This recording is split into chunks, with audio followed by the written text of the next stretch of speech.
the tail end of the PlayStation's life cycle, a few RPGs really caught my eye. One was Legend of Dragoon, which was developed over the course of 4 years and was finally released in mid-2000. Another title was Valkyrie Profile, which came out even later the same year. When I first gave it a try, it really wasn't what I was expecting, but still, it was quite a pleasant surprise that I still look back on with fondness. Valkyrie Profile is an action-oriented role-playing game that combines Norse mythology with an extremely interactive combat system. It's technically turn-based, with allies and enemies taking turns with attacks. The completely novel part, though, is that each of your 4 party members is assigned one of the 4 main buttons on the PlayStation controller. When it's your turn to act, the button you press dictates which character attacks or casts a spell. This is an incredibly unique system that allows you to string together combos, some of which even allow enemies to be juggled or stunned. It's difficult to master the timing of this though, so you really have to play the game for a while before you become proficient. Spells consume CT, or charge time, which functions like magic points in other RPGs. Also, each character has a gauge that gradually fills, and when it's full, that character can also unleash multi-hitting special attacks, many of which are incredibly powerful. Another nice feature of Valkyrie Profile's battle system is that you can always see visual hit point meters for enemies, which allows you to plan better. Outside of battle, you venture throughout areas in a 2D side-scrolling view, where you can jump between platforms and explore various environments. There are no random battles, and enemies appear visually in these areas and many can be avoided. This is an element that makes the game hold up very well, as players are able to grind more or less as they wish. As far as the story goes, you begin as a 14-year-old girl named Platina, who is mistreated by her parents. When her village falls on hard times, she learns from her friend Lucian that her parents plan to sell her into slavery to make ends meet. The two decide to run away together, but Platina tragically dies from the toxic pollen of the Weeping Lily Meadow. As you soon find out, Platina was simply the human incarnation of Lenneth Valkyrie and awakens near Valhalla. The supreme ruler of the gods, Odin, orders her to explore the downtrodden world of Midgard and find suitable human souls to become her warrior companions, or Einherjar. The recruitment and training of these companions is necessary to help the gods stop Ragnarok, the end of the world, a great battle between rival clans. Most of the game plays out in mini-stories where Lenneth flies down to an area and where sequences reveal the deaths of various people. Most of these stories are really sad and tragic, and definitely provide an emotional pull that isn't seen in many other RPGs. After witnessing the deaths of these prospective companions, you have the ability to recruit them into your party. The chapter-by-chapter approach is definitely a different experience than you'll get elsewhere, but it does really make Valkyrie Profile stand out. One thing about Valkyrie Profile that really blew me away was the sprite work and animations. This game has some of the best looking sprites on the PlayStation, bar none. As the characters move across the battlefield and unleash their attacks, they really look real. It's just a different experience than a player could get from older titles on the system. The character animations and the storyline sequences are just spellbinding, and the movements were clearly created for specific scenes. It definitely goes above and beyond everything else in this respect. It honestly could pass for PlayStation 2 quality if that system had featured more usage of sprites. So cheers to the art team for making this a visual marvel. The 2D side-scrolling areas contain some platforming and even some basic puzzle solving. Lenneth can swing her blade at enemies, but connecting with them only provides the ability to act first in battle against them. Think of this as a preemptive strike of sorts. You may notice that some of the stylistic elements of Valkyrie Profile look a bit like Star Ocean. This is because the title was developed by Tri-Ace, who were total pioneers when it came to the action RPG genre. The expertise really shines through in this game as well, because this isn't the standard Dragon Quest turn-based affair or anything like that. It's a fast-moving, real-time battle system. Valkyrie Profile also features multiple endings, the best of which is incredibly difficult to obtain because you have to meet a bunch of prerequisites that you won't even realize unless you look up the information. It was a nice touch to put variety into the ending system because it tailors the experience to the player, and also because it adds replay value to the game. Even still, I think it's almost impossible to stumble upon the best ending, and most players won't even realize this about the game. I really like the soundtrack too. The score uses a lot of harps, strings, and other classical instruments, and definitely stands out from many others of the time. It was created by Motoi Sakuraba, who also did the scores for Tales of Phantasia and the Star Ocean games, so you'll be a little familiar with the style if you've ever played those. There's a diverse array of somber and upbeat tunes, with a whopping total of 75 songs. That's a pretty big soundtrack for PlayStation standards, and it's enjoyable throughout. Unfortunately, it's not easy to play Valkyrie Profile with modern hardware. The original PlayStation title is ridiculously expensive now, with copies selling for hundreds of dollars each. It was re-released in enhanced form for the PSP as Valkyrie Profile Lennus, and those copies are much cheaper. The title led to 2 future Valkyrie Profile games, one for the PlayStation 2 and one for the Nintendo DS. In sum, Valkyrie Profile is a standout RPG for the Sony PlayStation. Its combat system is highly addictive and keeps you on your toes. Nothing about it seems boring or monotonous, which can be the case with some other RPGs. It's a very challenging title, especially if you play it on the hardest setting, but it also provides a whopping 50 hours of gameplay. More than maybe any other RPG on the system, it uses unique concepts that can't be found elsewhere, and is incredibly visually appealing. Its story is distinctively dark and morose, and the combat system stands out from every other game of its time. This is a can't-miss title I wholeheartedly recommend, especially if you're a fan of the Tales and Star Ocean series. Even if you aren't, Valkyrie Profile should be played by all RPG fans that missed out on it regardless. So yeah, it is criminally overlooked.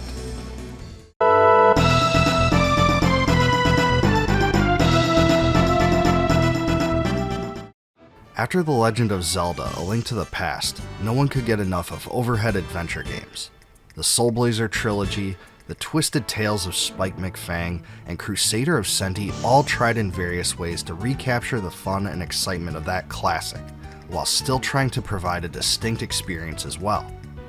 In 1997, Matrix Software tried the same with Alundra, which came out in North America in 1998 on the Sony PlayStation. Interestingly enough, Alundra is considered a spiritual successor to Landstalker for the Sega Genesis. This is because several members of the development team at Climax Entertainment created that game, and you can tell from the graphical style and thematic similarities that they are related. While Landstalker used an isometric view, Alundra is an overhead action adventure game. You have one button to open chests, use your weapon, or converse with non-player characters. There are also buttons for special items, running, and jumping. Getting through Alundra requires solving a lot of puzzles. You'll notice this right away.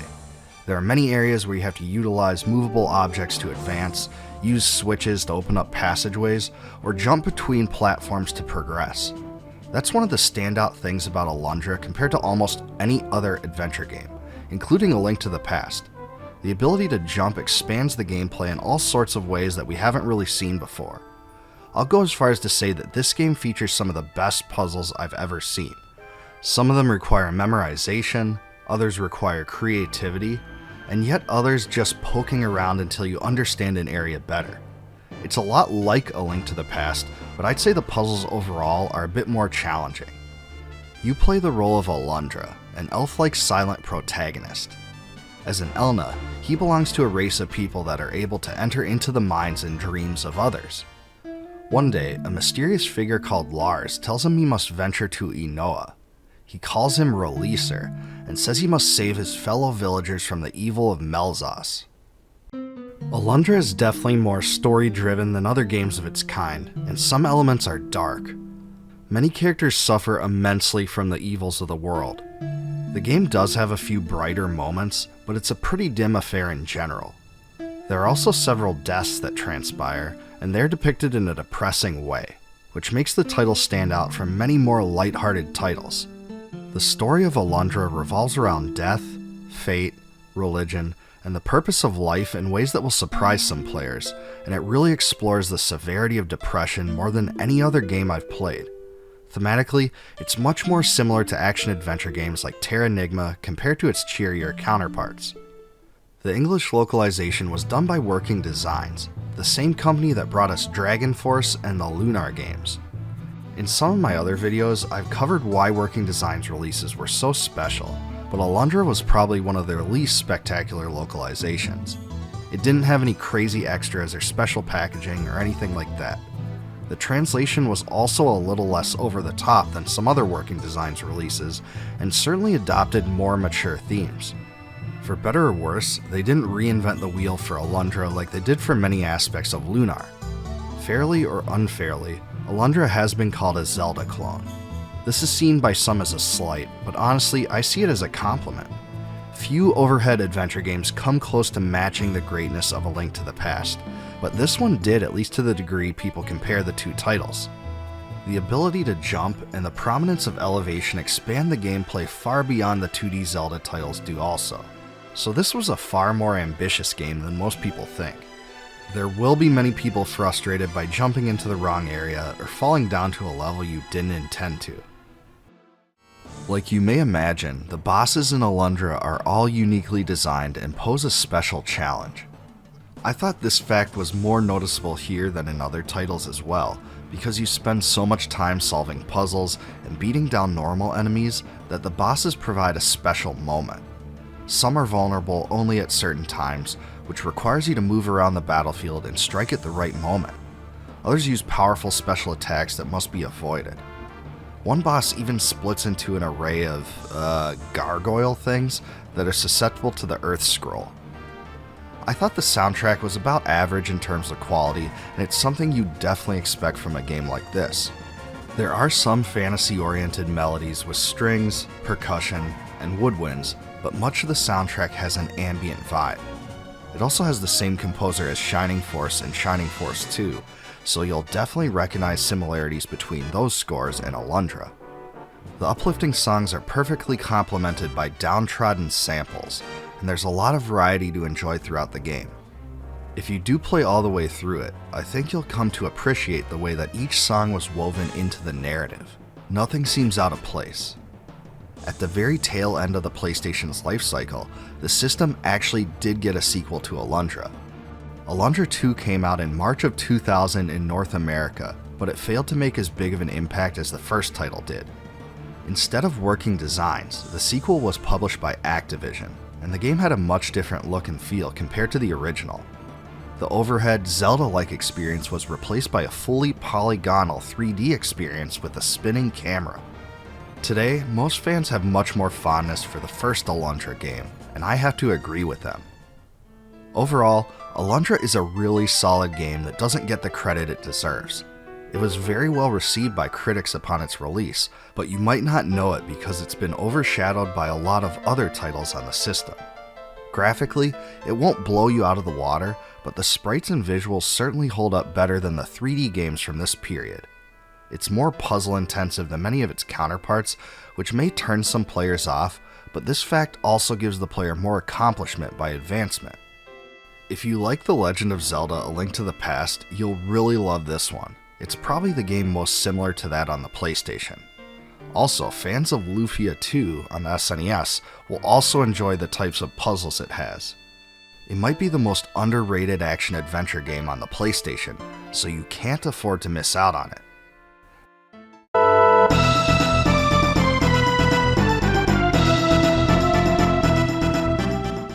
As most of my viewers realize, there were a lot of highly hyped Super Famicom RPGs that never originally made it to North America. Seiken Densetsu III, otherwise known as Trials of Mana, Star Ocean, and Final Fantasy V are all games that fit this bill. Many North American players were at least made aware of their existence back in the day through gaming publications and the budding internet. Other less notable titles, with little hype and smaller audiences, remained in Japan and suffered a similar fate. In fact, I can almost guarantee that you haven't heard of Dual Orb II, which was developed and published by IMAX Corp for the Super Famicom in 1994. This was the definition of an RPG that lurked in the shadows. It was the sequel to the first Dual Orb game, which came out the previous year, but both remained in Japan and were never officially localized. Due to the gracious efforts of the Translation Corporation, however, Dual Orb 2 was fully translated via an English patch that was finished in 2016, which allows a whole new group of retro RPG enthusiasts a chance to play this one.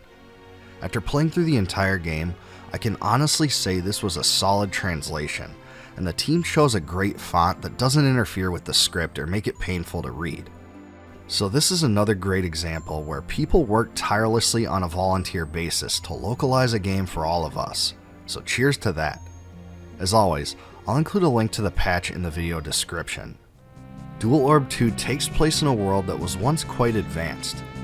In the intro, a dragon emerges from a spherical object in the moonlit sky of a technologically driven modern civilization.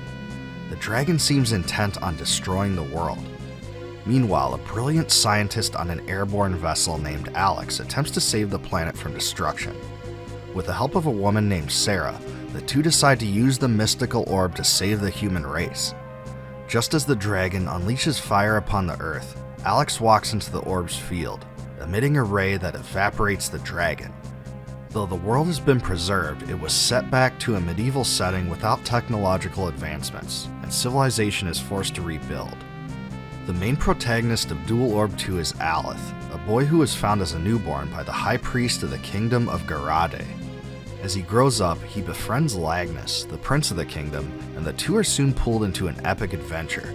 As it turns out, the nefarious scientist that caused the destruction of the world is revived by an evil empire. Yep, there's an evil empire in this game too. What do you know? The combat system is a turn-based affair where the characters and enemies alternate attacks. Experience is gained in battle, and characters obtain new magical spells at specific levels. In this way, it's not too different from many other games, but the characters do represent various different archetypes. For instance, Aleth is a paladin of sorts that gains healing magic, Lennus gains elemental-based offensive magic, and Sarah gets a combination of healing and attack magic. So the characters are unique, but they aren't customizable. One of the most standout aspects of the game is the weapon upgrade system. Unlike many RPGs, every weapon in Dual Orb 2 has levels, and the total number of weapons in the game is very low. Weapons are upgraded through blacksmiths in town that work in a manner similarly to the sharpening system in Suikoden 1 and 2. Generally speaking, these weapon upgrades are very expensive and progressively increase in cost. If you manage to upgrade a weapon to level 20, it becomes ultra powerful and gains its own special attack. I think this was a pretty fun and unique system that made the game feel less cookie cutter than it otherwise would have been. It also incentivized replay in a creative way that provided ultimate rewards for the player, so that's excellent. The battle menus are also easy to navigate, and the whole user interface is very well designed. My only gripe is that some of the magic animations take a long time to execute. It's not like summoning Knights of the Round in Final Fantasy VII or anything like that, but this fact does slow the experience down a bit. Normal attacks are extremely quick though, and this isn't a problem in every aspect of the combat. I think one of the best parts of Dual Orb 2 is that the battles are pretty impressive in general. The game adopts sprites that are more realistic looking than the anime-style graphics you'll find in other RPGs, and I thought it worked great for this one. The battle animations are pretty fantastic for their time, and each attack seems to use its own moving sprites. Enemy attacks also have their own animations, and enemies even fall down after they're defeated. I don't really know of another SNES title that does it like this. The overhead view is much less impressive in my mind, which isn't much better quality than what you'll get in Dragon Quest V or Final Fantasy V. It mostly matches what you'll find from other games from around that same time, but really is underwhelming compared to the combat visuals. Outside the battles, the standard navigational menus are also very simple and well designed. It's easy to change your equipment and heal your party in between fights, and Dual Orb 2 never makes things more complicated than they have to be. In my mind, the soundtrack punches way above the game's notoriety, which was a pleasant surprise as well. From the intro town theme to the ending song, the score is filled with tunes that will stick with you. If you're a fan of the Final Fantasy and Dragon Quest soundtracks, I think this one will be right up your alley. Unfortunately, the score is pretty small, with only about 30 total tunes. This wasn't exactly a small number for SNES games in general, but it was a small number compared to many other more notable RPGs. Like many RPGs, there is a world map, and Dual Orb 2's looks a lot like Final Fantasy VI's. In fact, for RPG fans, almost everything about this title will feel familiar, even if you haven't played it before. The one difference between this and other RPGs you'll notice right away though, is that you can actually move diagonally, which was pretty unique for the era. My biggest complaint, other than the long spell animation length, is that some of the boss battles are ridiculously tough. It's weird though, because I don't think Dual Orb 2 is too challenging overall, but a few of the boss battles are really overtuned in my mind, and you'll definitely have to do grinding to keep up with the difficulty curve. So yeah, you can experience a lot of enemy attacks that just kill your characters in one hit. That's just the way Dual Orb 2 is. So is it the most overlooked SNES RPG? Well, I think if it isn't, it's certainly on a short list of those that are. It has pretty much everything a fan would want. Interesting characters, great battle graphics and animations, amazing sound, and a fantastic story that will give you about 35 hours of gameplay. Dual Orb 2 is absolutely an underappreciated, must-play hidden gem of the SNES RPG library.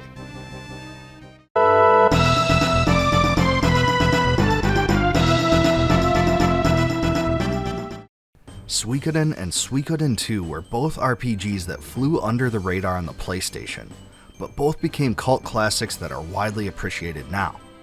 Suikoden III represented the franchise's entry into the 64-bit era, but it did throw a few curveballs into the series, especially through the various combat changes and by presenting the story through the eyes of multiple characters. Suikoden IV, which was released about 2 years later, seemed to bring the series back to its roots to some extent. Suikoden IV ties in with the canon established by the franchise, and takes place 150 years before the events of the first Suikoden game. It's the first entry in the series to be produced after the departure of franchise creator Yoshitaka Moriyama from Konami.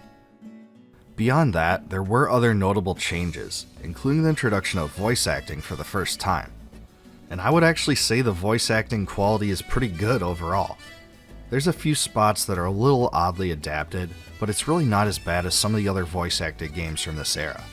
Not all the text is voice acted either, but the major storyline dialogue is. Unlike Suikoden III, Suikoden IV returns to a single narrative that plays out through the eyes of a single protagonist. This move isolated Suikoden III from the other titles, and went back to a more simplified approach.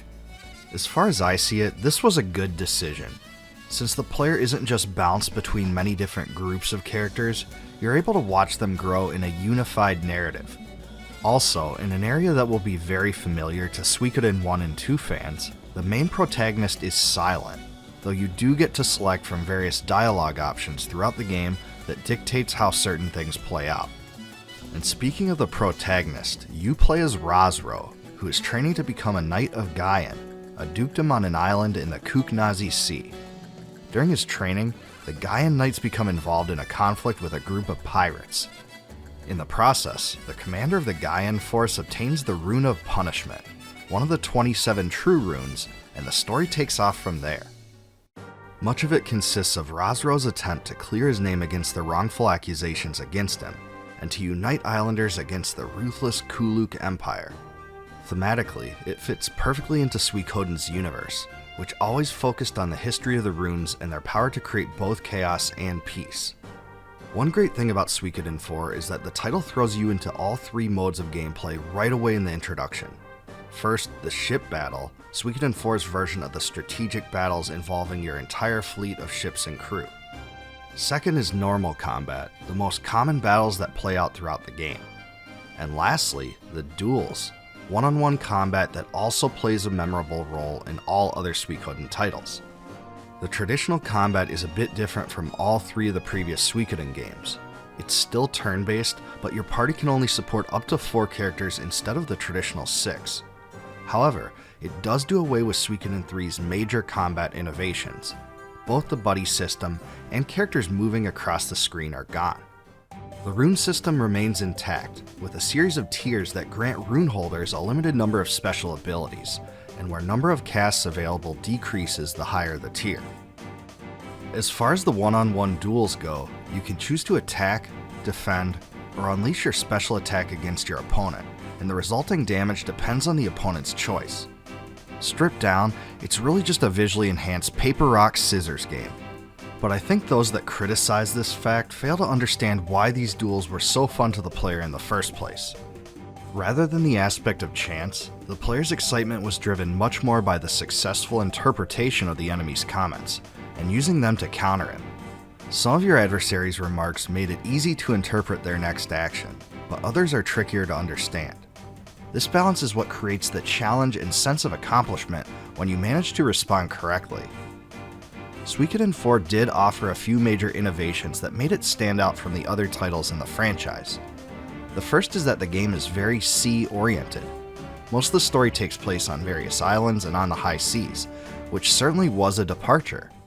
In addition, your new fortress to house the 108 Stars of Destiny is, appropriately, a ship that grows to span multiple decks. My only complaint about this approach is that the ship itself moves extremely slow, so going from place to place is really cumbersome. You do eventually get the ability to teleport to existing locations, but this method is still required for new locations, and it's a real drag. The other way Suikoden IV revolutionized the franchise was through the ship battles I mentioned earlier.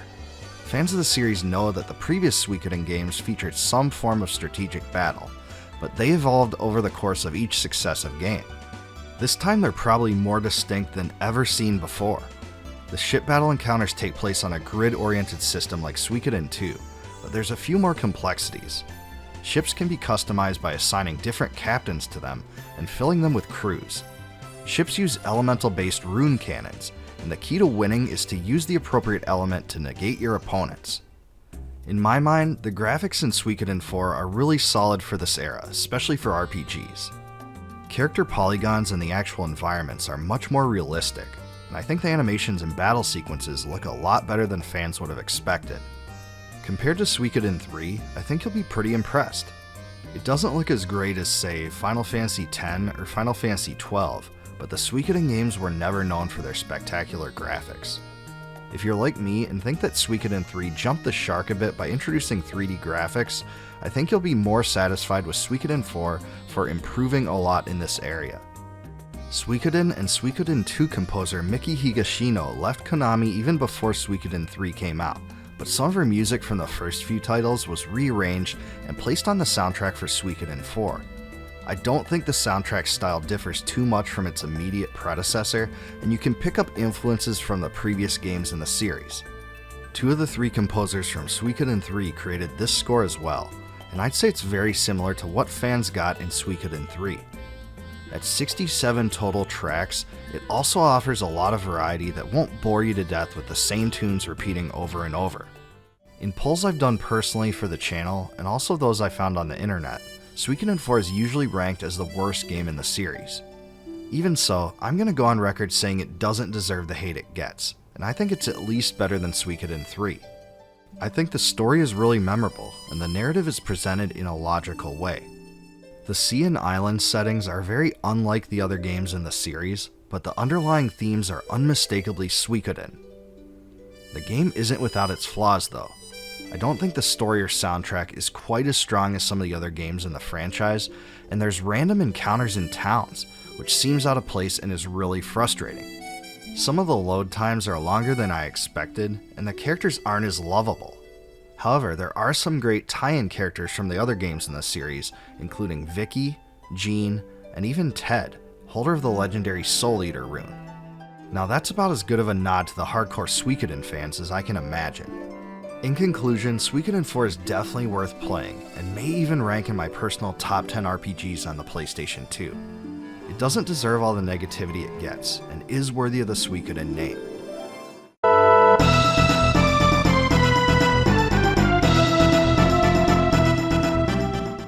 By the time Suikoden V was released in 2006, the PlayStation 2 was on its last legs.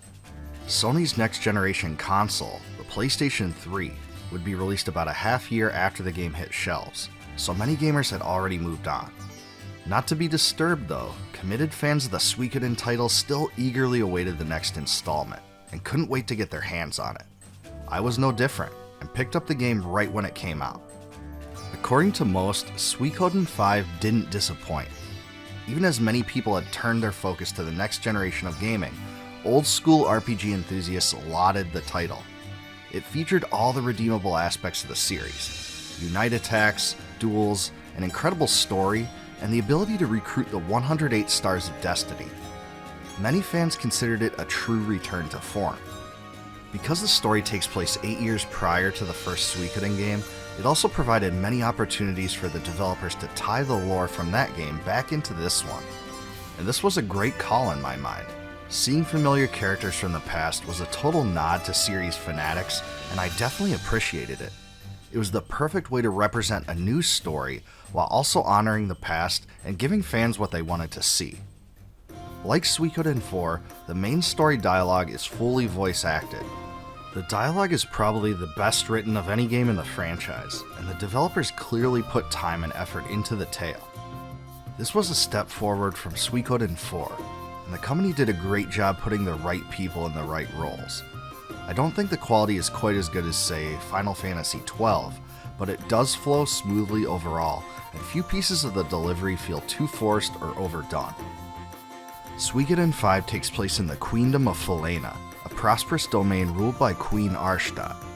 You play the role of Freyador, the prince of the Queendom who is caught up in the middle of a struggle between two powerful houses, the Godwins and the Barrows.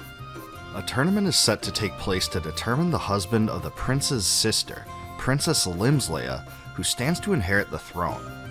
Also, the Queendom's legendary Sun Rune, one of the 27 True Runes, has recently taken Queen Arshtat as a host.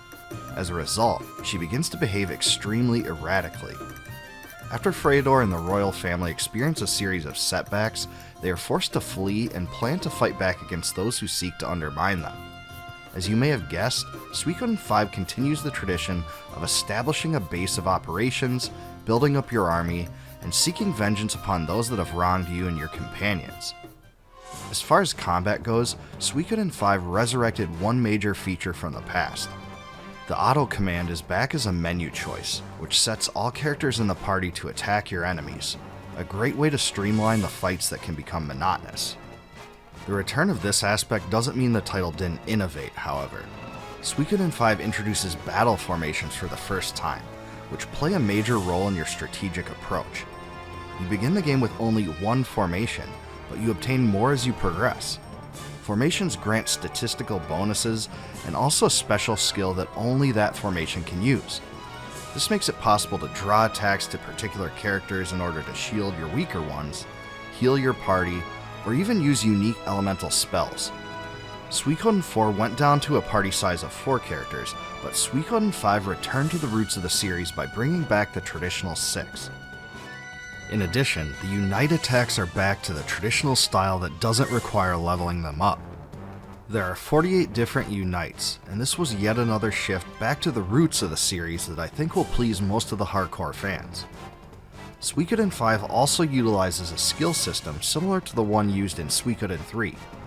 Characters gain SP in battle, which can be used to enhance things like attack power, magic power, and vitality. This functioned as a creative advancement mechanism on top of leveling, and opened up character customization options similar to those embraced by the Star Ocean games. Suikoden is known by RPG fans around the world for its army battles, so Suikoden V gave fans one more reason to rejoice. Each successive title in the series made its own tweaks of these special strategic encounters, but this one brings back army battles that are most similar to the ones seen in the first Suikoden game. There are some differences, however, as you can now move units around the world in real time.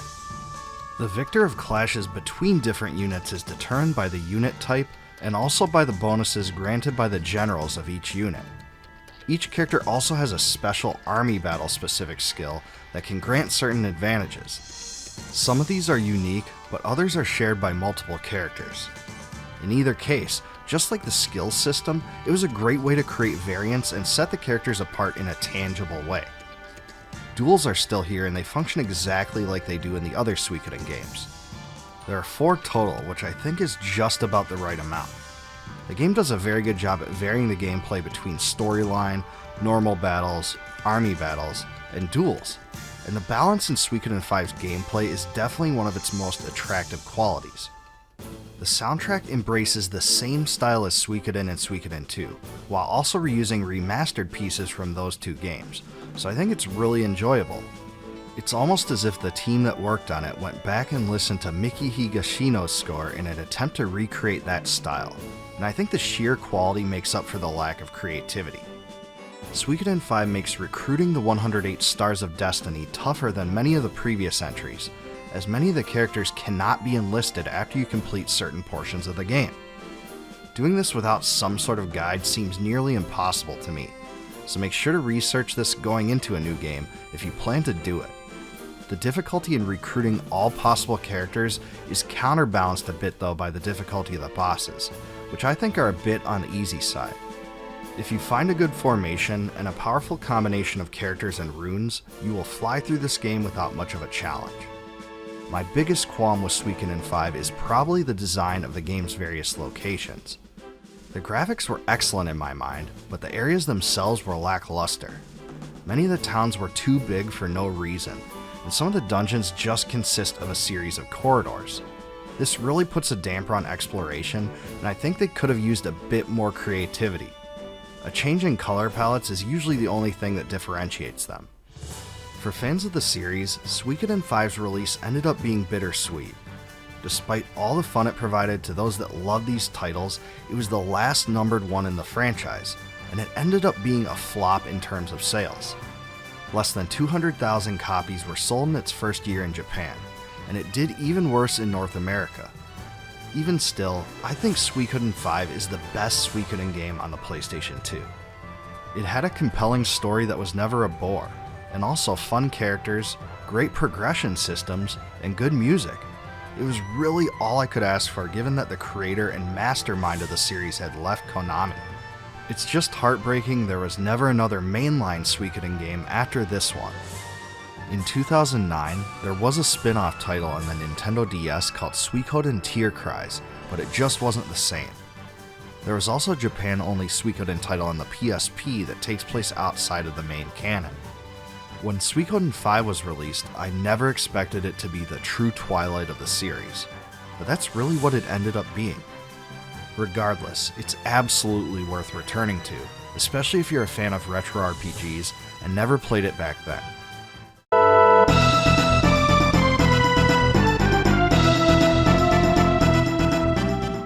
Back when Suikoden had one of the biggest cult followings of any RPG franchise, tactical RPGs like Final Fantasy Tactics and Vandal Hearts were also quite popular.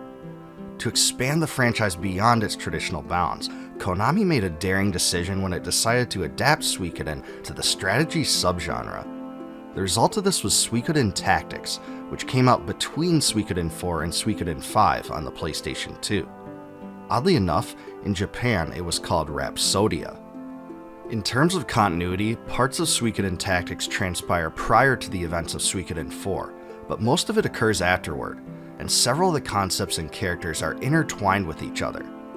In Suikoden Tactics, you take on the role of Kirill, a young boy traveling with his father, Walter, to seek out and destroy rune cannons, the source of immeasurable power. During the nighttime raid of a ship, Walter is shot by a rune cannon, which transforms him into a horrifying sea creature. No longer in control of his mind, he lashes out at Kirill but is stopped by Andark, who slays Walter in the process. All of this craziness takes place as the group becomes caught up in the middle of a squabble between pirates.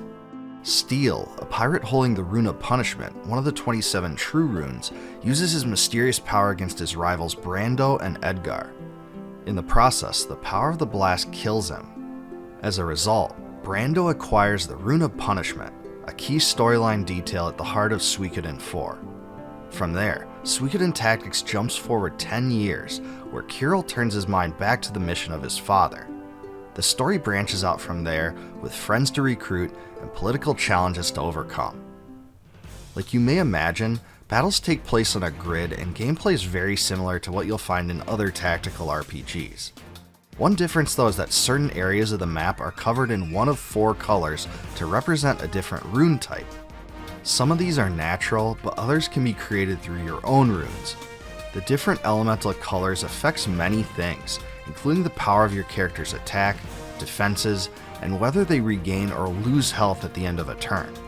Aligning your characters and their affinities with the proper colors is vital and a definite creative touch, but it also forces you to plan every decision you make around it.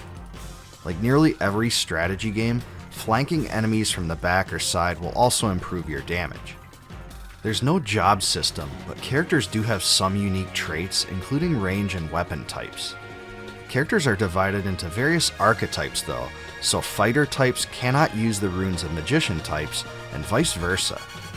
Like the other Suikoden games, you upgrade your weapons rather than collecting them.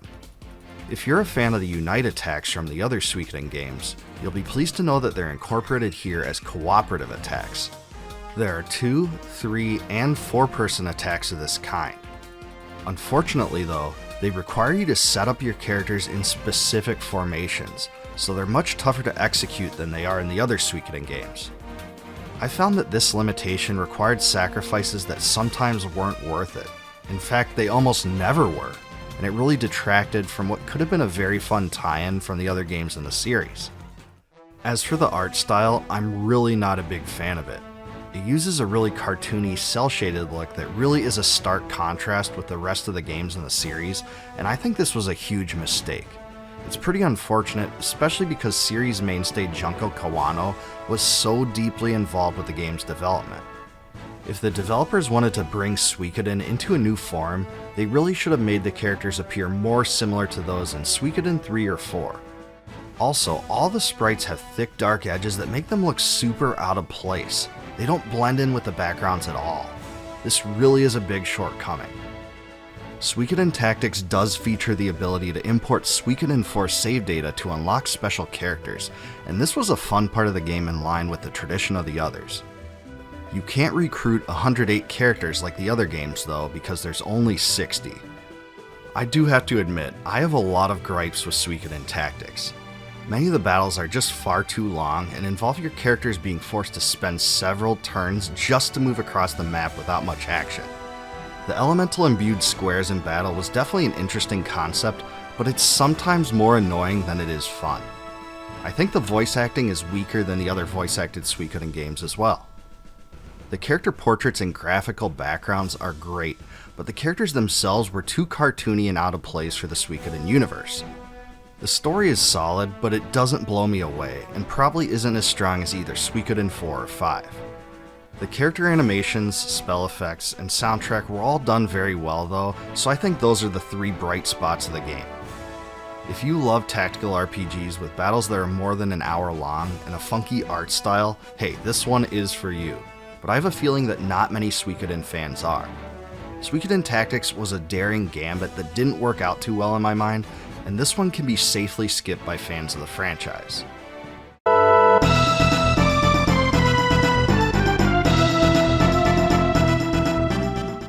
In the early days of the SNES, RPG fans were treated to Paladin's Quest, a very unique looking, zany, original RPG that, didn't have anything to do with Paladins. The game was fairly polarizing, but it did gain appreciation in some circles. Still, many of the fans that did enjoy it would probably be surprised to know that it actually had a sequel. Lennus II, Fui no Shito, or Apostles of the Seals, was released in Japan only in 1996. Amazingly, the game's development spanned 4 years, an unprecedented period for a Super Famicom title. It featured the same creative team, developer, and publisher, but it wasn't released until well beyond the glory days of the system. This was pretty unfortunate too, because the game incorporated some interesting improvements over the original, while still maintaining its trademark quirks. Thankfully, a fully functional English patch was released by a translation team called Magic Destiny, which gives us all the chance to play it now. I'll include a link to the patch in the description as always. As far as the story goes, you play as Faris, a godlike being called a Rygon that was freed from a crystal after thousands of years of slumber. He awakens in the underworld of Andel, where he is viewed as a messiah figure because his arrival was foretold by ancient prophecies. According to the legend, his destiny is to fulfill the Great Union, an event that brings together several small islands after years drifting apart, and to restore the land to its former prosperity. To do this, he must retrieve artifacts from each of Andal's islands, accompanied by various companions. At the beginning of the game, you are actually given the choice of which ones you want to bring along with you. My personal favorite, of course, is Jode, otherwise known as Jode the Chode. Unfortunately, most of these characters have virtually no storyline to speak of, and combined with the fact that Faris is a silent protagonist, the character development is really lacking. In fact, it's almost non-existent. However, Lennus II does offer a silver lining of sorts. Those that played Paladin's Quest may be pleased to hear that there are more mercenaries than ever, and finding the most powerful ones can add some fun to stale character arcs. Combat in Lennus II definitely has a distinct look. It's similar to the style of the first game, in a unique first-person view where your characters and their respective hit points are pushed up and brought toward the center of the screen. It's still a turn-based affair, but in between turns you select from menu commands that appear in the direct center of the screen, directly on top of the enemies you are fighting. You can choose from spell, item, defend, or run. Like in Paladin's Quest, there aren't any magic points like in other RPGs, so spells consume hit points instead. This still provides a drawback for casting spells, it's just done in a different way. Unlike Paladin's Quest though, you don't need to power up your spells through frequent casting. They are upgraded through special items dropped by enemies. Attacks are done by selecting actual weapons rather than by using an attack command, so you can accumulate large numbers of weapons and use them individually in combat. Some weapons have impressive characteristics too, like the ability to strike multiple times or cast spells, which makes item experimentation very fun. You can't really trust the auto-equip functionality, you just have to try many and find the most powerful. The enemy attack animations are a bit cheesy, but still pretty cool. Some of them are simple, but others are more complex and creative, especially those of the bosses. The closest game I can compare this to is what you'll find from enemy attack animations in Dragon Quest VI. Each spell also has a graphical effect, and these are a little more lackluster.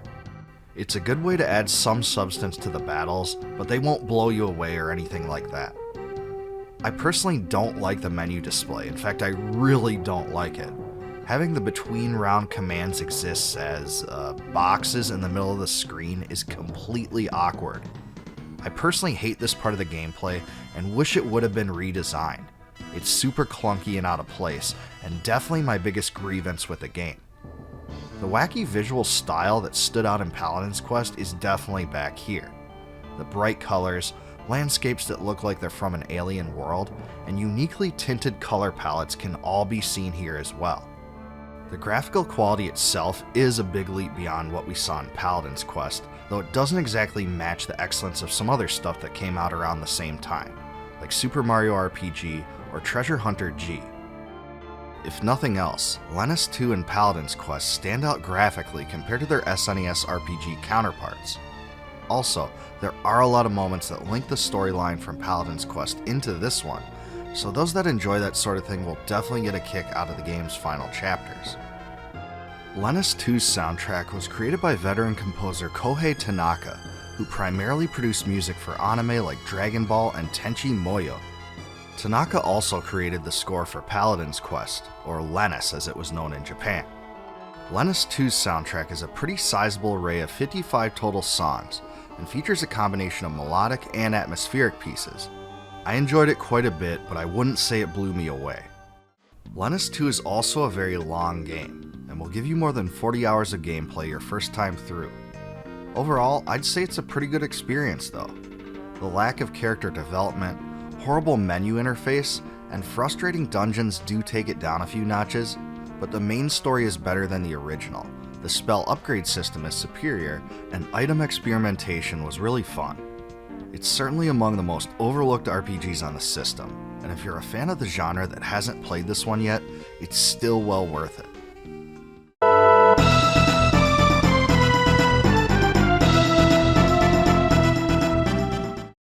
The way I see it, the 1990s was the golden age of space shoot-'em-ups, and the video game industry churned out hit after hit in the arcades. Even during an era where fighting games were the craze, titles like Raiden and Rayforce took the arcades by storm and established new franchises, which complemented the array of shoot-'em-ups already available for the 16-bit and 32-bit consoles. There were also a lot of great space shooter games in the arcades that didn't get nearly as much publicity for one reason or another, and have been mostly lost to time. One of them was Terra Diver, also known as Suikoden. Oddly enough, this translates into Azure Sky Red Lotus Core, which is nothing like Terra Diver. But either way, Terra Diver is a fast-paced vertical shoot-'em-up with a lot of redeeming qualities. It was developed by Raising and published in the arcades by Electronic Arts in Japan. It did receive ports both to the Sega Saturn and Sony PlayStation in 1997, but unfortunately never reached North America in any form.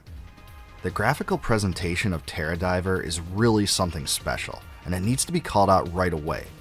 This title uses a unique hybrid of both polygons and sprites to make the game's universe have depth in a way that I haven't seen elsewhere, and this strikes you right away when you put some quarters into it and start it up.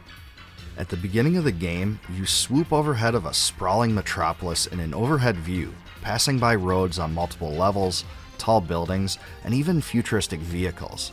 In the skies above, you unleash your weaponry to destroy enemies, some of which transition into view from the layers below. It's spectacular. In another area, you venture through a giant spacecraft, which also uses various layers to make you feel like you're in a huge world. Even in this more generic-looking asteroid field, the game combines approaching enemies and different sized objects to make the visual experience grander than almost anything I've seen from this time. The bosses were truly special too, each designed totally differently with different attack patterns and each a graphical treat. They're huge. One stage pits you against a boss in the form of a huge aircraft in its first phase, which separates into a smaller craft once it's destroyed. You're then confronted by a giant contraption with two large cannons, and after they're destroyed, it becomes a spinning machine of death.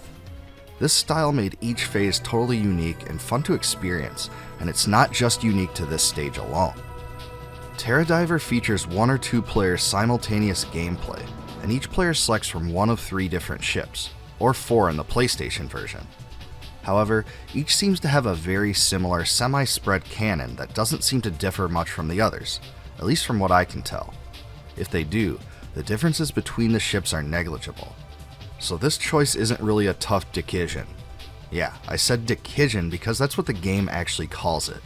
Apparently, at one point the publisher must have thought about bringing this one outside of Japan because there's an English translated version of the arcade that has several comical mistakes.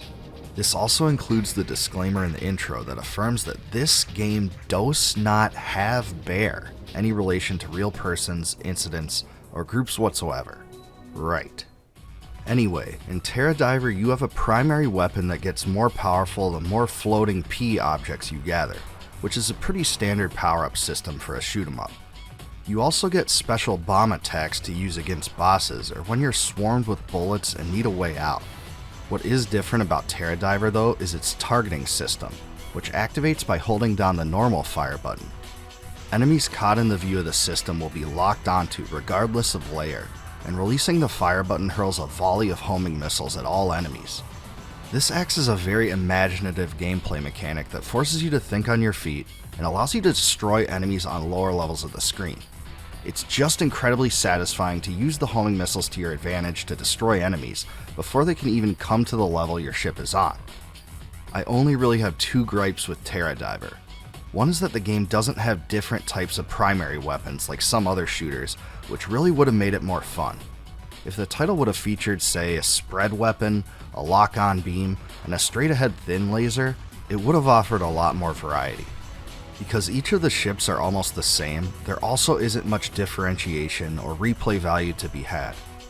My second qualm is that Terra Diver is very short, even for an arcade shoot-'em-up game. There are only 6 stages, and you can beat it in less than 25 minutes. The stages and bosses themselves are great, but I think it could have used 1 to 2 more stages or longer levels. Each stage passes so quickly you can hardly believe it. In the end, Terra Diver is a fantastic shoot-'em-up game, definitely one of my favorites of the mid-1990s. It features great stages, graphics, sound effects, and a really creative targeting mechanic. Even though it's too short for my tastes and lacks variety in its primary weapons, it's great enough to stand out among many other similar games of that time. It's a really underappreciated space shoot-'em-up game, and it's a real shame it wasn't released over here. If you love the genre, you'll thank me for recommending this one after you give it a try.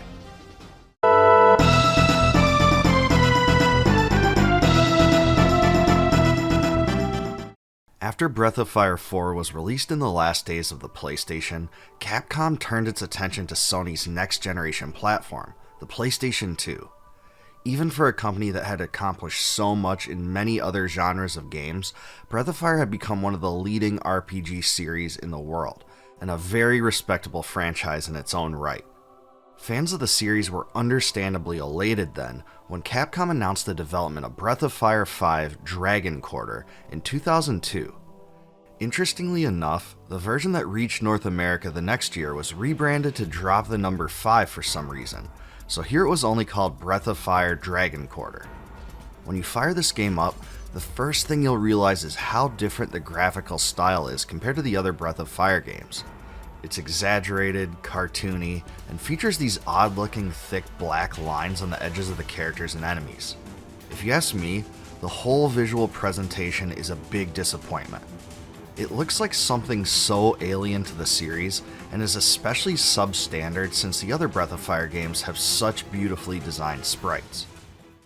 Breath of Fire Dragon Quarter does try to replicate some aspects of the Breath of Fire series though.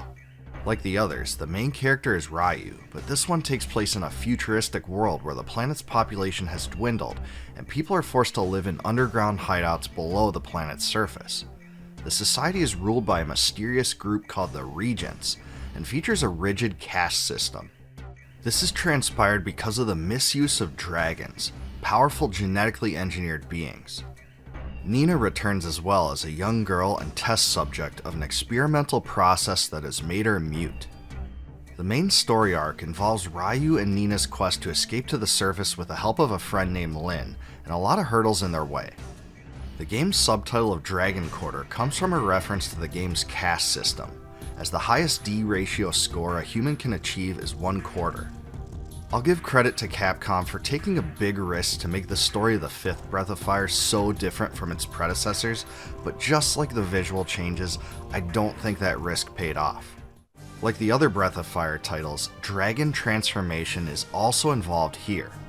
However, unlike several of the transformation systems, including the fan-favorite Dragon Gene system from the 3rd Breath of Fire game, this one only allows Ryu to transform into a single dragon. I have a lot of criticisms for this title, but the battle system isn't half bad. You have a resource called ability points that is spent on various attacks, with each character having a limited amount and each attack using a different number. If you create strings of gradually more powerful attacks, they become combos that do bonus damage, and you can choose less actions in one turn to store ability points for the next. It was actually a pretty creative system that reminds me a lot of Xenogears, and I thought this part of the game was its most redeeming characteristic. The soundtrack for Breath of Fire Dragon Quarter was created by Hitoshi Sakimoto, who had an extensive career as a composer and had already crafted many popular scores prior to this one. It's a huge soundtrack with lots of infectious tunes, and certainly another one of the game's bright spots. It's a little different from the style of the previous Breath of Fire games though, since it was created by a newcomer to the series, but I think it meets the expectations that fans of the franchise would have. If you enjoyed the soundtracks for Final Fantasy Tactics, Vagrant Story, and Final Fantasy XII, you'll certainly like this one as well, since Sakimoto did those too. The visuals, characters, and story just didn't land for me, but at least the combat system was creative and the soundtrack was fantastic. The game isn't terrible in its own right, but having the Breath of Fire name attached did a big disservice to it in my mind. It was just too big of a departure for the series, despite some loose thematic similarities. Maybe some hardcore Breath of Fire fans would want to go back and play this one again, but I wouldn't. There's far better RPGs to revisit from this era.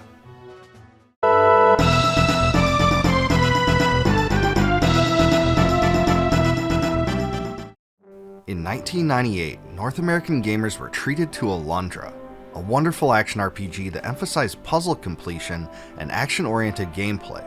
The title was very well received and given an impressive localization by Working Designs.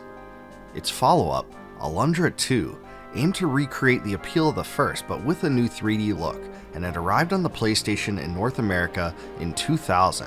It featured the same developer, Matrix Software, but with new publisher Activision instead of Working Designs. Keep in mind, the game hit shelves when interest in the PlayStation was waning. The PlayStation 2 was mere months away, and many fans had moved on to new frontiers. In Alundra II, you play as Flint, a famed pirate hunter in the kingdom of Varuna that is wanted for treason and searching for the pirates that caused the death of his parents. The king has been recently kidnapped and his throne usurped by Baron Diaz, an evil schemer plotting to marry Princess Alexia, the king's daughter. In the process of infiltrating an airship, Flint finds a swarm of humanoid robots and a group of pirates, Zeppo, Albert, and Ruby. As he finds out, a powerful sorcerer named Mephisto is using magical wind-up keys to create the robots, which are designed as killing machines. After a scuffle with them, the ship becomes damaged and crashes into the sea. Flint washes ashore and is taken in by a villager, and the story takes off from there. For those that love the original Alundra, the graphics of Alundra 2 will probably be the biggest disappointment. The original game was marketed toward those that loved titles like The Legend of Zelda: A Link to the Past and Lufia 2, and the graphical style was certainly influenced by those games. Alundra 2, on the other hand, uses 3D polygonal worlds and 3D polygonal characters. The camera's default position is also very close and way too zoomed in for my tastes. You can press select to zoom it out, but even this doesn't give you much more of a broadened view. Spinning the camera is also jerky and doesn't look quite right. The movement and animations are very buggy, and elevated terrain will make your character move in odd ways. It just looks like the game wasn't thoroughly tested. I can say this, it's certainly not the worst usage of 3D in an RPG I've seen on the PlayStation. Grandstream SaGa. But it's not polished and doesn't come close to games like The Legend of Dragoon, where the polygonal character style actually looks pretty good. You have a normal attack button and a button for special items, which mostly matches the experience of the first Alundra. If you find enough puzzle pieces, you can learn combos that let you swing your sword more than one time in a string. There aren't any levels, so you gain more health and elemental points by buying and finding special items throughout the game. Just like the original, Alundra 2 does focus on puzzles, jumping onto multi-level blocks and platforms, and defeating bosses. In fact, I'll give the game that. The bosses are actually really cool. They were all big and imposing with special abilities, and they were all uniquely designed, so fighting against them was always pretty fun. Take a look at this big crocodile with a mushroom growing out of its back. Now that was just unique. It really is goofy though, which matches the impression you'll get through most of the game. The characters and story simply aren't interesting, and the puzzles pale in comparison to the first. Also, the voice acting in Alundra 2 is ridiculously corny. The story is ultra cheesy, and a lot of odd situations and dialogue occur that really threw me off. It seemed like the game was trying to do too much at times. Unfortunately, it pales in comparison to the original Alundra in every single way, and can be safely overlooked by RPG fanatics. Given what the original was, I'm surprised this one got greenlit at all, and I think it will disappoint almost everyone. You may actually like it if you've played almost every other RPG on the platform, but there's still plenty of higher priority action RPGs to play instead of this one.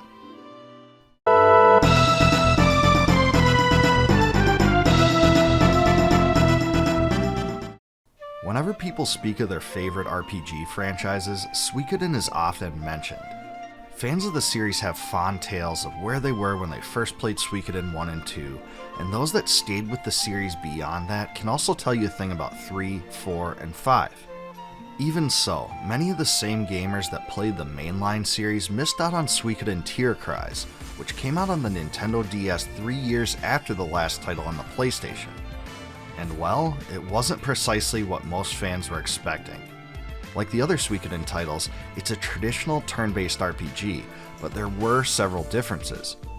In this one, you can only have up to 4 characters in your party at a time, like in Suikoden IV.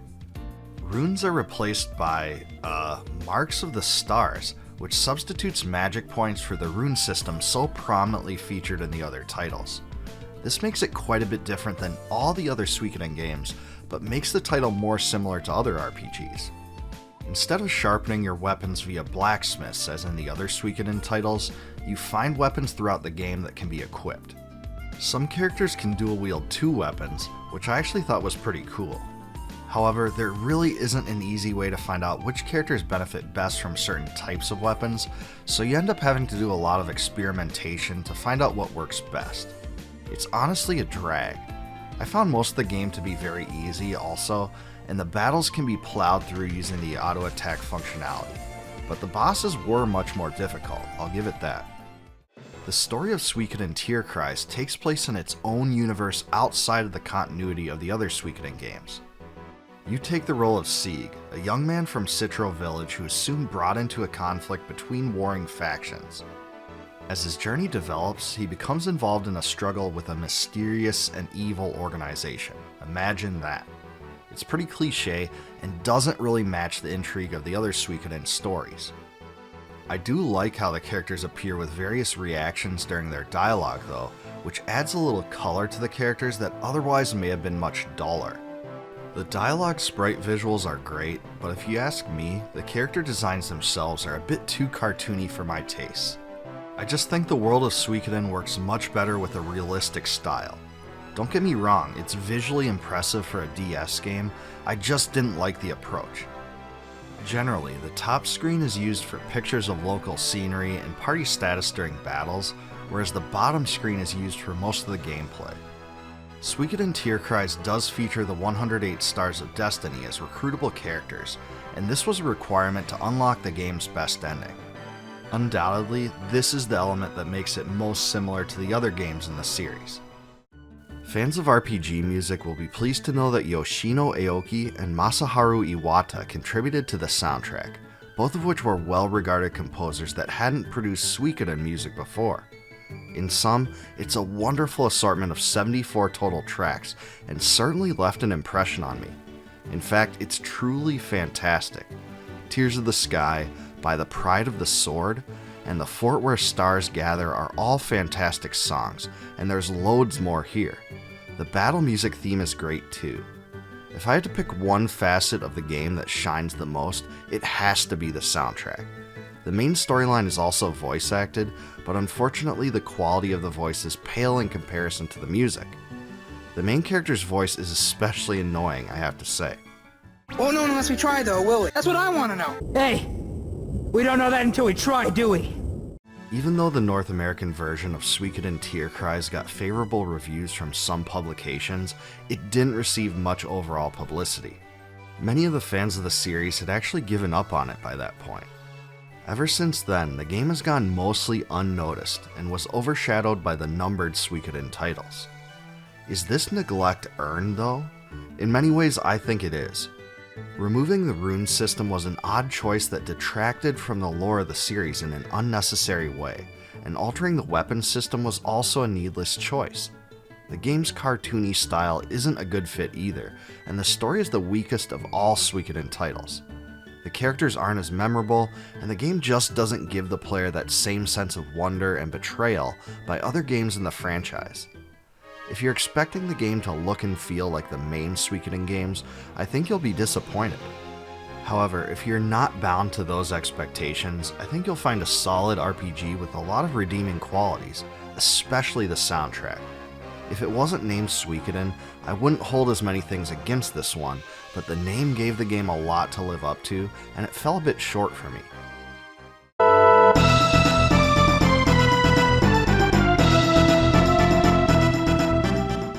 In its heyday, Suikoden was one of the most widely appreciated RPG franchises of its kind.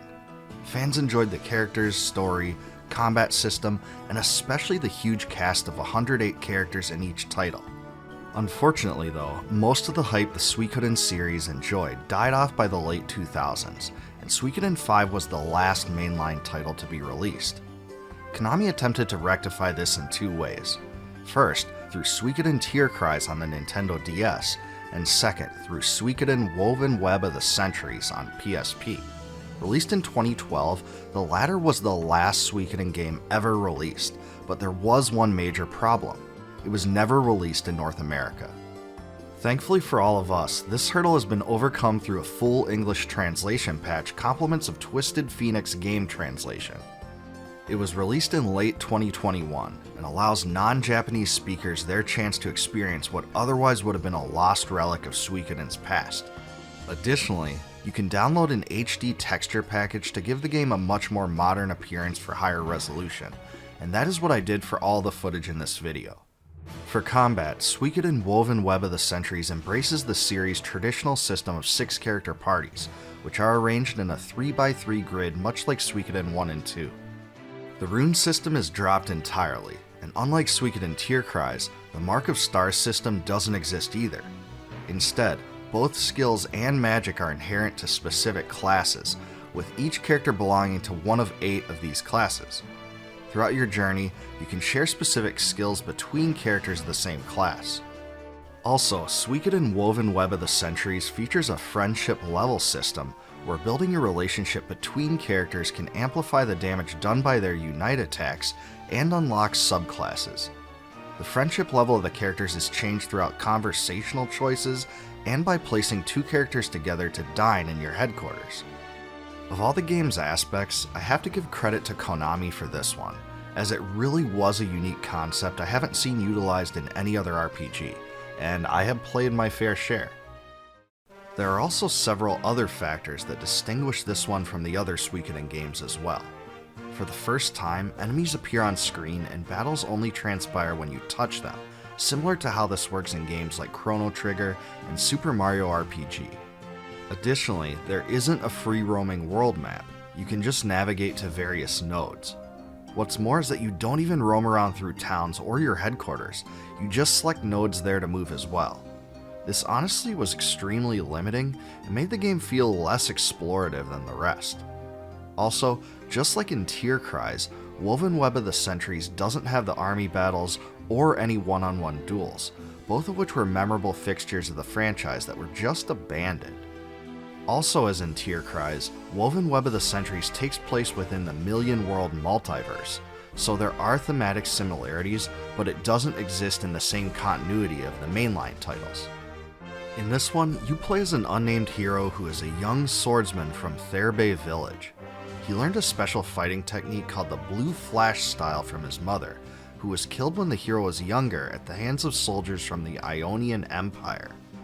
His father was a legendary hero named Torwald who saved the world from a centennial monster that appears every 100 years. As the story progresses, the hero is thrown into a conflict with the Ionian Empire, and eventually discovers a mysterious tree whose branches stretch out through the ages and allow for time travel to the past. So yeah, this game incorporates time travel for the first time in the Suikoden universe, and you actually recruit the 108 Stars of Destiny in different points of time. It's a bit of an odd but bold choice that doesn't really match the themes and spirit of the previous entries. The only downside of recruitment in this one is that there are only 18 total playable characters, which was a much smaller percentage than some of the other Suikoden games. Woven Web of the Centuries is also filled with animated cutscenes. These aren't dubbed into English, but there are subtitles, and I'm definitely grateful for this decision because I think it's the best choice. Nothing has turned me off more to localizations than bad English voice dubs, so this one doesn't fall into that trap. The soundtrack for this game was created by Seiichi Takamoto, who wasn't involved in the music for any of the previous Suikoden soundtracks from what I can tell. He didn't have nearly as much acclaim as some of the other composers that produced music for the series, and had no experience prior to this one with RPGs of any kind. Even so, I think he did a great job, and this is a quality score that redeems Woven Web of the Centuries to some extent. When it comes down to it, Suikoden Woven Web of the Centuries is a mixed bag. If you're looking for Suikoden 6, you won't find it here, but it's still a good RPG. It uses some concepts that were daring and risky, but not all of them paid off. Dropping duels, army battles, and even the rune system so familiar to fans were bad choices in my mind. Even still, the soundtrack is great, and the characters and story are at least somewhat interesting. I also like the graphical presentation far more than Suikoden Tierkreis, and the battle animations for both the characters and the enemies were much better and more realistic. Woven Web of the Centuries will certainly scratch the old school RPG itch, and the translation and texture package are both great, but the title still doesn't epitomize the best the Suikoden series had to offer.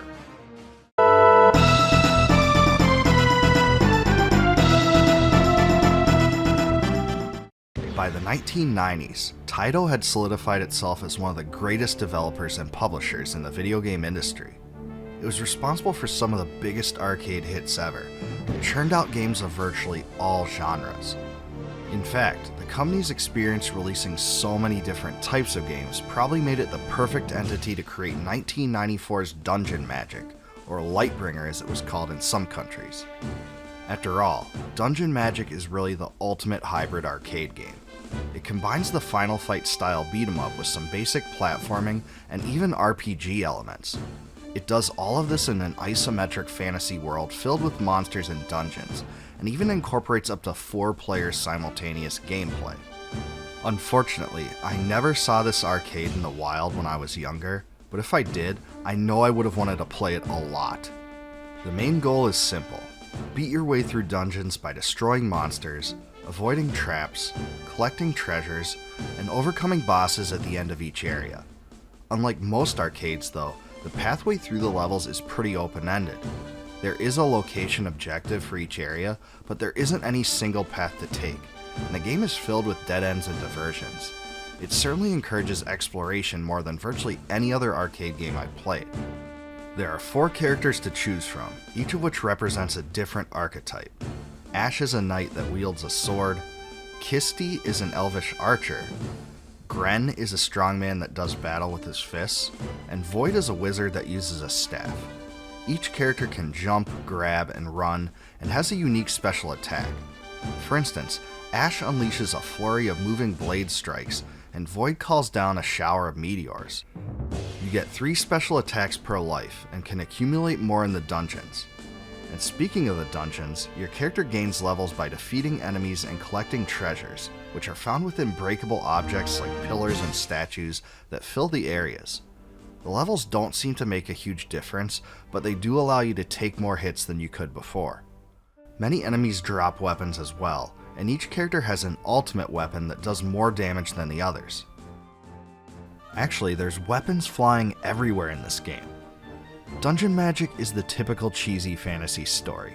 The adventurers are just enjoying some mead at the local tavern when an evil nemesis storms in and kidnaps the princess. Of course, there's a perfectly reasonable explanation for this. She must be used as a sacrifice to resurrect a demon lord. Now, if that doesn't want to make you jump out of your chair and slay some skeletons, orcs, and werewolves, I don't know what would. There's only a few stages in Dungeon Magic, but they all have different looks, and the bosses really are pretty cool. One of them is this sinister dark knight who flings his sword and shield around at you, and the shield can emit fire like a dragon? Interesting. The coolest thing is this big old snake that literally chews you up and spits you out, as a skeleton no less. This is pretty hilarious, honestly. I feel like they weren't too creative in this though, because there's another snake, the King Viper, that breathes fire as well. I will say they all do look really cool though. That's because there's no question that the sprites in this game are beautiful, and really contribute to the fun it offers. The game employs bright colors, fun animations, and even great looking individually designed bosses with their own special moves. The title's environments are also gritty but colorful, and add to the flavor Dungeon Magic was going for. It also has some really great sound effects. Slicing enemies, beating down objects, picking up items, and even falling to the ground is met with audible responses that gave the game more character. There are some cheesy boss laugh and death effects that sound pretty bad, but they can be forgiven because of the game's age. It's pretty long for an arcade game, and the full experience lasts about an hour, which definitely flies by quicker when you have several friends to enjoy it with. Dungeon Magic is a great game that's super easy to pick up and play without any instruction or stress. It's certainly overlooked and should get more praise for its willingness to reinvent and combine various genres together into a single enjoyable experience. If you like games like Wizard Fire, Knights of the Round, or the Dungeons & Dragons arcade games, this one will be perfectly suited to your tastes. By all means, fire it up on MAME and play it with some friends. It's a fantastic experience unlike almost any other arcade out there.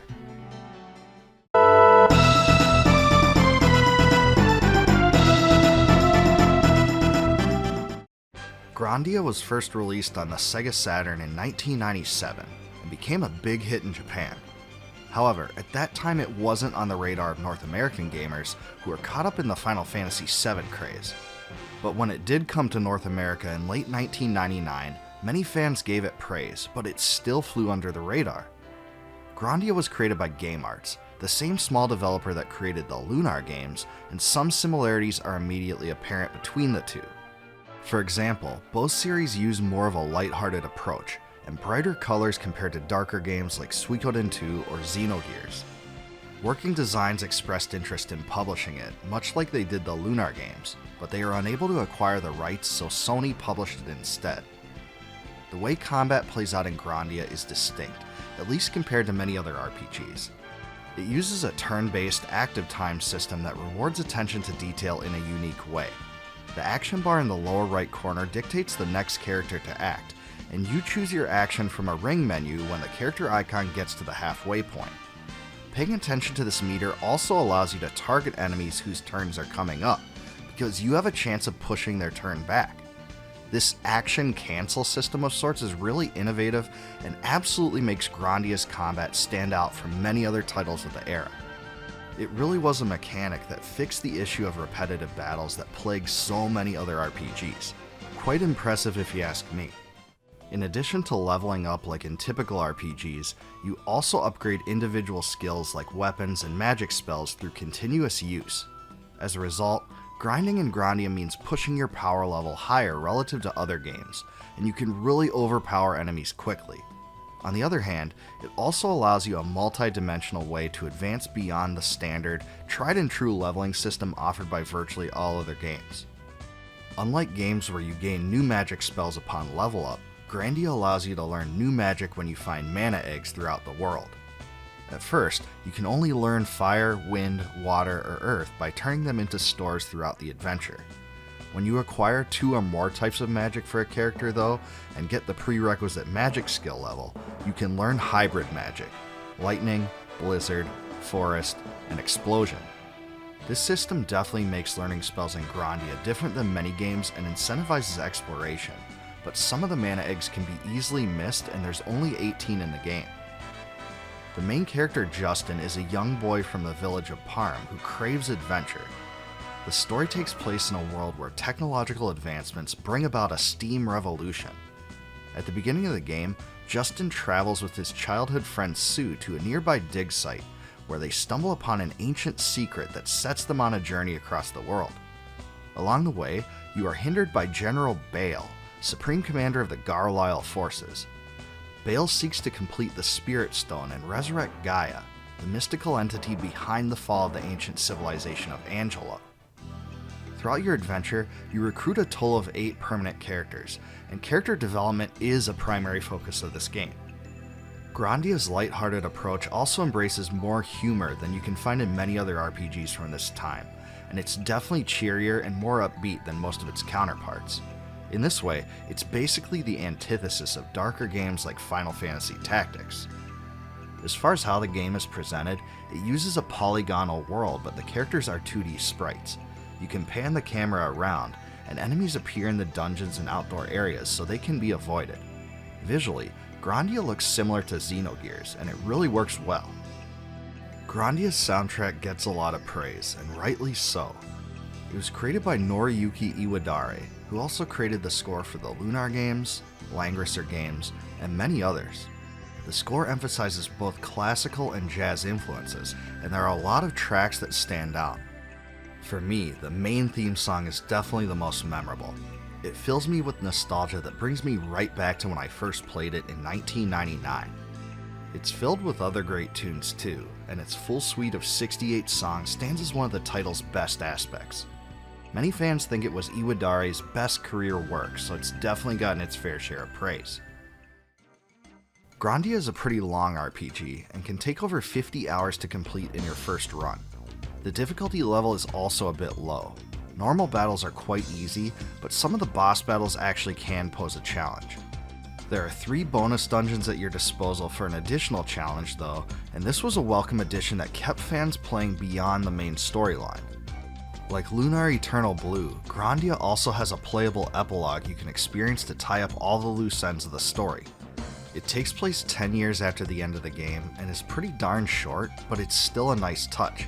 I wish more RPGs did this. Grandia and its sequel, Grandia II, was remastered and re-released as part of a package for Steam in 2019 called Grandia HD Remaster. To the surprise of many, it also came with the addition of voice acting. The voice acting was a bit cheesy if you ask me, but in a way it fits the charm of the game perfectly. Personally, I could take or leave that part, but the biggest downside of the remaster version to me is the visuals. What were once beautiful sprites became washed out figures with blurry edges, and it just doesn't translate well. I love the widescreen view, but I would still rather take in the graphics offered by the original version. This might not be as big of a deal breaker for others, but I just don't like the filter they applied. Overall, Grandia is a wonderful experience for any RPG fan. It's a happy-go-lucky, optimistic game that exemplifies almost everything great in RPGs. Interesting characters and story, extremely unique combat, a thoughtful advancement system, and a solid soundtrack make this the complete package. For a 25-year-old game, it's also visually impressive. It's a true gem of the 32-bit RPG era and still gets overlooked compared to many other games.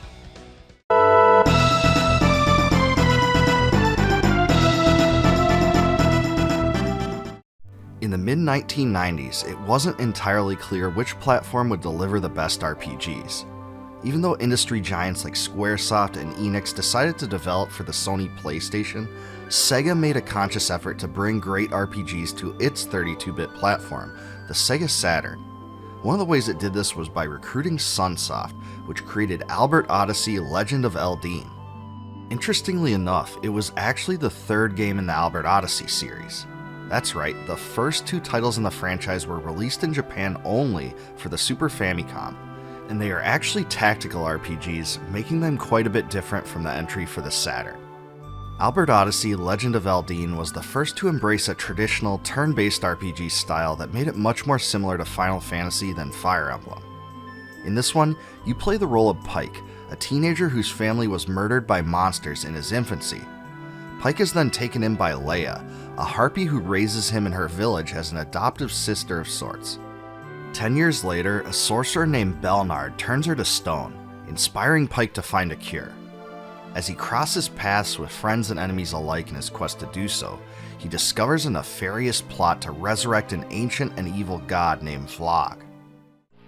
There's definitely a fun cast of characters that all offer something different too. For instance, Aka is a singer that becomes something of a love interest for Pike, and is able to use throwing weapons and cast powerful elemental magic. You'll also gain Leos, an extremely powerful female monk with healing abilities, a dragon man named Grizz that gains various breath attacks, and others.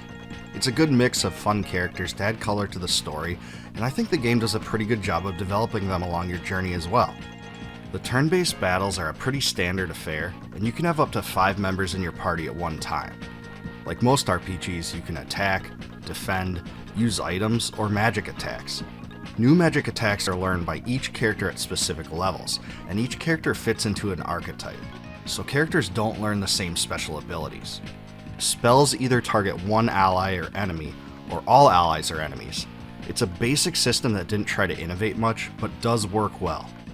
While the battle system itself won't blow you away, I think the battle animations are truly fantastic.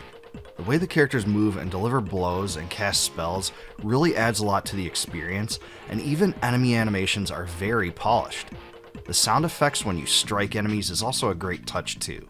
The graphics are just beautiful, and contain some of the best sprites and animations you can find on the Saturn, in my mind. The bright color palette is noticeable as soon as you start the game, and I do think it stands out for a 2D game on a platform mostly dominated by 3D games. Of all the game's greatest characteristics, the soundtrack of Albert Odyssey Legend of Eldine may be its best asset. Naoki Kodaka's work features 56 tracks that capture all the game's various moods in a fantastic way. Its use of percussion, brass, flutes, and woodwinds makes it stand out from many other RPGs, but I still think you'll love it if you enjoy the soundtracks for the bigger name titles. Truly, these songs will stick in your head more than those from almost any other Saturn game, and I can't recommend the score more. Unfortunately though, it was one of Kodaka's last works.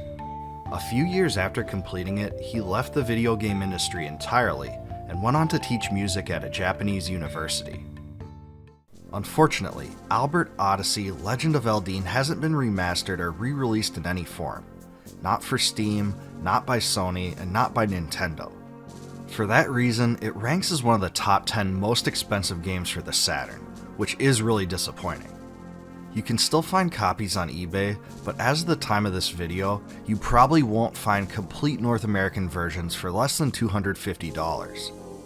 Albert Odyssey Legend of Eldine is a wonderful game with great characters, an interesting story, and beautiful pixels. It has a fun combat system that isn't a bore, as well as an impressive soundtrack, and it really stands out for the time it was released. Working Designs poured immense time and energy into the translation, which stands out for its wit and clever dialogue. There are still a few downsides though. I do think that the enemy encounter rate is on the high side, that the game is a bit short, and that the leveling and progression system is pretty unimaginative, but those are my only 3 gripes. I think the game's difficulty is about average, with bosses much tougher than standard enemies. There's nothing too confusing or hard to understand, just straight up classic RPG greatness. It's a top 3 RPG for the Saturn, bar none, and definitely comes with my highest recommendation. I think it gives Dragon Force a run for its money when it comes to the best RPG on the system. In fact, if you could only get 5 games for the Saturn, I would list this game among them. I know many of today's RPG fans didn't get a chance to play this one back then, so it's the perfect title to go back to now.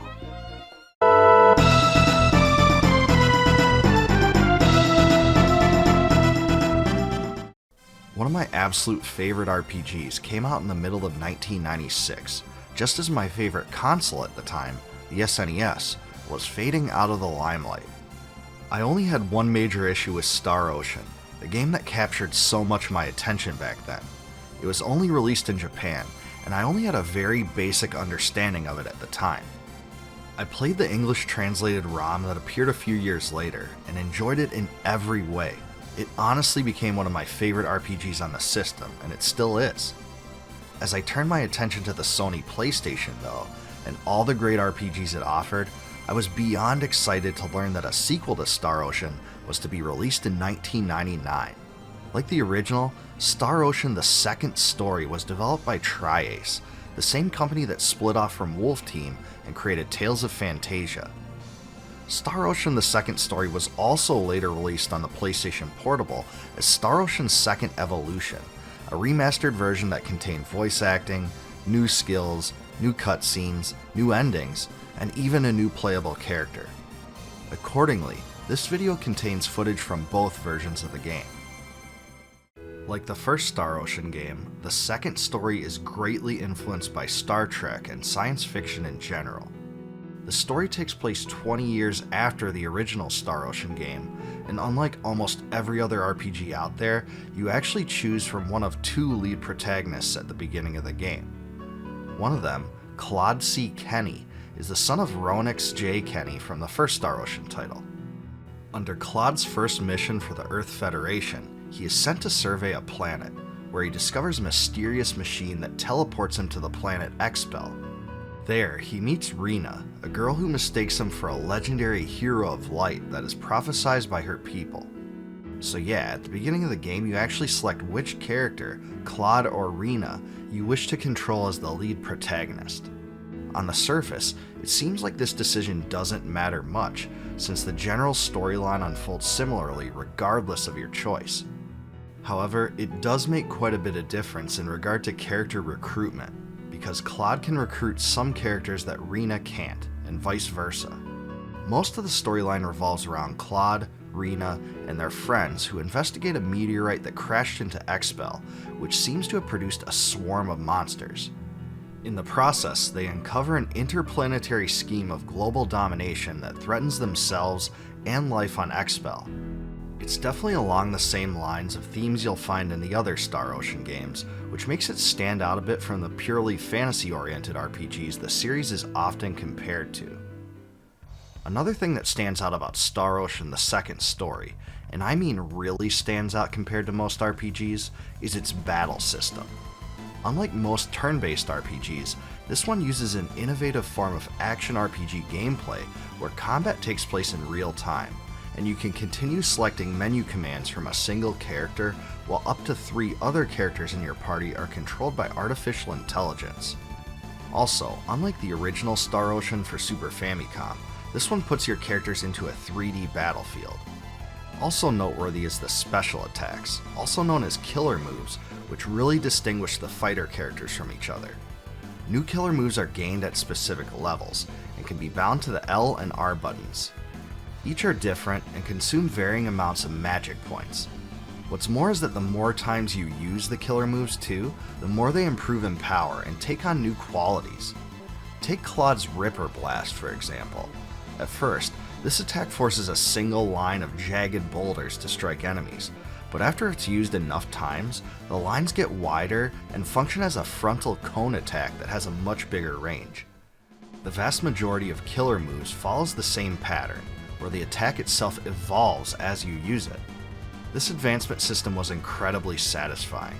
It allowed your characters to progress both in terms of statistical increases at level up, and also in tangible ways through the killer moves themselves. In terms of RPGs, this system really separates the Star Ocean games from the pack. Outside of the fighter characters, there's also a different type of character altogether that instead gains symbology, the ability to cast targeted spells. These caster characters generally sit back at a distance and take more time to generate each spell, and gain a variety of different types of magic as they level.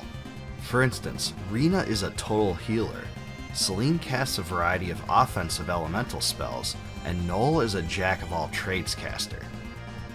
It's certainly fun to experiment with not only different combinations of characters, but also different AI settings to see what works best. Generally speaking, I think it's best to control Claude. You can only control one character at a time, but you can toggle between them to ensure you do the ability you wish. The behavior of the characters you aren't controlling is dictated through AI modes that you set in the user interface. One thing I have to mention is that unless you're familiar with the Star Ocean series, and maybe even if you are, the voice acting in this game will drive you crazy. Each individual special attack produces an audible voice clip, many of which are very cheesy. So if you keep spamming your best abilities, you'll continue to hear the same ones over and over and over. Just check this out.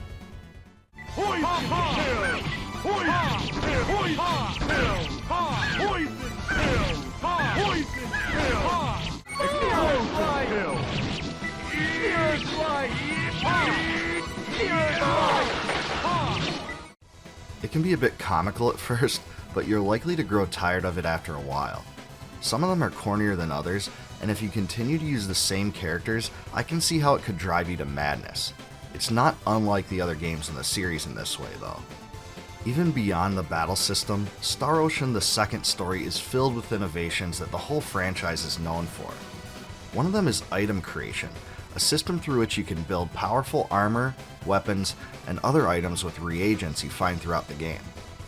Unlike other titles where similar mechanics can provide a fun but moderate advantage, in this one some of the very most powerful weapons and armor can only be created in this way. It's truly different than any other item creation system I've ever seen. Also, the skill system stands out as a fun way to customize the progression of your character. Throughout your journey, you gain skill points that can be allocated to a whole array of different types of skills. Some that provide combat upgrades, some that assist in improving your item creation, and some that provide stat increases. You can buy new skill sets at skill guilds, and this adds a new layer to advancement beyond leveling and killer move progression. You also have the ability to engage in private actions in towns, the ability to split your party up and explore, and sometimes discover bonus storyline content or find special items. It just adds that much more flavor and lore to the experience. The soundtrack of Star Ocean: The Second Story, just like the first title, was composed by Motoi Sakuraba, now a legend in his industry. It expands on the style of high-tempo electronic sounds he is known for, but also throws in a few slower, more somber tracks as well. Star Ocean Forever stands as an uplifting theme of sorts for the game, whereas the Venerable Forest captures the emotional side of the score. Another track, Integral Body and Imperfect Soul, serves as a fantastic song for the final boss encounter.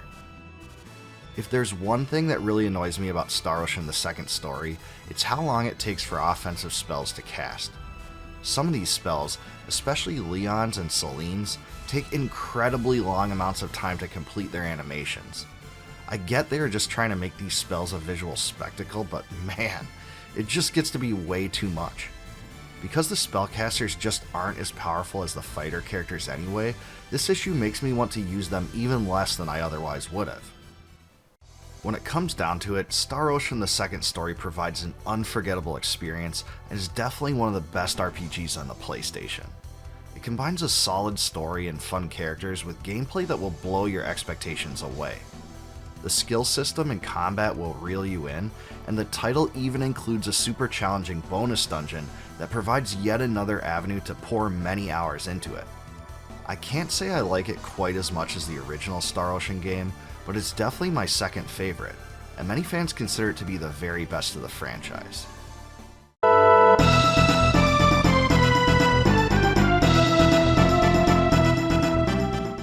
By the mid-2000s, traditional console RPGs seemed to be becoming less and less commonplace.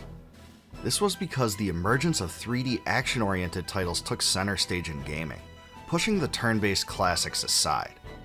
Those that follow my channel probably won't be too surprised when I say I mostly stopped console gaming around this point.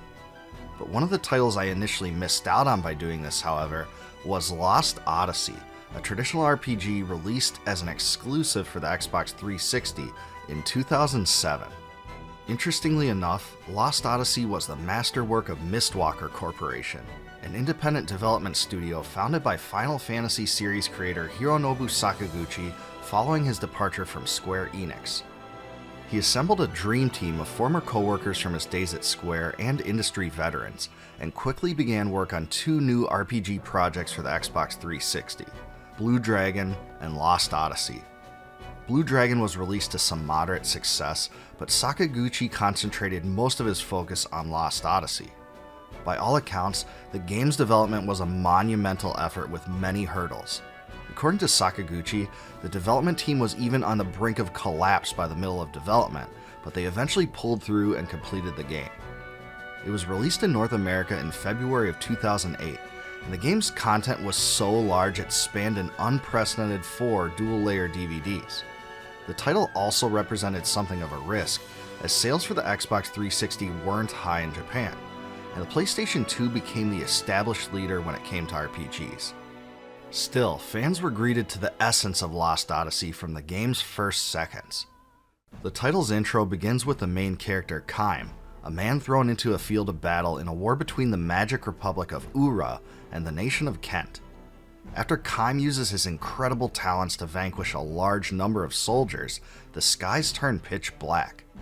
A giant, ominous meteor forms over the battlefield, rains molten lava to the ground below, and smashes into the ground itself.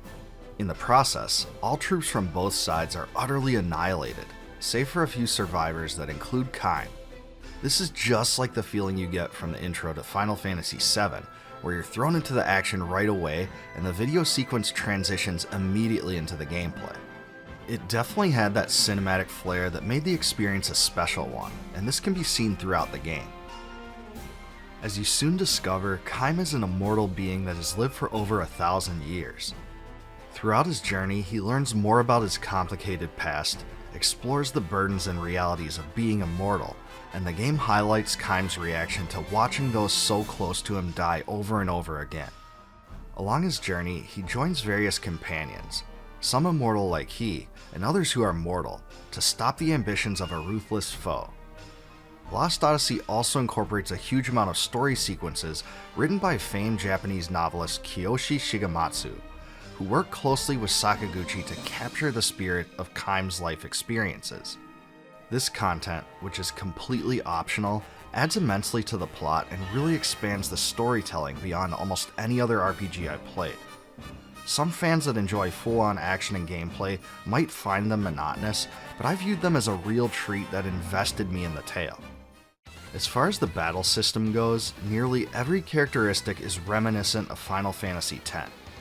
The graphical style of the enemies, the camera movement, and even the menu interface is strikingly similar, and will be familiar to most RPG fans right away.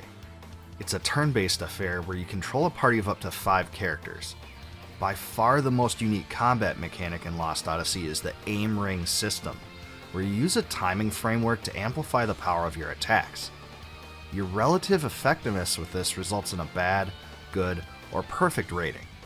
In my mind, incorporating the aim ring idea was a blessing that kept the player engaged in combat and added some minor action elements in a way that didn't detract from the classic aspects of the turn-based gameplay. It was done in a way that reminded me of how timing hits worked in Super Mario RPG and Final Fantasy VIII, but it was a bit more complex than that. Formations also play a role in Lost Odyssey, and there are both allied and enemy formations. The system utilizes 2 rows, where the generally weaker characters can be protected in the back row, and those more durable can be placed in the front. The guard condition concept that facilitates this gives greater defensive bonuses to players in the back row the more hit points players in the front row have. Also, Lost Odyssey uses an experience system where characters that are lower level gain a higher amount of experience in areas up to a particular threshold is reached, after which very little experience is gained. This was pretty unorthodox compared to most RPGs, but it allowed Lost Odyssey to continue providing a challenge and impede the player from becoming too overpowered to some extent. I'm not fully sure whether I like the idea or not. I can see both sides of the question. The soundtrack for Lost Odyssey was created by the legendary Nobuo Uematsu, who even by that time was known as one of the greatest video game composers of all time. And man, is it packed with the flavor and quality that made him so revered in the first place. What's more is that some of the tracks even contain recordings from a live orchestra. The title's main theme is infectious and really contains the feeling the developers hope to impart, and really represents the game's emotional flavor well. It's almost hypnotic, it's so good. But there's just so much more here too. Never-Ending Journey, with its unique blend of woodwinds and classical guitars, is another track that stands out to me as an absolute masterpiece. Parting Forever is another somber track that combines haunting pianos with vocals in an unforgettable way.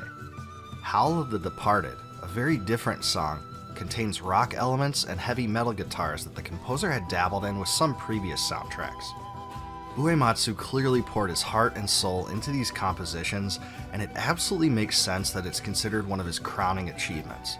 In fact, it may be his best soundtrack ever outside of the Final Fantasy series, and I know many fans that consider it to rank among those ones. Pretty incredible praise if you ask me. Lost Odyssey utilizes a skill acquisition system that's very similar to Final Fantasy IX, where skills are attached to individual pieces of equipment. This keeps many armor pieces, even if less powerful than some others, relevant throughout the course of the adventure. However, this method of skill acquisition only applies to the immortal characters. In addition to this, the skill link mechanic allows mortal characters to send learned skills to the immortal characters. Each character is limited to a finite number of active skills based on their skill slots.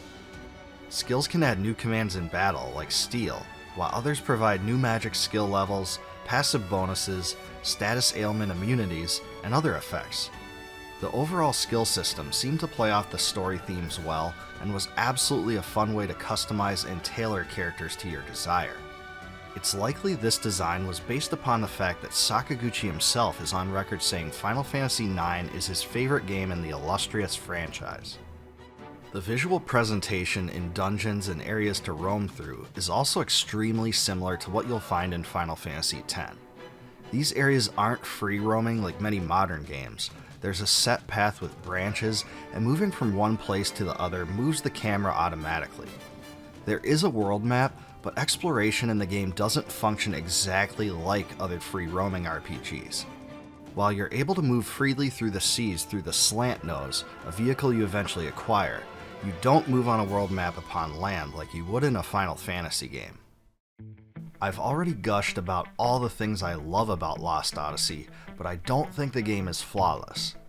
One deficiency is that some of the voice acting is awkwardly delivered, and some of the scenes come off much more over the top and comedic than they are probably intended to be.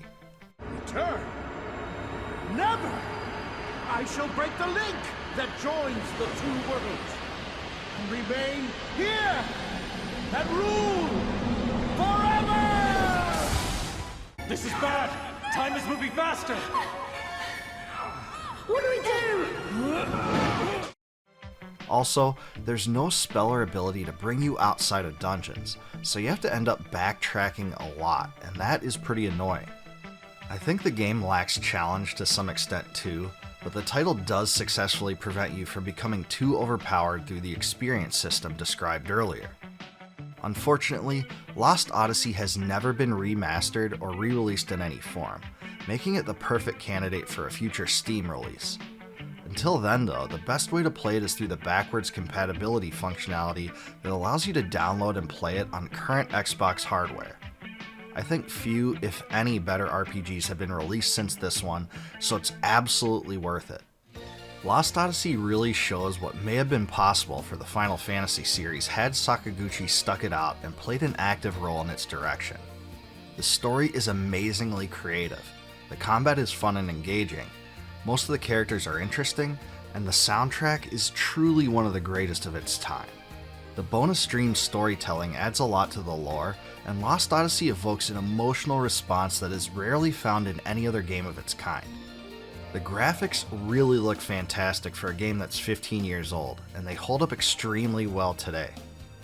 Every single aspect of Lost Odyssey blends in so well with the others and really supports the experience I believe the developers were aiming for. Taken as a whole, I would say the title is among the most underrated console RPGs of all time. It's essentially a Final Fantasy game without the name, and a great one at that, definitely Sakaguchi and his team at their very best.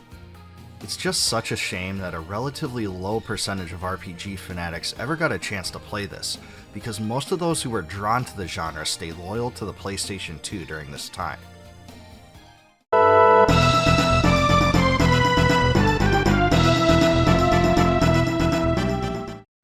Even though Breath of Fire Dragon Quarter was quite a bit different from previous games in the franchise, it did earn some praise from gaming publications and fans. By the time it came out in 2002, Breath of Fire was one of the most recognizable RPG franchises, and gamers still yearn for more. For the next decade, however, the series seemed to fade into the twilight as others, such as Final Fantasy and Dragon Quest, continued to get releases while Breath of Fire didn't. During this period, fans petitioned Capcom for a follow-up. After all the pleading and the passage of over 13 years, they eventually did just that with Breath of Fire 6, Guardians of the White Dragon. There were a few problems though. It came in the form of a mobile game for Android and iOS, was only released in Japan, and was nothing like the other Breath of Fire games. Breath of Fire 6 was a multiplayer handheld action RPG of sorts where you hack and slash at enemies rather than fight turn-based battles. You choose from a male or female protagonist at the start of the game, who is the sibling of Ryu. Nina shows up as a support character as well, and you can eventually transform into a dragon, but from what I can tell, these are the only connections the title had to Breath of Fire.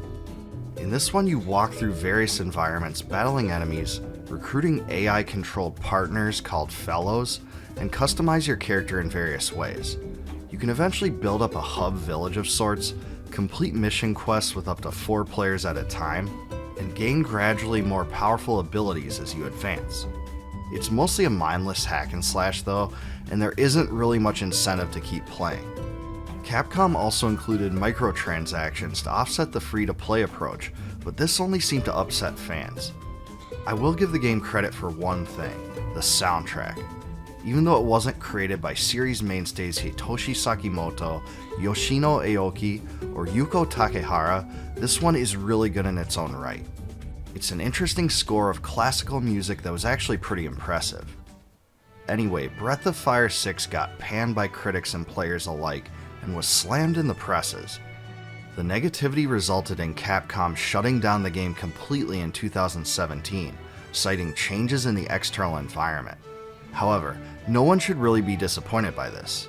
Even if Capcom wanted to expand into mobile and make a game like this, placing the Breath of Fire label on this one was a big slap in the face to fans of the series. Even if Breath of Fire fans could still check out Breath of Fire 6 today, they probably wouldn't want to.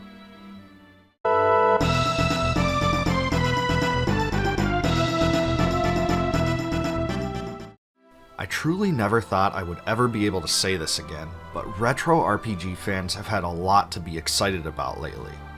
Thanks to the success of games like Octopath Traveler, Live Alive, and Tactics Ogre Reborn, there's more new life being breathed into the genre than there has been in decades.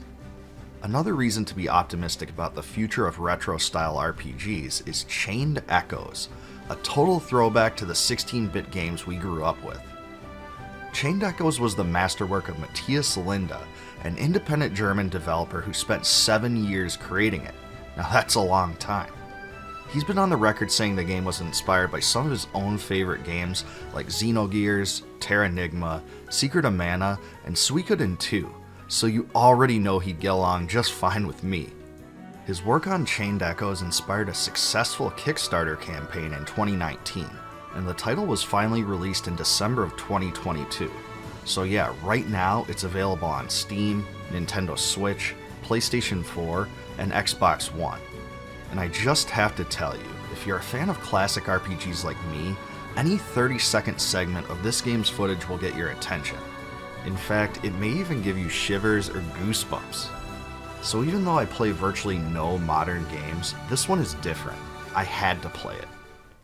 Chained Echoes takes place on the continent of Volandis, which consists of 3 kingdoms. A long and destructive war has devastated the continent over the course of 6 generations, but some are optimistic about the prospect of a peace agreement to end all the strife for good. Now I know what you're thinking, Suikoden II vibes, right? At least that's the first thing I thought of, and I like where this is going.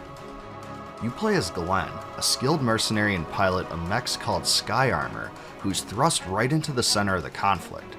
He agrees to take on a mission to infiltrate the kingdom of Fonset on behalf of the kingdom of Gravos. Their goal is to destroy the Opus Stone, a mystical gem that fuels powerful ether cannons.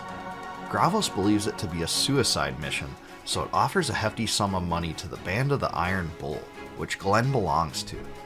In the Sky Armor, Glenn and Killian dispatch the Terran Defense Forces and fight their way toward the stone on the ground. Just as they approach it though, they're stopped by a mysterious character called Wyatt. He insists that the Opus Stone doesn't fuel anything, and the crew was tricked into destroying it. Glenn hesitates but slashes it to pieces anyway. It emits light, then unleashes a huge explosion killing tens of thousands of people. The source of the blast was disputed, but the catastrophic event convinces all parties to sign the peace treaty in an attempt to avert future conflict. The game takes off from there, as everyone plans to celebrate the occasion a year after the treaty's signing. After seeing this intro, I have to say that I love the setup for the game's story. It really makes you think about what could be ahead. The narrative evolves into a tale filled with all sorts of unexpected twists and turns, and it really seems to be influenced by the RPGs that did that so well in the past. When it comes to gameplay, those who played the famed 16-bit RPGs will totally know what to expect from this one. It's a fully turn-based affair where you can have a maximum of 4 characters in your party at any one time. For combat, each character can use a basic attack, use skills, use items, or defend. Pretty standard stuff here as well. When it comes to the title's key mechanics, skills are probably the most important. There are action skills, passive skills, and stat boosters. Because both your hit points and tactical points, the latter of which is expended when using skills, are fully replenished after every fight, skills provide the most important method of aiding allies and dealing damage. New skills are acquired by using Grimoire shards, which you can find throughout your journey. Each one unlocks an additional skill in the Learn Skills menu. Once you unlock a skill, you have it permanently. The oddest part of Chained Echoes is probably the fact that you don't gain experience points like you would in a standard retro RPG. Instead, your stats are raised at predetermined points of the game. However, you do gain SP, or skill points, by defeating enemies, and SP can be expended to upgrade skills. Now, this advancement system was something of a bold and unexpected choice, and honestly, I can see multiple sides to it. I guess this takes away the frustration of grinding and removes the ability to cheese the game's intended difficulty to some extent. On the flip side, it also takes away the ability for players to gain strength through traditional levels, a facet most RPG players love. Anyway, skills are arranged in tiers, and obtaining skills in the higher tiers require you to unlock a prerequisite number of skills in previous tiers. I think the way that the passive skills and stat boosters function is fantastic. I wouldn't change it at all because this system really gives you a lot of control and customization in the direction you want for each character. When it comes to the active skills, I'm pleased with the fact that there's a lot of skill choices and diversity for each character, but I really did end up using the same skills and using my upgrades on those skills throughout the game. So yeah, a lot of cross-slashing with Glenn went down. Another noteworthy innovation of Chained Echoes is the overdrive meter, which functions kind of like limit breaks do in the Final Fantasy games. However, this is shared by all characters, and nearly every action you take builds your overdrive level. When the gauge gets to green, your party will be in overdrive mode, where all their attacks receive a damage bonus, and all skills cost half their normal TP. If you push the overdrive meter into the red, however, the party goes into an overheat mode, making them weaker. The overall goal here is to balance your actions such that you stay in green, so you can't be too timid or overzealous with your attacks. The last thing I wanted to say about the battles themselves is that I was really impressed with the clean, easy-to-use menu interface. I especially love the character turn order displayed in the upper right. This helped me plan my attacks against enemies and know when I needed to heal. The menus aren't too complicated, and it's just a really polished experience in general. Combat animations are fantastic, and playable characters and enemies have visual responses to battle events. Most of the bosses look really beastly too, and the sprite designs for them were great. Some bosses remind me of the ones from Chrono Trigger because several bosses have different attack targets, such as this giant octopus dude, and must be overcome by approaching the battles the correct way. Thankfully, there's also a lot of attack skills that hit targets in a line or in a general area. But seriously, this game has Chrono Trigger written all over it. I mean, you begin the game waking up in a room that is utterly indistinguishable from Chrono's, and I have to think this was an intentional tribute. The only difference is, your mom belts you in the face instead of encouraging you to go to the Millennial Fair.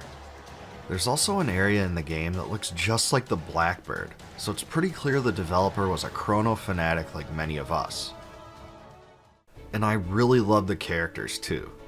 There are 14 total that are recruitable, and each fill different archetypes and gain unique abilities. One of my favorites was Bothraz, a frog-looking mercenary mage who can summon magical weapons and specializes in light and dark magic. I also enjoyed his snarky personality and his propensity to speak of himself in the plural as us. Of course, Glenn is a total beast with his sword attacks as well.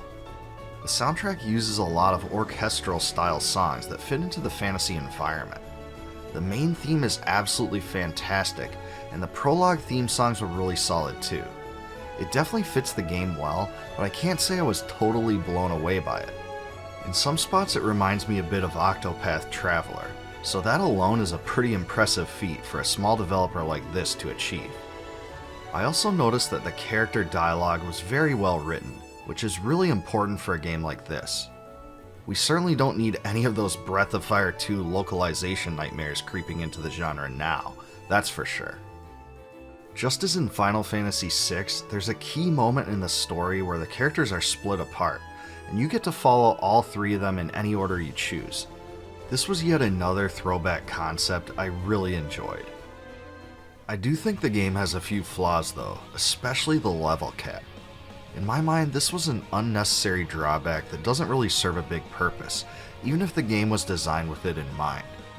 I also dislike the fact that the characters are locked into having only a set number of skills, because it means you really have to make some hard choices. Both of these things, which were probably intended to make sure the game retains its challenge throughout, could have been done away with in my mind. I've also been told by other people that early versions of the game are buggy, and to make sure to upgrade your game to the latest version, but I can't really attest to this because I'm playing the latest one. Just something to be aware of, and please feel free to leave a comment below if you know more about this issue. The Chained Echoes Kickstarter campaign allowed you to buy all sorts of different versions of the game, including normal and collector's editions, but these are mostly all sold out at this point. The best way to pick up the title now is on Steam, where it goes for the very reasonable price of $24.99. At this point, I feel pretty comfortable saying there aren't many retro RPG purchases on the platform I can recommend more than this one, so give it a try. When all is said and done, Chained Echoes is a total hodgepodge of old school RPG greatness, and borrows some of the best and most memorable elements from the days of yore. Its sky armor mechs, well, those are pretty darn reminiscent of Xenogears. At the same time, Chrono Trigger seems to have really influenced the game's enemy encounter system, visual style, and elements of the combat. The story of Chained Echoes seems to draw serious inspiration from Suikoden II and Final Fantasy VI, and the skill system is even a bit similar to Star Ocean's. Replenishing hit points and tactical points after combat acts just like it does in the SaGa games, and the overdrive meter functions a little like limit breaks do in some of the Final Fantasy games. It's like an all-star lineup of old school RPGs all combined together into the same amazing game.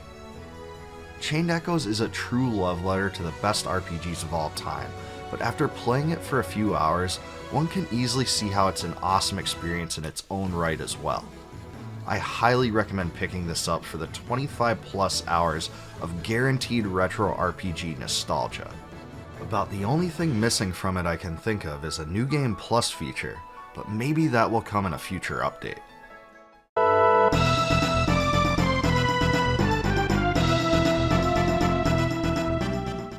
I've been a fan of Tactics Ogre a long time, and I've honestly played the game to death. I mean, why wouldn't I?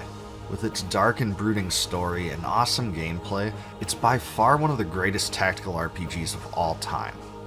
Many North American gamers never got a chance to play it though. The PlayStation version kind of sucked, but I thought the PSP version was actually pretty good.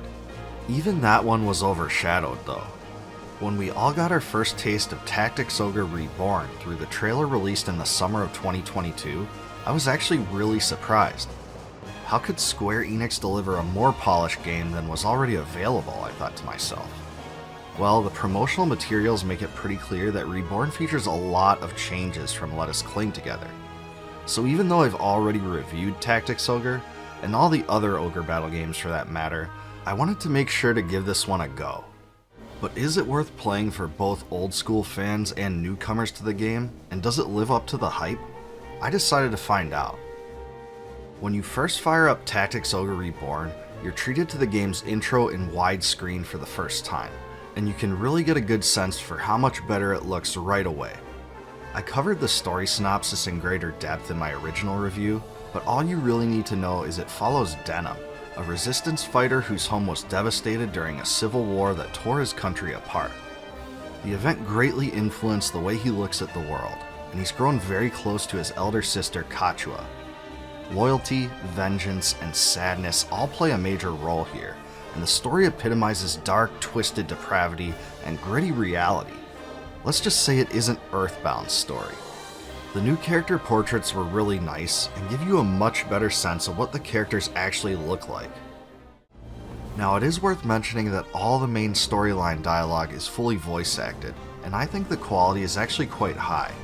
The dialogue itself seems to be lifted entirely from the PSP version, or is at least very similar to it from my recollections. And if they weren't going to redo the entire script, I think this was the best decision, because that was by far the best localized script up to this point. Outside of the storyline segments, the new widescreen view really shines in the battles. So much so in fact that it's hard to articulate how much. The original game had such narrow width that it was often hard to understand unit placement very well, and it was tough to calculate and plan your moves. But now, you're often able to see virtually everything at the same time, and this is one of the remake's best innovations. Also, there's a new trajectory prediction system that makes it way easier to ensure that long-range attackers can hit their targets. The menu system here is also extremely intuitive, and I really loved how the unit turn order is displayed at the bottom of the screen. This is a godsend when it comes to arming the player with more information, and helps them plan their moves accordingly. It even displays statistical information and terrain-specific details to the tile you're hovering over. Even the shops have been improved to provide a smoother experience. One of the biggest changes in Tactics Ogre Reborn concerns the leveling system. Unlike the PSP version, where classes themselves leveled up, Tactics Ogre Reborn revamps the experience system to allow units to level up individually. I think I preferred this framework better too, because it allowed me greater customization options and didn't lock me mentally into thinking I had to keep the same classes. Now there's not much risk in tweaking your units often and altering your approach on the fly. You still gain new skills as you level, and the player is given full control to assign up to 4 skills to a unit at a time. There are 4 types of skills: action, support, auto, and special skills, and lots of different builds to utilize. The coolest thing in my mind is that the skills themselves can be upgraded with frequent use and level ups, and upgrading skills linked to weapons can also make you learn special finishing moves that consume magic points but do incredible amounts of damage. Remember that old childhood lesson, no takebacks? Well, in Tactics Ogre Reborn, there are takebacks. That's right, through the Chariot Tarot system, the player can go back through previous actions taken on the battlefield, replay them from any turn of their choice, and keep the more preferable result. True, it does allow you to cheese parts of the game to some extent, but it also alleviates some of the frustration that comes with it. And I'll just be honest, this is a tough game that can be really intimidating to newcomers, so I can understand it. The soundtrack for Tactics Ogre Reborn deserves some attention as well. In fact, a lot of attention. From the outset, you're treated to the old school theme, but in totally remastered fashion. Original composer Hitoshi Sakimoto was brought back into the fold to direct the soundtrack in this version too, which adds a few new pieces not in the original game. As always, my favorites besides the main theme are Three Kings and Revolt, but man are there a lot of great ones. The rearranged music has been praised copiously by other reviewers, and I can totally see why. The raw emotion of the game really comes out in its music, and the orchestral style really hits home. In my mind, this soundtrack rises to the level of the remastered music in Live Alive and the Final Fantasy Pixel remasters, so it really is impressive. For my money, this is the best aspect of Tactics Ogre Reborn by far, and even if you played the game before, it's worth revisiting for this factor alone. I only have 2 minor gripes about Tactics Ogre Reborn. The first is that the character sprites don't look as clean and pixelated as I would have liked, and it appears they applied a filter to the edges to give them a more modern appearance. I wasn't a fan of how this was handled in the Grandia remaster either, but maybe it's just me. I don't think they're quite as bad here as they were there, but I think the sprites could have been upscaled a bit to retain the old appearance. And hey, maybe I'm the only one with this complaint, but I think they could have looked a bit better than they do. The only other issue I have is the font style. I really dislike the all caps font because I think it gives the game too much of a comic book feel. And I also think it gives the unfortunate impression that all conversations between characters are just shouting matches, which doesn't really fit the game's narrative too well. Sure, it's the same thing as it was on the PSP, but I think it should have been redone for this version. What do you guys think about this though? Am I off base with either of these critiques? Let me know in a comment below. Tactics Ogre Reborn features lots of odds and ends updates and improvements, and I'd spend too much time covering them all, but one I wanted to cover for sure was the panning camera. Instead of being locked into the same isometric view, which often obscures objects and units, you can swing the camera around to capture the grid in a fully overhead perspective. Sure, it isn't fully rotatable like in some other games, but this is really a great ease of life feature in general that prevents headaches and empowers the player to make movement and ability decisions. Obsessive-compulsive completionists will also find a huge challenge in the Palace of the Dead, a 114-floor bonus dungeon that first becomes available in Chapter 4. It's a lengthy, grueling challenge that will excite the most hardcore players, but casual players can just decide not to do it all the same. Spending 100+ hours to complete it isn't outside the realm of possibility, so any attempt to do this is at your own risk, to your health too. It was a great way to pack some replay value into the game that's also optional. It really reminded me of the Star Ocean games in that respect because they had bonus dungeons like this too. So is Tactics Ogre Reborn the best way to play the game? Absolutely yes, 100%, no doubt about it. Its story is menacing all these years later and so well delivered thanks to the new voice acting.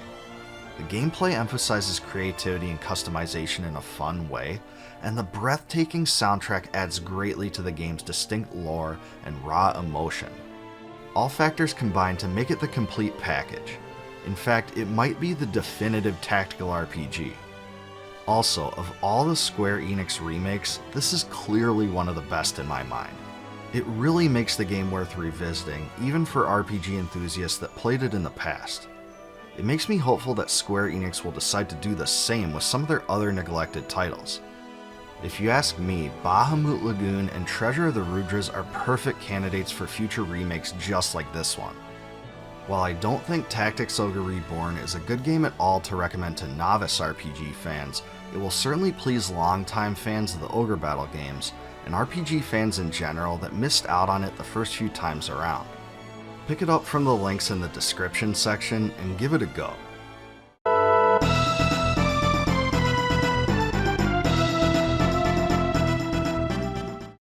I love the old school Fire Emblem games, especially the ones on the Super Famicom, but I never really followed the series closely after that.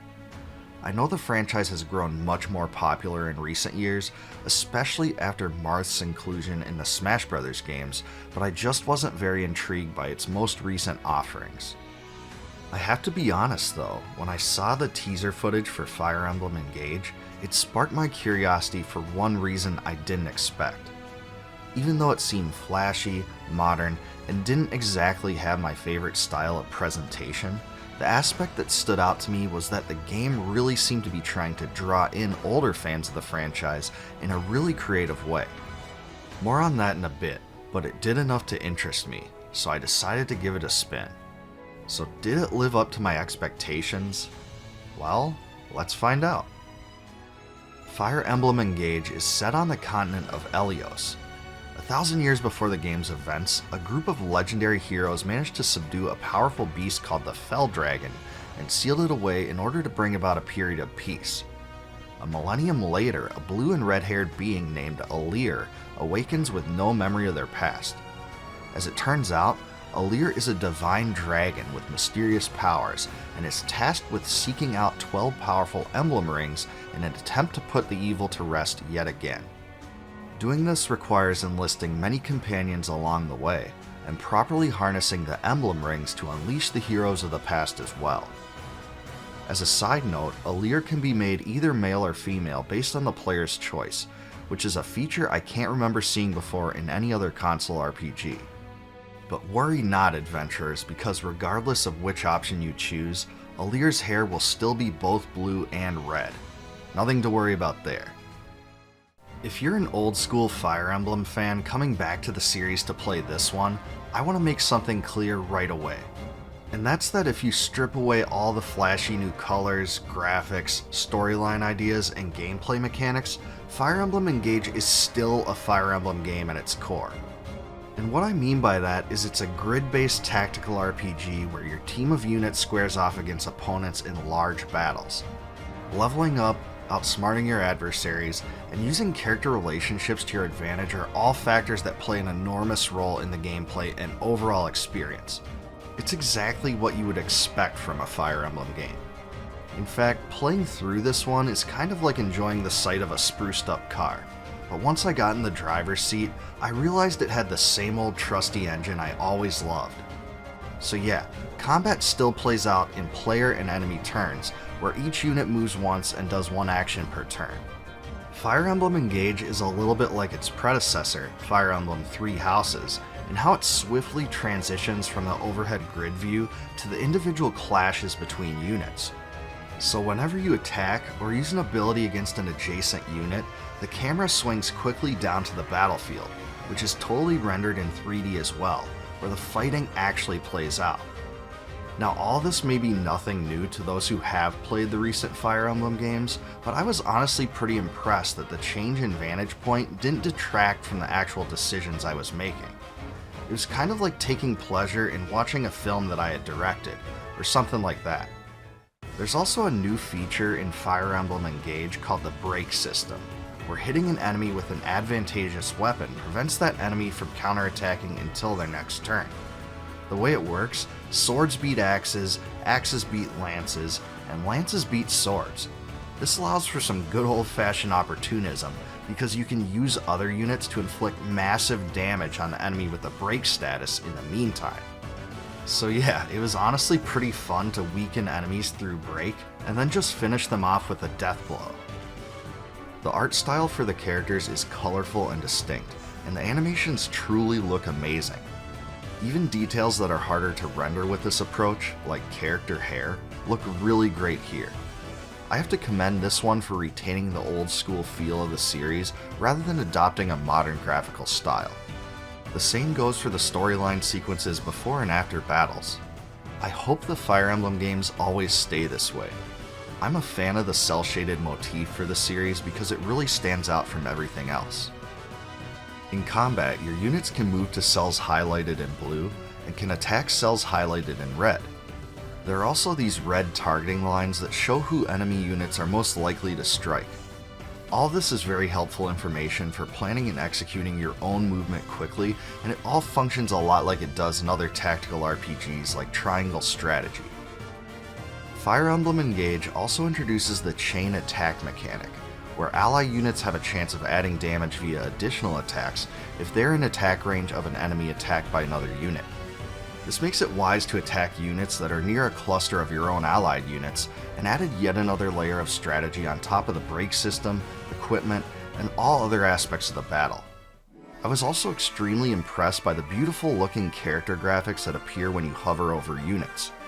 Each of them has a unique visual animation that helped me differentiate between them, and you're also provided useful statistical information to inform your choices. Remember when I mentioned there is a creative system that I think draws fans from the older Fire Emblem games back to this one? Well, the new innovation of Fire Emblem Engage that interested me most were the Emblem rings, a set of 12 rings you could obtain throughout the game. But what's so special about that, you may ask? Doesn't basically every RPG ever have special items? Well, no doubt they do. But these items are a bit unique in that they bring back some of the best Fire Emblem characters from the past by associating each emblem ring with an emblem hero. So equipping these bad boys ties the older characters to the new ones, and you'll be able to fight alongside them in battle. And I have to say, I was pretty pumped to see some of my favorite Fire Emblem characters from the past incorporated in this way. For instance, Xygor from Fire Emblem Genealogy of the Holy War was one of my favorite characters, so to see him back in this one, with some of his classic abilities no less, was a great nostalgia trip. And of course, Marth is back too. Equipping emblem rings boosts your unit's effectiveness in battle through higher damage and multi-hit attacks. Each character also has a special engage meter that fills up during combat, and when it's full, you can use the engage command to fuse with your paired emblem hero. This gives your unit access to special engage weapons and allows it to execute super powerful abilities called engage skills. Other than these mechanics, it's pretty much what you'd expect from a tactical RPG. There are specific win and loss conditions, and battles are epic and usually take quite a long time to complete. This is a Fire Emblem game, so in between battles is where you'll be building character relationships, and you can do this in two major ways. The first is through bond conversations, where your characters interact with each other and increase their friendship levels. Some of this seemed about what I would have expected, but I have to say, Some of these conversations were, well, beyond awkward. And by awkward, I don't just mean some of the dialogue is odd. I mean the game turns into what appears to be a creeper dating sim at times. I mean, just look at this. The other characters essentially worship Alir, and are sometimes found staring at him as he wakes up. So yeah, some of these segments seem more like conversing with Jeffrey Dahmer than they do building character relationships. But still, you don't have to spend too much time doing this, and if you can get over it, there's a lot to love about the other parts of the game. You can also develop character bond levels through Emblem training in Somniel's Arena, where you can spend bond fragments to raise bond levels. Once your bond levels are raised to a certain threshold, your characters can gain powerful emblem skills through the inheritance system. So once your bond level reaches level 5 with an emblem hero, you can spend SP to inherit skills, which can then be used even when the emblem ring associated with that skill is unequipped. This reminded me a little bit of the class system in Final Fantasy V, where becoming a new class would give you a unique ability right away, but you would also gain permanent abilities associated with that class as time went on. So if character customization is your thing, there's a lot to love here. The soundtrack for Fire Emblem Engage was composed by Yuka Tsujiyoko, who's produced music for the series for a long time. And by long, I mean she's created music for the series since the very first Fire Emblem game on the Famicom. Few composers have been tied so closely to such a big series for so long, and the product has definitely come a long way since the SNES days, that's for sure. Honestly, I was a bit blown away by how enjoyable and versatile the score is.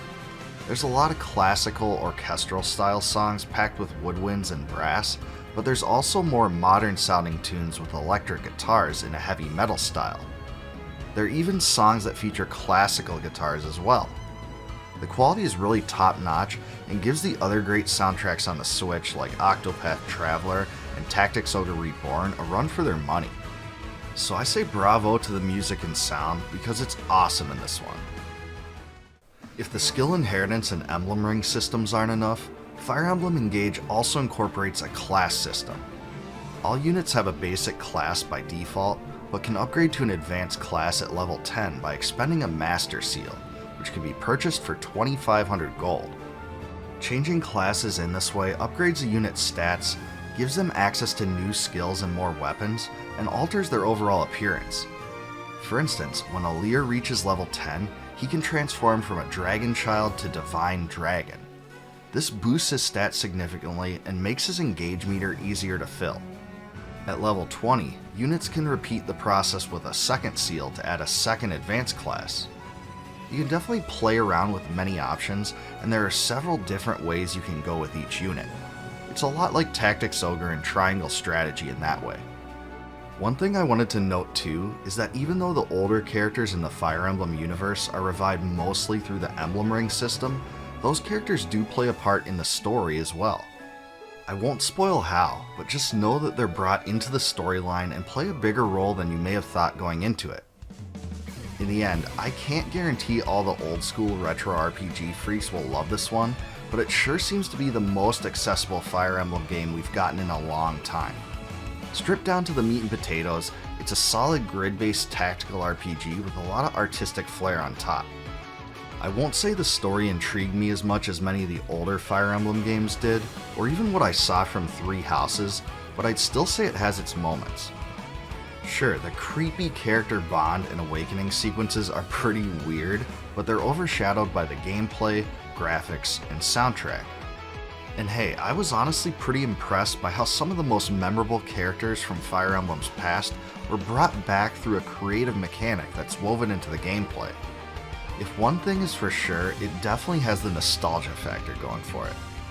If you're a fan of many of the games I cover or love innovative tactical RPGs, pick it up from one of the links in the description and give it a try.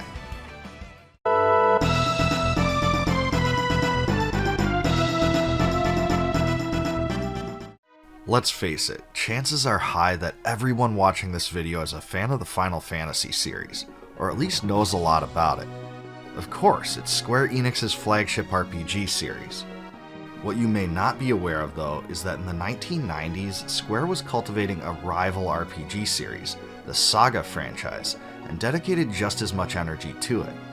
In fact, when Final Fantasy IV was in development, both series had an equal number of games.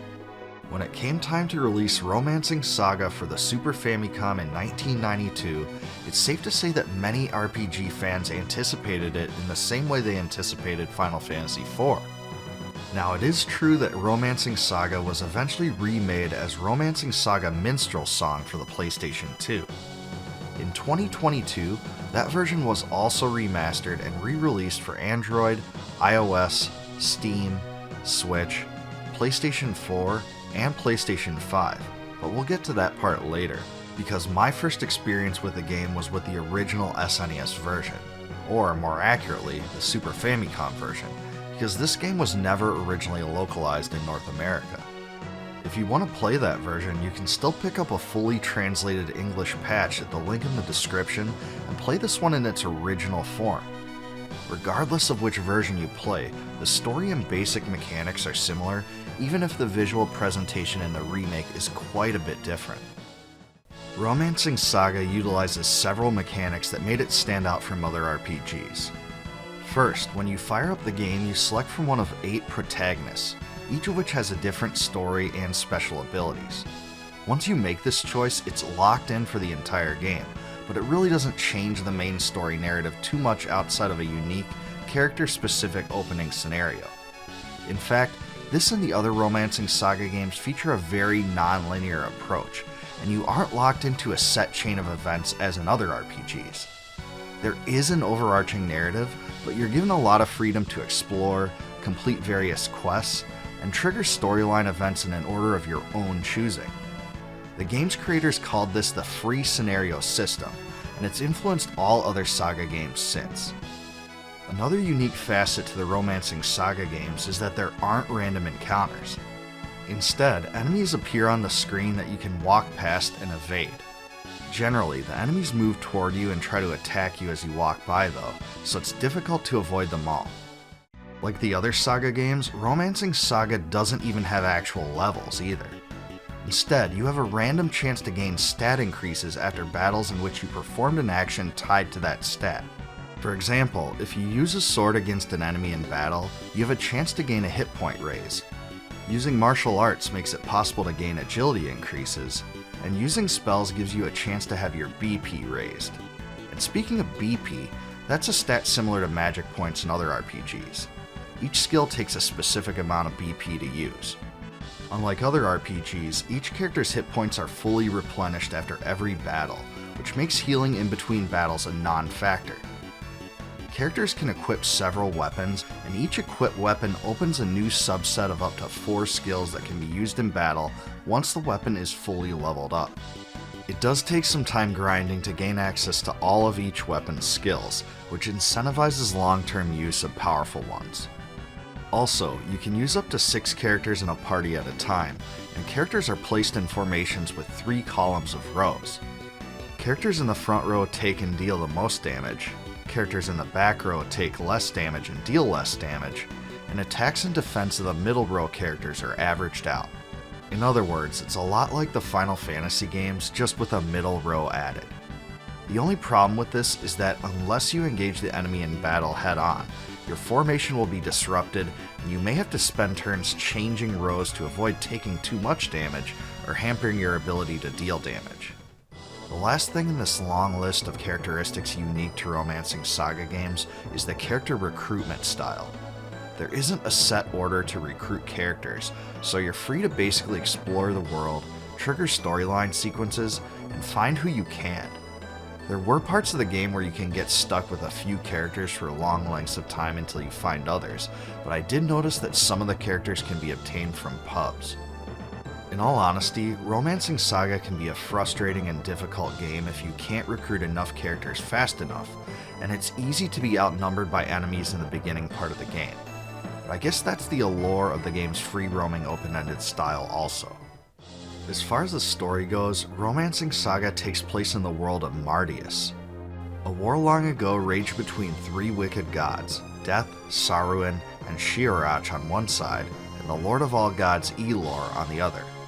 At the end of the conflict, Death and Sheerarch were stripped of their powers, and Saruman was imprisoned through the power of the 10 Fate Stones, which were given to a legendary hero named Mursa for safekeeping. After the passage of 1,000 years, though, the Fate Stones were lost and scattered throughout the world, causing the forces of evil to awaken from their slumber and set out to free Saruman. 8 heroes then emerged to counterbalance the dark forces, which happen to be the protagonists you can select from. Each has wildly different backgrounds and personalities, but all of them have the potential to, you guessed it, save the world. The soundtrack for Romancing Saga was created by Kenji Ito, who worked on the second Saga title on the Game Boy as well. I especially enjoy the main theme, which became a staple for the series and was incorporated into Romancing Saga 2 and 3 as well. You'll find a great assortment of fantasy tunes here that aren't too unlike the quality of the work of Nobuo Uematsu. Because the two worked together at times, it's also quite possible they influenced each other's style. Each of the 8 protagonists have their own theme, which are honestly really good, and there's a lot of other great tracks too. In my mind, this soundtrack deserves 5 stars, it's really good. As I mentioned earlier, Romancing Saga was remade and repackaged into Romancing Saga Minstrel Song for the PlayStation 2, then remastered and re-released in 2022 for many modern platforms. This version retains the story and most of the mechanics exactly, but the graphical presentation uses an exaggerated, cartoony style that gives the characters big heads. It also uses a combat system that looks much more like the newer Saga games. Now don't get me wrong here, I'm glad Square Enix finally found a way to modernize the game so a North American audience could play it in an official capacity for the first time. But as you guys know, I'm old school, so I like the original graphical style more. I just have to admit, the cartoony look seemed to me to cheapen the serious fantasy motif the game was going for. I think Square Enix did a way better job preserving the original feel with the Romancing Saga 2 remaster than with this one, but they were clearly going for a different approach there. Overall, Romancing Saga is a good early Super Famicom era RPG that a lot of people missed out on. It used many unique concepts creatively, especially for the time, and gave the player a sense of exploration not found in many other titles like this. The difficulty level is a little too high, and there's way too many swarms of enemies at times. I mean, just look at this. Ah! And this. No! Just realize that the lack of random encounters certainly doesn't mean less encounters. But hey, if you can get over those things, there's a lot to love here about Romancing Saga. I think most fans of retro RPGs will really like it if they haven't tried it, just don't expect a pure Final Fantasy clone.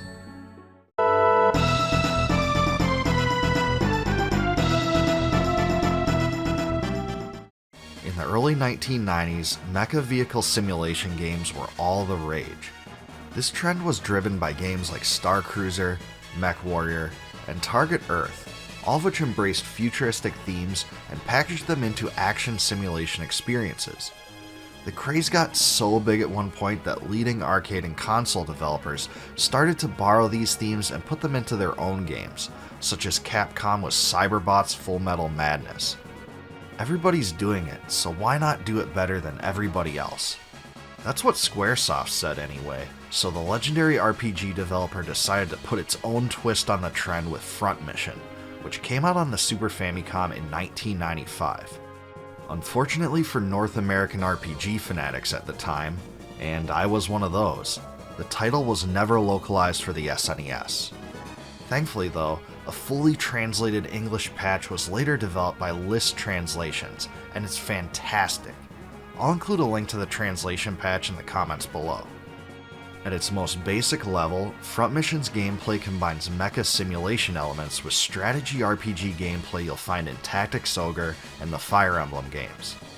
You'll witness storyline sequences with dialogue, but most of the meat and potatoes comes in the form of strategic battles, where you control units on a grid.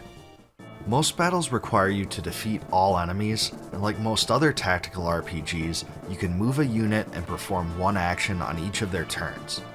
Nothing real unexpected here if you're familiar with the genre. However, Front Mission does offer some unique facets when it comes to the gameplay as well. Throughout the adventure, the player's chief responsibility here is to equip their army of mechs, which are called Wanzers, with various weapons and armor to overcome the game's challenges.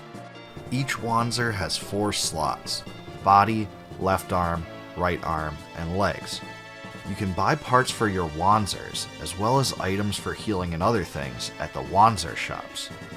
There are 4 types of weapons: melee weapons, short-ranged weapons, long-ranged weapons, and support fire weapons. There are clubs, rifles, machine guns, grenade launchers, flamethrowers, and all sorts of other stuff. It's awesome. When you make these choices, you have to take weight and power output into consideration as well, so there are some limitations to work around. Usage frequency determines how strong your weapons become, so if a Wanzer uses machine guns often, its close range attack will improve over time. The same goes for all other weapon types as well. It's the whole learn by doing concept. You can also obtain computers that augment the power of your weapons. Shields can also be equipped to deflect enemy barrages. Outside of customization, there is another unique element that sets this one apart from other tactical RPGs. And that is that each Wanzer part has its own health bar, and enemy Wanzers mostly reflect the characteristics of your own. You can defeat units completely by destroying their body, but you can also target enemy weapons to disable them instead, or enemy legs to hinder their mobility. There's lots of strategic choices. To me, the best part of Front Mission is the fun that comes through customizing your weapons and building your own crew of specialized mechs. This guarantees each player's experience with the game will be a little different, and it encourages experimentation, something not found in many other strategy RPGs. As far as the story goes, you play as Lloyd, also translated as Royd in some versions, who becomes involved in a complex struggle over Huffman Island. 2 political factions, the Oceania Community Union and the United States of the New Continent, maintain claims over the territory. When Lloyd is sent by the OCU to lead an illegal mission into enemy territory, his fiancée Karen is captured in an ambush. The perpetrator is Driscoll, a USN commander who serves as the title's chief antagonist. After years of disgrace over the failed operation, Lloyd is recruited by a mercenary unit to seek vengeance. Overall, the story contains a lot of sad elements. It's honestly pretty depressing at times. I think the graphics look pretty good for their era, as do the animations. The isometric view gives the player the feeling they're in a large world, and I was pretty impressed how the game featured a variety of settings, all of which look different from each other. For instance, there's this cool urban metropolis area, this jungle area, and also these wooded foothills. I also think it's pretty cool how the game switches into more of a one-on-one view when Wanzers clash, unlike other games where all the action takes place on the same grid. The soundtrack for Front Mission was created by legendary composer Yoko Shimomura, who created many other noteworthy soundtracks such as those for Live Alive, Super Mario RPG, and Legend of Mana. I don't think Front Mission's soundtrack is quite as great as Live Alive's, but it's worthy in its own right and definitely adopts her trademark style. If you played those games, I think you'll recognize her work right away here. The great thing about Front Mission for people that missed out on it long ago is that the game was recently remade as Front Mission First, Remake, for the Nintendo Switch, and released in November of 2022. This version gives the game user interface and graphical improvements, but retains most of the classic gameplay elements and story. I haven't played this version, but I sure am thankful that Square Enix has brought it back for North American fans to enjoy in an official capacity. It's some serious mecha necromancy. If you played it, leave me a comment below and just let me know if it lives up to the original, or tell me what it changes. Regardless of which version you play, Front Mission is a more than worthy game to sink some time into today. It's a fun strategy RPG that embraced some creative ideas within that subgenre and presents a darker story than the lighthearted games of this time. Its difficulty level is just right, customizing the Wanzers is super addicting, and the soundtrack rules. It'll give you about 25 to 30 hours of strategy RPG greatness, and the simulation elements make it stand out from a lot of other games of the era. I'm a definite fan and recommend this one highly.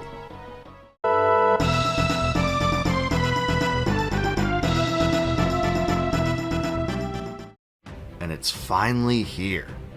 All of us retro RPG freaks have waited so patiently for a long time, but now we have it. Ever since Nintendo unveiled their announcement trailer for Octopath Traveler II, I've been tracking the game closely.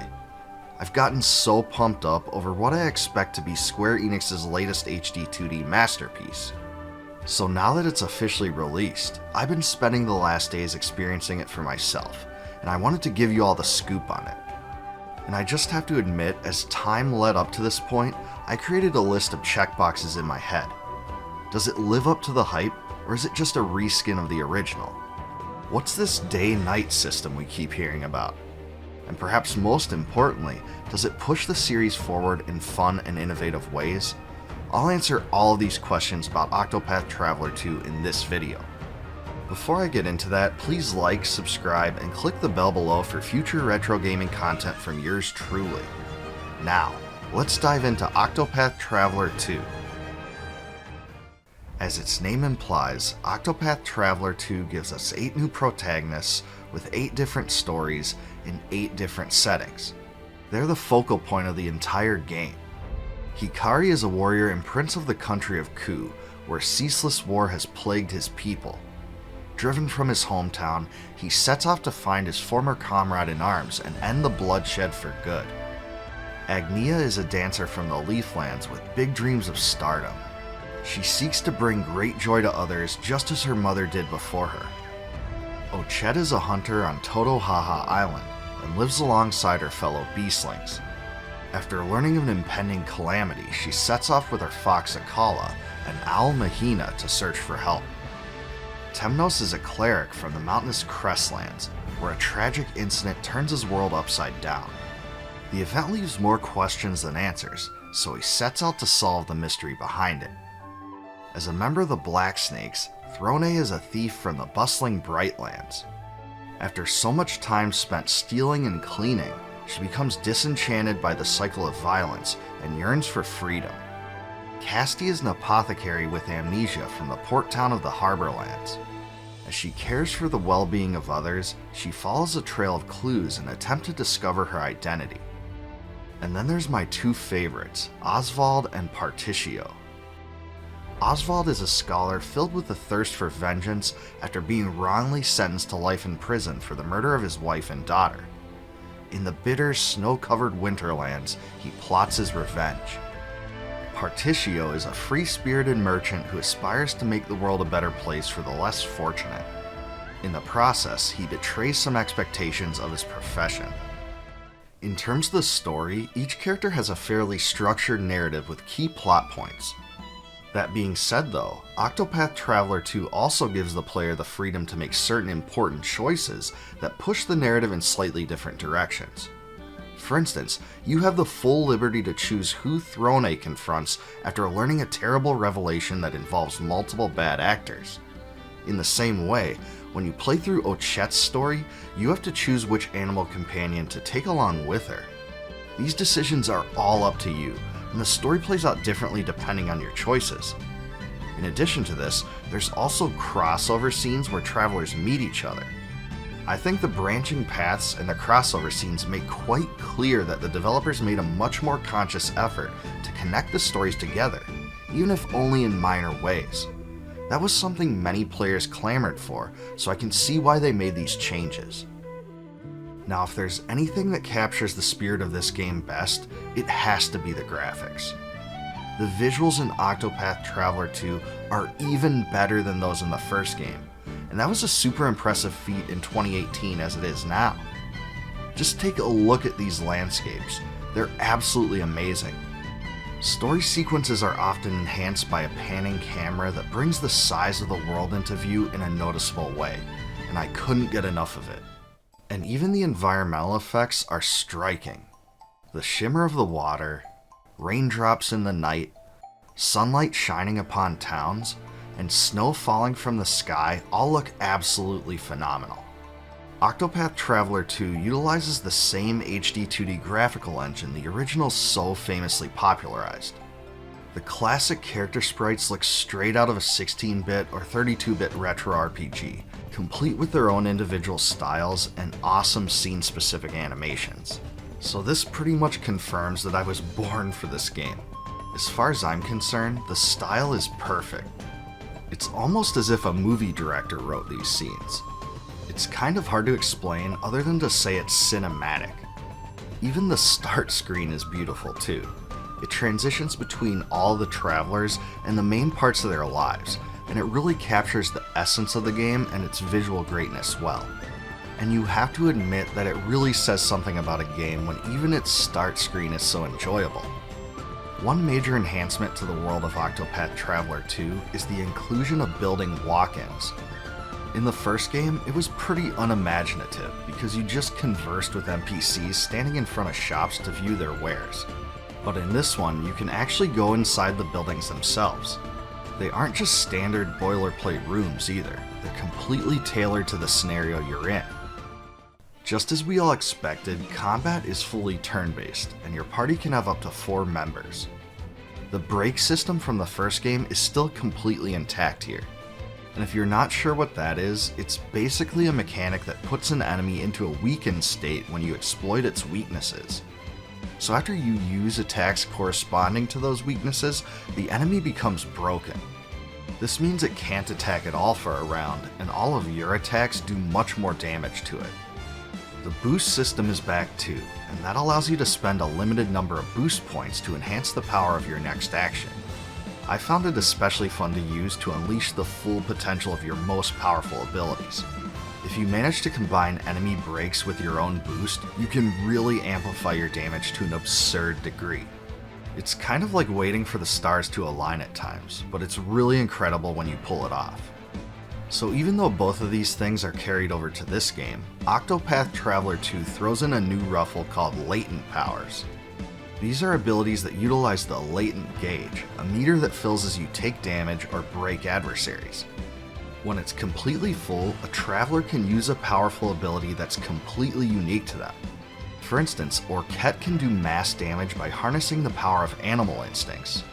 Temenos can lower a foe's shield points with any attack, and Throne can act twice in a single turn. All these latent powers have a completely different function, and as I played through it, I really thought they all made the combat more dynamic. Now we also need to talk about the new day-night cycle and how it affects things. Unlike in the first game, each traveler has 2 different path actions in this one that allow them to interact with others. One that only functions during the day, and the other at night.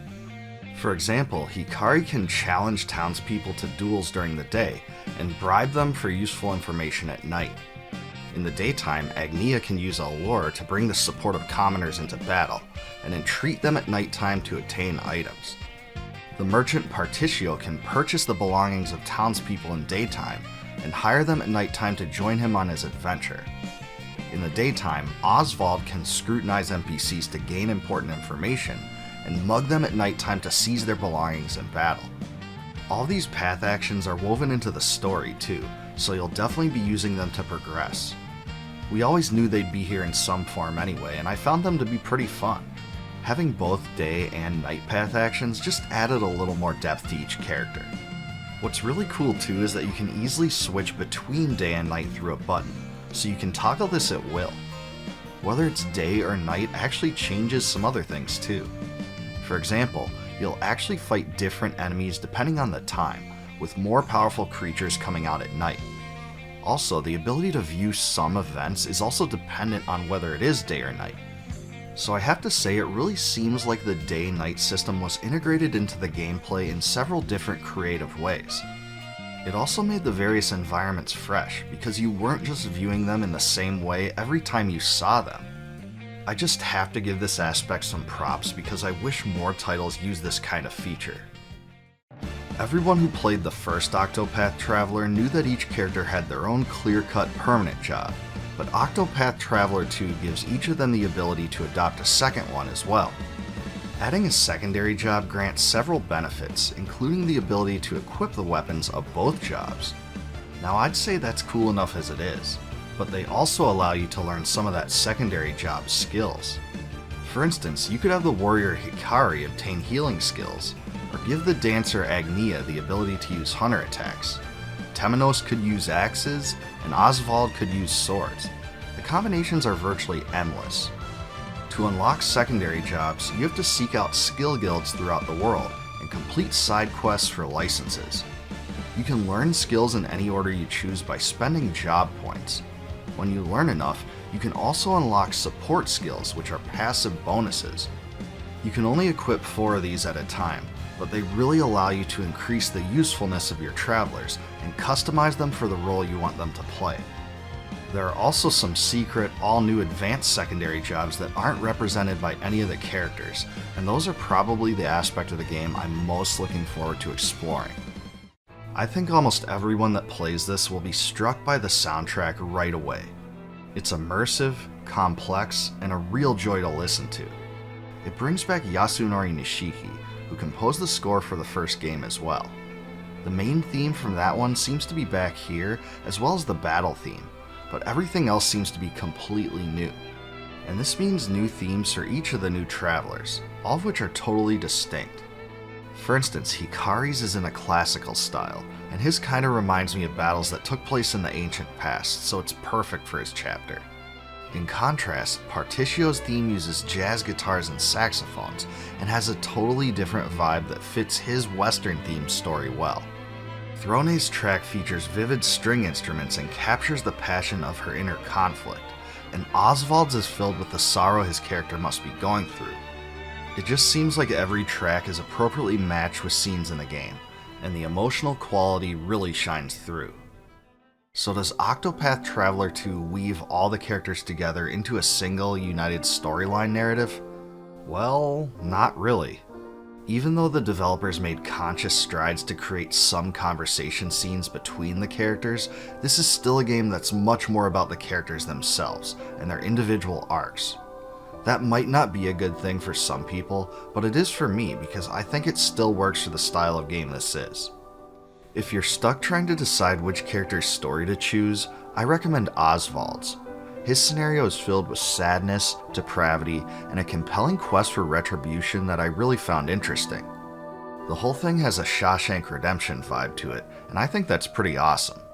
Do you guys agree with me on this? If not, let me know whose story you're enjoying the most in the comments. When it comes down to it though, Octopath Traveler 2 rules. There's no better way to say it than that. The visual quality, gameplay, and soundtrack is totally up to par, and the nuts and bolts of the game are just about perfect. Some of the new gameplay mechanics, especially the latent powers, secondary jobs, and day-night path action cycles were all new features that worked well and were fun to utilize. So yes, Octopath Traveler 2 was indeed the sequel you were looking for. As far as I see it, it's a can't-miss game for enthusiasts of the genre and the HD 2D style. It really has the potential to beat out Triangle Strategy and become my favorite RPG on the Switch, and I think it's totally worth buying.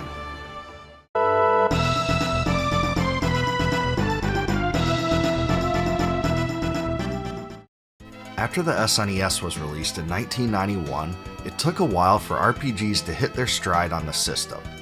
Games like Soul Blazer, Lagoon, and Final Fantasy IV were released to modest success, but North American publishers simply didn't prioritize the genre until the system's later years. One of the titles that began to change that trend was 1993's Lufia and the Fortress of Doom, the creation of a tiny developer named Neverland. You take on the role of an unnamed, red-haired hero from the small town of Alekia. After his father died in a battle long ago, he was adopted and raised by a man named Roman. Skilled with the sword, he's the descendant of a great hero named Maxim, who vanquished the Sinistrals about 100 years before the main events of the game. In fact, the game's intro actually puts you into the role of the 4 heroes that accomplished that task before making the time jump. Most of the game consists of the hero's adventures with his best friend Lufia and 2 other companions, Agoro and Jaren. As you come to find out, rumors of the Sinistrals' revival prove to be true. The hero then sets out to rid the world of evil as the Sinistrals regroup within the floating Fortress of Doom, where they hope to gather strength and stage another takeover of the world. It's certainly filled with all the cliches and corniness from the time, but that's also what you would expect from an RPG from the 1990s. The graphics and overall experience of Lufia in the Fortress of Doom really takes on an early SNES era feel. So this one definitely looks more like Final Fantasy IV and Soul Blazer than it does Chrono Trigger or Super Mario RPG. It still has its own charm, of course, but it won't impress you with its visuals at all. In all honesty, Lufia in the Fortress of Doom really is a product of its time. This means it's an RPG with an incredibly high random encounter rate, something that will turn away some, but was just a fact of life back then. But that's not even the most frustrating aspect of this game. And that is, of course, the fact that your attacks won't default to a new enemy if the enemy you selected at the time of your move is dead. So yep, the same annoying system from the original Final Fantasy game is back here, and it still sucks. You really have to plan your attacks out carefully because of this. I don't exactly love the user interface for the battle system. It places the characters in squares and obscures what could have been a wider view of enemies and environments. The menu is super easy to navigate through, but in general it reminds me a lot of the interface in Paladin's Quest and Lennus II, and that is not a good thing. You'll also be forced in several places to grind levels before being able to proceed in the adventure. Otherwise you can get utterly destroyed by some enemies. I have to give great credit to the battles for one thing though. They're very fast paced for the era and play out in a streamlined way. This is really refreshing because many of the battles in RPGs of this time play out slowly. So at least this one subdues the frustration you'll feel from the super high random encounter rate, to some extent at least. The soundtrack was created by a team of 3 composers. It uses simple but infectious melodies and definitely stands out. There are parts you'll hear the same songs over and over in succession, but overall, this was a really good soundtrack. There's definitely enough variety here to keep you pleased. Some highlights for me were the town theme, castle theme, and the earth theme, all of which play throughout this video. The music is certainly one of the title's best aspects. As far as difficulty level, I think the game is tuned about right considering the number of enemy encounters you'll be forced into. Bosses provide a good challenge that will make you think, and dungeons aren't too complicated. The whole experience will give you over 30 hours on your first playthrough too, about what you'd expect from an RPG of this era. Lufia in the Fortress of Doom isn't one of my favorite RPGs on the SNES, but it's definitely a solid option that gets overshadowed today simply because other games gain more acclaim. But for 1993, it was definitely one of the best titles of its kind. GamePro and other publications gave it a lot of praise at the time, and was the top-selling SNES game in February of 1994, so it definitely was well received. Interestingly enough, Lufia in the Fortress of Doom was initially planned to be ported to the Sega Genesis, and was even slated for a North American release at one point. However, Taito's American office closed in 1995, leaving the game without a publisher. The Genesis version never came out, even though its marketing campaign had already begun in US gaming publications the same year. It must have been awkward if you wanted to buy that one. Unfortunately, the original SNES cart is pretty expensive today, with complete copies costing several $100s. It was never remastered for any system, so that's the only way to play it outside of emulation. Even though the battle system in Lufia and the Fortress of Doom has aged pretty well overall, the random encounters haven't, and that may hold some people back from playing it now. The graphics are lackluster, and some of the themes are pretty unimaginative. Nonetheless, the game's simple charm and fantasy story will feed the appetite of retro RPG fans, and the soundtrack is great too. In the end, this one is still a must-play for fans of the genre.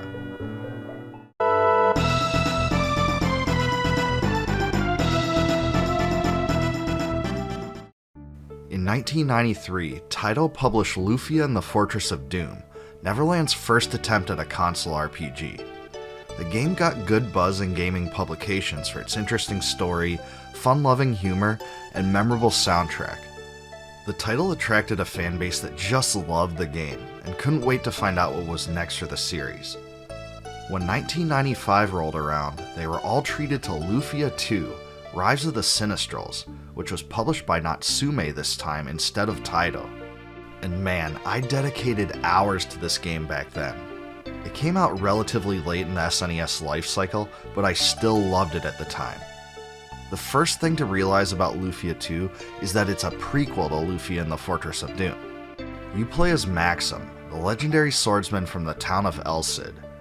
As his village's protector, he teams up with his childhood friend Tia and several other companions to confront the Sinistrals, a group of 4 godlike beings hell-bent on global domination.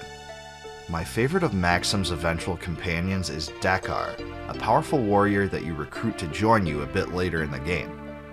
Many aspects of the story are woven into the original Lufia game, and honestly, if you played through that one, you'll actually know the ending to this one. That was definitely a bit of an odd dynamic compared to most RPGs at the time, but there is enough character development and twists in the adventure to make it interesting regardless. One thing I think Lufia 2 does a really good job of is throwing you into a tutorial of sorts at the very beginning. This will familiarize you with some of the game's key mechanics, and it's really helpful for those beginning the game for the first time. It's actually the village elder's so-called secret dungeon where he intends to teach Maxim some skills, so it's even woven into the story a little bit. But it's not exactly much of a secret. It's the only visible area right next to your hometown. Anyway, while the game retains many of the same themes as the original, there were also several stylistic changes that may surprise some fans. The biggest was, rather than random battles in dungeons, enemies appear visually on the screen, and the player can avoid them through movement. There's one catch though that makes the experience different from other RPGs with on-screen enemies. Whenever you move, the enemies also move at the same time, so as you're moving, they're likely to run into you and trigger a battle. Still, you can use distance to your advantage to avoid many of these encounters if you want. That's something you couldn't do in the original Lufia, so this is fantastic. You still do have random battles on the overworld, but the lower number really makes things a lot less nerve-wracking. Lufia 2 does present another potential source of frustration for some players though, and it's actually the biggest difference between this game and Lufia and the Fortress of Doom. Lufia 2 is far more puzzle-oriented than its predecessor, and a huge portion of the gameplay is spent solving these challenges. Many of them involve hitting switches in the right order, firing arrows at objects to create new paths, and even using the hookshot to traverse chasms. There's several dungeon-based items you'll need to make use of, and the whole feel is quite similar to The Legend of Zelda: A Link to the Past. Another of Lufia 2's innovations is the IP system. IP, which represents units of Ikari, a Japanese term for anger, is an attribute much like hit points and magic points. Unlike those measurements though, each character gains more IP the more damage they take in battle. View it as a rage gauge of sorts. Whenever characters have enough IP, they can unleash extremely powerful effects by making use of weapons, armors, or accessories. Some of these IP techniques heal allies, increase ally stats, decrease enemy stats, or deal extremely high damaging attacks. There are about 150 IP techniques in total, so there's a lot to experiment with. This was an interesting way to expand the gameplay beyond the typical RPG, and it forced the player to take additional options into account when choosing commands. Lufia 2 also gives you the ability to recruit various capsule monsters throughout the game that join your party and serve as a guest character of sorts. Once you find them, you can feed them various items to increase their power, and they evolve into more powerful forms as you go. You can't control them directly, but they do chip in to help in various ways in battle. There are 7 capsule monsters in total, and they each have 5 forms. This was yet another fun way to customize your party and increase in power, so I say bravo, it was a good idea. Compared to the original Lufia, Lufia 2 offers a slightly improved combat interface. There's still the blocky appearance when you're selecting menu commands, but after you've chosen your commands each turn, you're treated to a much cleaner looking interface. This was definitely a welcome addition, and makes the title a lot more polished. If all the new mechanics and content wasn't enough, Lufia 2 also added a bonus dungeon, the Ancient Cave, which provides a daunting challenge even for the most skilled players. It's 99 floors, all of which are randomly generated. You can't bring in any of your items or weapons, so you can only equip what you find inside. It's an incredible challenge to overcome, but it's not required to beat the game or anything like that. Yasunori Shiono, one of the 3 composers that worked on the first Lufia game, returned for the soundtrack on this one. It definitely has a similar feel, but I think it's a step up in terms of quality. It also has about 20 additional tracks, so the developers made a conscious effort to add more variety. It's really just solid overall. When it comes down to it, Lufia 2 Rise of the Sinistrals is superior to the original Lufia game in every single way. And beyond that, it's a flat-out great RPG in its own right. The story and characters are interesting, the combat is well designed, and the puzzles, capsule monsters, and IP system add several additional fun dynamics to the experience. The puzzles are creative and extremely rewarding when you solve them, but they do have the potential to make some players frustrated. It's kind of like Alundra in that way. The soundtrack is great, and the ancient cave will give you many hours of fun beyond a normal playthrough. The overall difficulty is a little bit on the easy side, but I still think this is a top 10 RPG released on the SNES in North America.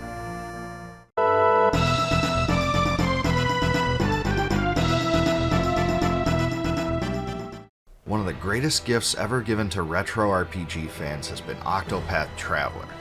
It was a game that resurrected the genre just when it seemed dead, and popularized the HD 2D style.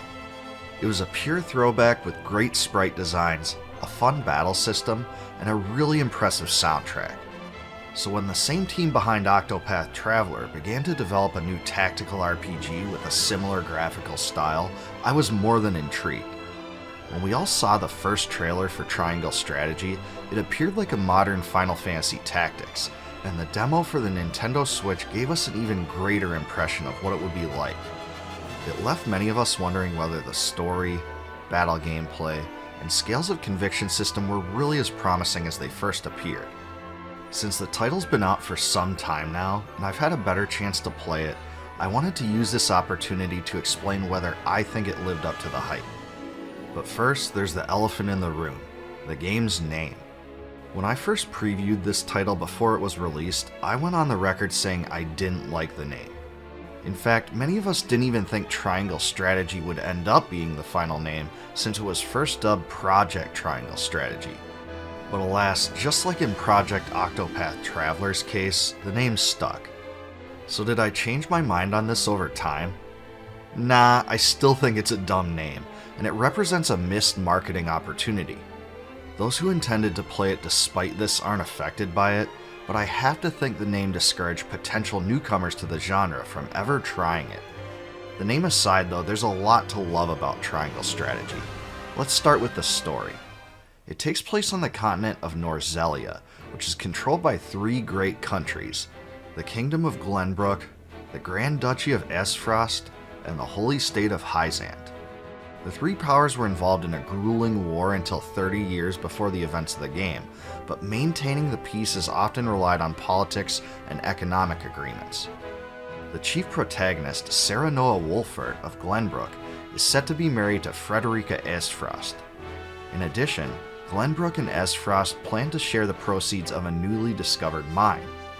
Both agreements are intended to strengthen ties between the 2 countries and keep the peace.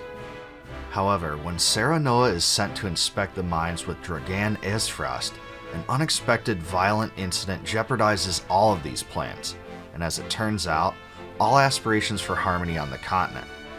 So right off the bat, you'll witness how real the story gets. Both it and the characters are dark and gritty, and you'll get Tactics Ogre and Final Fantasy Tactics vibes from the get-go. The most important characters alongside Sarah Noah are his best friend Prince Roland, the strategist Benedict, and Sarah Noah's fiancée Frederica. However, you end up meeting and recruiting many other characters throughout your journey. But honestly, the sheer number of characters introduced right at the start was a bit overwhelming, but I think the game does correct this a bit, and it's easier to piece things together as the game progresses. If you're into grid-based tactical RPGs, you'll already know what to expect from the battles. Each character can move once and take one action on their side's turn, and the player and enemy turns alternate. Battles have set victory and defeat conditions that are displayed on the screen immediately prior to the battle, and in the preparation phase, you can alter your unit placement before entering combat. Also, each individual character fills their own niche. There are pretty rigid archetypes here. For instance, Sarah Noah is a swordsman with balanced offensive and defensive abilities. Roland is a damage-dealing spear knight that can travel long distances on each turn. Benedict is a tactician that specializes in buffing your characters. And Frederica is a pyromancer who can use fire-based offensive spells. All the other characters you can recruit have their own classes as well, and no character can change their archetype. However, after fulfilling some basic prerequisites, including level thresholds, you can upgrade a character's class so that they gain new abilities and become more powerful. For instance, Sarah Noah starts as a swordsman, but he can become a sword fighter when he reaches level 10 and obtains a Medal of Bravery.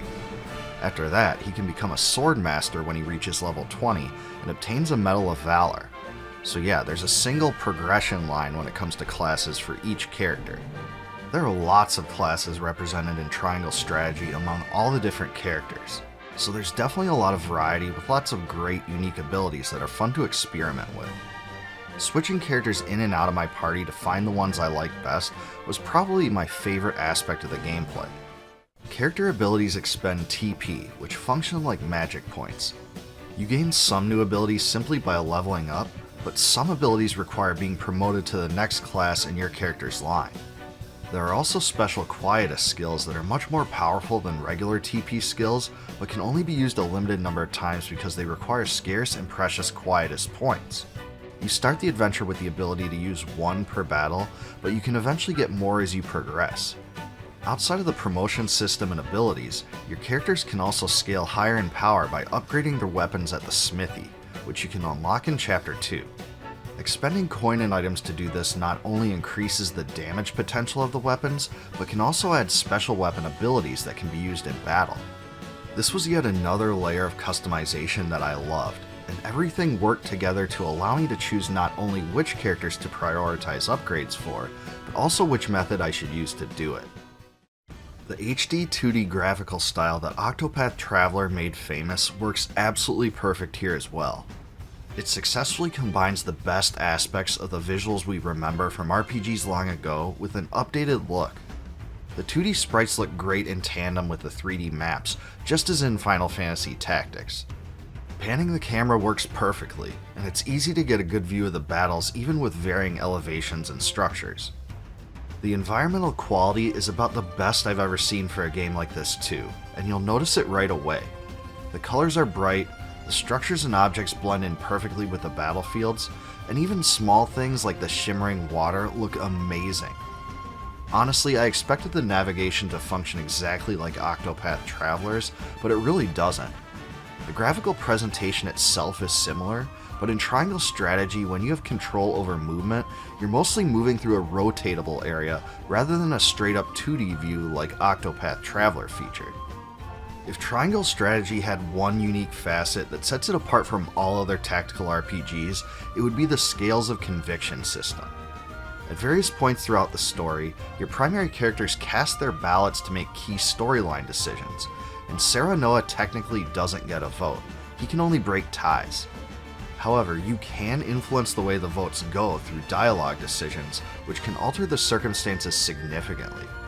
It definitely is possible for the player not to get their preferred outcome, and each choice you make alters your conviction levels. In addition, the recruitment of certain characters is only possible with specific conviction value requirements. This means you won't be able to recruit all the characters in a single playthrough. Who you end up with is completely tailored to your choices. The system allows you to call the shots on the story, which can split into several distinct branches based upon your choices. It is truly a creative and well-designed method to make each playthrough a unique experience, and it really was a fun treat for the player. Personally, I had a good time mulling over several decisions I wanted to make. Based on your decisions, you'll ultimately receive one of 4 different endings. The first 3 are more or less standard endings depending on which conviction value Sarah Noah has the most of. In other words, they're separate unique endings for utility, morality, and liberty. For the 4th ending, well, let's just say there's basically no way you'll get it unless you read up about how to do it. It requires a few prerequisites and is fairly difficult, but it is considered the best ending. I really have to praise the soundtrack too, it's really on another level. The main theme rings through my head the same way many of the great RPG classics do, and there's so many more great tracks here too.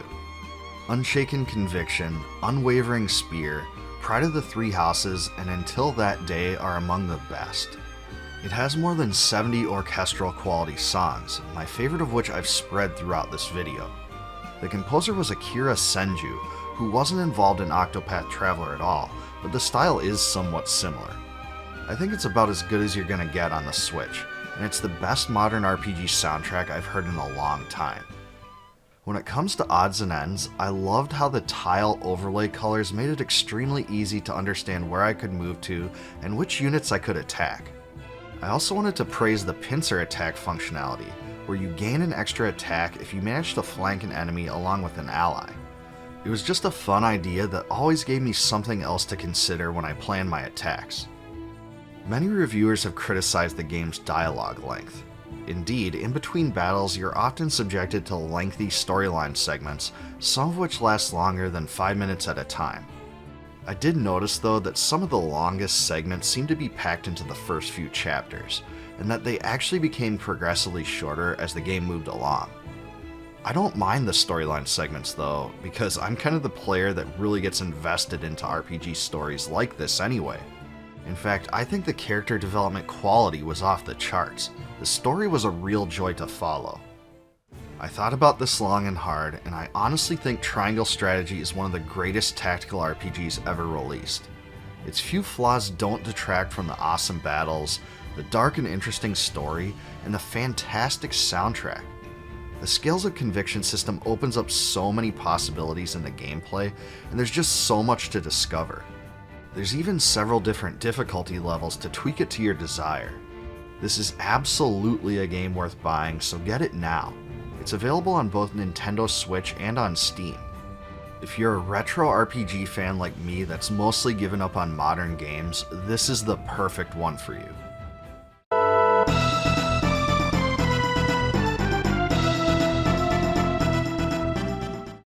When you think of Squaresoft, you generally don't think of overhead action adventure games.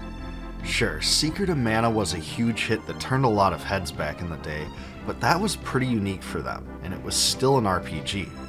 They were much more well known for their classic RPGs, Final Fantasy, Romancing Saga, and other games.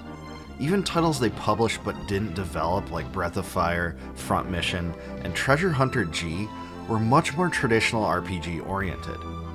Even so, they broke this pattern in 1993 with Alcahest, an overhead action-adventure dungeon crawler developed by HAL Laboratory. Square published the game, but it was only released in Japan on the Super Famicom. Thankfully, as in many titles I cover, a fully translated English patch was released in 2002 to make it easily playable for North American gamers. And since I never originally played it on the Super Famicom, this is the way I first experienced it. Unlike traditional RPGs with heaps and heaps of dialogue, there isn't as much text here, and most of the storyline sequences play out pretty quickly. Nevertheless, the patch does a great job at making this one fully playable. I'll leave a link to the translation patch in the description below. Alcahest borrows some characteristics from games that came before it, but is completely different in other ways as well. It's structured into 8 total stages, and plays much more like a fast-paced arcade game than most console action-adventure titles. It actually plays quite a bit different than it looks, if that makes any sense. Your main weapon is your sword, which you can use to hack away at enemies. You can also hold down the attack button to charge up your sword for a special attack. Outside of your normal attack, you also have SP, otherwise known as special points, to execute companion attacks. And speaking of companions, that's one of the coolest parts of Alcahest. Throughout your adventure, you can acquire various companions that help you fight your way through dungeons. These companions follow you around and do standard attacks based on AI, but you can also press X to unleash a screen-wide attack at the expense of SP. There are 5 different companions in total, each with different abilities. For instance, Garstein the Magician fires magical bolts at enemies and can do a giant explosion special attack, and Sirius is a knight who attacks with his flail. The last companion, Nevis, can can even transform into an actual dragon and breathes fire on all enemies on the screen. Now that is pretty sweet. As you progress, you also gain access to new sword attacks that consume MP, and you can toggle between them with the L and R buttons. For instance, the Guardian of Fire gives you the ability to split into 3 and execute a series of powerful sword stabs. The Guardian of Water, on the other hand, gives you the ability to perform a spinning attack that fires off magical sparks in all directions. There's a fun assortment of abilities to play with, and quickly pressing a directional button twice makes you dash. That's a nice touch too. The story behind this whole monstrosity is pretty simple. Long ago, a legendary swordsman slew an evil demon god named Alcahest and successfully sealed it away. 1,000 years later, a new demon tribe led by Emperor Babylon plans to conquer the world with an imperial army and revive Alcahest. You play the role of Alan, an average guy who happens to be minding his own business when he's chased down by 2 weird-looking lizard creatures. Just as he's cornered, he's miraculously saved by a guardian and given a sword and shield. As you soon learn, he turns out to be, well, you guessed it, the chosen one to defeat Alcahest and save the world. But he won't do it alone. He has to seek out and enlist the 4 elemental guardians to help him. Oddly enough, Alcahest gives the appearance of having several RPG elements, what with the experience gauge in the upper left-hand corner of the screen and all, but it really isn't an RPG. What shows as experience and next is really just a way to illustrate your progress toward an additional continue, which will help you through the game if you die. So Alcahest doesn't use an RPG leveling system or anything like that. The experience points are more like a traditional arcade's points meter. Alcahest is a pretty short game and can be beaten in about 4 hours, but there are plenty of areas to explore. There really aren't many puzzles to solve though, and many of the areas are like mazes that you do have to run around in various directions to find keys to proceed. Most of the bosses are pretty sweet, even from the start. Look at this fierce looking fiery armor dude. There's actually some pretty cool design here. The story is definitely cheesy at times, but the dark boss designs aren't. They look sinister and add the perfect type of medieval flavor.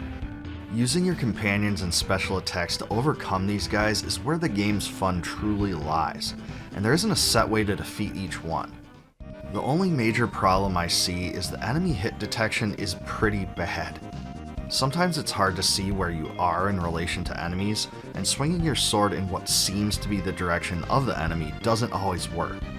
You can get a better feel for it as you put more time into the game, but it operates a little like Secret of Mana and Secret of Evermore in this way.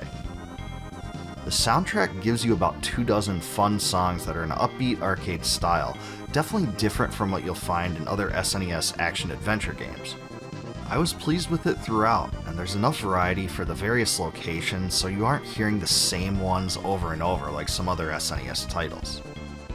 I'm actually pretty surprised Squaresoft decided against localizing this one in North America. After all, the title shared some similarities with games like The Legend of Zelda: A Link to the Past, Illusion of Gaia, and Secret of Mana, all of which did very well here. It isn't like there is a ton of text to translate like in their flagship RPG games, so it's not like it would have been a huge burden on staff. I guess they felt the game's arcade style wouldn't work too well on console over here, but I think that was a mistake. I know my friends and I would have enjoyed this one a lot. So yeah, Alcahest is a fantastic game that's totally overlooked and unappreciated. It uses a lot of fun concepts that fans of action-adventure and RPG games will appreciate, but still stands out in its own way. It's definitely on the short side, and some of the hit detection is frustrating, but it makes up for these things in so many other ways. It also throws a bunch of challenges your way, so it's not like it's a cakewalk or anything like that.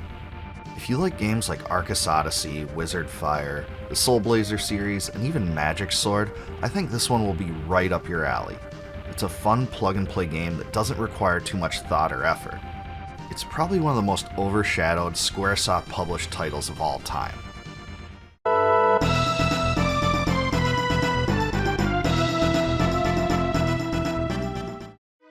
Two years after Romancing Saga was released, Square capitalized on its success by releasing its sequel, Romancing Saga II, in December of 1993. It represented a big step forward for the series in several ways, especially graphically. Even so, the title retained many of the same elements that made the first Romancing Saga game stand out in the Super Famicom's early period. Of course, Romancing Saga II wasn't released to a North American audience on the SNES, so it truly lurked in the shadows of RPG history for decades. Over the years, various teams produced incomplete English translation patches, but the game was never fully translated. Unfortunately, this caused Romancing Saga II to become forgotten by most Western enthusiasts. That was, however, until Square Enix remastered the game in 2017 and released it on several modern platforms, including Steam, Nintendo Switch, PlayStation 4, and Xbox One. The new version uses classic sprites, but improves the environments to fit the widescreen view, revamps the menus, incorporates a brand new English script, completely remasters the original soundtrack, and even adds some animated enemies. All the main storyline and character details remain totally intact. Let me just make one thing clear right here.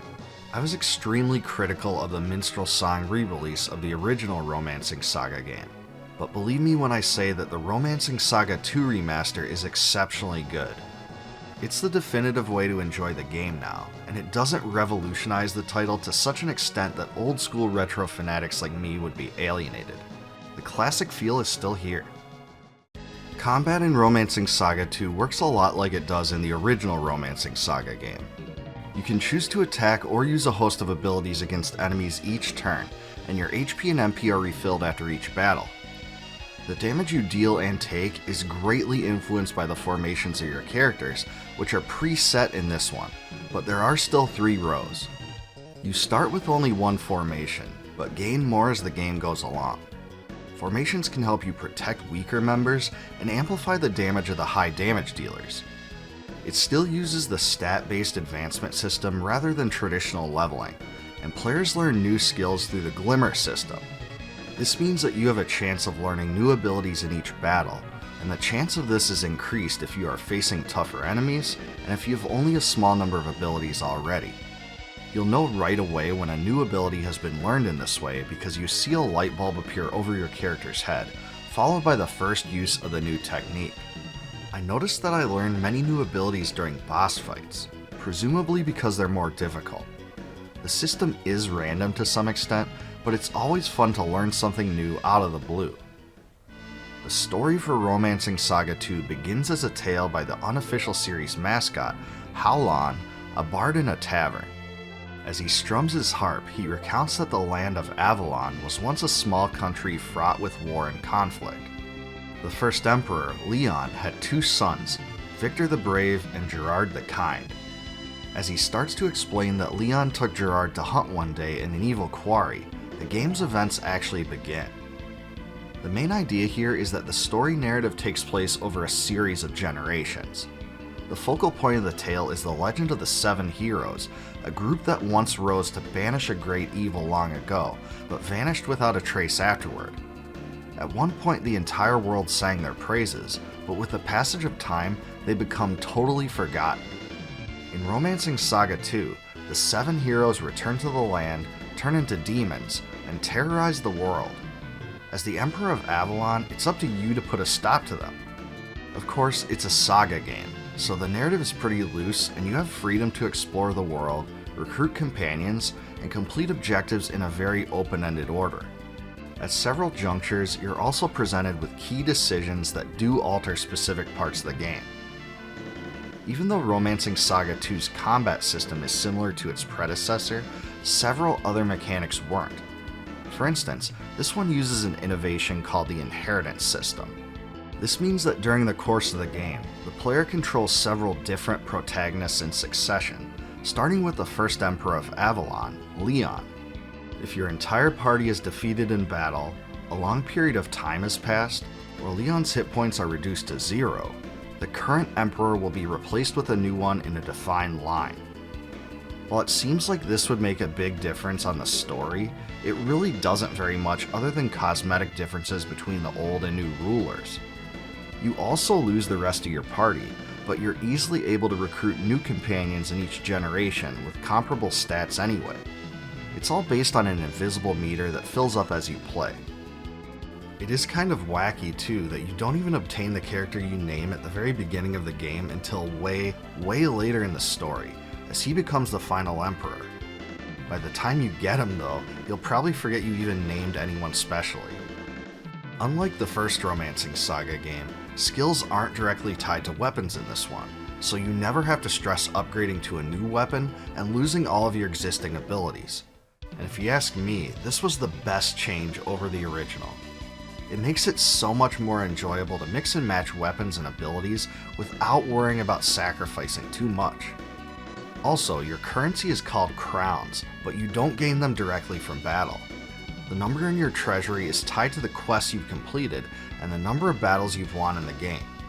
You can only carry up to 10,000 crowns at a time for personal use though, and that is a bit odd. But the crowns in your treasury can be used to upgrade your castle to open up new quests and NPCs, which is pretty cool. It reminds me a bit of the castle building you do in the Suikoden games. Kenji Ito produced the soundtrack for Romancing Saga II, just like the previous game, and I think it sounds great. It's packed with both uplifting and somber tracks and will be familiar to you if you know his other work. The re-released version of the soundtrack is especially awesome and really deserves some praise. These tracks were reworked in masterful fashion and breathed new life into the music. Battle of the Emperor and Encounter with the Seven Heroes are both great songs, but the main theme is probably my absolute favorite. That's the sound most people associate with the Romancing Saga games after all. I would say my gripes with Romancing Saga 2 pretty much match the ones I had with the original. I loved how you could avoid some enemy encounters, but there's just so many enemies packed into various areas that fighting your way through dungeons becomes a real tedious nightmare at times. Parts of this game are also beyond punishing unless you're adequately stat boosted. It's pretty unforgiving and the game really makes you grind. Also, some of the magic spells are just ridiculously overpowered and make the weapon abilities look like a joke. There could have been a lot more balance that went into this. All in all though, Romancing Saga 2 is a really fun RPG, and it was made so much better through the modern remake. Its combat system and abilities are fun to use, and the title is filled with enjoyable fantasy lore and other elements that made the series so unique. The inheritance system was a good idea that made you feel as if you were controlling a kingdom rather than specific characters, but I guess it did have some shortcomings too. The remake also adds a challenging new bonus dungeon and several new classes. There's also a New Game Plus feature, which is really nice. So yeah, I think Romancing Saga 2 is absolutely worth picking up from Steam for retro RPG fans. I've noticed that it commonly goes on sale there for over 50% off, and it's already at a reasonable price, so definitely keep a lookout for those bargains.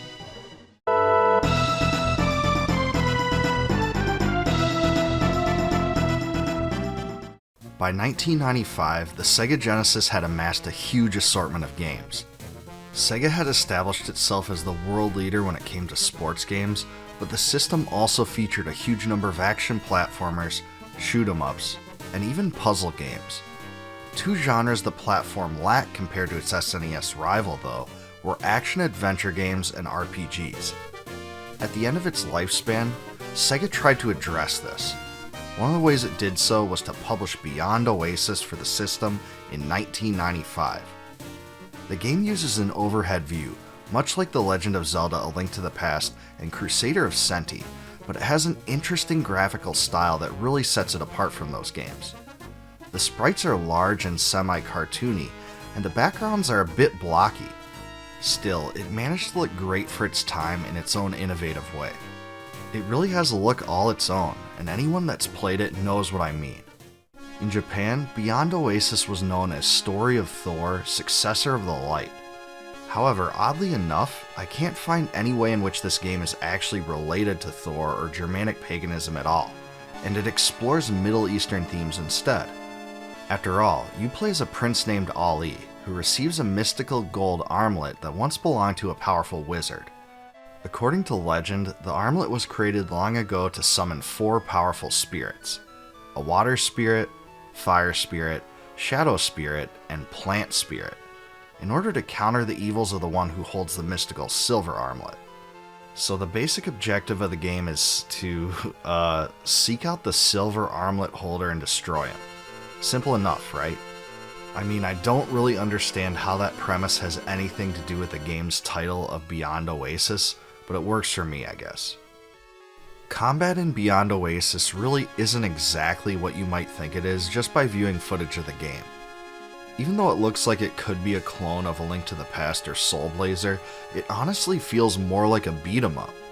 This is because most enemies take multiple hits to defeat, and the combat animations really make it feel like combos done in the traditional beat-em-up style. Enemies have health bars like in those games, and you can crouch and do jump attacks. This really was a fun way to incorporate beat-em-up gameplay into a game like this though, and it really makes it one of a kind for its era.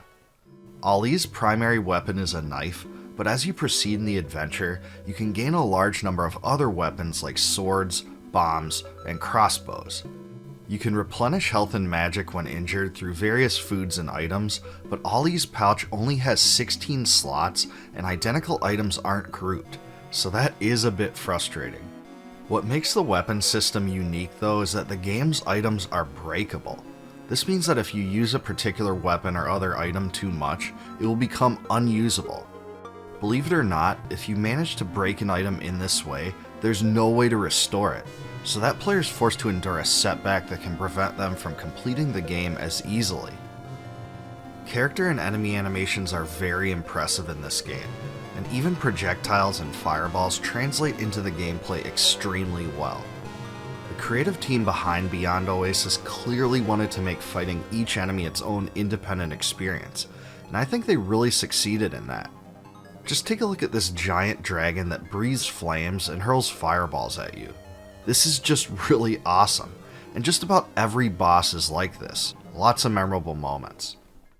As you can probably tell from the story, one of the central ideas of the game comes from using the 4 spirits to overcome the game's challenges. The dungeons are filled with monsters and basic puzzles like other games of this kind, but what makes it most unique is you can only get through certain areas by using certain spirits in the right way.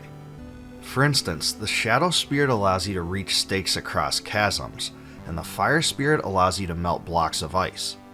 Each spirit has 3 abilities, one that works by pressing the A button once, another that works by pressing the A button twice, and yet another one by holding the A button and releasing it. This was a little odd to get used to at first, but once you get the hang of it, you can utilize your spirit abilities efficiently. Beyond Oasis really is more of an action-adventure game than an action RPG. This is because it doesn't really have a leveling system like games in the latter category, and the gameplay embraces more of a style of an overhead Zelda game than a game like Secret of Mana. You have health and magic gauges in the upper right-hand corner of the screen, and your maximum capacity can only be expanded by finding special elemental jewels and heart containers of sorts throughout the adventure. The one thing I dislike, and I mean really dislike about Beyond Oasis, is the soundtrack. Instead of a collection of fantasy-oriented tunes that you might expect, this game's score is a series of ambient sounds and synthesizers that come off really weird at times. It wouldn't be a big issue if some tracks like those were inserted at particular moments, but the entire soundtrack is like this. I guess it's unique enough that some may like it, but I really wasn't a fan. The grindy SaGa sound chip just didn't seem made for it, even if one wanted to explore an interesting approach to sound like this. Thankfully, there's many ways to play Beyond Oasis today. The original cart isn't out of this world expensive, but it's also available on the Nintendo Switch online store. The best and easiest way of all to play it though is probably through Steam, where it's only 99 cents. You truly can't beat that. Beyond Oasis is a fantastic game and really stood out for its time. It gave the Genesis a worthy rival to some of the best SNES action-adventure games, even though it came out so late in the system's life. The dungeons are creative, the combat is fun, and the spirit system is interesting. In fact, the whole experience feels unique and rewarding. The odd soundtrack and broken items are a bit frustrating, but every other element of this title works well to make it into a classic. Beyond Oasis features some of the best graphics and animations the Genesis had to offer, and it may even be one of my top 10 favorite games on the platform. If you enjoy a lot of the same games I cover, this one is a must-play too.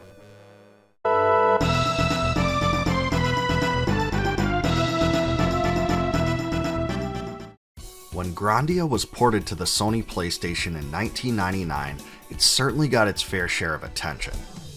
Myself and other fans enjoyed its stunning graphics, innovative gameplay, and memorable music. To me, the thing that made it stand out most was its optimistic feel. At the time, that contrasted greatly with its darker, more sinister counterparts. Grandia received a lot of buzz, and the cult following of fans it attracted wanted more. Eventually, Game Arts delivered. Grandia II was released in 2000, and it adopted a more mature feel while still retaining many of the original's best qualities. There was only one problem though, at least for most people. It came out on the SaGa Dreamcast. But why was that an issue, you might be asking? Well, the Dreamcast wasn't known for its RPGs, and many fans of the first game passed it up back then for that very reason. Despite this, Grandia II was widely praised in gaming publications. Still, the fact that RPG fans generally preferred the PlayStation and PlayStation 2 meant the title went overlooked to some extent. Well, this was eventually rectified in 2002, when the game was ported to the PlayStation 2. This decision gave the game new life, and it was the way many of us first played it. In 2019, an updated version of the game was included in a Grandia 1 and 2 remaster package for Steam and Nintendo Switch, and I'll be using footage from that version. The world of Grandia II centers upon an epic battle between Granos, the god of light, and Valmar, the god of darkness, which took place thousands of years before the events of the game. The fight nearly destroyed the planet, but in the end Valmar shattered into pieces that were scattered throughout the world.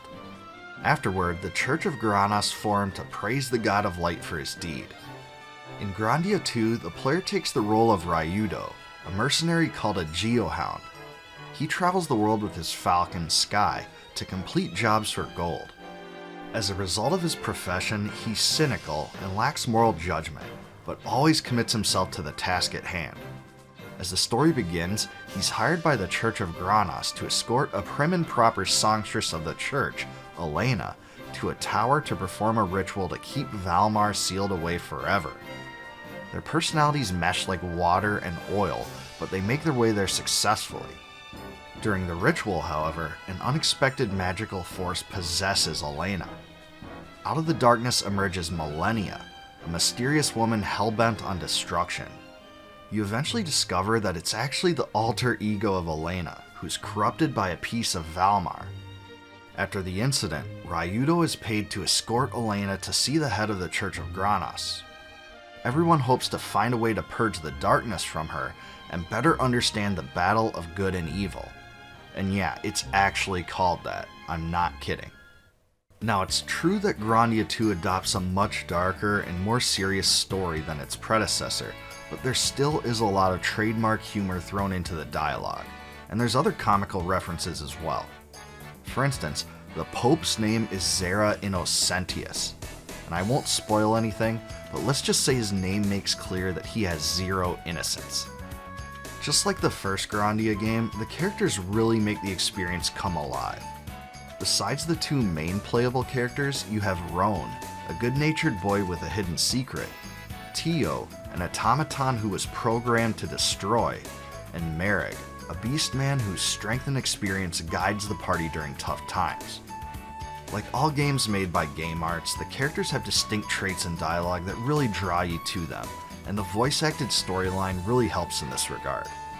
I know some fans have criticized the quality of the voice acting in this one, but I actually thought it was pretty good. It's definitely not as bad as Suikoden Tierkreis or anything horrendous like that. Just like in the original, Grandia II revolves around an innovative timing system, and there's still a combat gauge in the lower right portion of the screen. When the meter gets to the command label, or COM, you're able to enter your attack commands. When it gets to the action label, or ACT, the command executes. The gauge displays both allied characters and enemies, and it's really helpful in guiding your decisions. In Grandia II, there are actually 3 different types of standard attacks: combo, counter, and critical. Combo is a basic attack that strikes a single enemy and will be your bread and butter. Counter is only available when enemies are executing an attack against you, but strikes back at them for a high amount of damage. Critical does less damage than combo, but pushes the enemy's turn back if you're able to time it to coincide with the commencement of their attack. As Grandia fans know, this is one of the most satisfying parts of the game by far. The only thing to remember is that enemies can push your turns back too, so keep that in mind. Besides your standard attacks, you can also use magic and moves, so there are actually 2 resources rather than 1 besides hit points. Magic consumes magic points, and moves consume special points. Both play a similar role in some cases. However, special points refill naturally over time as characters perform attacks, but magic points don't. Magic usage is a little different compared to the original Grandia because of the way mana eggs work. You still find them throughout the game, but in this one they can be equipped to characters to allow them to learn egg-specific magic over time. For example, the Chaos Egg is focused on fire, wind, and lightning magic, and the Fairy Egg is focused on healing magic. There is some overlap of spells between eggs too, but each features a different array of them. Mana eggs are also interchangeable now, but if you remove one from a character, that character can no longer use the magic that mana egg bestows. It definitely forces you into some tough choices about who should assume which roles in battle. The magic in this game is ridiculously powerful, honestly too powerful in my mind. Once you start getting the strongest spells, even the hardest enemies mostly become a cakewalk. Also, some of the spellcasting animation sequences take way too long. And by way too long, I mean some take longer than 25 seconds to execute. And this applies to enemy spells too. Don't get me wrong, they're quite visually appealing and fun to watch a few times, but once you start using them often, you'll get sick of them for sure.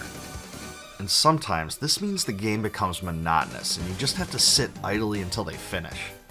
Unfortunately, there's also no way to skip these animations either, even in the remastered version. Grandia II also has a skill system where you can spend magic coins and special coins to upgrade skills unlocked by skill books. These books must be upgraded and equipped to be used, but each allows a character to advance in power in various ways. For instance, you can gain statistical upgrades, improve your elemental resistances, and even increase your magic power. You're truly given a lot of freedom to choose what to focus on, and it functions a lot like the skills systems in the Star Ocean games.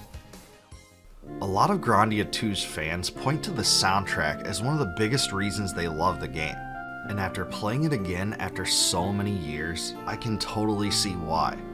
It combines some upbeat, funkier tracks with emotional ones for a wide variety of catchy tunes. It also remixes some of the songs from the original, including the main theme, which is used in several different ways. Legendary composer Noriyuki Iwadare really outdid himself on this one, and it probably stands as one of his best soundtracks among a huge library of work. Overall, Grandia II is a fantastic RPG that really builds upon what the original did well. The mana egg and skill system were both drastically improved over their counterparts in the first title, and I honestly think this one's story is better as well. There's certainly lots of twists and turns and more emphasis on darkness, but not so much that it detracts from the spirit of the first game. Battles keep players on their toes and are fun and smooth, but the cast time animations do become excruciating at times. I really wish there was an option to skip them at the very least. The game is pretty darn easy, especially after you gain powerful magical spells, but it's still fun to play through. It can also provide you a solid 30 hours of gameplay, which is definitely respectable for a game of its era. If you're wondering which version to pick up, I highly recommend the Grandia 1 and 2 remaster on Steam. The widescreen view, graphical enhancements, UI improvements, and other features make this one the best. In my mind, Grandia 2 was the best RPG on the Dreamcast, and a really great experience that's worth playing for any fan of the genre.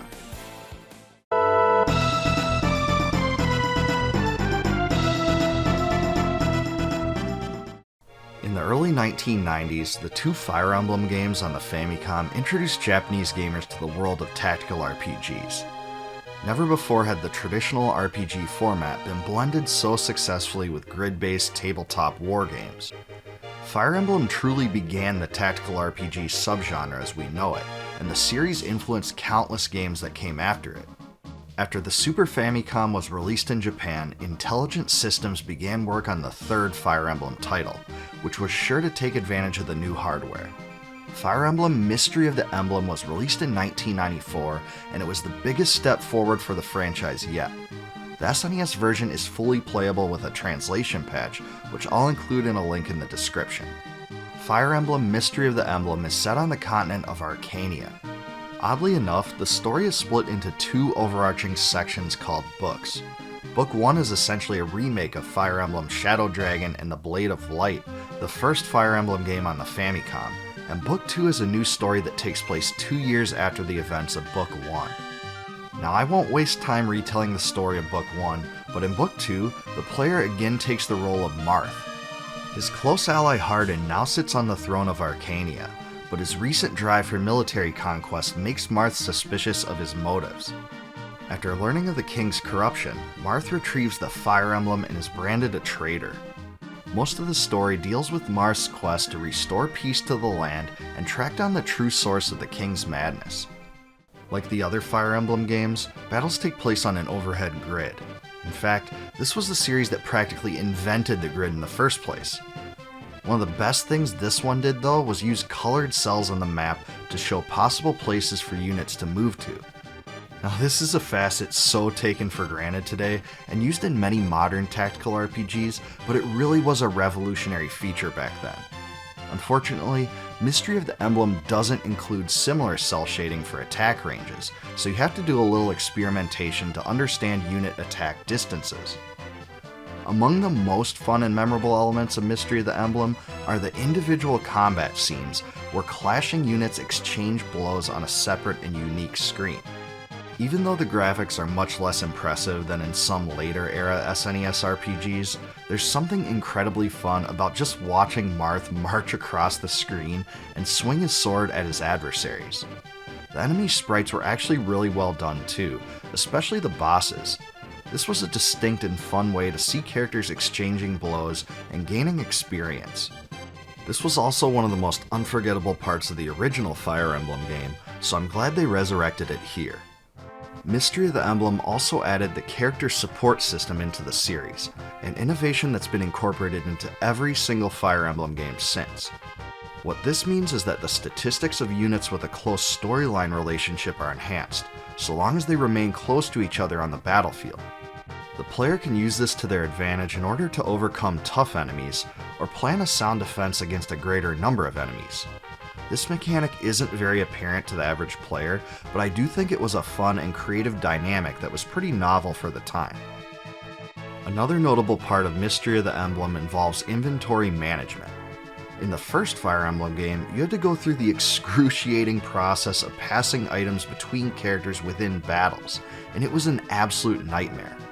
However, in Mystery of the Emblem, you can organize inventory between units in a user-friendly menu between battles. Sure, it isn't as convenient as a shared inventory, and each unit only has 8 slots, but this was a big step forward. Now, I do have to address the title's difficulty. I would go as far as to say that Mystery of the Emblem is extremely challenging, and you can really get crushed unless you carefully plan your moves. Because each character's skill with weapons is such an important factor in this game, a simple change in weapons can be the difference between victory and defeat. But honestly, the difficulty is no joke. It's compounded by the game's character growth system also, because certain units won't gain as much power upon level up relative to other units. There's really not a great way to play around it unless you know the intricacies. You also really have to use terrain, unit placement, and matchups to your advantage to triumph here. With over 60 tracks, the soundtrack of Mystery of the Emblem is pretty impressive for the time. The title's main theme is definitely the one I remembered most after picking up the game again after so many years. It was done by Yuka Tsujioko, the same composer from the first 2 Fire Emblem games, who went on to work on all future Fire Emblem games as well. You'll hear a lot of horn and drum-based songs, which makes sense given that this is a war game. It's a solid soundtrack, but I can't really say it rises to the level of Nobuo Uematsu or Yasunori Mitsuda's best work. But hey, very few soundtracks ever do. If you've only heard the soundtracks to localized RPGs on the SNES though, I think you'll really enjoy it. In 2010, this game was released for the Nintendo DS as Fire Emblem New Mystery of the Emblem. It wasn't released in North America either, but there is a translation patch for that version as well. It did add a few menu improvements, character-specific dialogue scenes, a polished translation, and some other redeemable features, but I have to admit, I preferred the translated SNES version, so I didn't play this one very much. I also don't think 2 screens are even necessary for a game like this, but hey, it's a perfectly respectable version that many people do like, so bravo to that. When it comes down to it, Fire Emblem Mystery of the Emblem is the perfect game for fans of tactical RPGs.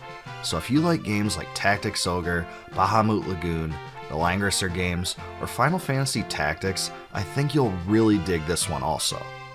Its difficulty can be worse than frustrating, but it's extremely rewarding as well, and it'll give you 40 plus hours of fun if you press through it.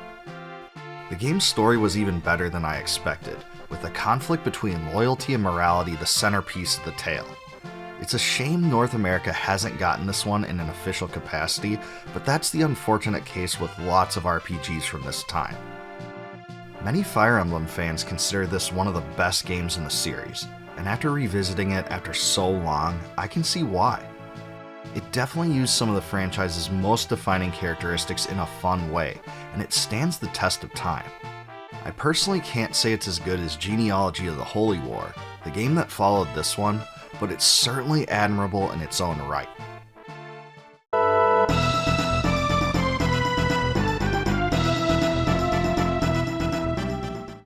Lufia and the Fortress of Doom and Lufia II Rise of the Sinistrals both turned heads on the SNES before RPGs really took off in North America. They were never the most popular RPGs by any stretch of the imagination either, but both attracted a fan base. By 2001, fans of the series clamored for a new Lufia game like Lufia II, so developer Nihon Flex obliged and began creating a new Lufia game for the PlayStation. It was going to be called Lufia III Ruins Chaser. Unfortunately though, there was a huge snag in the project. Development was delayed when Nihon Flex went totally out of business in the middle of the game's production, and the game itself was scrapped. Just when it seemed Lufia 3 would fade into the shadows of history though, original Lufia developer Neverland bought the rights to the project. However, they ultimately decided to convert it into a Game Boy Color game while still retaining many of the core components. The result was Lufia The Legend Returns, which came out in 2001. In this one you take control of Wayne, a teenage descendant of Maxim. One day a mysterious woman in his village of Patos came looking for a swordsman. However, she is unpersuaded that Wayne has the skills she is looking for, so he becomes annoyed and takes out his aggression on monsters outside of town. As he travels back to the village though, a huge lightning bolt shoots out of the sky, burning down the house of Lamika, a girl who lives next to him. Wayne is able to save Lamika from danger, but is hurt in the process. He's nursed back to health by the mysterious woman, who now identifies herself as Sina, a traveling fortune teller. And get this, she convinces Wayne to join her on an ever-nebulous great adventure. Yeah, it's one of those games. The two venture to the nearby Tower of Death, where they find out that the attack on the village was actually the work of Gades. So yeah, that's right, this game brings back the Sinistrals, a fact sure to please fans of the previous two games. Most of the story involves finding a way to stop the newly awakened Sinistrals and save the world. Along the way, you can recruit 10 characters in addition to Wayne and Sina. Now the thing that stands out about this Lufia game compared to the others by far is the combat system. In the other Lufia games you can have up to 4 members in your party at one time, but in this one you can have a whopping 9. Characters are actually arranged in a 3x3 grid, with the row system making quite a big difference in terms of which characters deal and take the most damage. I've never really seen anything quite like it. It works a bit like the Final Fantasy games, just oriented vertically rather than horizontally. It all seems a bit confusing at first, but only 3 of your characters get a chance to act per turn, 1 per column. Also, if all 3 characters in the top row of your party are killed, you get a game over even if the other characters are left standing. I found this forced me to pay special attention to those characters and swap them around on the grid when necessary. Also, there's a mechanic called the Spiritual Force system that assigns a specific color with distinct benefits to each character. Red increases attack, blue increases magic, green increases defense, and yellow increases speed. You can learn IP attacks in this one with ancient texts found throughout the game, and your spiritual force level impacts the power level of the attacks you learn. Also, spiritual force flows between characters in the same row and column in battle, and many IP attacks require more than 1 color to learn.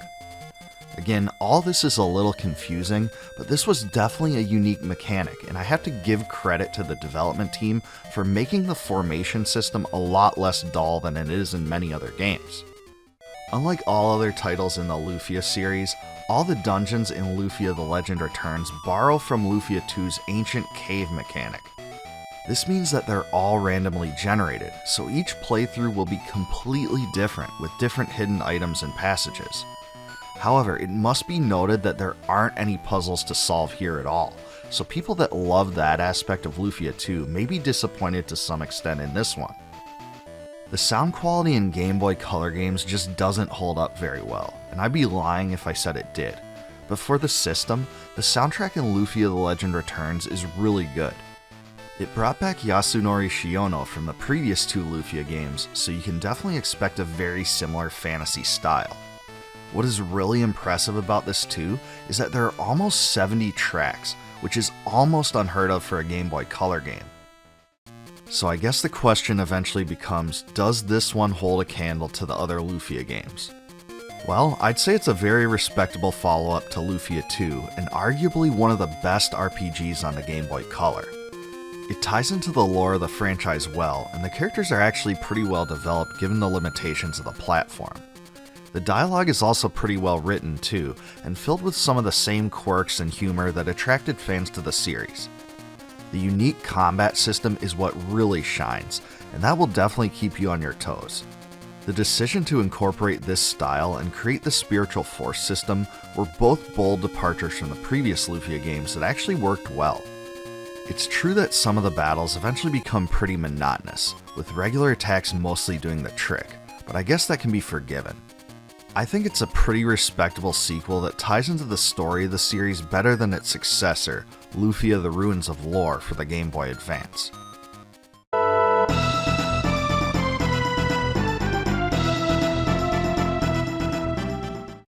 Six years after the release of Breath of the Wild, The Legend of Zelda Tears of the Kingdom is finally here. And by any measure, it's one of the most highly anticipated video games of all time. So even though I normally don't play many modern releases, I'm a huge Zelda fan, so I had to get my hands on this one and give it a try. In this video, I'll give you all my impressions of it, the good, the bad, and the ugly, all from the perspective of a retro gaming fanatic. I'll let you know especially if it still captures the old school spirit of Zelda, and point out the one aspect of Tears of the Kingdom that really surprised me. But before I do that, please like the video and subscribe to my channel for loads of retro gaming content. The first thing I need to point out is that Nintendo has carefully marketed Tears of the Kingdom as a true sequel to Breath of the Wild, and I'm sure glad they did this, because it uses the same mechanics, animations, controls, and graphical engine. It's stylistically similar in almost every way, so if fans went into this game expecting something completely fresh, they probably would have been disappointed. That's not to say nothing's been changed or added, because honestly, a lot has been. But it doesn't really reinvent the series or innovate in the same way as, say, Wind Waker did. For Breath of the Wild fans, I think this is going to be a great experience, but old school fans may be drawn away to some extent. So I absolutely agree with those that say a lot hinges upon whether you like Breath of the Wild. The biggest thing I think you need to know about this game concerns its building mechanics. A huge part of this title revolves around solving environmental obstacles through engineering. You'll need to build boats, carts, and other contraptions with the help of Link's new magical arm. So yeah, I guess you could say this thing makes you the Magneto of Hyrule. You're able to pick up and manipulate all sorts of objects and use them to your advantage.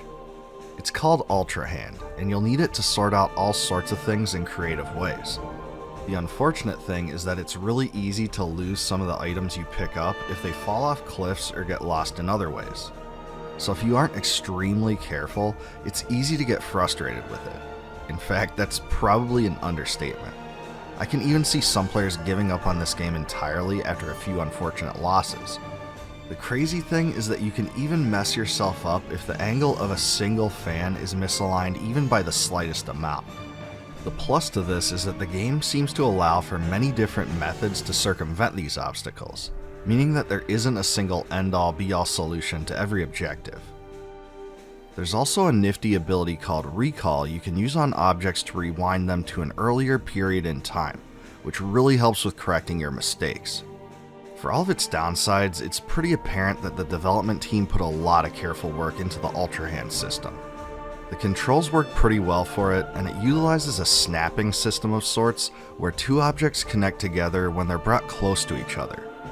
Even though it isn't my favorite part of the game, I have to admit it's fairly user-friendly. And if you're a fan of games where you're constantly building things like Minecraft, I think you'll catch on to it and enjoy it right away. There's also a mechanic called Fuse where Link can combine objects to weapons and shields to enhance them in various ways. This can be used to do things like imbue arrows with unique elemental abilities, attach boulders to your sword to smash through rock walls, and even merge Zonai objects with weapons to make them super powerful.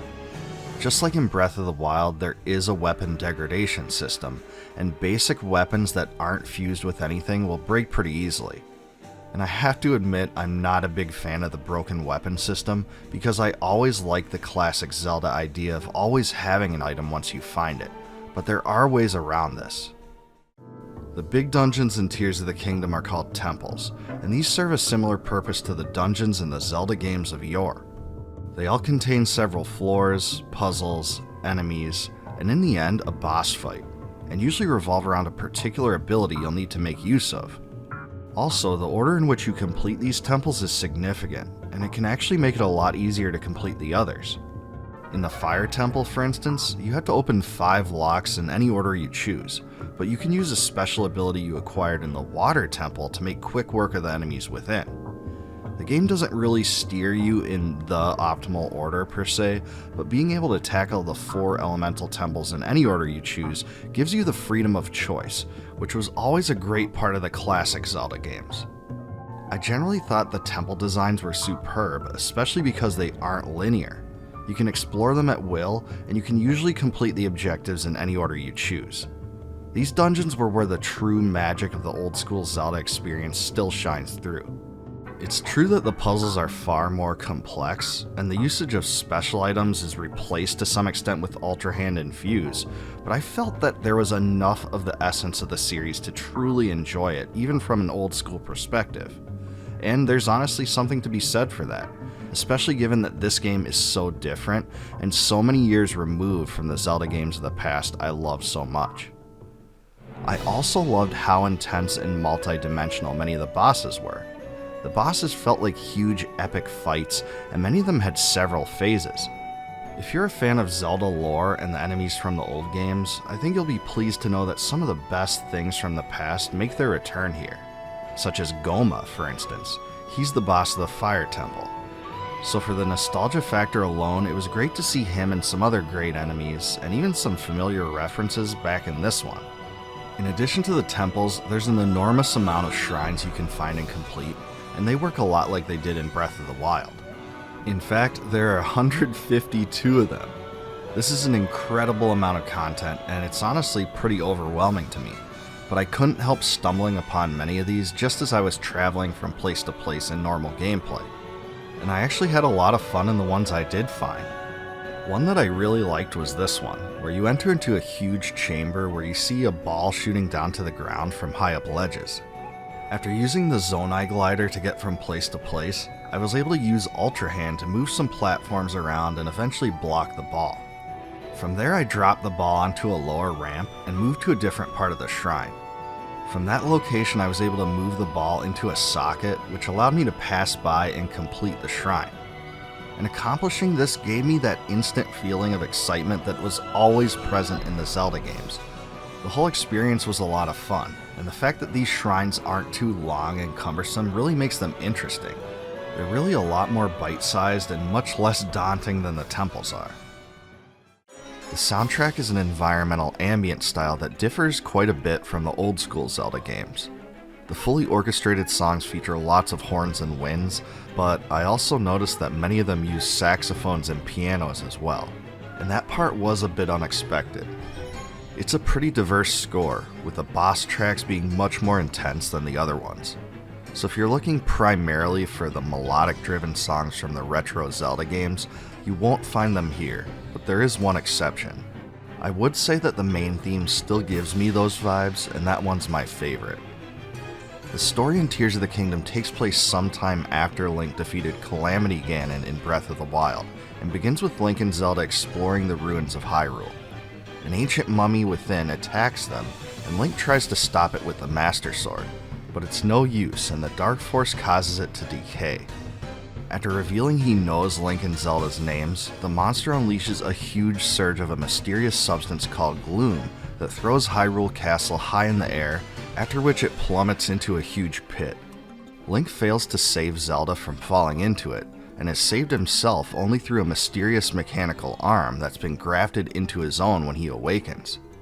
I won't spoil any of the story outside of the intro, but I will say that the history of Hyrule plays prominently in the story, and that fact kept me intrigued throughout the adventure. So I think if you go into Tears of the Kingdom skeptical that a new Zelda game can tie into the classic lore, you'll actually be pleasantly surprised. Because he was featured in the trailer, I also don't think it's spoiling anything to note that Ganon plays a big role here as well, and I think it's safe to say most fans will be pleased with how he's used in this one. Besides that, there are also many other ties into the world of The Legend of Zelda that we all know and love. The mere fact that the temples were elemental based, for instance, was a callback to some of the old Zelda games that did that, like Ocarina of Time. Also, several of the locations in the game are also throwbacks to places in the previous entries. So from the testimony of this old school Zelda fanatic, I would say that there are great touches that made the game more approachable and accessible to me than it otherwise would have been. Which other classic Zelda references and tie-ins did you catch? Let me know in the comments. So that's the aspect of Tears of the Kingdom that surprised me the most. The story is actually relatively involved, at least compared with many of the recent Zelda entries, with lots of good lore and dialogue that ties into the Zelda games of the past. There's a lot more story sequences than I expected, and it's certainly a more story-driven game than I remember Breath of the Wild ever being. I'd say the voice acting is of high quality too, and it all flowed pretty well. For some reason, I did think the voice actor for Rauru was a little bit out of place, and that his voice didn't really match the character, at least in my own sense, but that's the only critique I would make.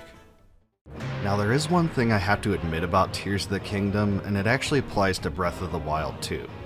I was a little fearful that the Dark Souls orientation of Zelda would make the world feel too big and aimless. And let's face it, the game is absolutely huge. But I actually found that there are a lot of ways to get from place to place quickly. The Zonai glider is my absolute favorite.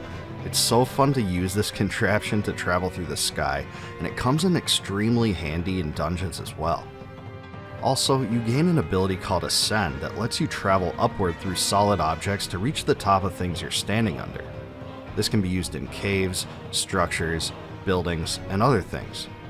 All in all, travel is much less of an issue than I originally envisioned it being. For how great Tears of the Kingdom looks graphically, it's honestly pretty impressive that this game was made on the same exact hardware as its predecessor was 6 years ago. The Switch is aging, but you don't really get the sense that the game's style makes it look old, if that makes sense. The environments look breathtaking, and the game runs pretty smoothly even while displaying tons of content in the distance. The one issue though is that if you're looking at landscapes while using Ultra Hand, you'll get some serious slowdown, and that can be rough.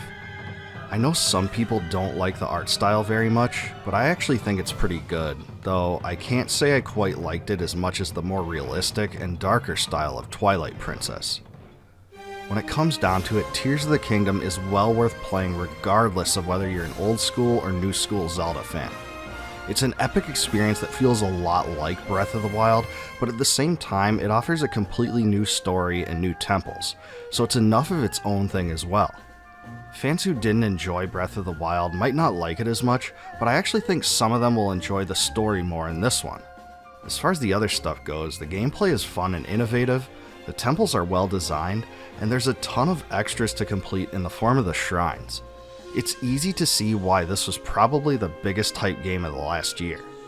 I'm sorry to say it won't end up being my personal game of the year because there's just so many others I'm looking forward to, but I can totally understand those who do hold it in that regard. But I'll give it this, even in the modern era, Tears of the Kingdom still preserves, at least to some extent, the same spirit of the Zelda games we all love. And I'll defend it for that, even if it isn't exactly the same kind of Zelda game I prefer to play.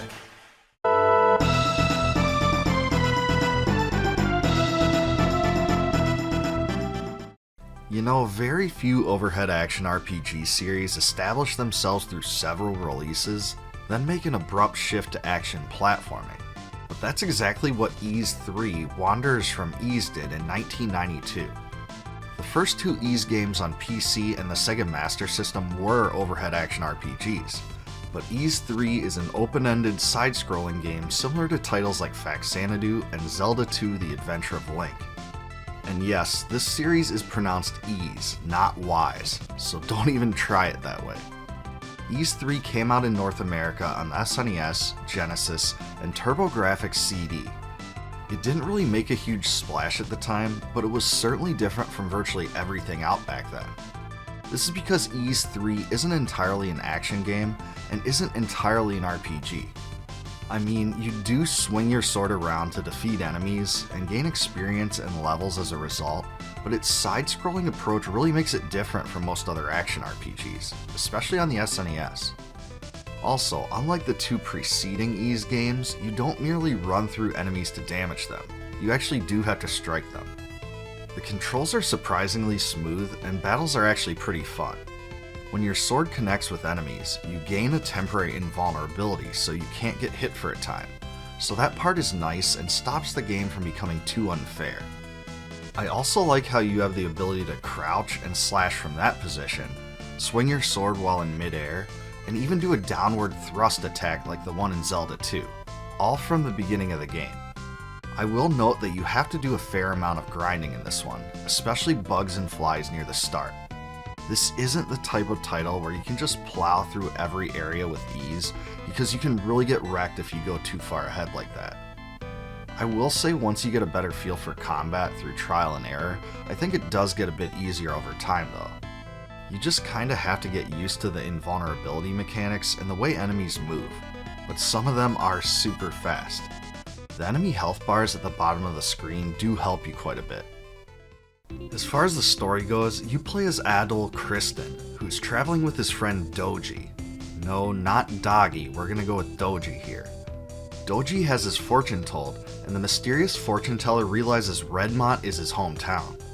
Just as she does, the crystal ball explodes, and she says something terrible will happen soon. This convinces them to travel to Redmont, and Adol slices a wolf beast wildcat thing on the way there. Nothing seems too out of the norm when they first arrive in town, and Doji runs into his childhood friend Elena. As they search for more information though, they realize that monsters have infested the nearby Tigray quarry, the main source of income for the miners in Redmont. And if that isn't enough craziness, the town's elder named Edgar failed to escape from the mines. And let's just say this Edgar fellow is pretty important, or at least it seems that way, because we're told the town itself would be lost without him. Thankfully, Adol and Doji volunteer to save him, and their true adventure begins. And as it turns out, a set of mystical statues were used to seal away an ancient demon who eventually breaks out of his captivity to threaten the world once more. Yeah, so it's a cheesy story complete with cheesy dialogue, but it's a lot of fun and has the early 1990s written all over it. Ys 3 is a bit short. In fact, it can be beaten in a matter of a few hours if you really know what you're doing. During that time though, it's definitely fun to explore, converse with NPCs, and find new weapons and armor. One of the fairly innovative things I noticed is that you can actually see a visual representation of weapon upgrades in the form of different sword colors. And believe it or not, this was a pretty big deal at the time. So yeah, just having the red sword made you totally radical, dude. So anyway, I think the visual frame and interface are ugly and clunky, but that sort of thing wasn't too out of the norm for the early 1990s. It kinda reminded me of the interface in Draken and Dragon View, actually. Now the soundtrack for Ys 3 is probably one of its most memorable aspects. Its uplifting themes like Lively Marketplace and Trading Village of Redmont are balanced by more epic tunes like Balasetine Castle and Stealing the Will to Fight. It's simply a great fantasy-oriented score for its era, and I have to say, listening to these tunes again after about 30 years really fills me with nostalgia, and it brings me back to my memories of those days. Ys 3 Wanderers from Ys was actually remade on the PlayStation 2 in 2005. This one retained the side-scrolling view, but was released only in Japan. The game was actually remade yet again, and got a North American release in the form of Ys, the Othin Fel Ghana, which was eventually released on both the PlayStation Portable and Steam. This one incorporates the same general story, but features many adjustments from the original. The biggest change by far is to the visuals and gameplay, so instead of a side-scroller, it's now an overhead isometric adventure, and has a much closer feel to the other Ys games. The environments really do look nice, and the sprite and enemy designs are pretty impressive if you ask me. I've seen a lot of remakes that are just mailed in, but this is not one of those. Instead of health bars, you now see visual representation of damage done in numerals that appear when you hit enemies. You can still jump and rapidly attack too, and everything functions pretty fluidly. There are also character portraits, way better dialogue, English voice acting, and a fully remastered soundtrack. There are also 3 different magic abilities, a fireball, an earth-based charge, and a wind-based spin attack. These abilities deal damage, of course, but they're also needed to solve puzzles and proceed farther in dungeons too. That's a dynamic totally missing from the original, so I guess you could say this version is more complex. There's even a double jump move you get at one point that helps you with platforming.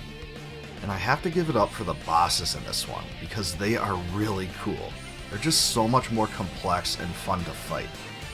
The only thing I don't really understand is that unlike in the original version, Adol doesn't speak. Only the other characters do, and there's narrated descriptions of what Adol does instead. Either way, the Othin Fel Ghana version just feels like a more polished experience, so if you want to play the game, this is the way I recommend to do so. It just flows really well and is one of the best action RPG remakes I can think of. If you're a retro fanatic like me though, I still think you'll like the original game too. Ultimately, Ys 3 is a pretty overshadowed game that's worth playing.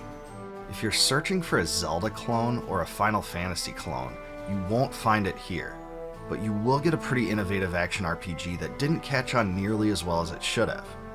Because it broke from so much Ys convention, Ys 3 has become something of a black sheep for the franchise, but the Othin Fel Ghana remake made it much more similar to the rest of the series. The franchise did gain a lot more acclaim after it was released, but I can still see why many fans think Ys 3 is one of the best.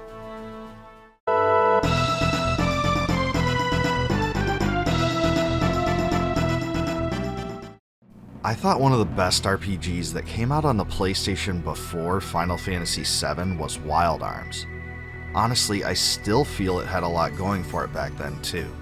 It was a Western-themed title that turned a lot of heads before RPGs even caught on here, and it kind of stood out from the crowd too.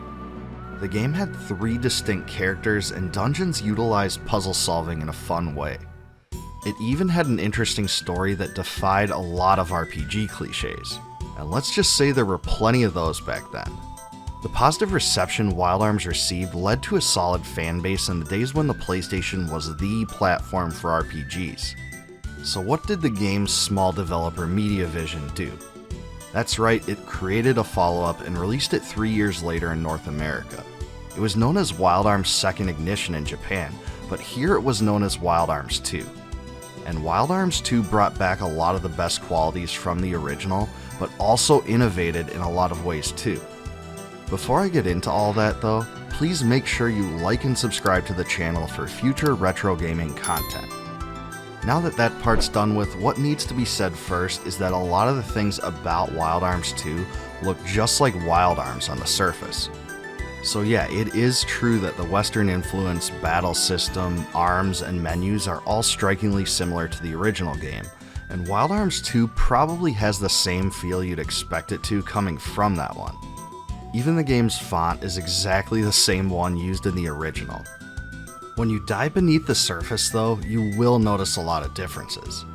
I think the most obvious is probably the game's visual approach. Instead of a fully 2D overhead world with character sprites, this one uses a fully 3D polygonal world. The characters themselves are still sprites, but they're far more complex and better animated than those in the original. You can adjust the camera with the L1 and R1 buttons so it's easier to see what's around you, and this will be really helpful to you.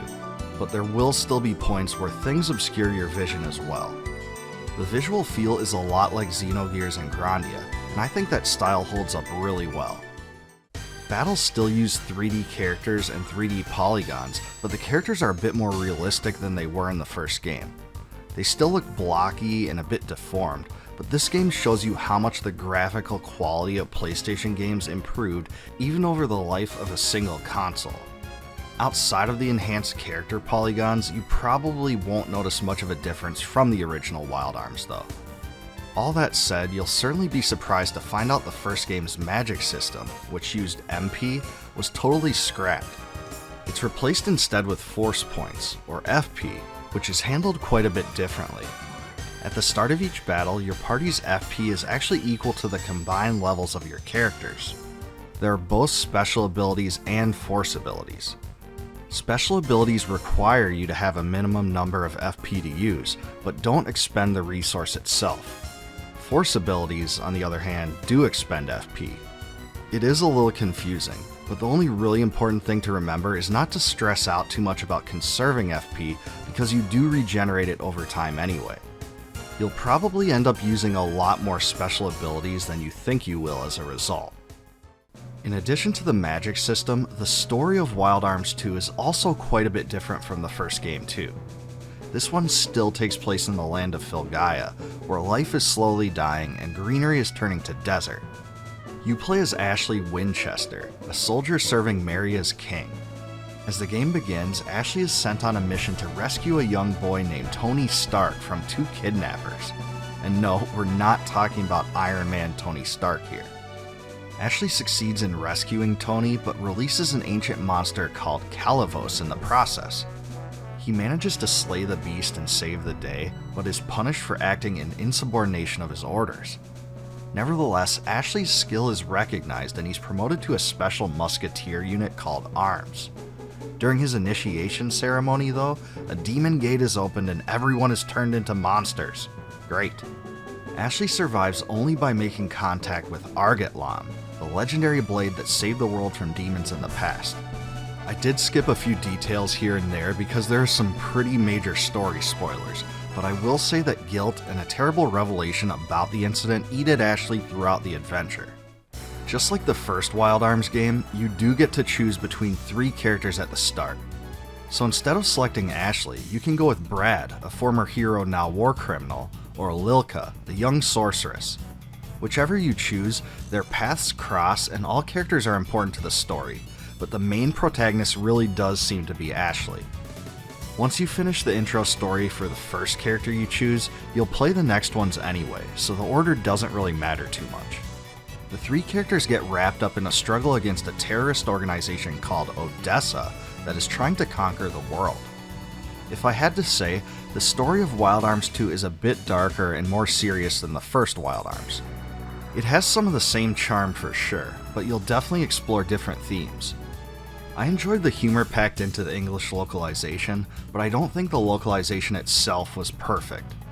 If you play this one today, you'll notice a few grammatical errors and odd translation choices, but I don't think it ruined the entire experience or anything like that.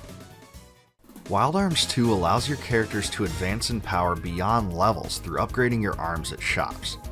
You can only upgrade each arm a maximum of 10 times though, and these 10 have to be divided between attack power, hit percentage, and bullets. This system really forces you into a lot of trade-offs, and you really have to make a lot of tough choices. Each of the 3 categories are more useful for certain arms, and you aren't really given very good guidance on it. In Wild Arms 2, you learn new spells almost in the exact same way as in the first game. You find crest items, combine 2 elements together on a grid, and gain a new spell. Wild Arms 2's composer was Michiko Naruke, the same one from the original game, so this definitely adopts a similar style as that one.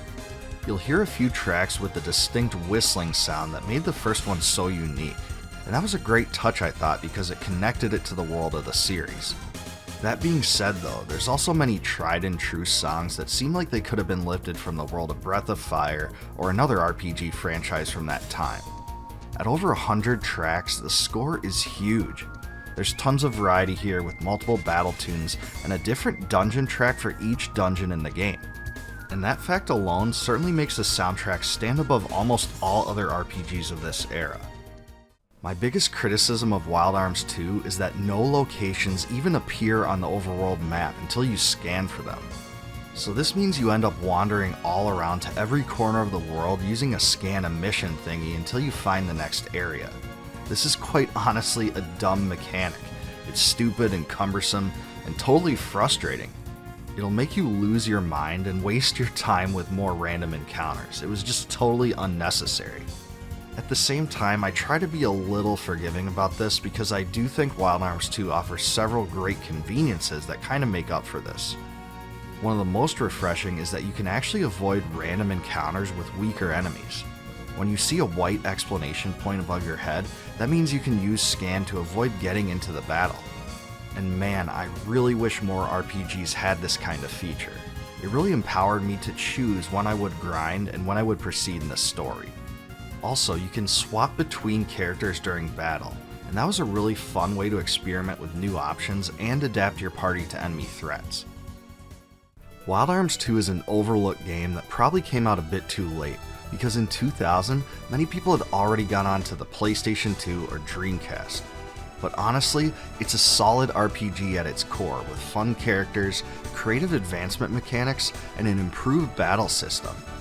I do think the story was a bit convoluted, especially later in the game, but it was still an interesting tale I could get into. The story adopts enough themes from the first game so as not to make it completely alien to that universe, but it still ventures in enough new directions to make things fresh as well. I honestly think it struck a pretty good balance when it all comes down to it. Wild Arms 2 doesn't reinvent the RPG wheel whatsoever, but it does bring some great qualities that fans of the genre will love. In the end, I don't think it's quite as good as the first Wild Arms game, but it's still an admirable sequel that's worth playing.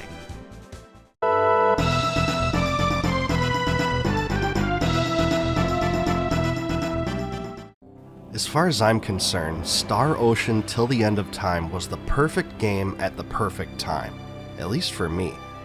I was such a huge fan of its predecessor, Star Ocean The Second Story, and also the original Star Ocean on the Super Famicom. So when 2004 came around, I couldn't wait to pop this one into my PlayStation 2 and try it out. In this video, I'll leave you with all my memories from it and let you know if I think it stood the test of time almost 20 years later. But before I do that, please like the video and subscribe for more retro gaming content. To my great surprise and excitement, Tri-Ace didn't revolutionize the series through Star Ocean Till the End of Time. And when you think about it now, this was a big deal. Square made several changes to the Final Fantasy franchise through the release of Final Fantasy X, and many old-school RPG franchises were shifting to newer 3D styles with different modern gameplay mechanics. With Star Ocean Till the End of Time though, the most redeemable facets from the previous 2 Star Ocean games were retained. The most noteworthy of these in my mind was the battle system. Combat was a unique turn-based action gameplay hybrid, where the player could move around the battlefield at will, execute special attacks, and cast spells. The biggest change to the combat was that this one did go down to 3 characters instead of the traditional 4, which did disappoint me at the time, but the game does seem sufficiently balanced around it. This one also adds a visible fury bar that fills up as you fight enemies, and you have regular attacks with the X button and strong attacks with the circle button. You gain cancel bonuses by timing your strong attacks to break the enemy's defenses, and this allows you to unload with other attacks. The Fury gauge is used to string together special attacks into combos, much like how the special attack links worked in the previous 2 Star Ocean games. I really enjoyed these new innovations, and my only complaint was that the battle camera doesn't always make it easy to follow what's happening. That's the thing about combat that I don't think is held up that well after almost 20 years. The best part of the battles to me is the damage numbers that spurt out from the enemy each time you hit them. This is extremely satisfying, and as you gain power and do more damage, it really gives you a sense of advancement. It's the little things like this that Star Ocean Till the End of Time does so well, and it makes this type of action RPG combat so immersive. Like always, the characters announce each and every attack they do, which you'll definitely come to expect if you've ever played the Star Ocean series. It's a fact that lovers of the series love, and haters of the series hate, but if you play this game, you'll just have to deal with it either way. It's unavoidable, but it's Star Ocean. As far as the story goes, you take on the role of Fate Line God, a student at the Baktine Science University. His father is an expert in the field of symbological genetics, a fact that doesn't seem too important at first, but completely shapes a lot of the game's story. The game kicks off when Fate's family takes a vacation on the planet Haida 4 with Fate's childhood friend Sophia. However, their joy is soon interrupted by an attack by an alien force. The populace attempts to evacuate, and Fate is separated from his parents as he and Sophia are attacked once again on an escape ship. Fate escapes in the nick of time through an escape pod and crash lands on the underdeveloped planet of Vanguard III. Now, if you played the other Star Ocean games, you might expect this is where most of the story will take place, but Fate actually manages to use the help of 2 anti-Federation leaders, Cliff and Mirage, to get to another undeveloped planet called Elicor II. This is where most of the story takes place, but you definitely get a lot of futuristic science fiction thrown in as the game progresses.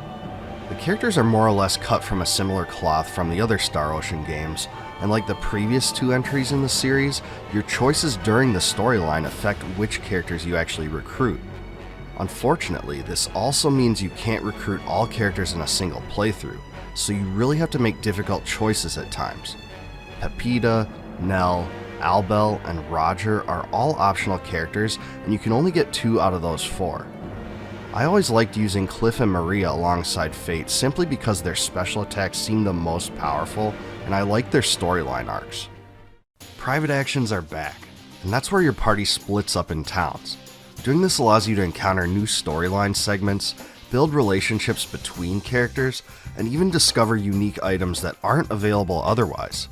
There are over 50 possible private actions in total that you can do, and they're packed with tons of content that really gives this game a sheer sense of depth that other RPGs don't have.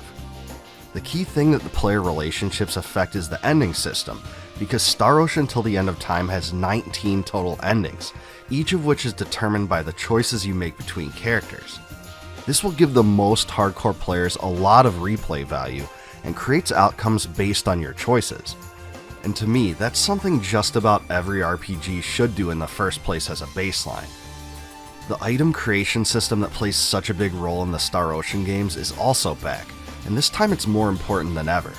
You have alchemy, engineering, compounding, cooking, crafting, smithery, and writing.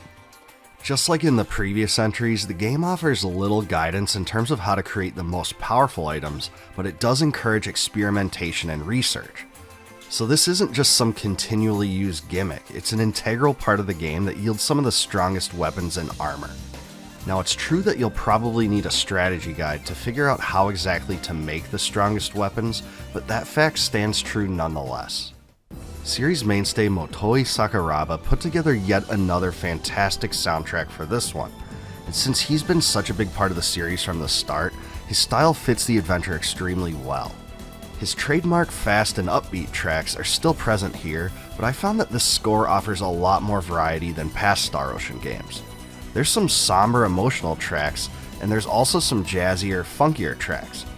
There's even some heavy metal guitars at times. All this definitely adds a touch that wasn't present before.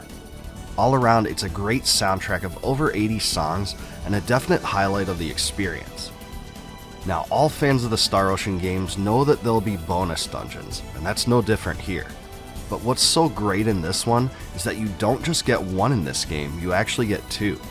So yeah, you have the Maze of Tribulations, which functions like the bonus dungeons in the previous Star Ocean games, but after defeating the boss of that one, you also get full access to Sphere 211, a new set of 110 floors that are packed full of items, special bosses, and other surprises. It's really incredible how much extra content this provides, especially on top of all the private actions and item creation mechanics you can do. When it comes down to it, Star Ocean Till the End of Time is one of the very best RPGs on the PlayStation 2. It didn't reinvent the wheel or revolutionize the series in any major way, and I actually think it's to the game's great credit that it didn't. In fact, I think the game possesses many of the same qualities that can be found in some of the greatest RPGs out there. Good characters, an interesting story, a fun combat system, and loads of extra content. There's even a huge, monumental plot twist in the game that makes you have to rethink everything that happened prior, and that was a bold choice that I think paid off. The vast item creation mechanics and bonus dungeons really pack a lot of extra value into the game, and it's easy to get lost in it all.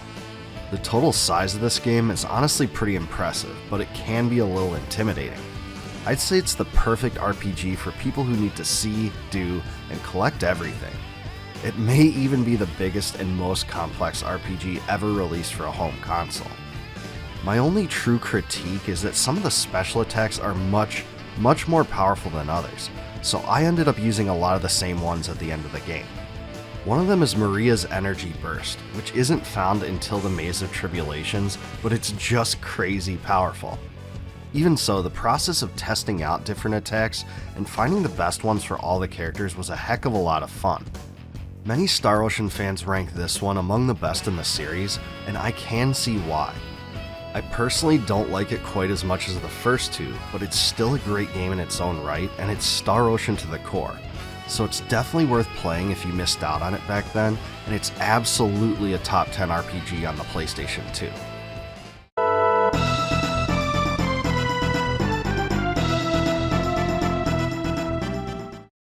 All of us who grew up with console gaming absolutely missed out on a few of our favorite titles simply because we couldn't justify buying the platform they were on. For example, no matter how much I wanted to, I never owned a Neo Geo and I didn't own a Sega Saturn until long after it was fashionable. So it just killed me that I couldn't play Samurai Shodown 2 or Dragon Force at home. It really sucked having our friends tell us about how much fun these games were, only to never get to play them for ourselves. It was so frustrating. Well, one of those games for me was Star Ocean: The Last Hope. This was because, much to my discontent, Tri-Ace and Square Enix broke from tradition and decided to publish it on the Xbox 360 rather than the PlayStation 3 as I had expected. And the Xbox 360 was where it stayed, at least at first. Apparently, a lot of others had the same problem I did, so Square Enix eventually brought it to the PlayStation 3 in 2010.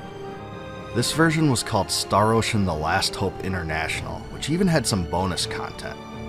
But was Star Ocean: The Last Hope all it was hyped up to be? Before I assess the game and answer that question, please like the video and subscribe to my channel for more retro gaming content. Even though it came out 7 years after Star Ocean Till the End of Time, combat in Star Ocean: The Last Hope is really quite similar to that one outside of a few adjustments. The first, and most significant I think, is that the game went back to traditional 4-character parties rather than the 3-character parties of Star Ocean Till the End of Time. I welcomed this change with open arms, because I just thought 4-character parties from the first 2 Star Ocean games worked best. Having one character dedicated to healing allowed you to basically do whatever you wanted with the other 3, and I liked using 3 fighter types. This game allows you to do that too, though I think magic is considerably more effective than it was in the previous games. And this was a really needed change, and I think it balanced the power of special attacks with the magic spells very effectively. Another new innovation of Star Ocean The Last Hope's combat is the rush gauge. This is a new meter that builds as you do and take damage. When it reaches 100%, you can activate rush mode, which allows you to execute special rush combos that deal huge amounts of damage. I actually didn't find the need to use this very often, but it was a fun way to amplify my attacks in key moments. Lastly, there are now blindside attacks, which allow players to counterattack enemies targeting them. When you successfully use a blindside, your character will step behind the enemy and launch his or her own attack. You can do blindsides by pressing and holding the jump command while the player character is targeted. There is one problem though. If you hold the button too long, you'll get fatigued and it won't work at all. And honestly, this was pretty frustrating. It actually took quite a bit of practice to master, but if you get good at it, you can really avoid a lot of big hits and deal damage at the same time. I'll never complain about that in an RPG, that's for sure. Unlike all the other Star Ocean games, this one is a prequel and takes place before the events of the first title. It takes place on Earth in the year 2096, after the mass destruction of World War III, which completely devastated the planet. The two warring factions eventually organized a ceasefire and created a global governing body called the Greater United Nations in 2065. 31 years later, and you take control of Edge Maverick, a member of the Space Reconnaissance Force. As a crew member of the Calnus, his mission is to help the organization seek out other hospitable worlds to find a new home for humanity. If you've ever seen the movie Interstellar, there's definitely some of those vibes here. Soon after the game begins, everything gets thrown into chaos, and the Calnus is forced to crash land on a planet called Eos. You soon find out that two other ships, the Balena and the Dent-Delian, also landed there. Previously undetected life forms begin to attack though, and Edge is the only one of the Calnus crew that isn't seriously injured. He's then sent with Raimi, his second in command, to explore the planet and seek out the other two crashed ships. So yeah, the start of this game was about what you'd expect from a Star Ocean game. You're in a technologically driven world, but something goes awry right at the start. I will say though that I found the story in this one to be much heavier on the sci-fi elements than previous Star Ocean games. And this didn't bother me at all, because I actually thought of it as a natural evolution of the franchise because all the previous titles had some sci-fi stuff thrown in. So leaning more heavily on that aspect made sense and it worked for me. Star Ocean The Last Hope features 9 playable characters, each of which has their own fighting style. My personal favorite was FaZe, a green-haired dude who's actually kind of a melee fighter and symbologist hybrid. He also has a lot of interesting storyline moments, and I really liked his cool and collected personality. As far as the characters go, there's plenty of party combinations to explore, and like all other Star Ocean games, you're always incentivized to test out new attacks and spells to find out which ones work best for you. That part of the game was just as fun here as it was in the other Star Ocean games. In fact, that's probably the highlight of the series for me. Star Ocean fans won't be surprised whatsoever to learn that Motoi Sakuraba served as the composer, bringing 71 new tracks forward for The Last Hope. Cosmic Voyagers kind of stood out to me as a main theme of sorts that frames the game. The main battle theme, Blood on the Keys, is one you'll be hearing a ton for obvious reasons, but was also really well made. My personal favorite track is called Brilliant Rose, which is the theme that plays during the final dungeon.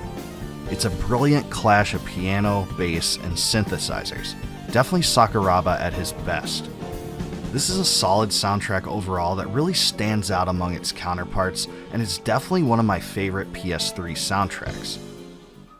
One of the best parts of Star Ocean The Last Hope is that it's available on Steam right now. In fact, it's the only Star Ocean game available there outside of Star Ocean The Divine Force. And this is the best way to play it today because it's actually a 4K HD remastered version with vastly improved graphics. Outside of that, I didn't really notice any added content from the original, but it's certainly visually pleasing and really holds up well. Also, I've noticed the price of this is often reduced during Steam sales, so put it on your watch list today.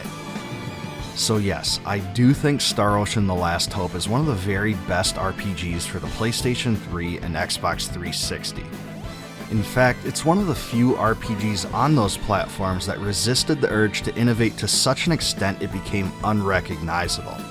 That's to say it didn't morph into a totally action-oriented style and alienate existing fans. And there's a lot to be said for that. It's true that the Star Ocean series always included a hybrid action style, but it retained that same form and made the series so unique to RPG fans. It really should be commended for sticking to that formula for better or worse. Star Ocean The Last Hope is also packed with bonus content in the form of item creation and bonus dungeons that you'd come to expect from it. My only true critique of this game is that the AI for some of the characters is rough and can be frustrating at times. But you can work around this to some extent by tweaking the settings and doing things like turning certain spells off. I can forgive that part and applaud this one for its fun combat, solid characters, and interesting story.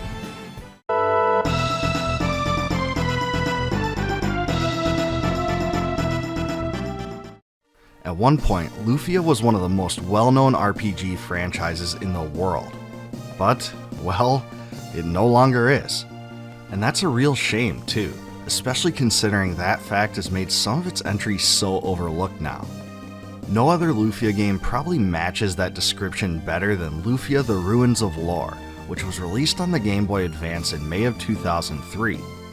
It came out less than 2 years after the release of Lufia: The Legend Returns, which was pretty poorly received overall. Many fans hoped that this new Lufia game for the Game Boy Advance would be much more similar to Lufia II: Rise of the Sinistrals than to its Game Boy Color counterpart. But was it? I'll let you know in this video. But before I get into all that, please make sure to like the video and subscribe to my channel for more retro gaming content. Lufia: The Ruins of Lore takes place 20 years after the events of Lufia II: Rise of the Sinistrals, so you'll notice some of the same locations and themes. After the defeat of the Sinistrals 20 years prior to the game, the world entered into a time of relative peace. However, all the tranquility was interrupted when the Kingdom of Graze allied with a mysterious man named Ragul. Their aim is to search the world for a missing part to revive a powerful monster known as the Beast that would allow them to conquer the world. You take control of Eldon, an orphan who trains with the sword and dreams of being an adventurer. His journey takes off when he travels with his best friend Torma to Parsalite so the two can become hunters. After accomplishing this, they find a girl robbed of her mysterious stone. After deciding to help her out and successfully retrieving it, Rubius joins the party, and you eventually find out she's searching for stones around the world to enter a fabled promised land. Now, I won't spoil her reasoning behind this, but Eldon gets wrapped up in her purpose, and there's a lot of surprises along the way. You can recruit several characters throughout your journey, including the infamous Dekar from Lufia II. And I have to say, this was a definite highlight for me because he was my favorite character. One new character I liked a lot was Bao, who was a former hobbit that was transformed into a dog. And, well, that transformation gave him surprising battle powers as a result. Fans of the capsule monsters from Lufia II will be pleased to know that the system is back here too. Mostly, at least. Here they're called disc monsters, and you actually have the ability to capture almost any roaming monster in the game. The disc monsters are linked to the party member who captures them, and receive a percentage of the experience points from your party. They can evolve into more powerful creatures once they level up enough and are fed specific foods, and there are almost 200 unique monsters. It's a fun system that allows for a lot of customization, but I decided to forego the monsters in favor of regular party members. When it comes down to it, battles in Lufia: The Ruins of Lore look and feel a lot like Lufia II. Your characters appear at the bottom of the screen, and it's a straight up turn-based affair where you can select to use a regular attack, magic spell, or item. There are two fairly big differences though. The first is that unlike in Lufia II, where you can perform special IP attacks, in this one your full IP bar can be used to merge with a disc monster. When you do this, you can either become invincible for 3 turns or unleash a series of special attacks during this time frame. The second change is that you can freely swap between characters on the fly mid-battle, and that's a great feature that allows you to switch your approach on the fly. Puzzle solving is a focus in the dungeons, but unlike in Lufia 2, you don't collect tools. Instead, each character has their own unique ability, much like how this works in the Breath of Fire games. For instance, Torma can use a grappling hook to cross over chasms, Rami can use fire to melt blocks of ice, and Bao has a hammer to smash objects. You'll have to make use of all these abilities, as well as moving blocks, hitting switches, and all the other stuff you did in Lufia 2's dungeons. The biggest novelty of Lufia the Ruins of Lore is probably the game's job system. There are 13 jobs in total in this one, 7 of which are available near the start of the game, but 4 are hidden throughout the world. Once a character takes on a job, they progress in job levels by gaining experience points and unlocking new abilities as you go along. Now the cool thing about this is once you obtain a new ability, you also have it permanently, so you can always switch to a new job and mix and match. It was a pretty fun system that reminded me a bit of Final Fantasy V, but there aren't nearly as many classes in this one. In the grand scheme of things, Lufia the Ruins of Lore is a bit of a mixed bag for me. The characters are fun but not very well developed, but the overarching story wasn't too bad. Both the job system and the disc monster system were fun ways to truly make your own party distinct, but neither really defines the game. I also thought some of the dungeons were way too long and frustrating, and even though you can avoid enemies on the screen, there sure are a heck of a lot of them to deal with. Outside of those things though, this is a pretty fun game at its core. The animations in battle were pretty darn good for the GBA, as was the music. It's just too bad the sound quality for the Game Boy Advance wasn't great at all, because this soundtrack could have sounded a lot better on different hardware. The puzzles worked pretty well too, and those were pretty rewarding, and the whole combat experience was great. Lufia the Ruins of Lore isn't even in the same universe as Lufia 2, but it's still a pretty solid RPG on the Game Boy Advance.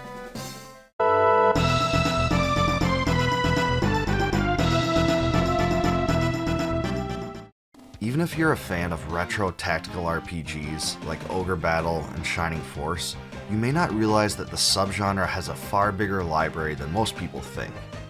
Before games like Final Fantasy Tactics really popularized the subgenre in the West, Japanese developers cranked out tons of tactical RPGs on the 8 and 16-bit platforms. Titles like Tactics Ogre, Bahamut Lagoon, and the Fire Emblem games really stood out in their time, and defined the grid-oriented style many of us know and love today.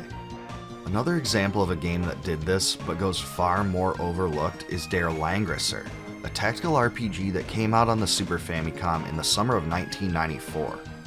This was right when the system was in its prime, but it was never localized in North America on the SNES. Don't be distressed though, because you can easily play this one today via a fantastic English translation patch. I'll leave a link to the patch in the description below so you can try it for yourself. And there is one other way to play it today, but I'll get to that later. Der Langrisser is actually a remake of Langrisser II, which was released on the Sega Mega Drive in Japan, but given an interface and graphical overhaul for the Super Famicom version. This game was the sequel to the first Langrisser game, which was actually released in North America as War Song for the Sega Genesis. Langrisser II went unplayable in an official capacity until 2019, when it was released in the form of a Langrisser 1 and 2 remake package for Nintendo Switch, PlayStation 4, and Steam. And I have to say, this is the best way to play the game today, but it's really a remaster more than it is a remake, and I say that as a compliment. It retains all the same game mechanics, visual style, interface, and even maps, but adds Japanese voice acting with English subtitles and other ease-of-life features. The sprites and battle animations look great. It's simply the best way to play it now. I would also say the audible dialogue and superior translation really make the story come to life. And speaking of story, Langrisser II centers upon 3 factions vying for power in a fantasy world. The main character, Erwin, or Elwin as it's translated in the remake, is a wandering swordsman who begins the tale with an allegiance to the descendants of light. As Elwin sets out to track down his instructor's killer, General Leon of the Rhaegar Empire appears to kidnap Lyanna, the childhood companion of Elwyn's friend Hein. Depending on the choices you make in the adventure though, Elwyn can shift his loyalties to either the Rayguard Empire or the Demon Tribe, and this greatly affects how the story plays out. In fact, the narrative style in Langrisser II is one of its most redeemable qualities. It's completely tailored to your choices in a way few other RPGs are, and there are so many possible outcomes. And I don't just mean minor variations either. There are 13 total endings available in Langrisser II, and I can't think of a better way of putting replay value into a game like this. I also have to commend the story for its references and linkages to the events in the first Langrisser game. These were creatively done to expand the lore of the series and satisfy the fans, and it's definitely not lost on me. There's also another major customization mechanic in Langrisser II, but I want to get into the gameplay first, because you'll be spending the majority of the game on the battlefields.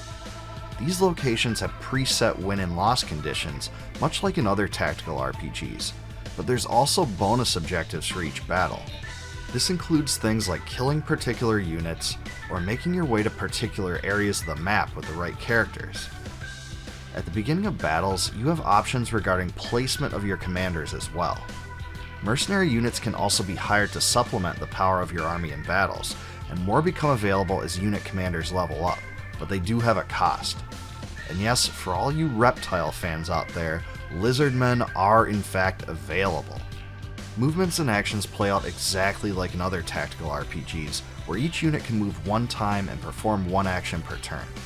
This one uses an overhead view rather than an isometric grid view. Unlike in many tactical RPGs though, combat between clashing units in Langrisser II plays out on a separate screen, where you see many sprites engaged in combat with lots of attack animations. And I have to say, this visual choice is pretty sweet. I think it's kinda comparable to some of the army battles in the Suikoden games, and serves as a unique way to take the monotony out of a grid-only approach. Victory in these clashes depends on several factors, like terrain advantages and unit statistics, but the most important factor of all is unit type. Each type of unit, whether it be soldiers, spearmen, horsemen, and others, have different strengths and weaknesses. Each are stronger relative to some of the units, but also weaker relative to others.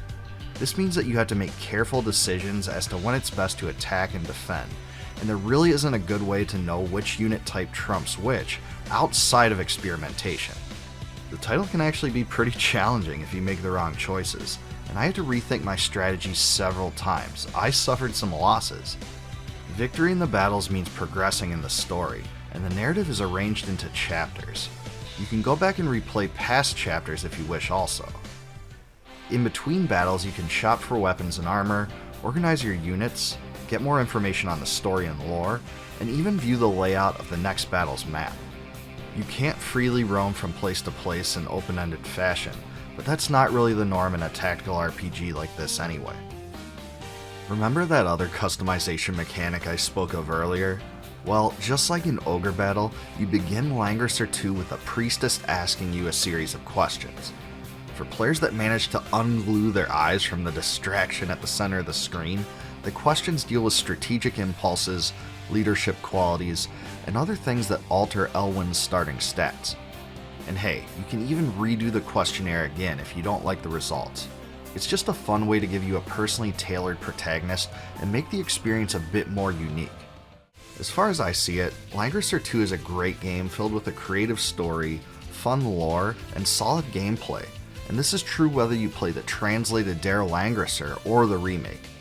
To me, the greatly improved soundtrack and ease of life features in the remake makes it the better option to play. It's just a great throwback experience in general, and totally reminds me of the RPG glory days.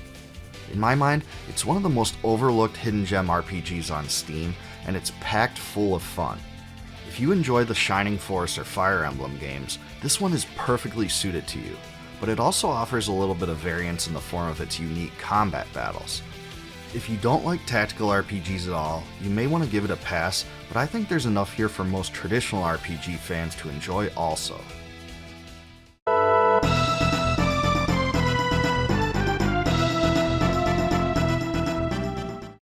In 1995, Beyond Oasis was released on the SEGA Genesis, making it one of the last action-adventure games on the system. The title incorporated elements from games like Soul Blazer and The Legend of Zelda: A Link to the Past, with beat-em-up gameplay and one of the first hybrids of its kind. It was a great game, but many people missed it because they had already moved on to the next generation platforms. To rectify this, SaGa published The Legend of Oasis in 1996 for its own next generation platform, the Sega Saturn. It was Ancient's follow-up that was designed to extend the series into the future, and it definitely caught my eye that year. That was before some of the great legendary PlayStation titles came out, like Suikoden, Final Fantasy VII, and Alundra. It was a period when the 32-bit platforms generally lacked games like this. The Legend of Oasis is actually a prequel to Beyond Oasis, and the Golden Armlet is at the center of the plot in this one as well. A warrior named Ordon gives Leon, the main protagonist, the same Golden Armlet in the hopes that he will become the Spirit King of Oasis in order to save his kingdom. This requires the loyalty of all the world's elemental spirits. If you remember, Beyond Oasis only incorporated 4 spirits, but in addition to the ones in that game, this one adds Errol, the spirit of air, and Brass, the spirit of sound. After harnessing the power of the spirits, Leon must defeat Agito, an evil wizard that has acquired the mystical silver armlet. In terms of gameplay, The Legend of Oasis plays very similar to its counterpart on the Genesis. It also adopts a similar overhead view, and Leon can acquire many different types of weapons, such as swords, rods, bombs, and bows, to dispose of monsters that have infested the land. Unlike Beyond Oasis though, weapons acquired in The Legend of Oasis cannot break. This will certainly remove some of the frustration found in Beyond Oasis, but weapons are still limited in one way. Sometimes it's necessary to use spirits to charge your weapons with certain elements, and weapons only have the ability to be used in such a way a limited number of times. However, you can increase this limit by collecting scrolls throughout the game. By the way, The Legend of Oasis came out in Japan as the story of Thor II, but just like the first game, I can't for the life of me figure out why it was called this.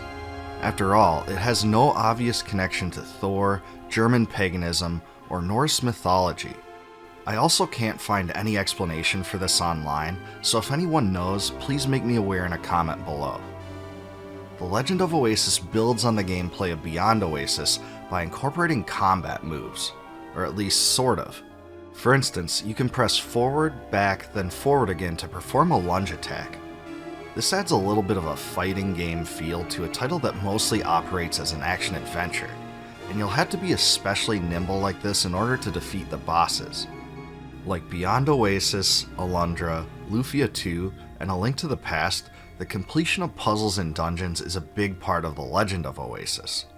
There are times where you have to hit switches in a specific order, use your spirits to eliminate obstacles, and empower your weapons to press on. I'd say the solutions are a bit more complex here than in Beyond Oasis, which caused some reviewers back in the day to complain that the puzzles were too difficult. I don't think they're too crazy or anything like that, but I can understand this opinion in a way because many games like this didn't focus so much on them. I think Alundra's puzzles were clearly more difficult than this one. The soundtrack utilizes a similar style to what you would find in Beyond Oasis, with a distinct ambient approach that really sets itself apart from many other fantasy games. This may not be much of a surprise though, given that the same composer, Yuzo Koshiro, created it. I wasn't a big fan of the soundtrack for Beyond Oasis because I didn't think the Genesis sound chip handled the style well, but this one is done with actual orchestration that makes it sound much better. It's still not my favorite style, but I think you'll appreciate how it sets the mood for the game's various areas. It honestly has something of a movie-like feel. It's hard to explain, but it's definitely very different from the soundtracks for games in the Final Fantasy or Breath of Fire series. It's a unique experience. Those wanting to try this one will be disappointed to find out that they can't just get it on Steam for an extremely low price, as in the case of Beyond Oasis. Copies of the original Saturn game are going for over $100 on eBay, and as far as I can tell, there's no other way to play it outside of emulation. A real disappointment too, because I have a feeling a lot of people who would have liked this game overlooked it, or simply owned a Sony PlayStation instead. When it comes down to it, The Legend of Oasis is a great game for its time that often goes unnoticed. It combines fun, action-oriented combat and dungeon exploration with puzzle solving to provide an enjoyable experience that is more advanced than its predecessor. I don't think the story is very creative, since it uses very similar ideas at the heart of Beyond Oasis, but this one's story does successfully connect it to that world in a way fans may appreciate. If you like Beyond Oasis, you're bound to enjoy The Legend of Oasis as well, and there's some parts of it, like the soundtrack, which are much more polished than the original. It also offers an additional challenge in terms of harder puzzles. It was a great 2D action-adventure that came out just as 3D gaming was becoming the hot new trend, and it really should be commended for that.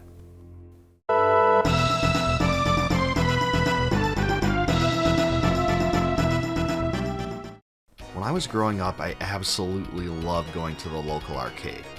I would spend hours in there playing fighting games, shooter games, and of course beat-em-up games.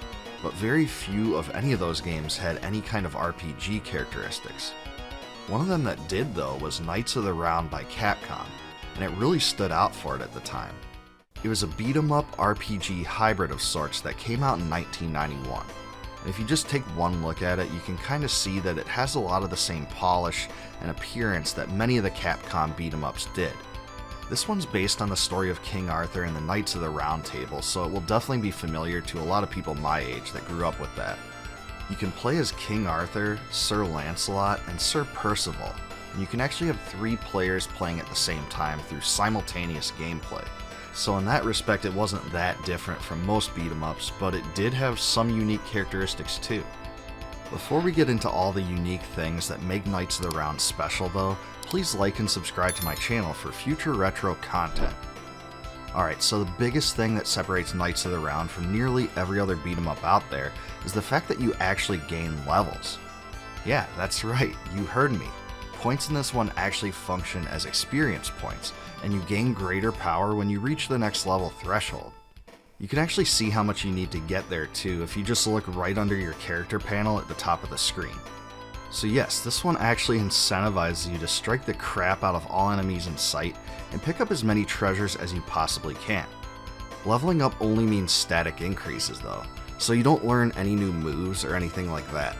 So there's no real customization you can do to increase particular stats, but you will notice a slight difference. The highest level you can obtain is level 16, but I don't think it's even possible to get that high unless you're playing in single player mode. In terms of the differences between the characters, there's not a whole lot, but there are some I guess.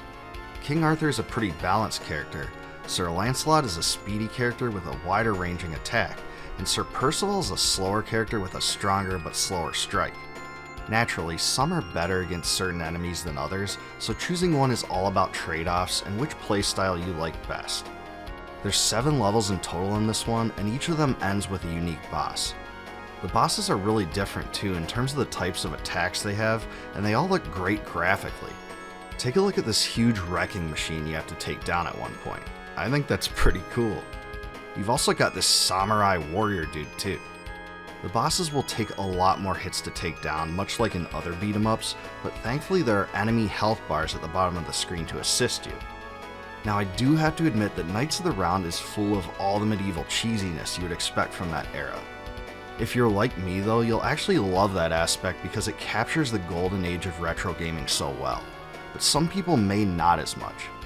But hey, I think it exemplifies 90s arcade greatness at its best, and there's plenty of other games like it from that time.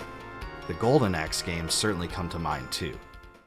The most corny and comical part of the whole presentation has to be the horses though. After you've knocked enemies off their horses, you can jump onto them yourself and ride them around hacking at enemies from overhead.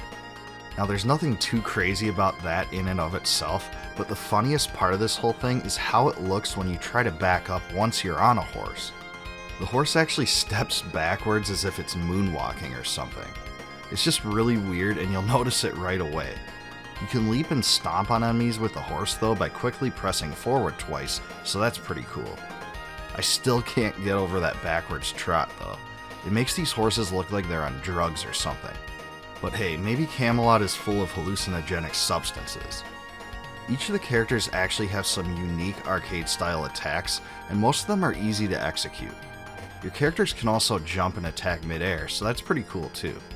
There aren't special magical attacks like you'll find in almost all other beat-em-up games out there though, but I do think they packed a decent amount of variety into this one regardless. The music is kind of that standard, fast-paced, arcade style you'd expect to hear. It sounds far more like other beat-em-ups than any kind of RPG music or anything like that. It's definitely enjoyable though because it captures the early 90s well, and there are a lot of different tracks. Knights of the Round was brought to the SNES in 1994, and it's a really good port.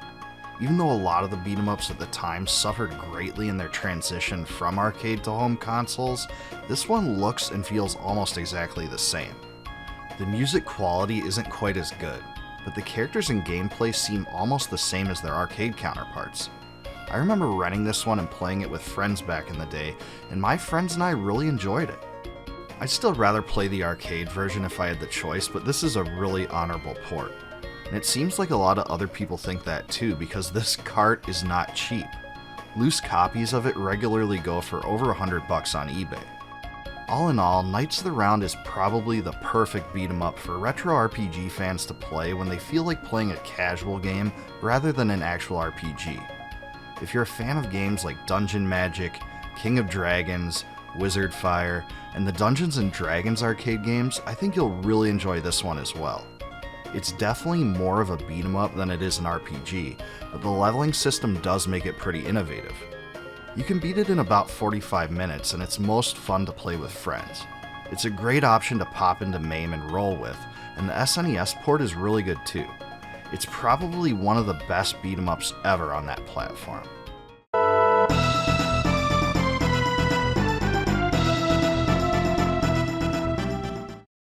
I say thank heavens for the NES because that's the first system I owned as a child. It was also the first one that introduced me to the world of action-adventure games like The Legend of Zelda, and turn-based RPGs like Dragon Quest and Final Fantasy. But in 1990, one game combined the Zelda style and the Final Fantasy style into a single formula. The result was the Magic of Scheherazade, which was developed and published by Culture Brain. And they're probably most well known for the Baseball Simulator 1000 series, which I absolutely loved. But this one's a whole different ballgame. Pardon the pun, of course. Now there's a lot one could say about this game, but the thing that jumps out to me most right away is that it's probably among the most creative hybrid games ever. And I'll be happy to explain why, but before I get into that, please like the video and subscribe to the channel for more retro gaming content. The Magic of Scheherazade is an action-adventure title where you travel through screens in an overhead world, where you find new passages, collect new items, and use swords, rods, and hammers to vanquish enemies. It's not quite as open-ended as The Legend of Zelda though, because the destinations you're trying to reach are a lot clearer in this one. You learn spells throughout the game by hitting specific levels, and these spells can be assigned to the A button through a sub-menu. You can keep swapping between them in this way, and you'll have to do this quite a bit to get through all of the challenges.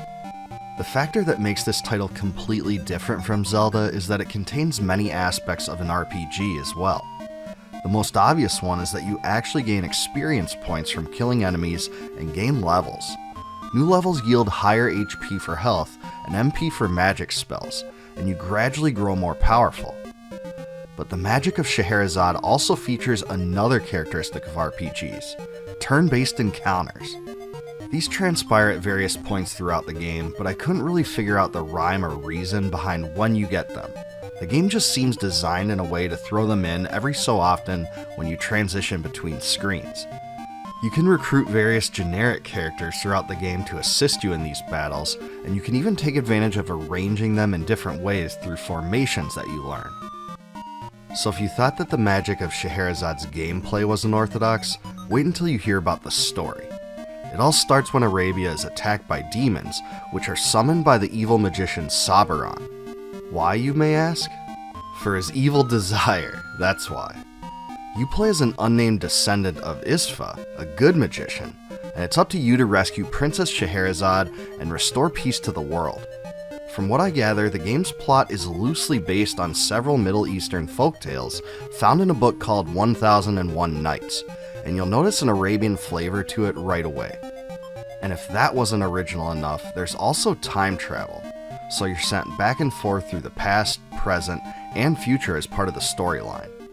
Since this game came out in North America a full 3 years after it was released in Japan, the graphics look a bit dated even by NES standards. But the interface was simple to understand, and the game's Arabian flavor made it something fresh and new. Some of the bosses were huge, and even though it isn't exactly like facing bosses with huge sprites from some SNES games, the development team creatively made some of these baddies look a lot more intimidating than they could have been otherwise. This soundtrack was developed by a team of 2 composers, and I actually think it's extremely good for an NES title. Unlike the many games for the system that only had a handful of songs, this one has 31, so that alone is pretty darn impressive for the time. So yeah, for the standards of the era, I think the tunes are great. They definitely stick in my head, and I really got a huge rush of nostalgia hearing them after so many years. If you love adventure and RPG games from this time, I think you'll know what to expect and you'll really enjoy it. Even though the sound doesn't scream Arabian flavor or anything like that, I don't think anyone can hold that against it, because that probably would have been next to impossible to pull off on the NES. I really think you'll enjoy this one if NES cheesiness is your thing too, especially because it has all sorts of odd translation choices that still crack me up today. Select the sword or the magic with the start button, and then there's where are you from? No one can enter here. And of course, a wise man will appear in a desert shrine 500 years later. There's plenty more where these came from too, but suffice it to say, English probably wasn't the first language of the head translator. Believe it or not, there's even a class system.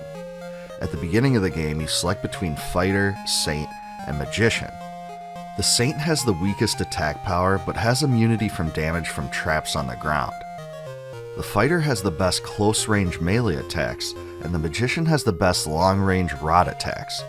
You can change between them at certain points in the game, and this choice isn't really make or break, but it does add yet another dimension to the gameplay. In total, there's 5 chapters, with a major boss to fight at the end of each of them. To make it to the boss of each chapter, you'll need to speak to NPCs in towns, gain information, and make your way through dangerous foes and dungeons.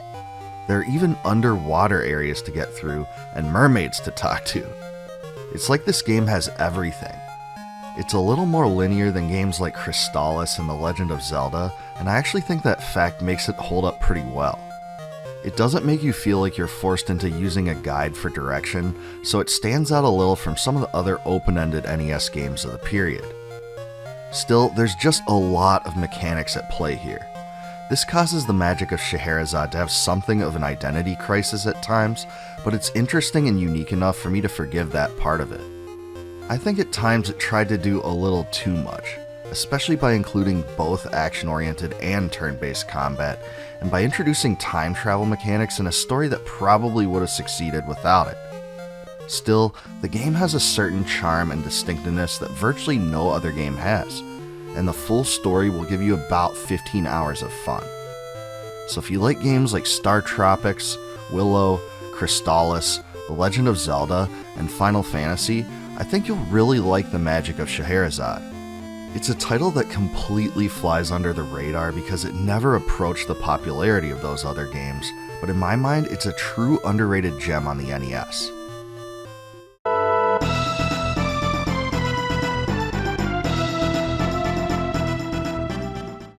Sea of Stars has been one of the games I've been most hyped for over the last few years, and it's finally here.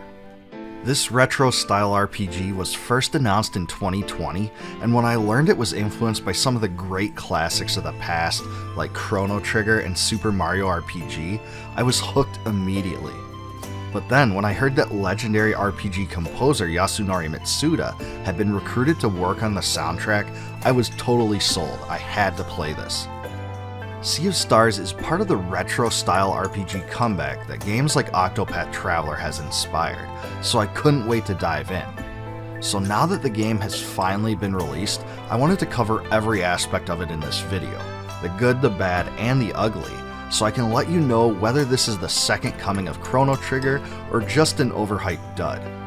But before I do that, please like this video and subscribe to my channel for more retro gaming and classic RPG content. Sea of Stars was launched by indie developer Sabotage Studio as a Kickstarter. They were the creators of the Ninja Gaiden-inspired action platformer The Messenger, and the reception for this one was huge. With over 25,000 backers, it brought in over $1 million US, so it was highly anticipated. And after playing through this game, I can completely see why. It all starts with the visuals. If you're a fan of retro-style RPGs, these graphics will be exactly what you're looking for. At least they are to me. Mere seconds into the game, I think you'll be impressed by the bright and vivid colors, and the contrast in each area really stands out. For instance, the first dungeon is filled with dark purples, the second one looks like a snow-covered land with its bright white colors, and the third region is filled with orange and yellow. Then you get into a tropical area called Coral Cascades, which is certainly one of my favorites, and then a bit later you're in an undead lair. Everything's different and there's just so much variance. I loved every minute of it. There's even a few short animated cutscenes that illustrate some of the game's best storyline moments, and this is something I wasn't expecting because it wasn't in the demo at all. None of the areas look dull or reused, and that's the best part. And beyond the colors, the story scenes are perfectly crafted to make you feel part of it. There are platforms you fly into the air on, fantastic character animations that are even present for NPCs, and it's a lived-in world filled with vegetation and objects on the map you can actually interact with. The dialogue is accompanied by character portraits, and it isn't even the same ones every time. They're varied to match the emotion the character is conveying in that moment, and all this is great. When you fire this baby up, you're first given the option of whether to use Zale or Valir as your main character. Both of them are Solstice warriors who specialize in solar and lunar magic respectively. Once you make a decision on a leader, you aren't locked into it though, and you can always change it. It doesn't seem to make much of a difference at all, and in fact, I don't even know what it changes. The beginning of the game has a flashback 10 years into the past where you get to see both of them train to be Solstice warriors.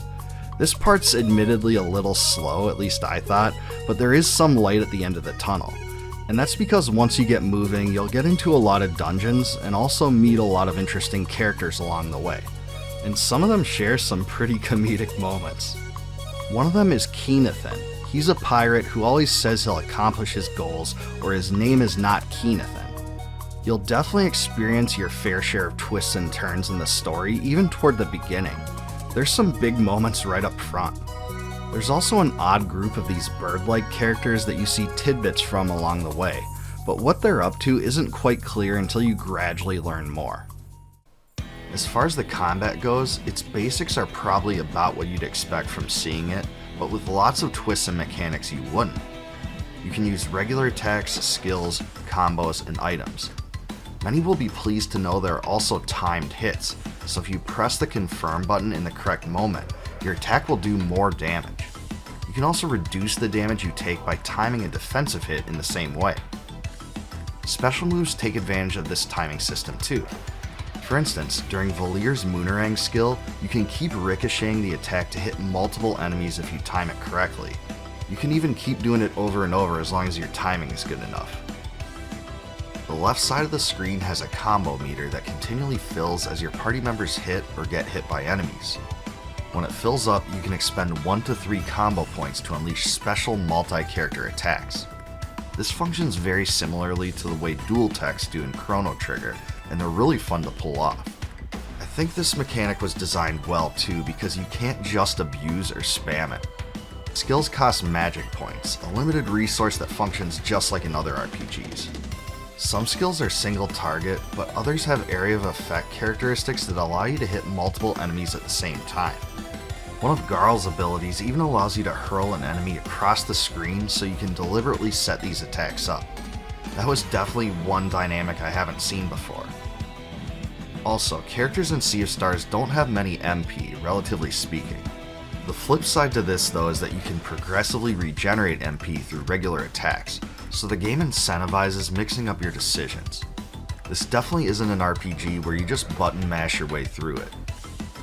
Some enemies even use abilities that take time to unleash, and during this charge up phase, you can actually break the attack by using the appropriate type of weapons or skills against it in time. Breaking an attack this way also gives you a combo meter boost, so it does provide multiple advantages. Your entire party actually levels up together, and when this happens, you have the ability to select from one of 4 stat boosts for each character. This really reminded me of what we saw in Super Mario RPG, and allows you to tailor your party to your own preferences to some extent. Groups of enemies appear on screen that you can sometimes run past just like in Chrono Trigger, but you can't redo the battles either. There's a set amount of them, and when you defeat one group of enemies, they just don't return. It's kind of the game's way of impeding power creep. You can't really outlevel the content because you're always kind of kept at a level where everything will continue to provide something of a challenge. And I actually don't really like this. I wish they would have let the player level at their own desired pace, but it isn't really a deal breaker to me at all either. Yet another aspect of combat is that characters can absorb the small bits that accumulate on the ground. They're called live mana, and they boost the effects of your next action. Both of these features are great ways to make players think on their feet in battles, and there's certainly a lot more to pay attention to here than in many old school RPGs. The music in Sea of Stars is really something special and expands upon what was heard in The Messenger. Composer Eric Brown is back for this one, and you can tell that his electronica influences shine through once more. The battle theme really pumps me up, and I love the fact that its fast, energetic tempo contrasts with the somber woodwinds in the Moorlands theme and a few other tracks. There's a lot of variety here, and even the sound effects are really well done. The boss theme even uses heavy metal style guitars, and that's its own twist too. In addition, Chrono Trigger and Xenogears composer Yasunori Mitsuda contributed 10 guest tracks, and his style is distinct from Brown's, but is also recognizable and very complementary. Tracks like Coral Cascade sound like they've been lifted straight off the soundtrack of Chrono Trigger, and I can't get enough of it. Hearing his tunes, especially in tandem with the game's retro RPG gameplay, totally brings me back to those days. There are even different versions of the songs that play depending on whether it's daytime or nighttime, and this added so much depth to each area. I truly can't say enough about the music in general in this game. I honestly think it's one of the best RPG soundtracks I've heard in many years, and one of the brightest parts of Sea of Stars. This title has been compared to Chrono Trigger a lot, so I want to mention that there are several blatant tie-ins to the Chrono Trigger universe within Sea of Stars.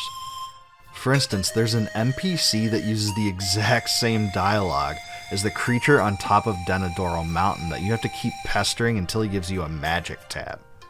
But in Sea of Stars, you only get a lousy mushroom soup, so I felt cheated by this. Mountains are nice indeed.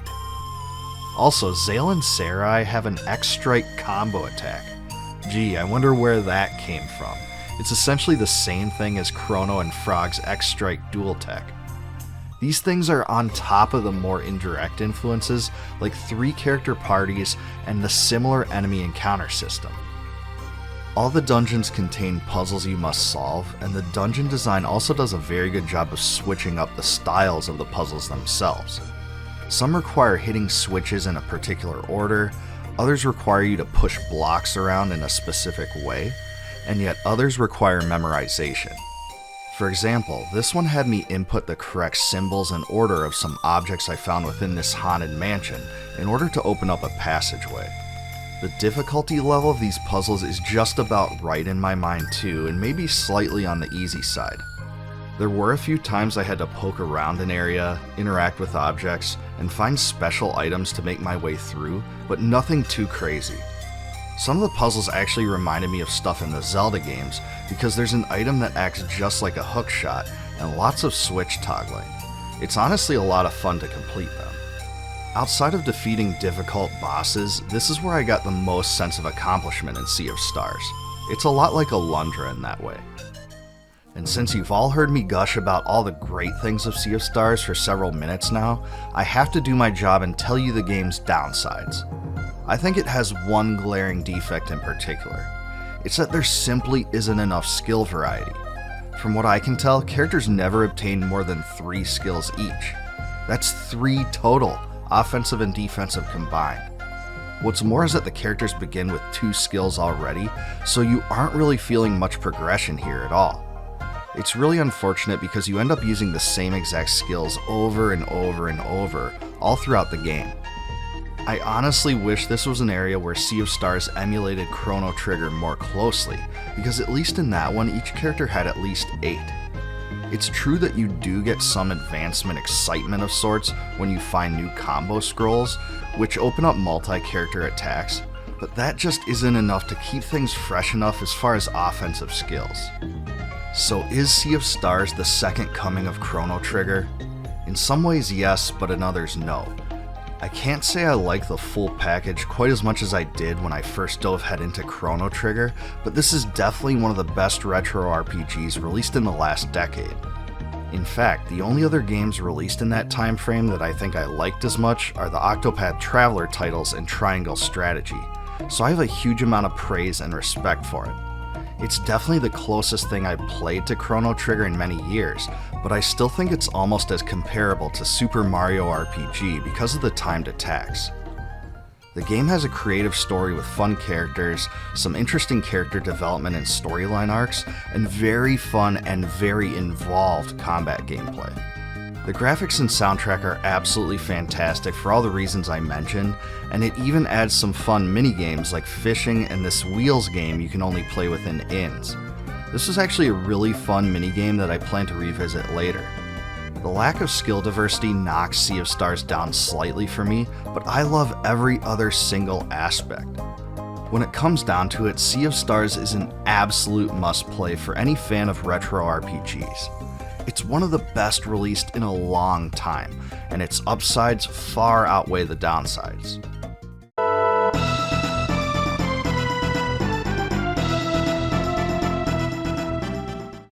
The era of HD 2D RPGs has been such a fun ride for me, but one that's managed to fly completely under the radar, all while embracing many creative themes and innovations, is Wandering Sword. Wandering Sword is a classic turn-based RPG created by indie developer The Swordman Studio, and it's published by Spiral Up Games. This title is officially released today on Steam, and it's created in the wuxia style, which basically means it's a Chinese-inspired fantasy tale that emphasizes martial arts. It's set in a fictional world, but everything about this game is inspired by ancient Chinese history, from the setting, to the character names, to the weapons and equipment, and beyond. But there's so many other facets of the game I want to tell you about. In this video, I'm going to do exactly that. I'm going to tell you everything I like, everything I dislike, and whether I recommend Wandering Sword to fans of my channel and the games that I cover on it. In full disclosure, I was given an advanced copy of this game by the publisher, but I wasn't paid to make this video, so all these thoughts are my own. Before I get into everything about Wandering Sword though, please like this video and subscribe to my channel for more retro gaming and classic RPG content. Wandering Sword takes place at the end of the fictional Ning Dynasty, where outlaws in a group called the Tianlong Gang have allied with foreigners to terrorize the people of the Central Plains. This area is populated with many clans and sects, some of which feud with each other. As the main character Yuan Yi, you are tasked with the duty of delivering a mysterious man to the Valley of Dragon's Slumber, along with several friends. The mission is soon derailed though when a fight breaks out with members of the Tianlong Gang. After a trap, the man inside the carriage turns out to be an experienced fighter and leader of the Wudong sect. His name is Qing Shu, and he defeats the Tianlong Gang, but Yuan Yi gets hit by a poisonous arrow, and Chen Wu blows up the area with dynamite. Yuan Yi is delivered to an old friend of Master Qing Shu named Zhang Yinfeng, who reluctantly agrees to take him in and cure him. As he suffers from the effects of the poison, he learns that all of his friends have died in the catastrophe. Soon afterwards, he suffers yet another tragedy, but the event gives him purpose, and from there, you're able to explore almost all of the world right away, which makes this RPG a lot different from most others. Also, Wandering Sword is filled with quests, some of which are similar to what you might find in some MMOs. Some of these form the basis of the main storyline, but lots of others are totally optional that give you various rewards. You can get special equipment, food to replenish your health, and even recruitable characters as part of these quests. And the last one of those in particular is extremely important. In fact, Wandering Sword can be incredibly challenging if you don't recruit these characters, all of which require you to raise your affinity with them by giving them items. For instance, in the starting village, I was able to recruit Wei Huo after giving him various foods, and Bai Jin by completing a few steps and following him around the world until he eventually gave in and joined my party. At that point, we became a 3-member wolf pack, which you may say could qualify as the 3 best friends that anybody could have. In all seriousness though, I can't express how important this was because groups of enemies were so much easier to defeat from that point forward. Even if you have all of your skills maxed, you can easily get surrounded and pummeled if you aren't recruiting these characters. And speaking of skills, those are gained through tomes you find throughout the adventure and leveled up with martial points you get at the end of each battle. Most of them are weapon specific too, so Yuan Yi is the only one that can use virtually all of them. You don't gain levels in the traditional fashion either, so martial points and another mechanic called the Meridian system mostly take their place. The latter is a pathway of interconnected nodes that you can spend points on to acquire stat boosts and special abilities. This kind of reminded me of the sphere grid system from Final Fantasy X, and it worked in tandem with the abilities upgrades to give me something to think about and plan around. For most of the characters, I prioritized defensive nodes right away, and I think I made the right call with that because they seem to be by far the most powerful at the start. What's so crazy about Wandering Sword, and really stands out about it, is the fact that there aren't even very many dungeons. 8 hours into the game and there's only really 2 of them, so most of this game's action and storyline sequences actually take place from within villages and other areas. Some RPG fans might find this to be a little weird, but I actually found it to be oddly refreshing. Some of the dialogue was long and a bit overbearing, but it was mostly enjoyable to take in. There's a lot of humor used too, which may actually throw you off. For instance, I don't exactly think the word dumbass was used too frequently in ancient China. But I mean, hey, it'll definitely make you laugh, and I guess having that stuff in the game is all part of the fun. It has its own certain charm. Combat takes place on a tiled 2D grid, where each character can move a set number of squares and execute one action per turn. You can choose between real-time or turn-based mode. So yeah, at the risk of being called a boomer, I chose the latter because that's the style I prefer. In addition to a normal attack, each character has several martial arts techniques that need to be activated through a menu to be used in battle. The battles rely on a really innovative cooldown system where if you use a special ability, you can't use it again for a certain number of turns. This made me stop to think about when it was best to use these, so I could maximize my damage against multiple enemies if I could, and conserve my magic points if I couldn't. All of your techniques are based upon weapon types, so there's swords, sabers, polearms, and hidden weapons, which appear to me to be gloves. Also, many of the gear pieces provide things like hit point bonuses, so you do progress that way as well. I guess you could say the world of Wandering Sword is your martial arts oyster. The game's inventory management reminds me a lot more of the Diablo games than it does typical RPGs, as all items have a graphical icon. New weapons and armor can easily be equipped by double-clicking on them, and I found it extremely easy to manage. There's even a convenient hover-over effect that shows you the stats and effects of everything, and I never had space issues. If you aren't constantly equipping the new weapons and armor you find though, you can really get outmatched by the enemies. Thankfully, the development team made a lot of improvements to this game from feedback received during the demo, including making the text larger and more legible, correcting some sound and translation bugs, and even adding controller support. I tried to set up my own controller to play the game that way, but honestly, it was cumbersome because there are many different button combinations, and I found that the game is a lot more enjoyable with the mouse and keyboard. Just like many of Wandering Sword's other qualities, its soundtrack is also really distinct. It uses classical Chinese strings and woodwinds, and I promise it will sound unlike any other RPG you've ever played before because of it. And the quality is really high too. The village songs are relaxing, the battle song is fun and upbeat, and it's just great to sit back and take it all in. They really did a good job with this. My only critique of the score is that there just aren't enough tracks here. And don't get me wrong, the songs themselves are fantastic, but you'll be hearing the same ones over and over throughout the game. There only seems to be about 10 that I've found. It would have been really nice if they would have created a unique track for bosses, for instance, and they could have expanded it in some other ways too. And now for my other honest critiques, so here we go. Other than Yu and Yi, there isn't much character development to be seen, and the game's story can be a little hard to follow at times. I also think that the game's difficulty is tuned a bit too high, and I shared this feedback with the publisher. So there are times that you'll get killed in 2 or 3 hits even with max skills, and you'll get completely blown away if you don't recruit any optional characters. Like I said, I shared this perception with the publisher, so maybe they'll consider tweaking it a bit in a patch. Taken as a whole though, Wandering Sword is a really solid retro RPG that's flying totally under the radar. It combines a unique story, breathtaking graphics and sound, fun advancement mechanics, and a really involved combat system together into a single game, and I really did have a blast playing through it. It'll give you a solid 20 hours of classic RPG greatness, and there's lots of extra content to keep you busy as well. I really hope more people start to talk about and play this game, because I think it's definitely worth it for fans of retro gaming and RPGs in general. If you like games like Sea of Stars, Chained Echoes, and the Octopath Traveler games, I think you'll dig this one as well.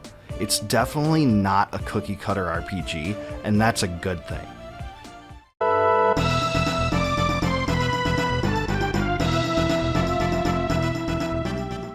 By the release of Star Ocean: The Last Hope in 2009, the Star Ocean franchise was probably one of the most widely recognized RPG series in the world. Its creator Tri-Ace was praised for packing insane amounts of content into each and every Star Ocean game, and The Last Hope was pretty well received. However, the series went dormant for a long length of time.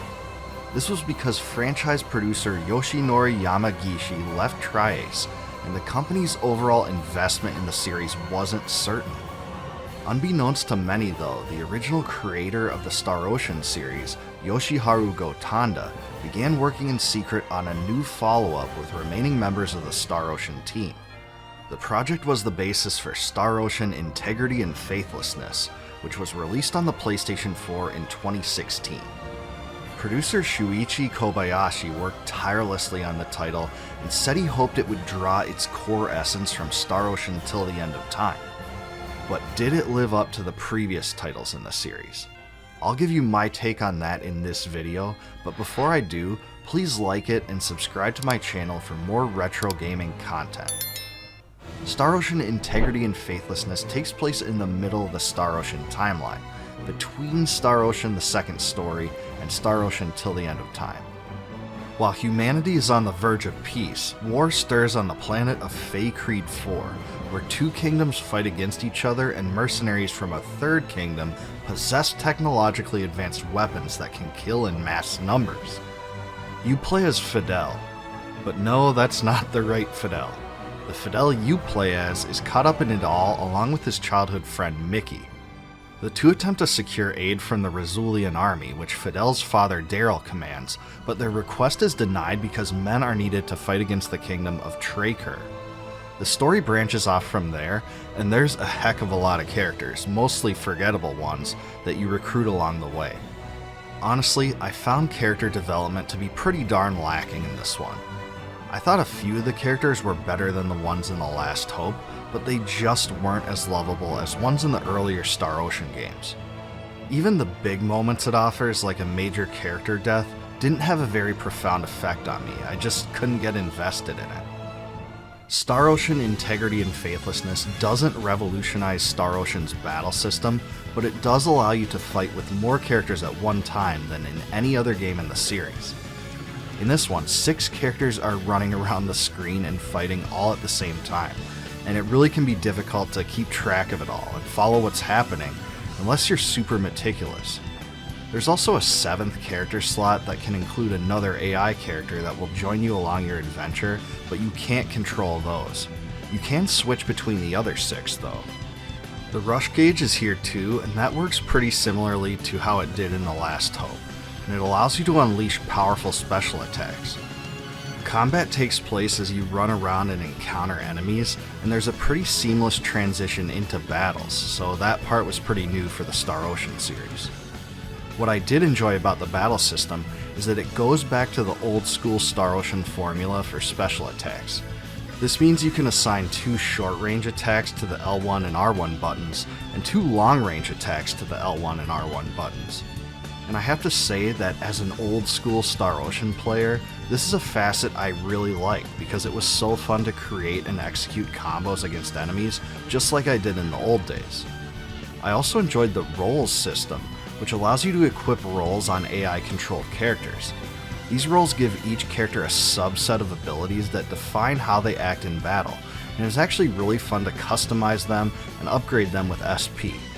Roles can utilize both active and passive abilities, and it was a lot of fun to play around with different combinations. The pacing of the game's story is quite odd because some scenes have these weird paces between dialogue lines that make you wonder if the scene is actually over or not. Besides that, the dialogue itself is often downright unimaginative. And if that wasn't bad enough, dialogue is routinely given during the battles themselves, which I have to admit was an interesting idea, but it wasn't really executed well because, well, if you pay too close attention to it, you can get wiped out by enemies. The real shining star of this game is Motoi Sakuraba's soundtrack, whose work sounds fantastic as always. However, there's a catch here that's really disappointing, and that's that almost half of the game's songs are from Star Ocean Till the End of Time and Star Ocean The Last Hope and just reused here. And honestly, that's pretty darn disappointing for a fan expecting a full new suite of tunes. The new stuff that is here is great, there's just not enough of it. Many fans believe this title to be the black sheep of the franchise, and on the surface it's pretty easy to see why. Unlike The Last Hope, which was filled with story cutscenes, Star Ocean Integrity and Faithlessness had none at all, which certainly surprised a lot of fans. However, there are long, drawn-out, unskippable dialogue sequences between characters, something which drew criticism from reviewers like IGN and Game Informer. Also, the game's text is just way too small, and it's hard to read unless you're so close to your television or monitor, and that part is just dreadful. I like the return to classic combat mechanics in the roles system, both of which are things that worked well, but the characters and story just didn't do it for me. I don't think Star Ocean Integrity and Faithlessness is quite as bad as some people say, but I also think it's fair to call it the worst mainline Star Ocean game. But hey, if you like the series a lot, I think you'll actually like this one too.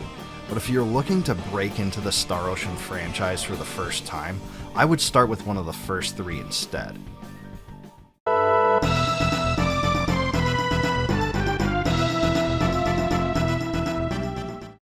When Nintendo recently revealed that the original F-Zero game would be revived as F-Zero 99, I was really surprised. There honestly wasn't really any indication this was going to happen at all, so I was totally floored when I first heard that classic music play during the announcement. But yep, to my glee, this is the original F-Zero in a new era, remastered and made into a battle royale game, with the same graphical assets, visual style, and remastered music. And I honestly really struggle to think of another remastered classic that Nintendo could have unveiled that would have spoken to me more. And that's because I packed so much time into the original F-Zero game way back when it was released in 1991, and I have super fond memories of it. I've reviewed that one for the channel, and it's probably my favorite racing game of all time, and I'm not even a big fan of the genre, so that's saying something. And what shocked me even more about F-Zero 99 was that Nintendo was planning to make the game available the same day they announced it. So I downloaded the game, gave it a go, and here we are.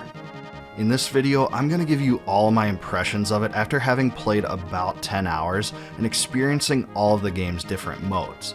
Before I get into that though, please like this video and subscribe to my channel for more retro gaming content. When it comes to the basics, F-Zero 99 really nailed it. It captivated me in so many ways, beginning with the game's main mode, and that's the 99-player Battle Royale. That's what we're all here for. And in my mind, it's definitely the most fun part of this monstrosity. Instead of tweaking F-Zero in a way that would make old school fans mad, Nintendo took what worked way back in the day and just expanded upon it in several major ways. And the first one I just have to talk about is the graphics. So just to be able to play this game in an HD widescreen view looks so great. I can't express that enough actually. The graphics are bright and beautiful, and it still replicates the Mode 7 feel from the SNES well. In a way, it actually seemed surreal playing it because I was expecting SNES era slowdown or something given the immense number of racers on the screen. But of course there isn't any of that. It's super smooth and everything's animated perfectly. And man, is the visual style just fun. That's the only word for it. It brings you back 32 years into the past when you first get into your race. And I just love how the camera pans to show you the number of racers that begin with you at the starting line. Just look at it here in big blue, this looks sweet. That first 30 seconds of any race has to be the most fun and most hectic part. You just see a barrage of cars flying off in front of you, skidding around, and trying to get into the lead. I was always a big fan of the green car called the Wild Goose from the original game, so I definitely played my fair share with him, but I did play with all the other cars as well. I especially liked how you can customize and tweak the colors to your liking without changing the actual sprites themselves. It preserved the old school feel that way. To really make this into a true Battle Royale game, Nintendo did add a few mechanics that weren't featured in the original F-Zero, and I honestly thought all of them added to the fun and enjoyment of it all. In F-Zero 99, you still have that classic energy gauge that gets depleted when you run into walls and enemies. And it can be refilled in the special energy zone at the beginning of each track. That's the same. However, in this one you can use your energy meter as a speed boost at selective times. This is your way to speed by certain areas in opportunistic fashion. I saved most of my boosts until the end of laps so I could just jump out in front of the other cars on the way to the finish line, and that mostly worked for me, but doing it that way makes it so that you have to get into the energy refill zone afterwards, and that area can get pretty crazy. And that's because it gets congested with all the other cars trying to do the same thing on a new lap, and it produces refill wars. And that was actually pretty fun. The biggest new mechanic comes in the form of these little yellow balls that are emitted by cars whenever they're hit by other cars. Those are called super sparks, and picking them up allows you to grow your spark meter. When it gets to full, your car is elevated to the second tier level of the racetrack called the Skyway, and that allows you to gain speed boosts, bypass all the most difficult obstacles of the track, and avoid huge masses of other cars. Another addition is a button that allows your car to spin around fiercely, which can be used to slam into other cars and actually do damage to them. Doing this when they're low can actually make them explode for a KO, which completely ends their race. Talk about a buzzkill for them. This was really fun. The spin does have a short cooldown though, and the spin meter is displayed directly beneath your spark meter. Also, there are specific enemy cars as well as the other players. Some of them are white in color and normal size and just kind of act as roadblocks, but see those big golden ones? You can use your spin to slam into them and collect the stream of super sparks that shoot out from them. It isn't worth going out of your way and slowing down to encounter them, but if you manage to time it correctly, this can really help you as well. Racers that fall behind in the Battle Royale mode are automatically eliminated along the way, and your obvious goal is to outlast and fly by the other cars to get number 1 in the race. The game's actually not that easy though. There's a progression of mastery of sorts you have to go through. You're going to be a lot better at F-Zero 99 if you're able to collect more super sparks, time your speed boosts right, and destroy enemy cars. I was never able to squeak out a victory as car number 1, but I imagine if I did, it would have been a pretty good feeling. This is a very competitive game. There's also a Grand Prix mode that sends you into a series of 5 consecutive races. In this mode, the tracks get tougher and tougher as you go along, just like in the original F-Zero, and these are scheduled only to be available at certain times. It's a good way to compete in a slightly different style as the Battle Royale mode, but it also takes away a lot of the fun of that chaotic style. Mini Prix mode is basically the same thing as Grand Prix, but with 3 races instead of 5. In the Team Battle mode, the 99 racers are split into 2 different teams, the green team and the pink team, and all racers vote on the track at the start. In this style, both teams accumulate points based on the performance of the individual cars on their teams, and the team with the most points wins at the end. There are 4 factors that gain you more points: spin hits, KOs, bumper hits, and lap points. You even get to see a pretty nifty breakdown at the end where one team is crowned champion of that team battle. Besides the Battle Royale mode, this was my favorite. Practice mode is just a tutorial of sorts that shows you how to race and use the game's new mechanics, so it's definitely worth trying if you aren't comfortable diving right into a race. And finally, the workshop allows you to view your record, change basic visual settings, and customize your cars in various ways. You can alter the colors, decals, and boosts here, but you don't have to spend much time doing that if you don't want to. And that's because the 4 classic cars of F-Zero are still here in every single way you remember them. When it comes to the sound, it seems like they revived all the music on the original F-Zero soundtrack and just touched it up a little bit. The songs are the same, they just sound better. They weren't reorchestrated or anything like that. So if any of you are worried about what that could mean, don't be, because it definitely has the same old school vibe that meshes well with the flavor of the old school graphics, cars, and tracks. And yes, Mute City is still my personal favorite. F-Zero 99 might not be everything F-Zero fanatics were looking for because it isn't a new game per se. But man, does it bring back that 1991 retro nostalgia right back into my living room. It really was the right game for me at the right time, and I can't be more pleased with the result. Thank you, Nintendo, for doing this. The music and graphics perfectly captured the essence of the original, the Battle Royale mode was super well done, and the new interface is clean and polished. The only real disappointment about this in my mind is there isn't an online mode that lets you play with a designated friend, because everything's just randomly matched instead. I really hope they add this feature eventually, because just the idea of having several friends playing this at the same time is super appealing, and frankly, I'm a bit surprised the game was released without it. Other than that though, I'm extremely pleased with F-Zero 99. In fact, I can't think of another game that's resurrected great retro gaming memories for me than this one. F-Zero 99 definitely doesn't reinvent the wheel, but that's a good thing. Instead, it successfully adapts F-Zero into a modern multiplayer experience that I plan to pick up and play casually for a long time. It's just great for what it is.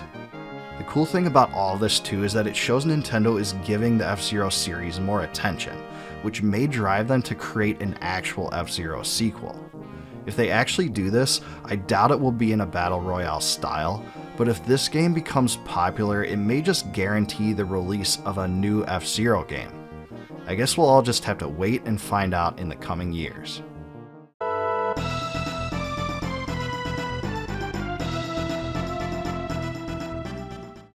Everyone knows the Final Fantasy series is an absolute phenomenon. I mean, after all, it's one of the biggest and most important video game franchises ever, and it also has one of the largest and most passionate fan bases.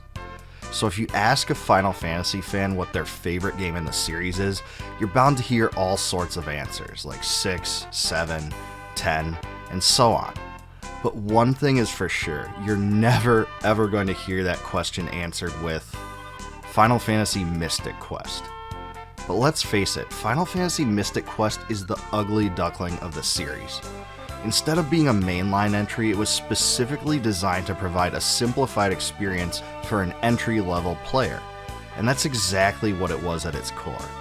But given those things, does it provide any value today, and is it really as bad as people say? I'll answer those questions and provide a full review of Final Fantasy Mystic Quest in this video. But before I get into that, please give this video a like and subscribe to my channel for more retro gaming content and reviews like this one. On the surface, Final Fantasy Mystic Quest looks almost exactly like Final Fantasy IV. The color schemes, sprites, and overhead view is every bit what you'd expect if you've played the previous Final Fantasy games, and all the visuals are totally in line with the early SNES era. Unlike the anime-style art from the Japanese box, the North American version depicts a European-style knight in a similar stance. And the Japanese version is actually called Final Fantasy USA Mystic Quest, perhaps a slight knock against the American audience that wasn't nearly as familiar with role-playing games. Although the game itself is something of a spin-off, Final Fantasy Mystic Quest features its own unique story, and does incorporate themes present in some of the other games in the franchise. The main character doesn't have a default name, and in the Japanese manual he's called, get this, protagonist. But established canon names him Benjamin. He's a young adventurer who learns that, wait for it now, he's the prophesized chosen one, and he needs to restore 4 elemental crystals. You do get a variety of companions throughout the adventure, but never more than one in addition to the main character. So you aren't building big parties, and there's honestly not much character development to speak of at all. This is not really like any of the other Final Fantasy games. Also, your weapons and armor are automatically replaced when you find new weapons and armor throughout the game. So you can think of it as an auto upgrade system of sorts, and that would definitely help new players. So does the story and upgrade system lack depth? Yeah, they sure do, but it wasn't like it was trying to be so complex. You kinda know what you're getting into with this one, but if you can accept that, it really isn't too bad. In fact, it adds some adventure game elements that aren't present in the other Final Fantasy games also. This is because when you're exploring dungeons, you can cycle through weapons with the L and R buttons to use them in various ways to help you. For instance, you can use the axe to smash through mushrooms that are blocking your path, and you can use the dragon claw as a grappling hook that allows you to cross over chasms. There aren't anywhere near as many items as in games like A Link to the Past, but it's a bit of an interesting twist nonetheless. Final Fantasy Mystic Quest actually does do a few more unique things too. For example, as you do damage to enemies, they become visibly weaker over time, and their sprites change to match the weakened state. And maybe that doesn't sound like much, but I can't think of any other SNES RPGs that did this offhand, and it was very innovative for the era. Given that the game is designed for RPG beginners, you might have guessed that it's pretty easy, right? Well, that's an understatement. This game is so simple that I can even see first-timers getting bored with it. I can see why they didn't want new players to be tested with super difficult fights and stuff like that, but I honestly think it just encourages those same new players to button mash rather than to think.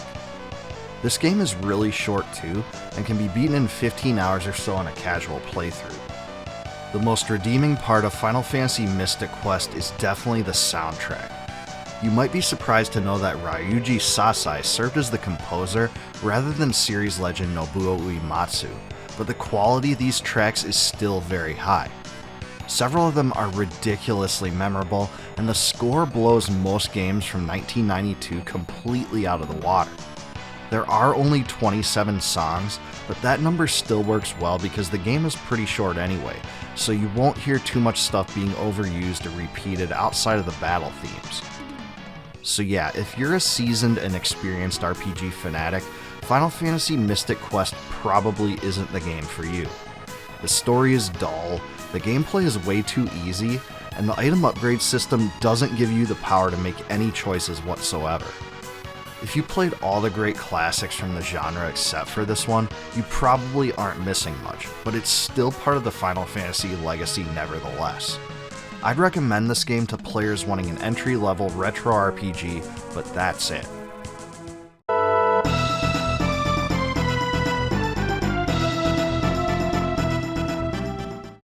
The Super Famicom had loads and loads of RPGs that were never localized in North America. Now, I've covered several dozen on this channel, and many have become some of my favorite games ever. One that I haven't gotten to until now, though, is Tenchi Muyo Gamehen, otherwise known as Tenchi Muyo RPG. It was developed by Band Presto and released in late 1995 when the Super Famicom was at the very tail end of its life. That meant it didn't do too well even in Japan, and it went completely overlooked by North American gamers.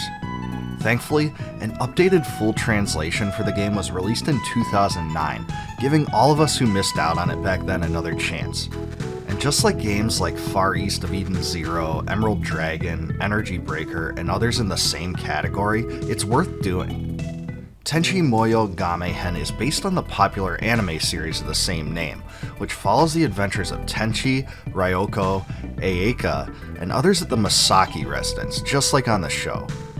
On what seems to be an average morning, the group notices their friend Washu is missing as they eat breakfast. Just as Mihoshi and Ryo-Oki set out to find her, the whole house radiates odd colors and monsters appear down the hallway. What an intro. They soon find that the source of the monsters is actually a mysterious woman named Shizuki, who sets out to test the strength of the group and has taken Sasami hostage. After losing a fight, she actually flies off in a spaceship. So yes, just like in the show, the story is wrapped up in travel through space, and you even get to go to the moon at one point. Now that's certainly a new one. Besides Final Fantasy IV, that is. But honestly, it's definitely what a fan of the anime series would probably expect. There's a lot of cheeky humor and childlike conversations that aren't really my cup of tea, but I think that if you like this style of anime, it'll be perfect for you. The biggest thing that stands out about Tenchi Muyo Gamehen goes without saying. It's the totally unique visual presentation. The gameplay all takes place in a grid-based, isometric world where the sprites are huge. In fact, they might be bigger than those in any other RPG on the entire system. The colors are also super vibrant in a way that few other titles on the platform were.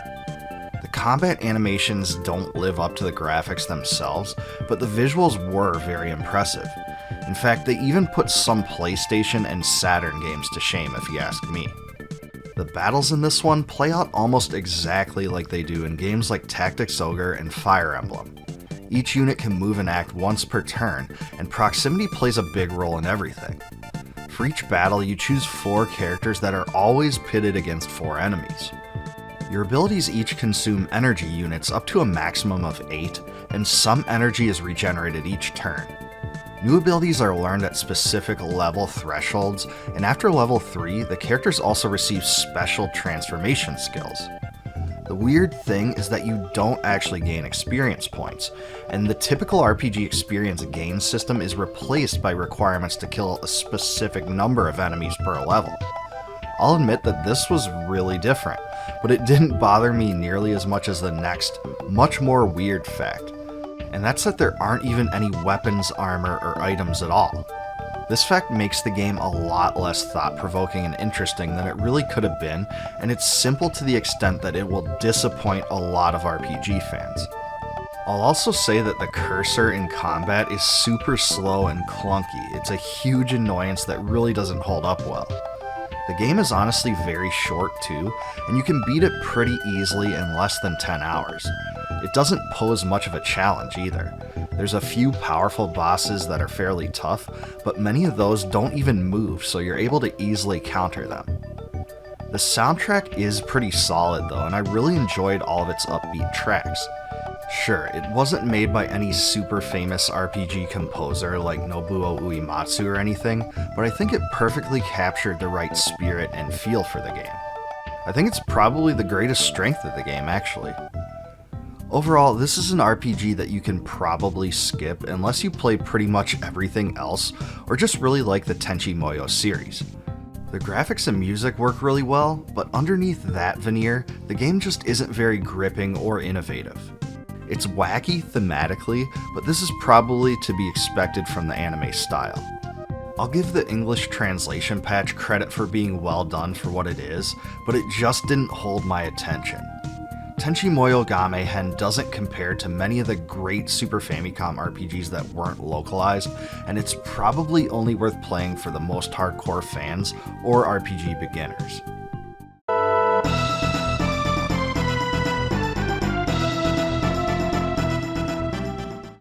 Hey man, you should check out the sequel to Secret of Mana. It's called Secret of Evermore.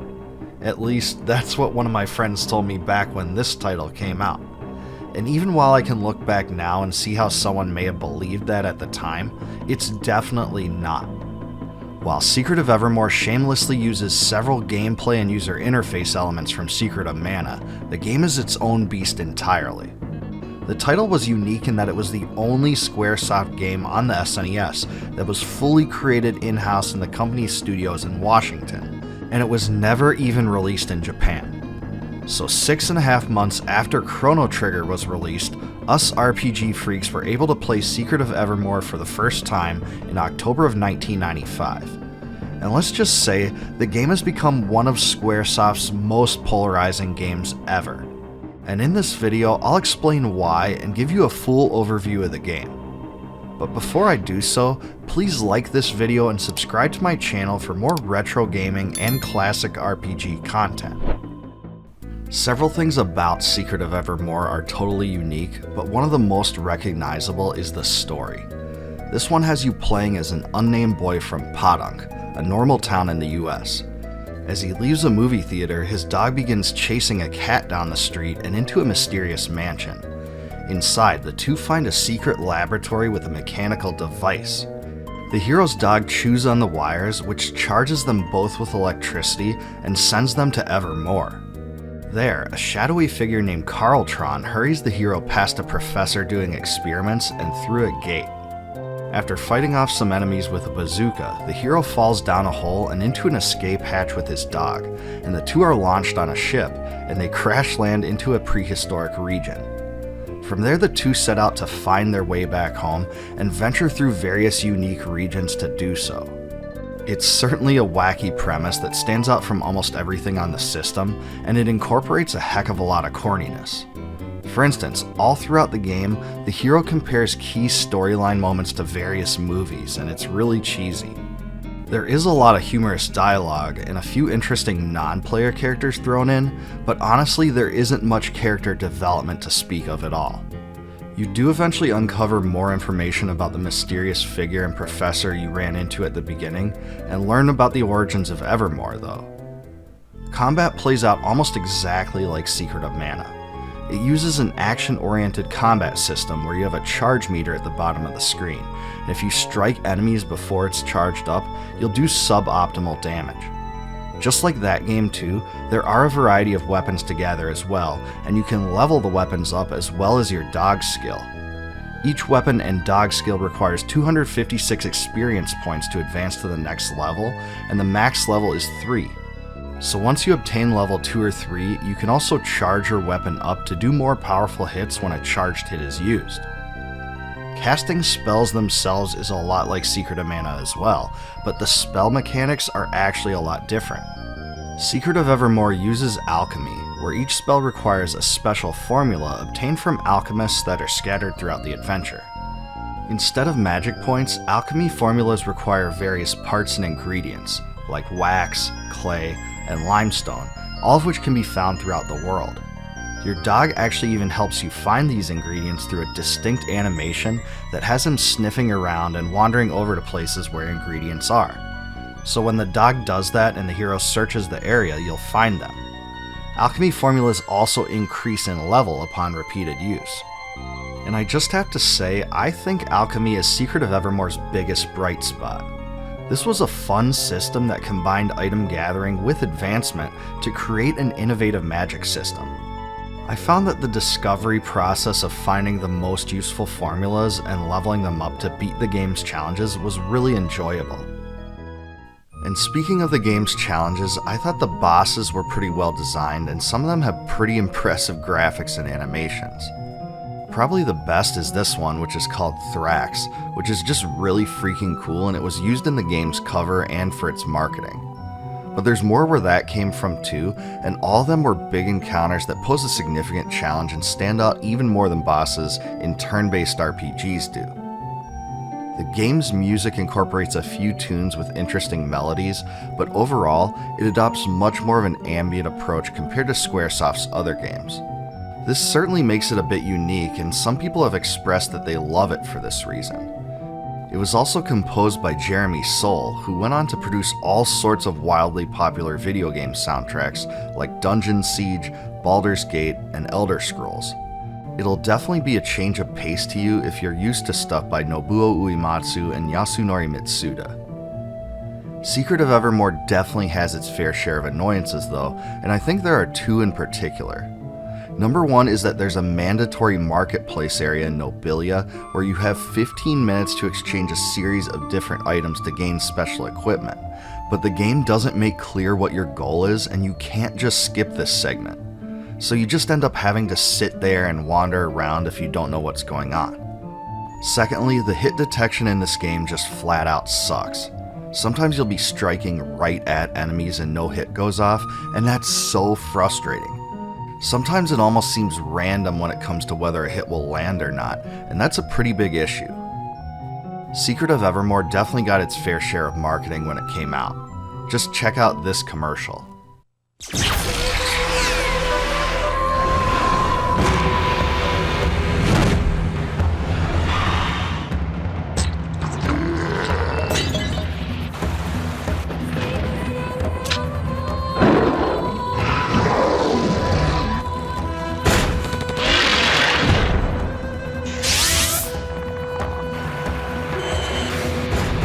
Secret of Evermore. Squaresoft. All things considered, I can see why Secret of Evermore is so polarizing.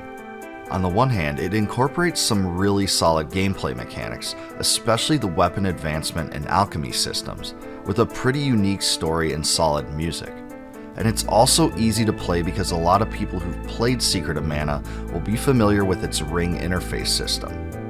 But on the other hand, the hero has almost no character development, the hit detection is rough, and the crazy marketplace saga was just stupid. It's still a solid game, and I liked it a lot more than I hated it, but I just can't say it compares to the best RPGs the SNES had to offer.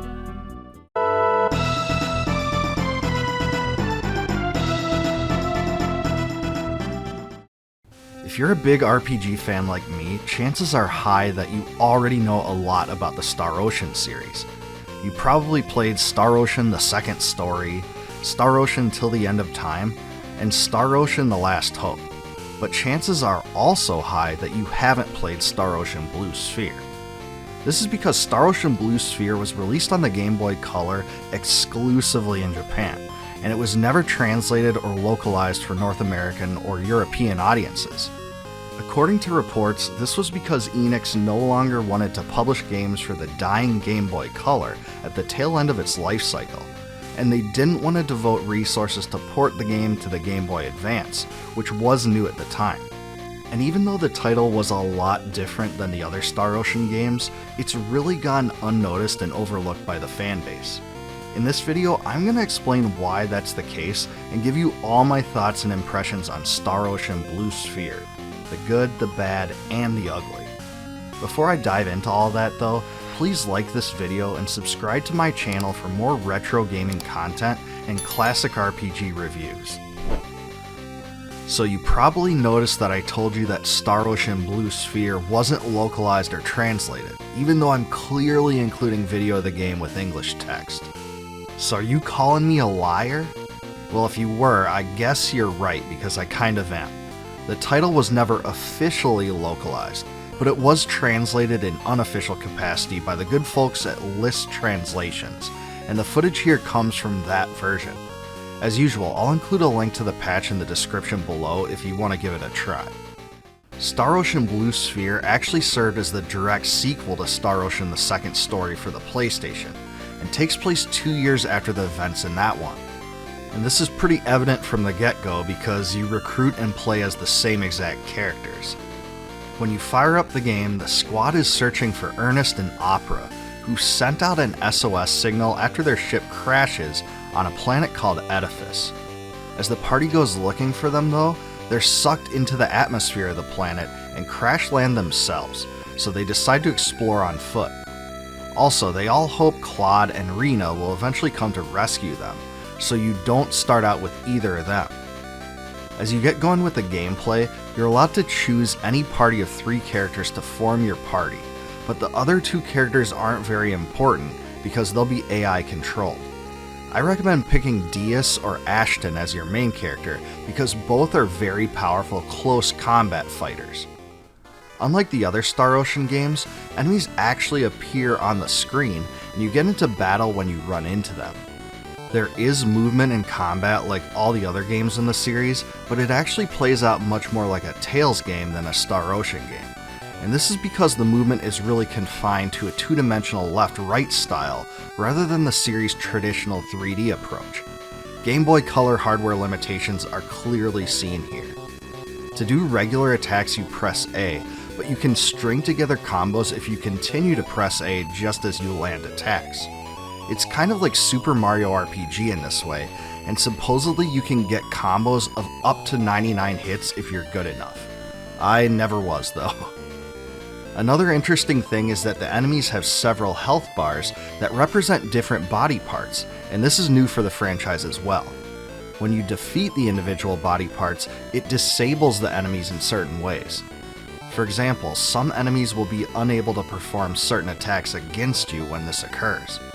I didn't experiment a lot with this though, so I'm not sure the extent to which the encounters change. Items can be used with the select button, and special attacks or spells are used by pressing B button and up, down, left, or right. You also don't gain levels, you instead earn SP which can be used on skills. It works almost exactly like the skill system in the first few Star Ocean games. And I have to say, this truly was the fun part of the experience. It was the single thing that made me feel like I was playing a Star Ocean game. There's a big variety of skills here too, with 4 overarching skill types: combat, sensibility, knowledge, and technical. Spending skill points in certain areas also unlocks new branches of skills, and it's super fun to tailor your character to grow them the way you want. One thing to note though is that the SP is actually pooled among all 3 characters instead of being earned individually, so I would spend most of them on the character you plan to play in combat the most. This framework also plays into the special attack system too. This is because new special attacks and spells are learned by leveling certain combinations of skills, where each special attack has specific prerequisites. And there's actually a fair variety here. I was impressed by the sheer number of spells for the spellcasters especially. One interesting fact too is that each of the characters have unique map-only abilities that differentiate them from each other. For instance, Noel is able to use an enemy analysis power that gives you intel about enemies you find in the wild. Ashton can breathe fire from a distance, and Dias can dash, which was extremely useful in getting around from place to place quickly. There doesn't seem to be a world map of any kind though, so you'll definitely have to do a lot of guess and check exploration along the way. As far as the soundtrack goes, Motoi Sakuraba gave us one of the greatest soundtracks that ever existed on the Game Boy Color with Star Ocean Blue Sphere. And man, the sound quality of the hardware is rough, but his trademark style still manages to shine through. He certainly did a lot with the hurdles here. I especially enjoyed the main theme Star Ocean Forever, the battle song called Hand to Hand, and a tune called The Surface of the Blue Sphere that plays toward the beginning of the game. The downside is that there's only 29 tracks, which is a bit disappointing considering the length of the game, but I guess they needed all that extra space to pack in the enormous amount of content this game has. So it's definitely a respectable contribution as far as Game Boy Color soundtracks go, but the quality of the sound itself doesn't hold up at all, and I'd never listen to it on its own like I would for games on the PlayStation or even the SNES at times. And speaking of all the content, the length of this game is really something incredible for the platform.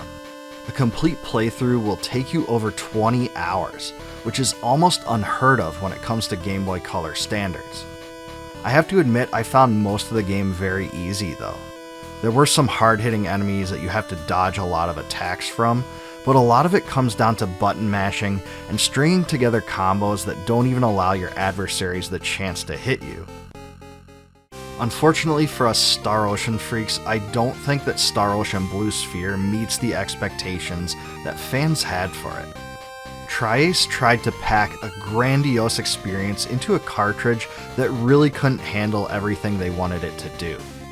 It's honestly kind of crazy how much content they crammed into this game, considering it was on the Game Boy Color, and the graphics and sound are far beyond almost everything you can find on the system.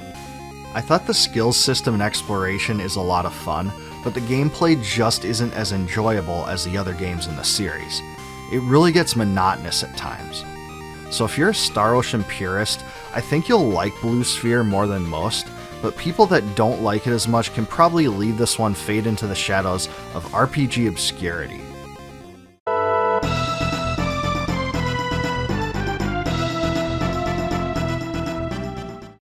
Recently, Square Enix announced that they are remaking yet another beloved RPG, Star Ocean: The Second Story. Set to be released on Switch, PlayStation 4, PlayStation 5, and Steam on November 2nd, Star Ocean: The Second Story R is destined to become one of the most talked about retro RPGs released in years. And to my surprise, they're actually making a lot of visual changes to the game. I was able to dive into the game recently, so I wanted to let you all know my thoughts on it. I've already reviewed the original game for the channel, so this video will focus primarily on what I liked and disliked about this newly remade version of the game. As always, for more retro gaming content and classic RPG reviews like this one, please like this video and subscribe to my channel. Square Enix did give me a free copy of this game to play, but all the opinions in this video are mine alone, and no money exchanged hands. The first thing that jumps out about Star Ocean: The Second Story R is the totally revamped visual style. Gone are the totally pre-rendered backgrounds in the original game, replaced with 3D-like backgrounds that are being marketed as 2.5D. There are also a lot of lighting effects, distance changes, and layers of scenery that give each area a true sense of depth. So this will have a fresh appearance to old players of the game, while still not devolving too much from the original essence of it. And I just have to say, I think the game looks great. It's honestly a true pleasure to look at, and it doesn't feel out of place. The way the backgrounds clash with the sprites reminds me a little bit of Octopath Traveler, but without the HD 2D blurring effects. I'm also super glad that they kept the original sprites in this one, including in battle, so they'll really preserve a lot of the nostalgia we all have for this game. In addition, I can't stress enough how happy I am that they didn't just apply a filter to the edge of the sprites. I hated how this was done in games like the Grandia Remaster, because the sprites just look blurry and ugly in that one. Not here though, because Square Enix did a superb job by preserving the most important part to preserve. The title's main story is fully voice acted too, and it seemed to be pretty professionally done. The character portraits that appear during dialogue were also well made, and look exactly as I would expect them to. I'm personally not a big fan of having their mouths move during the dialogue, but I suppose bringing that up is nitpicking a bit. I would also say that the text size and interface font is the perfect style and size, unlike some other games out there. Star Ocean: The Divine Force. The combat in Star Ocean: The Second Story R wasn't tweaked too much compared to the original game, and in my mind that's actually a pretty good thing because it was honestly fun the way it was. However, there are a few changes, including a timing-based counterattack system that allows you to jump behind an enemy and attack, while recovering a small amount of magic points. Enemies also have shield values that appear as icons above their head, and when you break enemy shields, all of your party's attacks become critical hits. So this was a very fun mechanic that reminded me a bit of the break system from Octopath Traveler, and it definitely added a new and fun dimension to the game. So yeah, the battles are great, and that's something that worried me a little bit going into this because some of these remakes just try to do too much to the battles. But here, they're even more fun than the original, and all the same attacks you love and remember are here.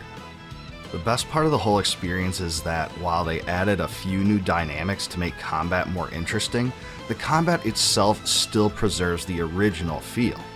And hey, as far as I see it, that's exactly what they should have been shooting for. And speaking of new stuff, Square Enix also threw far more into this remake than I would have expected. For instance, there are these new raid enemies that appear on the map that you can track down and defeat for special rewards, and they're far more powerful than regular foes too, so it's definitely another thing to keep you busy. There's also instigation points that appear as beams of light that appear all over the world, and when you approach them, you receive special items and experience points. They've even thrown fishing into the game, and this seems to work a lot like it does in the Breath of Fire titles. What I've heard so far of the remastered soundtrack is off the charts awesome too.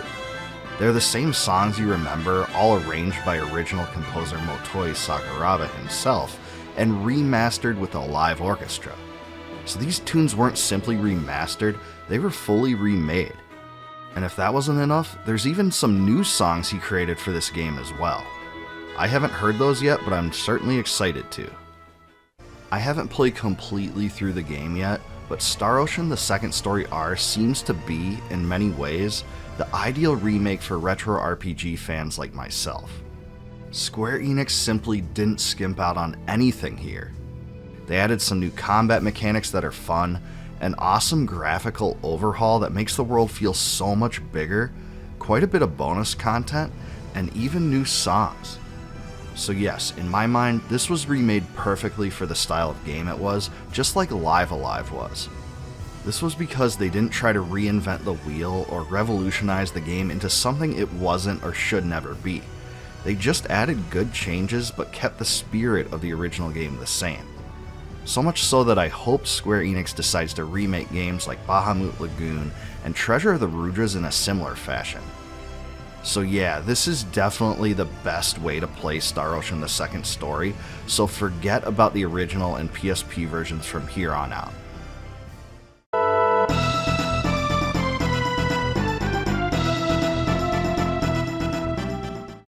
When Star Ocean the Divine Force was first announced in October of 2021, I was actually pretty darn surprised.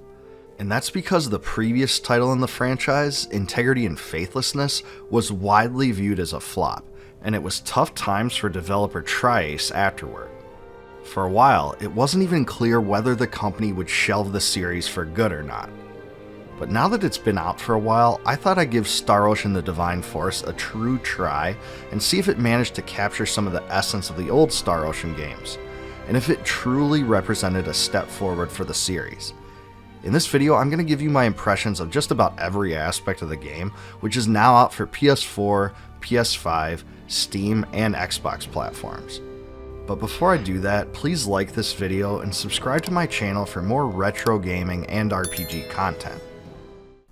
At the beginning of the game, you choose between two protagonists, Raymond and Laetitia, and having this choice really reminded me of the way Star Ocean the Second Story worked. The two storylines sometimes play out in different places, and the two are in different locations in many parts of the game, but the overarching story is generally the same. As far as the story itself goes, the captain of a merchant vessel named Raymond, who has a killer mullet by the way, gets separated from his crew when his vessel gets gunned down by a pan-galactic battleship. After escaping on a pod, he lands on the underdeveloped planet of Aster IV, where he's immediately caught up in a struggle between kingdoms. It's there where he meets Laetitia, the princess of one of them. He agrees to help her in the fight against their adversaries in the Vale Empire in exchange for assistance finding his stranded fellow crew members. When you dive right into Star Ocean: The Divine Force, the first thing you'll notice is that the whole combat system deviates a lot from the previous Star Ocean games. This is because instead of an action RPG hybrid where you select combat commands, this one embraces a full action style that will be familiar to you if you play games like Dark Souls and Final Fantasy VII Remake. It's a much more free-roaming system, and the transition between traveling and getting into battles is virtually seamless, if that makes sense. The battles feature a chain combo system where you expend AP to perform attacks. You can assign 3 combat skills to square, triangle, and circle buttons, and pressing a single button in succession unleashes a several-step combo. There's a pretty good variety of special attacks you can acquire over time, and I liked how they were specific to each character. In addition, you can also assign passive skills to your characters to assist them in battle once you unlock them. The Divine Force also revives the blindside system from Star Ocean: The Last Hope, which allows you to dominate enemies by catching them from behind. So if you manage to strike them while their eyes are turned away from you, you'll temporarily stun them and your characters can wail away at them easily. If speedy clearing is your thing, this combat system will be refreshing compared to a lot of the turn-based or quasi-turn-based games, but it just didn't do it for me. Even though the damage you do to enemies is still present in the form of numbers, I feel that that's one of the only factors that make the combat RPG-like at all. I know this kind of combat style is just the way things are in modern gaming, but I'm really not a big fan of that decision. I think it'll just end up alienating much of the fan base, though I do admit it might draw a few new fans in as well. I do have to admit though, the skills system is pretty fun. In this one you gain SP from battles just like in any other Star Ocean game, but you spend them on a skill tree that works a lot like the sphere grid from Final Fantasy X or the license board from Final Fantasy XII. By way of this mechanic, the player is given a lot of choice over how they want their character to develop. You can go for the combat or passive skills first, or you can build stats or resistances instead. Each of these choices involves significant risks that you'll need to account for, and the decisions feel like tangible ones. They actually have big effects on your characters. I also thought the way the game handles exploration and quick traveling was interesting, because early in the game the party discovers a robot-like being called the Duma, and its powers actually allow you to launch yourself forward across the battlefield. With the touch of a button, your character can traverse the map super quickly, but you can also use it to launch yourself vertically as well, and that's pretty useful for finding treasures and getting to certain areas. You can also use the Duma to score surprise attacks against enemies, so its usage is pretty versatile. You even obtain Duma shards throughout the game that allow you to upgrade the machine's capabilities and increase your power. And now for the game's cardinal sin, the text size. The text in Star Ocean: The Divine Force is so ridiculously small, it's hard to read if you're any distance away from your television at all, and there's no way to change it. This makes the game's text and menus almost unusable, and it really makes the experience a big drag. I originally started playing the game on my big screen television, but when I realized this issue, I was forced to switch to my computer monitor instead so I could actually see it. This problem is even more disappointing when you consider the fact that the text in Star Ocean Integrity and Faithlessness was super small too, and that attracted a lot of negative feedback as well. This issue is truly annoying, it's a total shame, and it makes the game semi-unplayable. Motoi Sakuraba is back on duty for the soundtrack, and it's absolutely huge. At 99 tracks, this is the biggest score in the history of the franchise, and it's actually of high quality too. It contains the same orchestrated style that will be familiar to you, with lots of strings and horns for all the story's dramatic moments. But I was pleased to see that there's some experimentation here too, in styles that I didn't know the composer was capable of. Endless Journey is a great example of this. It uses what sounds like a Spanish guitar and a flute of some kind, and it's probably one of my favorite tunes on the whole soundtrack. Unlike Integrity and Faithlessness, it doesn't reuse a ton of songs from the previous Star Ocean games either, and that was super refreshing as well. In the end, my opinions on Star Ocean: The Divine Force are pretty mixed. The combat system is great for fans of action games, but it won't do it for many fans of the older Star Ocean titles. The characters and story were interesting enough for me, especially toward the end of the game, and the themes and motif are exactly what I would have expected from a game in this franchise. The soundtrack and skill system are great, and traveling and exploration wasn't nearly as tedious as it is in many other games. Some people consider this a return to form for the series of sorts, and maybe in some ways it is. Over integrity and faithlessness, I think it certainly is. But I can't really say it is for me. In my mind, it's a far better game than Integrity and Faithlessness, but I'll take the first 4 mainline Star Ocean games over this one any day of the week.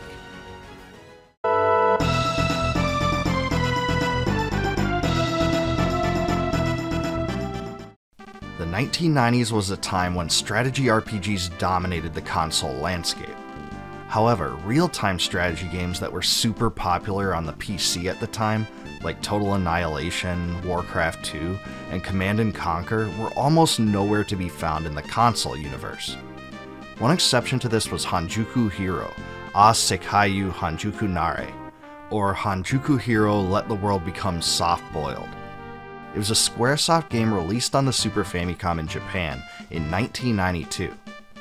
Hanjuku Hero Let the World Become Soft-Boiled was actually the second game in the Hanjuku Hero series, a franchise that now has 5 games. It came out on December 19, 1992, which was only 2 weeks after Final Fantasy V was released. And this fact is honestly pretty telling because it was totally overshadowed by Squaresoft's flagship title. The most unfortunate thing about this game, at least according to this gaijin, is that it lacks a full English translation.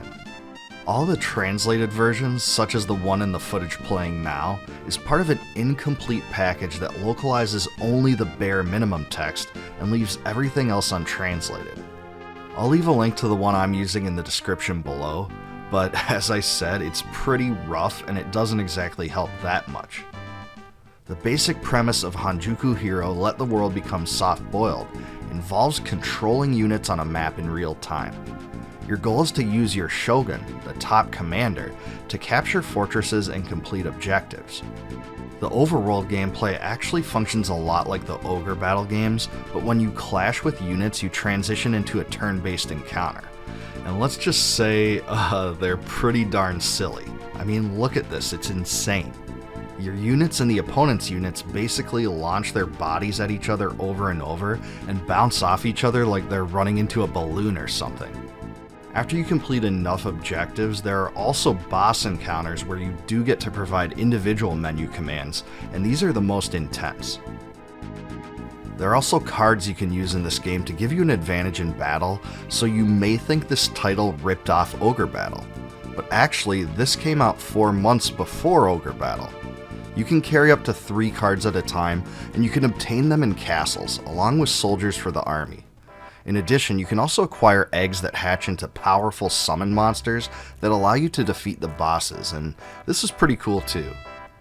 I also like the fact that there is a timing system, so the seasons change over time and you're able to upgrade your castles and hire new generals at the end of each month. Santa even appears and gives you presents on Christmas, and you get bonus money on New Year's Day. I like these touches, and the fact that you can make adjustments every so often made it feel pretty involved. It kinda reminded me of SimCity. Probably the most interesting thing about this game is that the soundtrack was composed by legendary Dragon Quest composer Koichi Sugiyama, and I think it was the only Squaresoft game he ever created music for. His style is immediately recognizable too, and it's a big bright spot. So anyway, Hanjuku Hero Let the World Become Soft-Boiled is a really silly game on the surface, and the English translation is rough and unfinished. In fact, even if you play with the incomplete translation patch, you probably won't understand what the heck's going on most of the time. But if you can get over those 2 things, there's some truly fun gameplay to be had, and you won't find much like it on the console outside of Ogre Battle. Let's just hope this one makes Square Enix's list of games to remaster and bring to us in English form in the future. But for now, there's plenty of other SNES RPGs that do have translation patches that you should definitely prioritize over this one.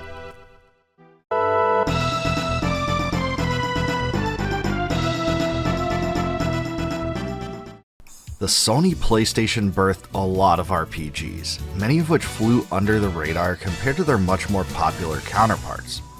Wild Arms and Wild Arms II both fit that bill for sure, but they still appealed to a cult following of RPG fans that became more and more plentiful in the mid-1990s. Both games became well known for their interesting stories and the unique incorporation of themes from US Westerns into a Japanese RPG. So at the heart of the PlayStation 2's popularity in 2002, it only seemed fitting that series developer MediaVision would deliver the third Wild Arms game to a hungry audience. And I'll just say it was a lot different from the previous games in a few ways. But did it live up to the first two and match the hype the fans had for it? I'll cover all aspects of the game and let you know the answer to that in this video, but before I do, please like this video, subscribe to my channel for more retro gaming content, and let me know your memories from Wild Arms 3 in the comments section below. Some of the core mechanics of the Wild Arms series are certainly present in Wild Arms 3, but the graphical presentation is much different from anything we saw before. It uses kind of a cel-shaded look that was popular at the time, with rigid black lines to outline the edges of the characters and enemies. There are still Western motifs and themes, and even font styles, but the characters themselves are kind of cartoony, and that may be a turnoff for some people. Wild Arms 3 also takes place on Filgaia, the same area from the other Wild Arms games, but this one appears to be different in some ways, like it's some kind of differently formed Filgaia in an alternative dimension or something. It's a world where drifters venture across the land searching for fortune and adventure, all with different motives for doing so.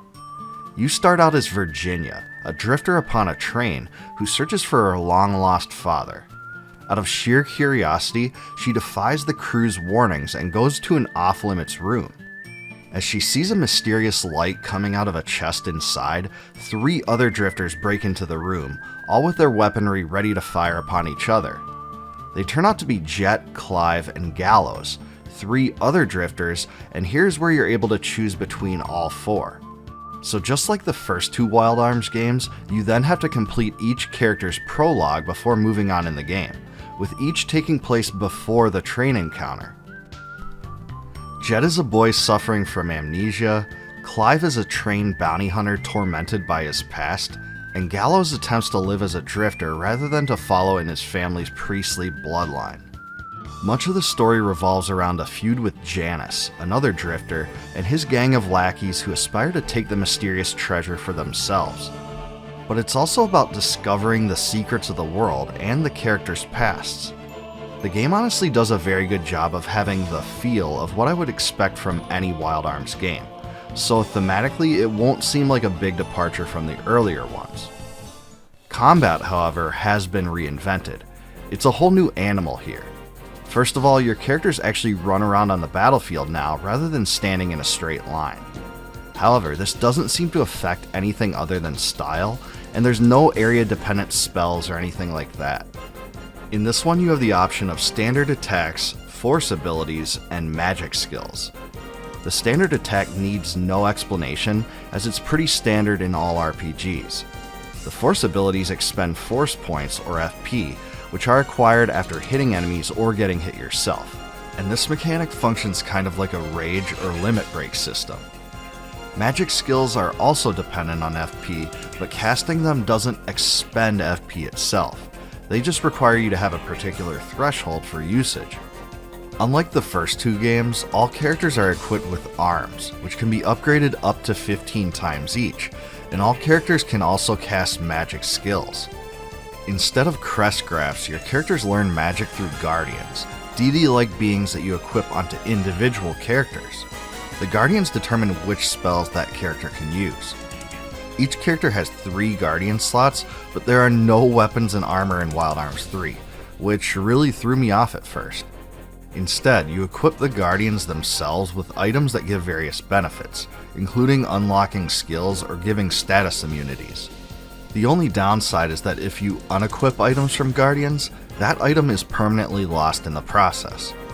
You also gain personal skill points, or PS, which can be allocated to the skills guardians unlock. This is the big customization system in Wild Arms 3, and I have to say it was pretty creative. It felt a little bit like the Guardian Forces in Final Fantasy VIII, though not exactly the same. The interesting thing is that you can even swap your Guardian and skill configurations for each character during combat. So if you run into a boss you're having problems with or something like that, a change of this kind can be really helpful. There's also a system that allows you to avoid random encounters when your character's levels exceeds that of the nearby enemies. And honestly, this worked really well. It was a great convenience that lessened a lot of the frustration that came from most RPGs of this era. So big thumbs up on this. By far the worst thing about Wild Arms 3 though, is that they brought back the excruciating search system that forces you to emit a search beam thingy on the world map to find all the new locations. To say doing this is tedious would be a huge understatement, and I've never met a single Wild Arms fan who actually liked it. And if that wasn't enough, you can't even uncover new locations until you talk to the right NPCs who unlock that area, so to speak. So yeah, you'll be wandering around the whole world aimlessly doing this, detracting entirely from the gameplay and storyline and character development. You know, all those things that actually make RPGs fun in the first place. So in the end, I have mixed opinions on Wild Arms 3. I really dislike the visual style. The cel-shaded thing just isn't my cup of tea, and I don't think it holds up very well. It looks something out of a child's cartoon or something, and that's probably being nice. And like I said, the location search system was totally insane. On the other hand, the story was fairly interesting, the soundtrack was great, and the battles were fun. It's an enjoyable RPG that isn't too difficult and can give you 30 plus hours of enjoyment. Back when it first came out, I didn't appreciate Wild Arms 3 very much because of the downsides, but after playing it again now, I think it's worthy of a playthrough. A lot of fans of the series even consider it the best one, and even though I prefer the first two over it, I can understand that opinion. It's a solid RPG in an age where we still had all the turn-based games us retro fans loved.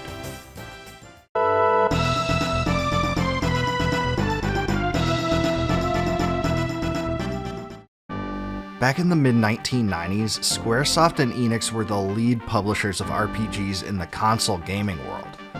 The latter company brought us titles like Robotrek, Illusion of Gaia, and the 7th SaGa, but unfortunately for us RPG freaks, we didn't get nearly as many published Enix games over here as Japanese gamers did over there. And one of the overlooked games in this category was Dark Half, a title developed by West One Entertainment. They are the ones responsible for the Wonder Boy games, so North American gamers actually already had a taste of some of their work. But they had never produced an RPG before on the SNES, so this one stood out to a lot of people who played it at the time. But why is Dark Half so underappreciated compared to some of the other Super Famicom only RPGs? And is it worth playing today? In this video, I'll answer those questions and give you a full overview of Dark Half. But before I do, please like this video and subscribe to my channel for more retro gaming and classic RPG content. It was a true shame that Dark Half never received an official English translation, but that issue has now been rectified by way of an English translation patch that was finally released in 2015 by List Translations. They've really done a lot of great work on other obscure RPGs, so I was super excited to play this one in my native language for the first time. You can check out the patch in the link in the description below. And just right up front, I have to say if there was one word to describe Dark Half, it would be unorthodox. And that's because this game bucks almost all the typical RPG tropes, starting with its story narrative. This one has you playing as two different characters in separate locations, Ryukyu and Falco. No, not the Falco from Star Fox though, in case you were curious. According to the intro crawl, Ryukyu is a lord of darkness of sorts that came to be known as the Fallen One. He's feared by all of mankind and has absolute power. However, he was eventually overcome and sealed away long before the events of the game by a saint named Rhoda.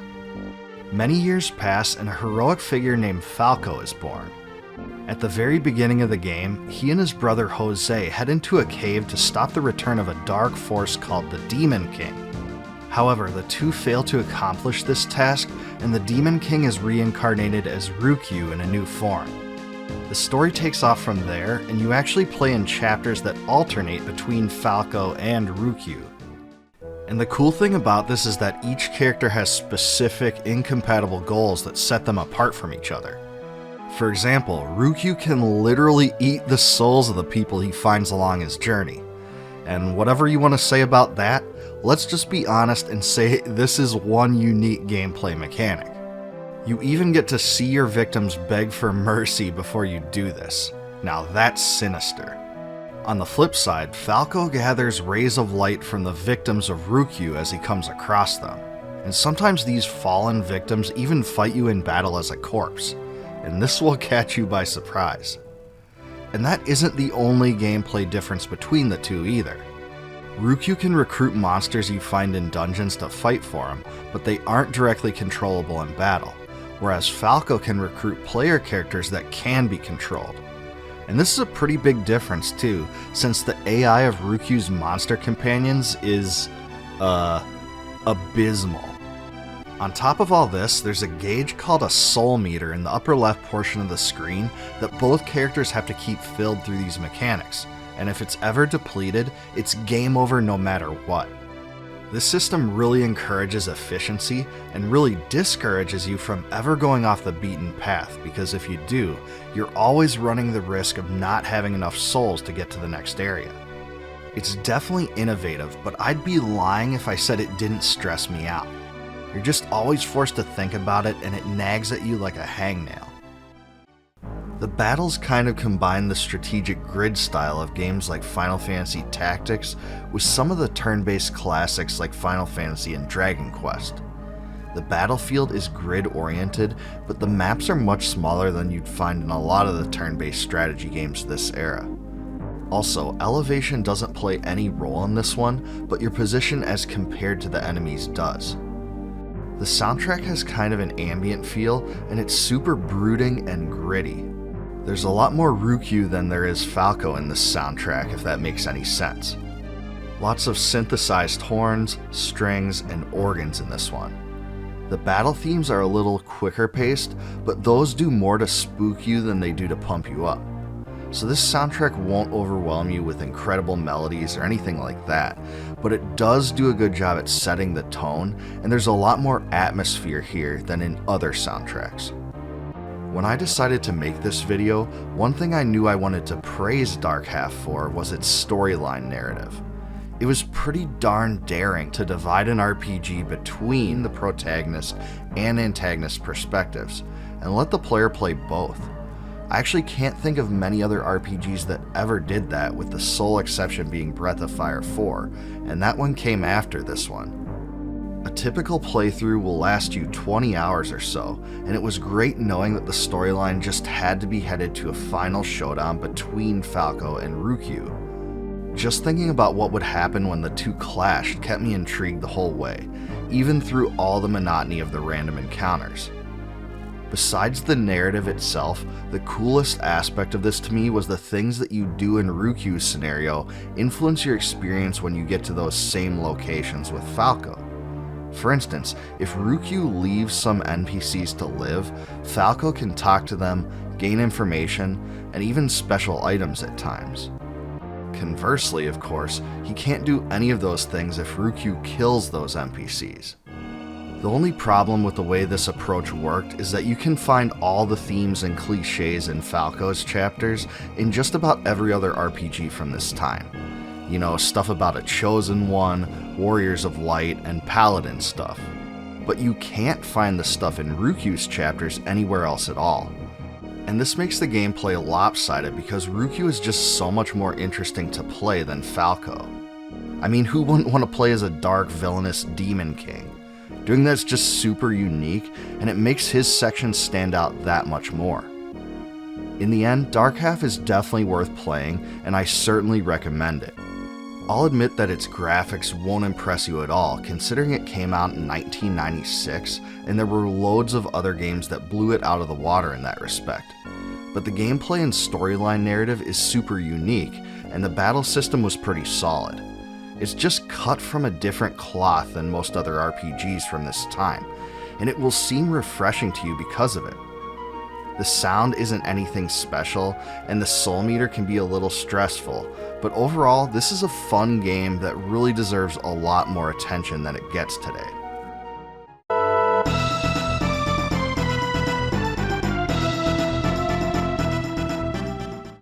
Back in my RPG playing prime, the first 3 Wild Arms games were appealing to a niche group of RPG fans who really appreciated their interesting story, puzzles, and especially the introduction of themes from the American West. But when Wild Arms 4 came out in 2005, it was a big shock to most of these fans, because it represented such a big departure. The Western motif is gone entirely, replaced with a fully futuristic setting. But not only that, the combat system was entirely revamped too. These two things were a big risk for the series for sure, but did they work out? I'll cover all aspects of Wild Arms 4 and let you know the answer to that question in this video. But before I get into all that, please like this video, subscribe to the channel, and let me know your memories of Wild Arms 4 in the comments below. Wild Arms 4 takes place both above and on Filgaia, the same location of the previous games in the series. And I say above Filgaia as well because Jude Maverick, the main character, comes from Seal, a town enclosed in a sphere floating high above the ground. He goes along living a happy life, but one day his entire conception of reality is shattered when he sees Bryonic ships rip through the sky and into his world. Out of curiosity, he sneaks inside one of the ships where he finds Yuli, a mysterious girl who appears to have been taken prisoner by the Bryonics. Jude finds a mysterious arm to fight against the Bryonics, but they eventually succeed in destroying Seal. In the aftermath of the tragedy, he departs in escape pods with Yuli and Arnaud, the drifter assigned to protect the mysterious girl. Their adventure begins in earnest as they set out to uncover the motives of the Bryonics and thwart their plans to endanger Filgaia.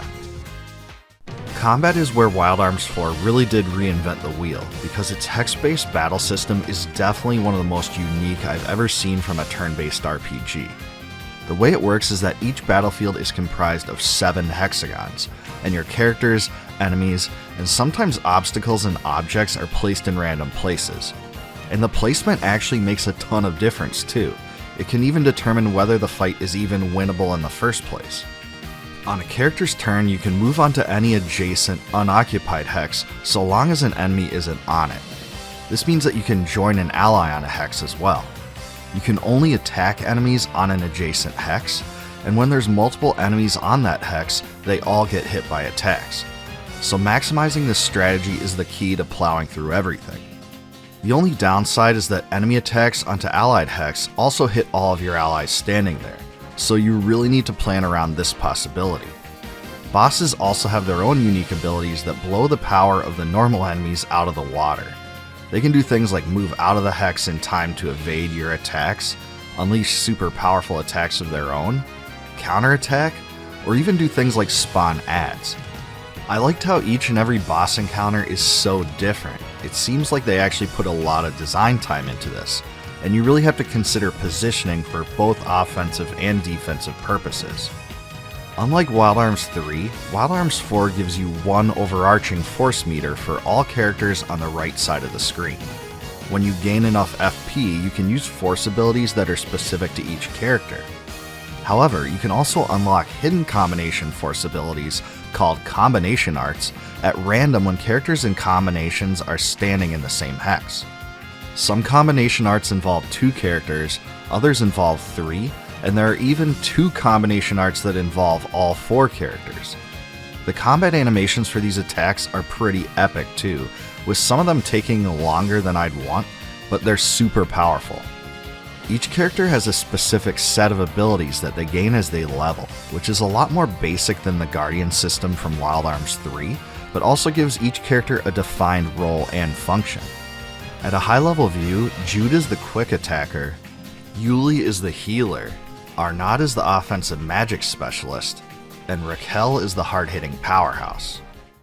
Arms can be upgraded at save points by using components called altar points that you find throughout the game, and you can actually choose whether to upgrade attack power, which increases your damage, or action, which allows you to make multiple hits. Dragon fossils also allow you to upgrade the accuracy, critical hit, bullets, and usability ratings of your arms. So you can really customize each character's weaponry the way you want, and this was really cool.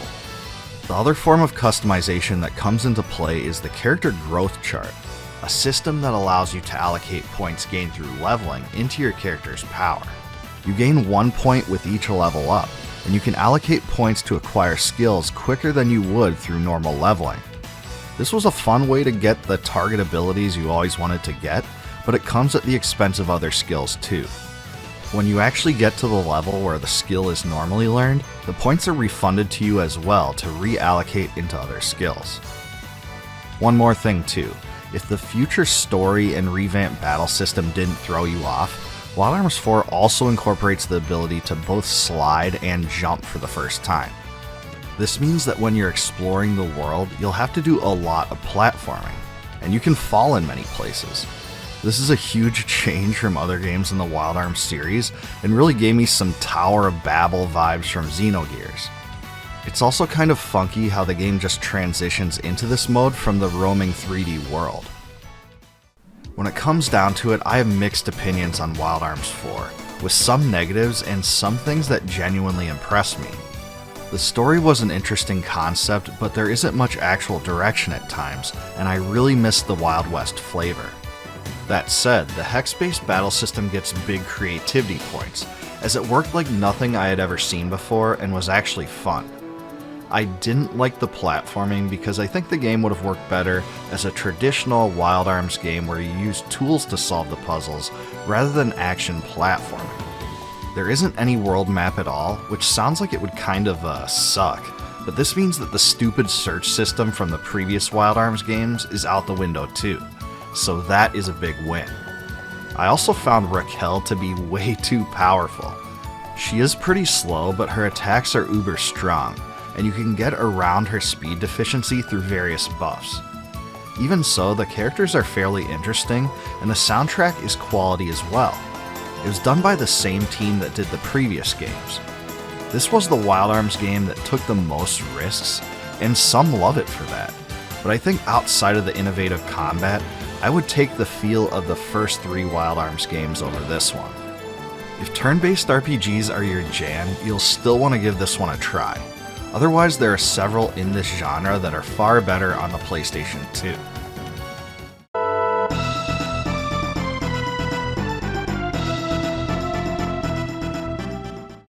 By the end of 2006, MediaVision had created 5 Wild Arms games, 4 mainline titles, and a remake of the first one called Alter Code F. By that time, the PlayStation 2's glory days were in the rearview mirror, and the PlayStation 3 was released in November of that year. Even so, MediaVision had spent the previous year working on a follow-up to their RPG franchise. The result was Wild Arms 5, which came out in August of 2007. Even though many gamers had already moved on to the PlayStation 3 and Xbox 360 at this point, some others stayed behind to enjoy the latest offering. But was it worth it? And how did it match up to the other Wild Arms games? In this video, I'll give you a full overview of the game and answer those very questions.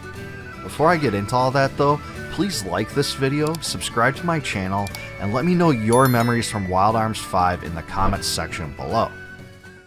Wild Arms 5 throws you into the role of Dean, a young and eager dreamer who aspires to leave his village of Capo Branco and become a golem hunter, which from what I can tell is some kind of archaeologist.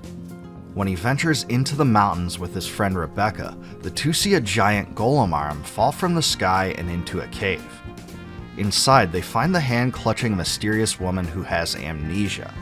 The only 2 things she can remember is that her name is Avril and the words Johnny Appleseed.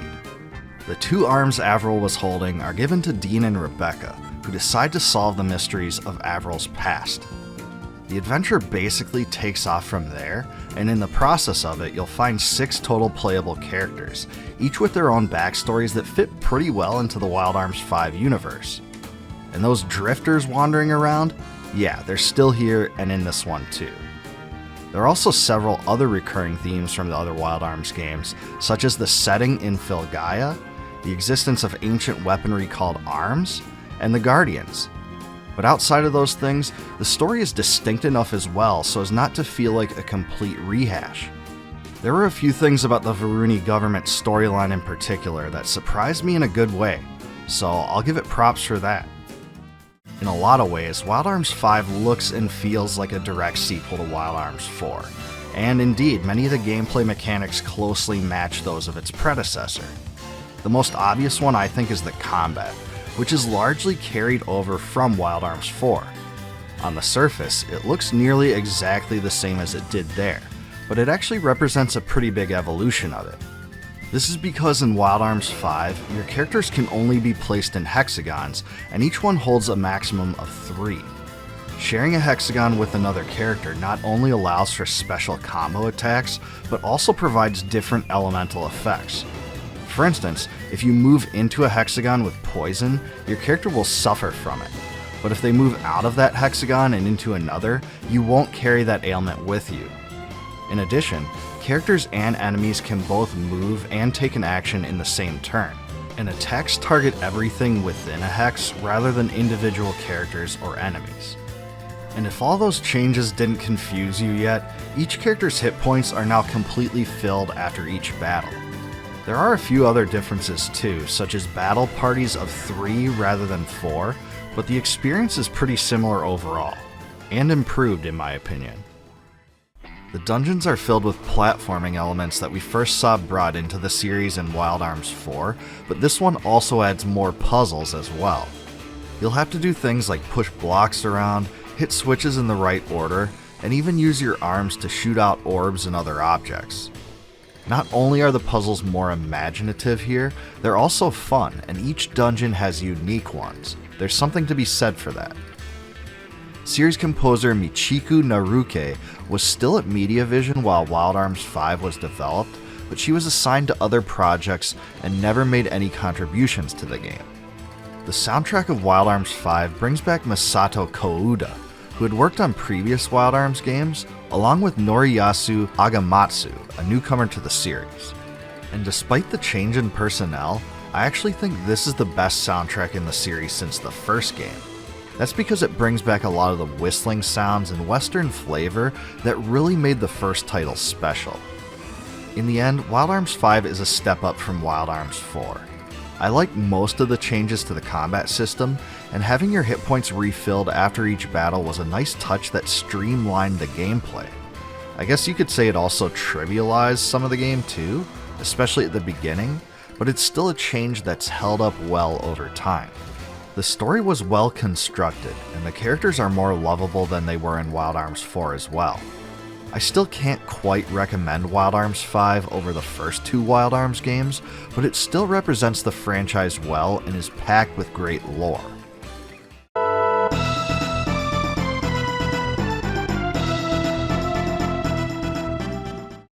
By the early 2000s, a strained relationship between Game Arts and Studio Alex meant the effective end of the popular Lunar series. However, Game Arts' other popular RPG series, Grandia, enjoyed great success on the Saturn and PlayStation. Grandia Parallel Trippers also came out on the Game Boy Color in Japan, but it failed to make much of an impact and was never brought over to North America. So when the company made an agreement with Square Enix to publish a 4th Grandia game on the PlayStation 2 in 2002, it really seemed like a match made in heaven. This was because Square Enix was the most reputable leader in RPGs, and its stamp of approval meant big-time exposure and marketing. The 4th Grandia game turned out to be Grandia Xtreme, and the decision not to give the game a mainline title was likely because developers made a conscious decision to make it a little different. This is to say, Grandia Xtreme was cut from a bit of a different cloth. So in this video, I'll tell you all about Grandia Xtreme and let you know whether the decision to make it a little different paid off. Before I do that though, please like this video, subscribe to my channel, and hit the bell below for more retro gaming content like this. The world of Grandia Xtreme contains 3 races: humans, elf-like Arcadians, and beast-like Hosmans. The 3 coexist under kind of a tenuous peace, but circumstances threaten that situation early in the game. You assume the role of Evan, a hot-tempered young man who became a ranger and can activate hidden technology in the world's ruins. The Noctis army attempts to convince him to investigate nearby natural disturbances called the Elemental Disorder. He's distrustful of Noctis though, so he decides against it, but ultimately, he's swept up in the mission regardless because of circumstances beyond his control. Most of the game revolves around discovering the world's secrets, a theme at the heart of most of the Grandia games. I found that connection to be a good one too that worked with me as a player, because it really was the thing that binds all the games in the series together. There are 7 characters you can recruit throughout the game, each with their own unique moves. My favorite is probably Brandel, an experienced sergeant in the Noctis army who fights with a longsword. Although he's an incredible fighter, he's also a hothead, but there were genuine moments where I felt he grew as a character. Same goes for several other characters in Grandia Xtreme. On the surface, the combat in this game looks a lot similar to that of Grandia II. It's still a 3D battlefield where the camera rotates around to whatever's happening, and you select turn-based commands. The character and enemy turn gauge is still here as well, but this time it's circular instead of a line. Grandia Xtreme also adds multi-character attacks called feats that are specific to certain combinations of characters. You can think of these as limit breaks of sorts that involve multiple characters, but how they work is a little convoluted. I couldn't completely figure out how they're learned, but my sense is that leveling up the normal character moves and pairing characters together is what unlocks them. You'll know for sure when you learn them though, because their first use is unprompted, after which you'll be able to spend skill points to use them thereafter. It wouldn't be a Grandia game if there weren't mana eggs, so yeah, you still learn magic spells through them, but this time you're able to combine multiple mana eggs together to make new spells. However, I found that a typical playthrough of the game doesn't net you enough eggs to incentivize doing this, so I just ended up leveling up the eggs I found with the original spells. Remember when I said the developers wanted to make Grandia Xtreme a little bit different? Well, they did this by making the game into more of a dungeon crawler than a classic RPG. And by this I mean you don't travel the world to new locations, but instead you only have a single main base of operations, which also happens to contain the only save point in the entire game. There are different dungeons around the world that you have to complete, but the fact that it's a pure grind fest doesn't help any. And even though the dungeons are randomly generated, you're actually forced to revisit and recomplete the same ones over and over and over. The puzzles within them actually aren't that bad, but the fact that they don't change when you repeat them makes it all the more tedious. This combined with the monotony of killing the same enemies over and over really detract from what could have been a fun experience. Another interesting thing about Grandia Xtreme is some really big name voice actors voice the characters in this one. For example, Dean Cain was the voice of Evan, Lisa Loeb was the voice of Lutina, and Mark Hamill, Luke Skywalker himself, was the voice of Colonel Kreutz. You might think this would have made the voice acting a notch above what you can find from other games from this time, but honestly I don't really think it is. Some of it is adequate, but there are also a lot of moments where the lines seem forced or don't really fit in with the emotion the game is going for. Typical you'd get all wound up like that. You'd probably be better off sending them a reply, even if the answer is no. This is honestly pretty disappointing for a game that really seemed to put a lot of effort into this aspect. In the end, Grandia Xtreme is a total mixed bag, at least as far as I'm concerned. The combat is awesome, and it exemplifies everything that's great about this franchise. The move animations especially were of a higher quality than nearly everything else from this era. Even though I liked the characters quite a bit, they didn't quite fit into the game's odd storyline narrative. In fact, there isn't even that much story here at all. It's all overshadowed by long dungeons and grinding. I feel like this game could have been so much better if it went for a more traditional RPG style, rather than utilizing monotonous dungeon crawling. But hey, I guess if that is your cup of tea, you may truly love it. While it's not terrible, it's certainly not the best Grandia game either, and I think you can find other RPGs that are better on the PlayStation 2.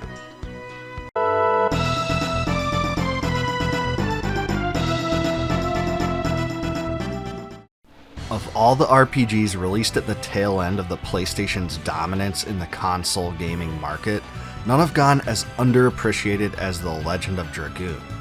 This was an RPG with great characters, an interesting story, and a super unique combat system that featured timed attacks rather than button mashing. In this video, I'll explain the history of The Legend of Dragoon's development, explain what makes the title so special, and let you know if it's still worth playing today. And I'll just be honest, after doing the research I did for this video, this one stands out in a lot of ways. But before I get into them, please like this video and subscribe to my channel for more retro gaming content and RPG reviews like this one. Believe it or not, development on The Legend of Dragoon began in 1996, which was long before some of the most iconic PlayStation RPGs like Final Fantasy VII and Xenogears were released. According to producer Shuhei Yoshida, the creation of the game was plagued with several roadblocks, including indecision on CGI cutscenes, extensive work on character designs, and state-of-the-art lighting effects. The result of all that was a game that wasn't released in North America until about 4 years after development began. Just like games like Final Fantasy VII and Star Ocean: The Second Story, The Legend of Dragoon uses pre-rendered backgrounds. However, it also uses realistic-looking 3D polygonal characters. Well, as realistic as the PlayStation could handle at that time anyway. If I had to compare it to another RPG on the platform, I'd say it looks most similar to Final Fantasy VIII, and I think it works pretty well. Because of technological advancements by that time, the scenic pre-rendered backgrounds are some of the best the PlayStation had to offer. In The Legend of Dragoon, you play as Dart, a man who embarks on a 5-year journey to hunt down a mysterious monster who killed his parents. His quest is interrupted by a giant dragon though, and he isn't nearly strong enough to fight the beast. He manages to escape only through the help of Rose, an elusive traveler. When he returns to his village of Celeste, he discovers that it's been completely burned, with many inhabitants killed and his childhood friend Shauna kidnapped. Completely stunned, Dart finds that this was the work of Sandora, the empire that has overtaken half the country of Serdio.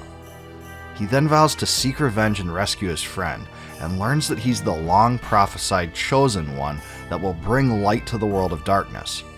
Alright, I'm just kidding about that last part, I made that up completely. But you would have believed me otherwise, right? Anyway, Dart and his friends discover the ability to transform into dragoons, which plays a big role in the combat as well as the story. The tale at the heart of The Legend of Dragoon swirls around the ramifications of an 11,000-year-old war called the Dragon Campaign. The story is filled with political feuds, but it also contains a lot of emotional moments as well. Dart's interactions with many characters, especially Shauna and Haschel, develops these characters over time, and you really learn a lot as you go.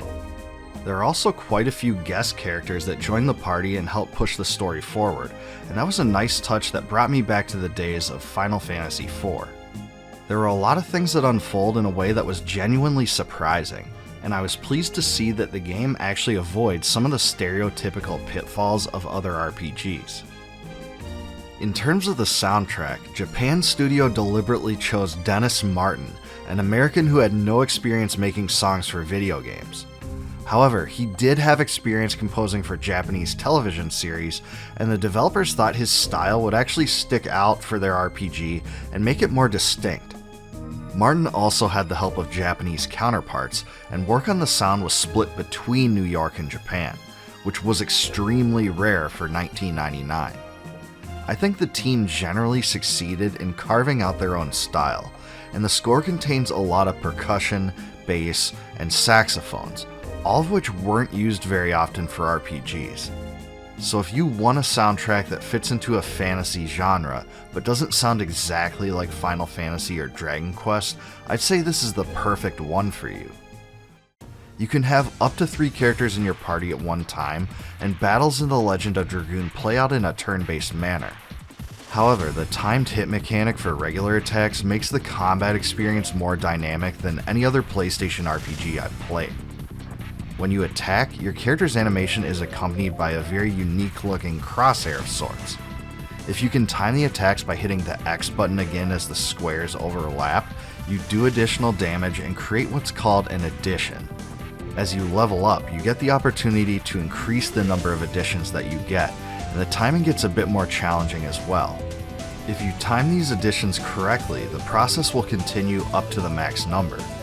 During the long additions, enemies have a chance to counter, so when the square turns red you need to press the circle button, otherwise your attack sequence will end and your character will take damage. The coolest part of this too is that each of your character's additions actually level up with continuous use, and each addition level raises the SP gain per attack as well as the damage per hit. And honestly, I think this is the best part of the gameplay. It gave your character a really cool progression mechanic outside of traditional levels.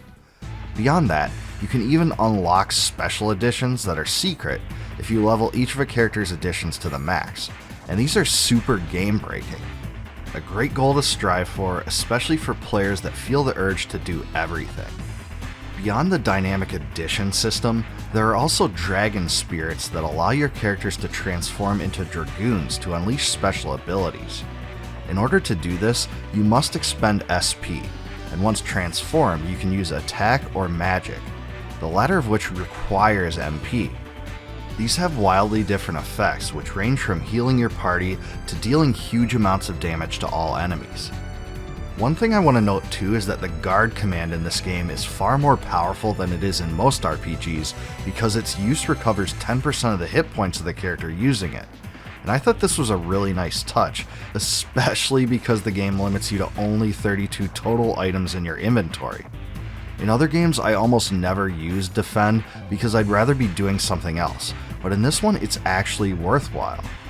But yeah, I think it's pretty safe to say that this title has developed a pretty substantial cult following of fans, largely due to its fun battle system.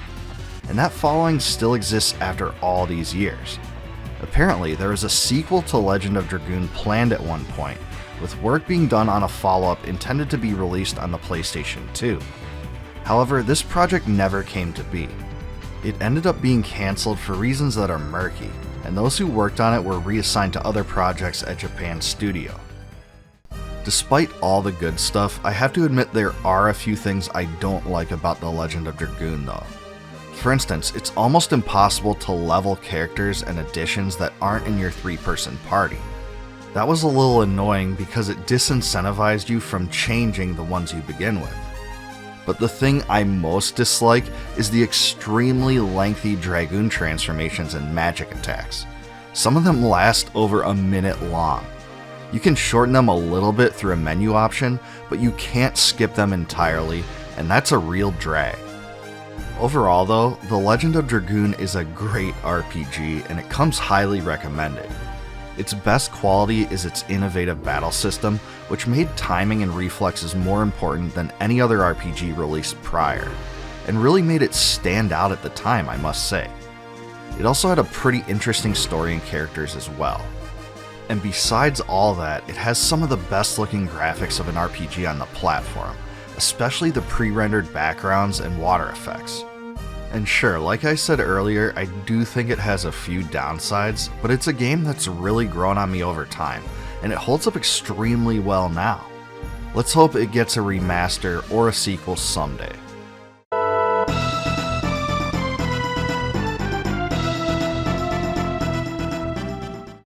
Even before the release of Wild Arms V, MediaVision unveiled plans to create a Wild Arms game for Sony's successful handheld platform, the PlayStation Portable, in September of 2006. However, the information revealed that the game would be much different from the mainline Wild Arms titles. This was because the company decided to take the world of Wild Arms and transform it into a 2D tactical RPG for the very first time. And honestly, this was a polarizing decision, even though the game used some really creative concepts that weren't used in many other tactical RPGs. But what were those things, and did this decision pay off? Before I get into that, please like this video, subscribe to my channel, and click the bell below for more retro gaming content and RPG reviews like this one.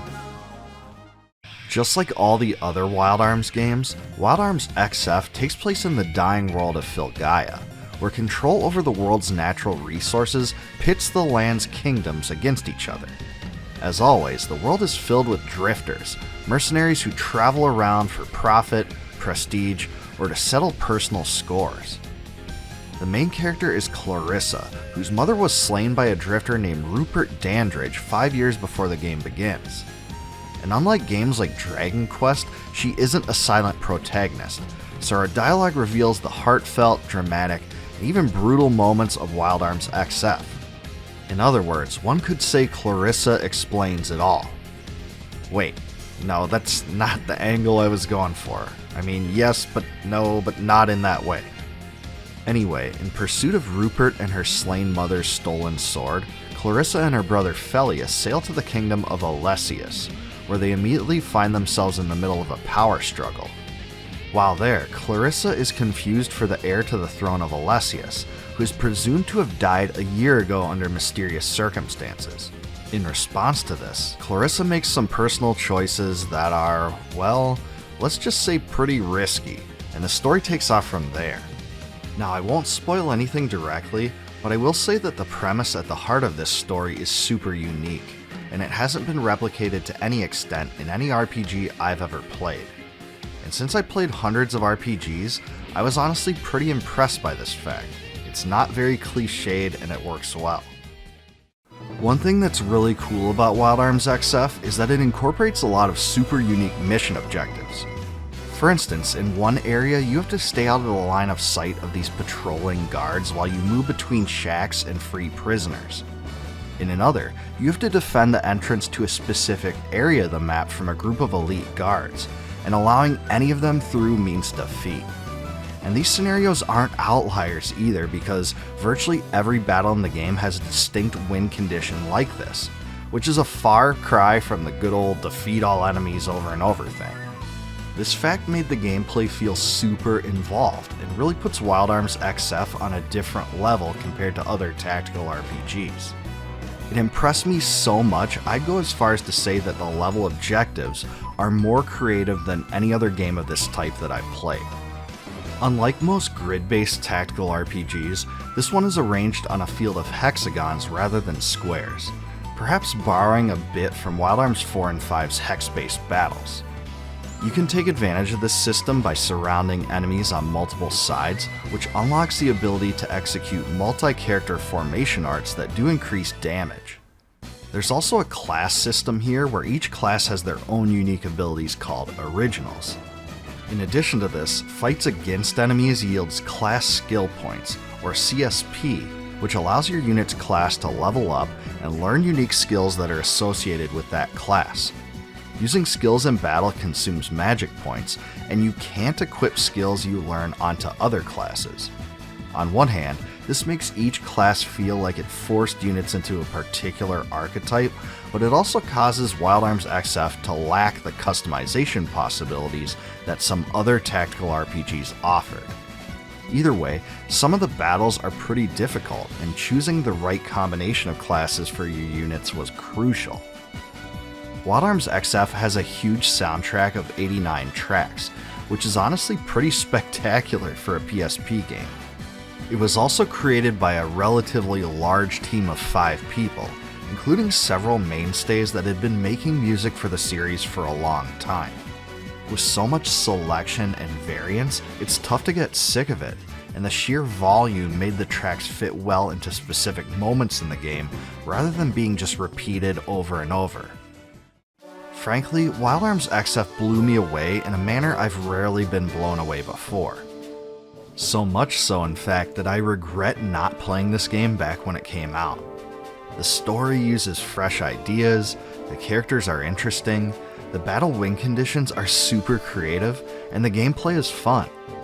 And honestly, I only have 2 critiques. The first is that I'm not a big fan of the character art dialogue screens because I'd rather have that take place on the battlefields and other locations. Also, the voice acting isn't exactly top-notch either. But those things aren't huge letdowns, and there are plenty of other positives that make this one worth playing. I can't believe this game was never on my radar before because it's great. I probably missed out on it back when it came out because it wasn't a mainline Wild Arms game, and I suspect I wasn't alone in that. From information I can find on the internet, it looks like it only sold 70,000 copies, a pretty disappointing number for the standards of that time. It's just a shame that this one ended up being the last Wild Arms game ever made because it's probably one of the best. I consider it among the best RPGs on the PSP, and it still holds up extremely well. I don't think you'll be disappointed if you go out of your way to give this one a try.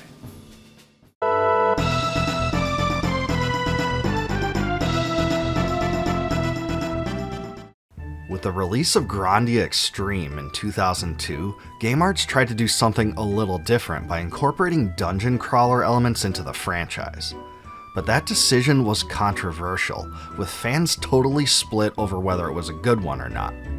When Grandia III was announced in 2005 though, it seemed Game Arts was ready to bring the series back to its roots. But was Grandia III truly a return to greatness, and where does it rank among the other games in the franchise? I'll give you an overview of the game and answer those questions in this video, but before we get into that, please drop me a like, subscribe to the channel, hit the bell below, and leave a comment about what you remember about Grandia III. Grandia III follows the story of Yuki, an eager 16-year-old boy who dreams of becoming an ace pilot like his hero, Sky Captain Schmidt. To do this, he spends his time building an airplane with his best friend Rotz, but he tries to hide this from his mother Miranda. When he sees a girl in a carriage being chased by soldiers on horseback, he and Miranda attempt to save her. After a fight with some soldiers, the two learn that her name is Alfina, and that, as a being called a communicator, she has special powers to converse with guardian beasts. Yuki and Miranda agree to help Alfina find her brother Emilius, who disappeared 3 years prior to the events of the game. But as they do, they get wrapped up in events beyond their control. With Yuki's help, Alfina eventually finds Emilius, but let's just say he's not exactly as she expects him to be. One of the first things that stands out about Grandia III is that it's absolutely packed with full motion video cutscenes, far more than any previous Grandia game.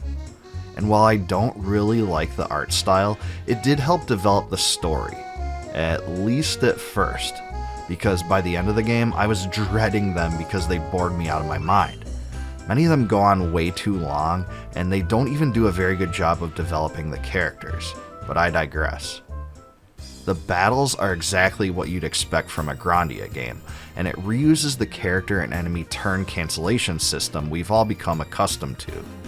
But this one adds aerial finishers, which you can only do if you knock a character into the air followed by another character's combo. There are also summons you acquire at key points in the storyline, and these crank out huge damage to all enemies on screen. So they did try some new things with the combat here, and I think it worked out pretty well. Remember those mana eggs from previous Grandia games? Well, they're still here as well, but they function differently than any previous entry. In this one you equip them directly to characters, which allows them to gain special elemental-based spell bonuses. You can extract spells from a mana egg as well, but that destroys it in the process. You can also combine mana eggs together to create more powerful versions, and that behaves similarly to how it does in Grandia Xtreme. Because there's only so many mana eggs in the game though, you are forced into tough decisions sometimes, and you really have to put some planning and effort into it. The skill system is extremely similar to what we've seen before in the past as well, but skill books are used to boost skills rather than mana eggs, and most of them are always active and don't require triggers to use. Remember how I said I didn't enjoy the art style in the cutscenes? Well, I admit they're of a pretty high quality, but they just come off looking corny and childlike to me, and I actually think the characters outside of these scenes, including in combat, look much better. Given that this is a late-era PlayStation 2 game, you'd be hard-pressed to find many better-looking games on the platform, but it just looks too much like a cartoon for my tastes. The story itself was pretty weak in my eyes as well, especially because it just becomes a prototypical save-the-world thing. Oh yeah, and it also involves collecting crystals. Like, we haven't done that enough times in, I don't know, half of the Final Fantasy games. The biggest issue too is that the story doesn't really innovate enough. The original Grandia was about coming of age and adventure, Grandia II was about corruption and control, and Grandia III is about, adventure again, I guess. It just doesn't stand out enough in its own right, and it doesn't have its own unique identity, and that's a major disappointment. And even though the voice acting was reasonably good, that doesn't compensate for the lackluster story either. Just like in Grandia Xtreme, the bright spot of Grandia III is clearly the combat system. The aerial finishers were actually really fun to use, and they added some great dynamics to the battles. However, the summons were way too powerful and destroyed any challenge the game may have offered by the end of it. If you don't exploit the summons, it's a pretty balanced experience though, and the mana egg system actually forced tough choices, so at least the combat and gameplay interacted together well. So was Grandia III a return to form for the series? No, in my mind it certainly wasn't, and it probably is even worse than Grandia Xtreme. If you love the series, you'll probably like this one enough to play it, but it doesn't touch the fun of the first two Grandia games whatsoever.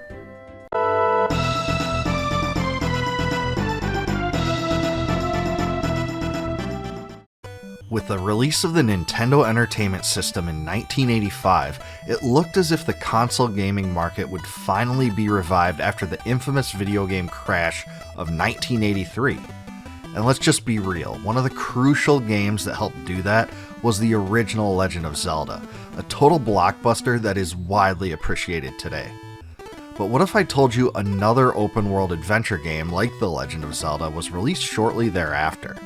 One with an overhead view, dungeons, special items, and bosses. Well, it just so happens that it was. That game actually exists. The only problem is that it's totally forgotten today. Its name was the mysterious Murasame Castle, which was released in 1986. In this video, I'll tell you all about this obscure game, let you know whether it's worth playing today, and explain why it's so overlooked now. But before I get into all that, please like this video and subscribe to my channel for more retro gaming content and classic gaming reviews like this one. The mysterious Murasame Castle was actually developed prior to The Legend of Zelda, but several delays caused it to be released afterward, and it was completely overshadowed by its more popular counterpart. It was actually released for the Famicom Disk System add-on, which Nintendo released in Japan only. The idea behind the system was to make the acquisition of games cheaper, and allow players the option to rewrite previous games on the same disc. Thankfully for all of us today, there is a complete English translation of the mysterious Murasame Castle, all thanks to the hard work of List Translations. Take a peek at the description below if you want to pick it up and give that a try. The gameplay is honestly pretty self-explanatory by today's standards, and there's not a ton of text, but it is still very helpful. The game's setting is Edo period Japan, where Murasame Castle contains a giant stone statue. One day, a shining golden object fell into the castle, which is actually an alien life form who brings the statue to life and takes over the region. The alien repeats the process in 4 other neighboring castles and summons legions of ninjas and monsters to attack villagers, and corrupts each castle's daimyo with an orb. And in response, Japan's shogunate turns to you. That's right, it summons a samurai apprentice named Takamaru to infiltrate the castles and put an end to the evil force. One could even go as far as to say he's, wait for it, the chosen one to do so. Unlike The Legend of Zelda, the gameplay here is much more linear. The map itself isn't extremely complex, and you don't have multiple directional choices to make on nearly every screen.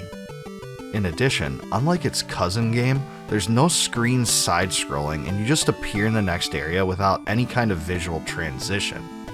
Your goal is to go from castle to castle, fighting your way through each area, defeating the daimyo bosses at the end, and collecting their orbs. I would say the most fun aspect of the gameplay was the use of multiple weapons, which was honestly a little unorthodox from an early era NES game like this one. But the way it works is actually pretty simple. If you stand next to an enemy, the B button will slash your sword, but this only works at close range. If you're far away from enemies, the same button will fling a dagger in the direction Takemaru is facing. Along your adventure, you can gain power-ups through these tanuki creatures, and this can give you weapon-changing effects like fireballs, a longer range dagger attack, and a lightning attack that destroys all enemies on the screen. There are also gift boxes that appear that contain special abilities that function much like the special items in The Legend of Zelda. These include items like the blue sandals, which allow Takemaru to run through water, or the shogi piece that allows you to hurl your projectiles in a 3-way spread. The mysterious Murasame Castle is by far more fast-paced than Zelda, because you don't toggle between items or collect rubies, and there's far more enemy projectiles flying around. The gameplay is just speedier and more arcade-like, if that makes any sense. Each stage contains an outdoor area and an indoor castle area that holds the boss. Just as in Metroid and Zelda, changes in color palettes and monster types are used to distinguish between different areas, and there are some dead ends as well. Takemaru can take 3 hits from enemies until he loses a life, and when this happens, you lose all of your power-ups and respawn in the same area. You can find extra lives scattered throughout the castles and special rooms, but these are few and far between. The difficulty of the enemies themselves differs drastically. Some are easy to take down quickly, some have tougher attacks that pose more of a challenge, and some even have shields that make them hard to hit. All this while many areas contain enemies that continue to respawn until you get to the next screen. You really have to be on your toes throughout the entire game, and the worst thing you can possibly do is stop moving entirely. After you've beaten all 4 castles and collected all 4 orbs, you face off against Murasame himself, which is a fun enemy encounter that differs from all the rest of the bosses. If you manage to defeat him, the game begins again, but unlike The Legend of Zelda's second adventure, this is just the same game again with ramped up difficulty. You may be surprised to learn that the soundtrack was the work of Koji Kondo, who would go on to achieve incredible fame as the composer of almost all Legend of Zelda games. I'd say the sound is actually pretty good too. Its catchy melodies will stick in your head, and even though there aren't that many tracks and they aren't nearly as memorable as those in The Legend of Zelda, it's Koji Kondo's work and it's really underappreciated today. In the end, the mysterious Murasame Castle is a really fun game that most of us missed out on. It combines the look of an early NES title with a creative idea. It just didn't stick around like its much more famous cousin. The game isn't even a Zelda clone, but it does represent a major part of the evolution of adventure games. And honestly, as I was doing the research for this video and playing through it, I felt it held up really well today. It's easy to pick up and play, and the fast-paced gameplay makes it stand out from a lot of other games. Unfortunately, it never had a sequel, and the mysterious Murasame Castle is virtually unknown, especially when it comes to North American gamers. It was finally released here on the Nintendo 3DS Virtual Console in 2014, but it failed to make a major impact. By then it was probably too late.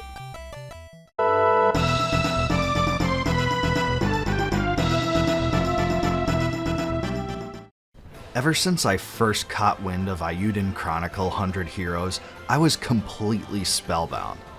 As the spiritual successor to the original Suikoden games, it's the masterwork of the late Yoshitaka Moriyama, who poured his heart and soul into the game before he passed away in early 2024.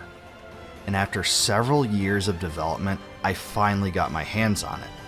But does it provide the same level of enjoyment of the old Suikoden games and properly replicate their essence? I'm gonna let you know in this video. Before I do so though, please like this video, subscribe to my channel, and let me know if Eiyuden Chronicle 100 Heroes has been on your radar, and if you plan on giving it a try, in the comments below. The world of Eiyuden Chronicle 100 Heroes takes place in Alron, a diverse land of many cultures and values. The story starts out in a remote corner of the world, where the main character Noah decides to join the Watch to help people and explore.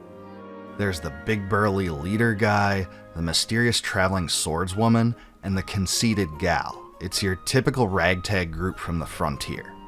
Also, it's worth pointing out that Noah fights with these cool one-handed blade slicer thingies. It certainly doesn't get much better than that. Anyway, in the process of seeking adventure, Noah and his new friends take part in a joint venture between the League of Nations and the Ghaldian Empire, one-time foes who are working together on a joint mission. In the process, Noah and the Watch meet Sane, a gifted young lieutenant of the Empire. As they journey into the forest and then the Rune Barrows, they learn that the Empire has discovered technology that amplifies the power of rune lenses, devices with magical energy. They also find out that their secret objective is actually to retrieve a primal lens, a giant rune lens with legendary power. After finding the object, 6 months pass and it's revealed that the League of Nations has allowed the Ghaldian Empire to study its power. The only problem is, the project is being run by the ultra-ambitious Dukes Aldrich, who basically reeks of Luca Blight in every single way. In fact, there's vibes from Suikoden II all over the intro of this game, with a tenuous peace being threatened by the fires of war and conquest. The visuals in Eiyuden Chronicle 100 Heroes are mostly a throwback to the great RPGs of the past, but with a few twists as well. The actual approach is something of an HD 2D style, but with larger character sprites.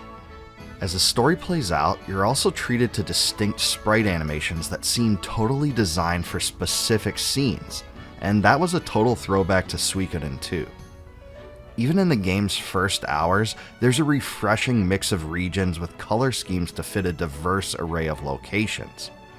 In the game's first hours, you've got your lush green forests, dark and mysterious dungeons, sprawling towns, desert cliffs, and even a sunset on a bridge. There are also a lot of environmental graphics like leaves falling to the ground and lighting effects. And take a look at this Asian-inspired palace. This, in my mind, was truly one of the most beautiful parts of the game. Everything works in tandem to create a world that looks much bigger than it actually is, and I enjoyed the scenery throughout all of it. The vibrant colors really remind me of the old days, and the art style fits the game well. Everything just blends together. If you remember how battles worked in the first 2 Suikoden games, you are in for a treat here, because there are a lot of similarities. You have parties with up to 6 characters with 2 rows, and if you recall how the long, medium, and short ranges worked in those games, they're pretty much the same here, but the names are replaced by front, rear, and support. You're forced to work around these limitations when you're choosing the 6 members in your party, and that's still frustrating to an extent. But this also encourages you to experiment with a lot of the characters rather than just sticking with the same ones throughout the game. In combat, there's also a turn gauge in the top middle of the screen that shows the turn order, and this is crucial when it comes to helping you decide how to plan out your moves. Choosing to attack with a speedy character rather than using a healing item, for instance, can mean a game over. Eiyuden's auto feature has been revamped quite a bit. Instead of just having every party member attack like it did in the first 2 Suikoden games, auto makes each character act in predefined ways that can be tweaked by the player. For lack of a better description, it's a programmable AI system that lets you decide what the characters do when specific conditions are met. I haven't actually messed around with it too much, but it seems like the default settings for most characters seem to fit what I'd prefer them to generally do in random battles anyway. I really enjoyed using the auto option for most random encounters while carefully planning my moves during boss encounters. And if you're a customization fiend, you'll absolutely love this system. And speaking of random battles, they are few and far between. So much so, in fact, that the random encounter rate has to be the lowest of any RPG I've ever played. And I have to say I ended up liking this. I can see how it can become a double-edged sword if you wanted to grind a bit, but I really enjoyed how the low encounter rate allowed me to focus on moving through the dungeons and paying attention to the puzzles within them. And when it comes to puzzles, a few of the beginning dungeons had almost none to speak of, but the difficulty does ramp up and you eventually enter dungeons that require a lot more puzzle complexity. This one had me using switches to guide me down different paths, where I had to reach the end of each to illuminate the runes on a final door, which only opened after all paths were completed and explored. When it comes to battle commands, attack and item are pretty self-explanatory, but special attacks consume SP, which replenishes gradually if you don't use an SP-consuming attack. Rune attacks consume MP, which only replenishes through items or by resting at an inn. And finally, there are hero attacks, which combine the turns of 2 or more characters to perform a special attack together. If you remember Suikoden's Unite attacks, these are essentially those, with the only difference being that these ones consume SP, so they can't just be spammed every turn. The whole system is designed to closely emulate, though not totally replicate, the experience we all remember and loved. There's also an added twist with some boss battles, which have special combat mechanics called gimmicks. Through these gimmicks, your characters can actually interact with objects on the battlefield to avoid attacks and even unleash special ones against the enemy. For instance, in one fight, rocks fell down onto the battlefield, and in order to avoid a powerful laser attack, my characters had to hide behind them. In another, timing my attacks on a switch allowed me to drop boulders on the enemies rather than suffering the damage from them. This added a fun dynamic to a lot of battles, and it functions as a way to keep the player on their toes in key moments. Eiyuden has a big, beautiful world map, but this one is unlike the Suikoden games you're probably used to because it isn't just an overhead 2D one. It's kind of an isometric one where you can rotate the camera, and it reminded me a lot of what Square Enix did for Star Ocean the Second Story remake. It'll turn the pages back to the 90s much better than any of the games with the silly interconnected node map screens, and I really enjoyed it. The music that plays while you're there is also one of the best tracks I've encountered in the title so far. I was also impressed that there's a map that is easy to toggle into to get your bearings and see where the next storyline objective is located. I used this a lot to make travel easier, and I was able to find some hidden treasures because of it as well. Now, it goes without saying that any spiritual successor to Suikoden would have to include castle building, army battles, and one-on-one duels, right? I mean, it just wouldn't be the same otherwise. Well, yes, Eiyuden has you covered in all 3 of these areas. You'll obtain your castle about 6 hours into the game, and once you do, you're able to name it and start recruiting characters just like in the old days. Some characters will offer to join after you complete basic quests, like finding other NPCs or retrieving various items. For others, you just have to listen to their story or take in some dialogue before they'll be willing to join, like the battle-hardened samurai Hyugo here. Unlocking new characters allows you to use them in your party, and also opens new possibilities for the development of your castle. Unlike in the old days, where most of these castle expansions happened automatically, Eiyuden requires you to make tough choices when it comes to allocating your resources. You use a special interface to do this, and some of the buildings have special prerequisites, like the recruitment of specific NPCs, specific buildings that already exist, and raw material thresholds. The army battles are a much bigger visual spectacle here, relatively speaking, and coming into them, I wondered if they'd be more like Suikoden or Suikoden II. But after experiencing them, I can say they play out a lot more like Suikoden II, where your units are on a grid with special combat objectives to fulfill. When your own units clash with enemy units, the camera pans down onto the battlefield, and you can catch a glimpse of the health meters of your major units while the fighting plays out. After enough damage is done, units will also decide to retreat back a bit to recoup. Allied unit stats, height advantages, flanking, and other factors seem to play into the results, and it's a real treat to see firsthand. I really enjoyed the rush of nostalgia these gave me because it felt like a more advanced version of the old army clashes I remember so well, and I know I'm not the only Suikoden fan that does. It's just a timeless part of the franchise that's replicated extremely well here. And remember the one-on-one duels that became such a recognizable part of the Suikoden games? I mean, come on, who doesn't remember Tyr McDole versus Teo McDole from the original? Well, fear not, because the duels of Ayuden function almost exactly as they did back then. Characters engage in dialogue with each other in each round, usually leaving clues as to what their next move may be. The choices are slightly different, with attack and counter always available, but with break as a special attack that's only available when the tension gauge is full. One thing I really have to applaud is the voice acting. In fact, I think the voice acting of Ayuden Chronicle is the best I've ever heard from a retro RPG. It really is that good. The developers used a diverse array of voice actors, and the talent was appropriately matched to the proper characters. None of the dialogue seems forced at all. Some of the standouts for me were the voices for Gar. Hey, it is what it is. Going forward, Noah chooses our teams. Noah. But my situation's changed, and I have to leave through that gate. Sane. We're prepared to leave at once. Is this agreeable to you? And Duke's Aldrich. Swear fealty to me, and the entire league will be yours. I also really liked the choice of using British accents for the Galdean Empire characters. This makes them sound distinct and identifiable.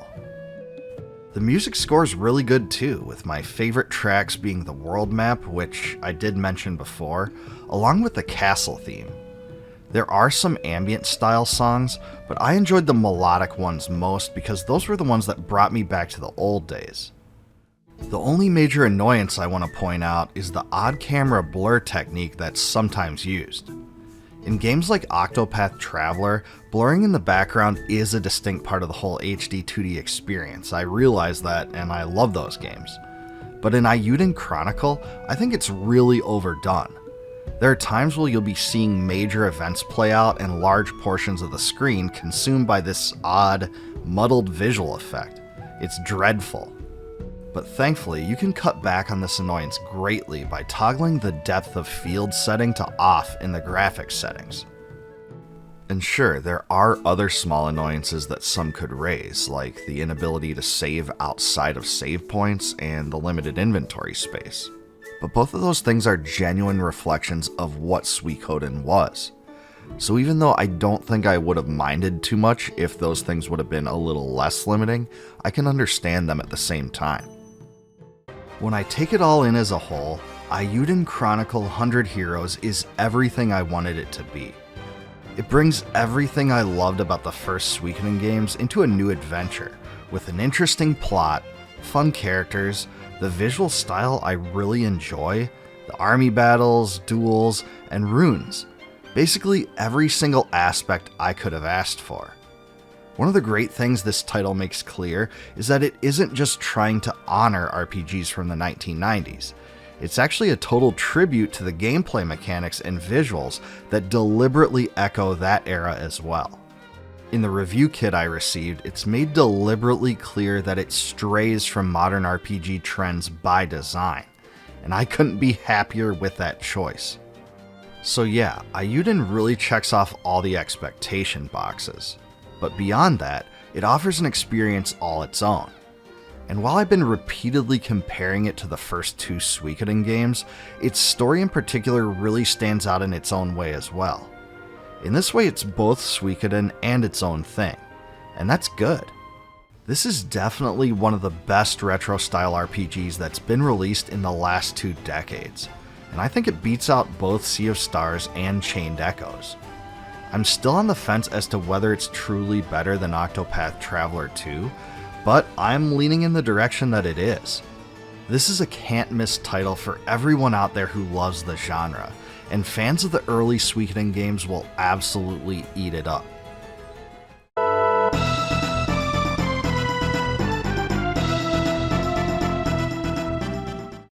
By late 1997, Squaresoft was more popular than it had ever been.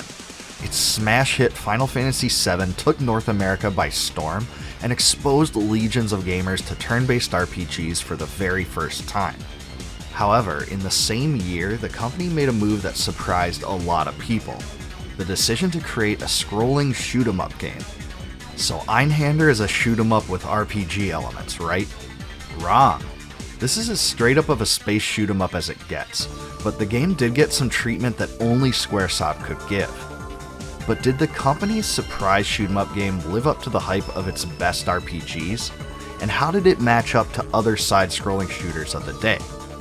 I'll answer those questions and even tell you about the elements Squaresoft incorporated into the game that they learned from designing Final Fantasy VII. But before I do, please like this video, subscribe to my channel, and hit that bell below for more retro gaming content like this. When you fire up Einhander, the first thing you'll be greeted to is a pretty advanced full motion video intro that's actually quite reminiscent of some of the scenes you'd see from Squaresoft's other games. The cool thing is that these full motion video sequences are also interspersed throughout the entire game, and that was honestly pretty novel for a space shoot 'em up like this one. There's also a decently complex story in this one. You're in a futuristic struggle between an Earth colony called Sodom and a moon colony called Selene, since the Earth has been destroyed by a totalitarian regime. You're on the side of Selene, which uses suicide missions to inflict as much damage as possible on Sodom in order to seize the few natural resources that are left on Earth. Einhander is German for one-handed, which kinda makes sense given the ship's manipulator arm. This contraption allows you to collect gun pods left by destroyed enemies, giving you access to various weapons with varying power, range, and ammunition.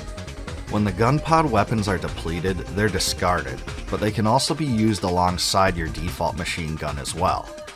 But the cool thing about the weapon system is that you can use them all in two different positions, one near the top of the craft and one near the bottom, and swapping between them actually changes their effects a bit.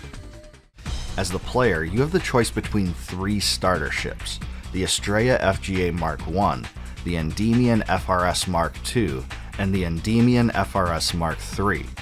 The Estrella has one machine gun and can load 2 gun pods at a time, giving it far more firepower than any other ship.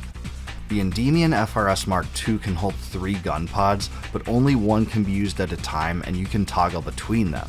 Whereas the Endymion FRS Mark III has 2 machine guns, but can only load 1 gun pod at a time. Each have their own strengths and weaknesses, as is to be expected. While many space shoot-'em-ups from this time used pre-rendered backgrounds and sprites, Einhander actually used polygonal backgrounds and polygonal ships and enemies. And this graphical style is really put on display effectively too, because everything just pops out at you in a way that really holds up well now. I also loved how the stages transition you from the standard side-to-side view into a sort of isometric vantage point. This effectively raises the drama of particular moments and is used well for bosses also. Forcing you to adopt the different camera angles also keeps you on your toes and creates variance in the gameplay, and I really appreciated that. The game is insanely punishing though, because taking a single hit will totally destroy your ship, and you're going to be really frustrated until you see the stages enough times to make it through them. It's really unforgiving. The composer was Kenichiro Fukue, who's done quite a few video game soundtracks, but he's probably best known as the keyboardist for Nobuo Uematsu's musical group, the Black Mages. It was an instrumental rock project that played Final Fantasy songs to live audiences. And this soundtrack is definitely a lot more upbeat, fast-paced, and techno-based than Squaresoft's other games, including Final Fantasy, but that makes complete sense given the style of game this is. So anyway, remember when I told you that Squaresoft incorporated something they learned from Final Fantasy VII into Einhander? Well, according to IGN, the developers gained expertise in creating special effects during the creation of Final Fantasy VII, and those skills were put to use in Einhander, which honestly kind of surprised me. I guess it was probably combat and magic effects that are used all over the place in Final Fantasy VII that helped out here, and I can see why. Anyway, I really think Squaresoft outdid themselves here, especially because shoot-em-ups weren't exactly their cup of tea. But when it comes to the genre, Einhander really has it all. Fantastic graphics, fun gameplay, great weapons, smooth controls, and even a storyline that's interesting enough to pay attention to.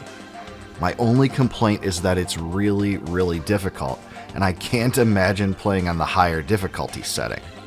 But hey, Einhander was Square trying their hand at a genre they hadn't really tried since King's Knight on the NES, and they did it really well. It obviously isn't Final Fantasy VII, but the sheer quality Squaresoft became known for really shines through here regardless. This is by far one of the best space shoot-'em-up games on the PlayStation, and it's probably the most creative one as well.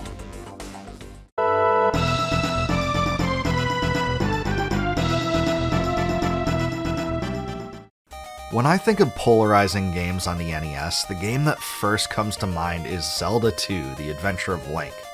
Even though a lot of people absolutely loved it, like myself, some diehard Zelda fans were disappointed with it at the time because it used a completely different style than the original. But another game that played a lot like Zelda II, the Battle of Olympus, never had that stigma. It offered a lot of gameplay similarities, but had a completely different storyline concept. The game was packed with a large world you could explore, with lots of items, enemies, and hidden secrets. But how exactly does it compare to Zelda 2, Castlevania 2, Faxanadu, and other games like it? In this video, I'll answer that question and tell you all about the ins and outs and ups and downs of the Battle of Olympus. Before I dive in though, please like this video, subscribe to the channel, hit the bell below, and let me know in the comments what you remember about this game.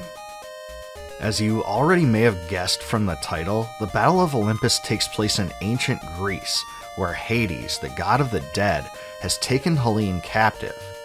In fact, according to the game's manual, she was assumed to have died after being bitten by a venomous snake, but instead, Hades has just taken her soul captive in his netherworld of Tartarus.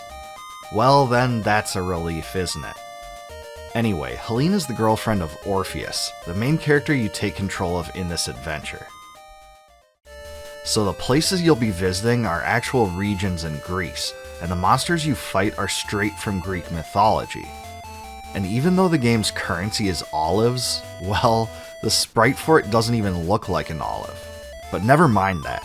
These are actually used to buy some crucial items, and you lose half of them if you die. Unlike in some other games, you actually have to crouch down near an item to pick it up, which is a little annoying too, but you do get used to it. A lot of the game consists of going between areas, finding a special item or a key, handing it to one of the gods, and unlocking new pathways. I couldn't even talk to Athena, for instance, until I did a task for Zeus. Other NPCs require you to pick up items before proceeding, and so on.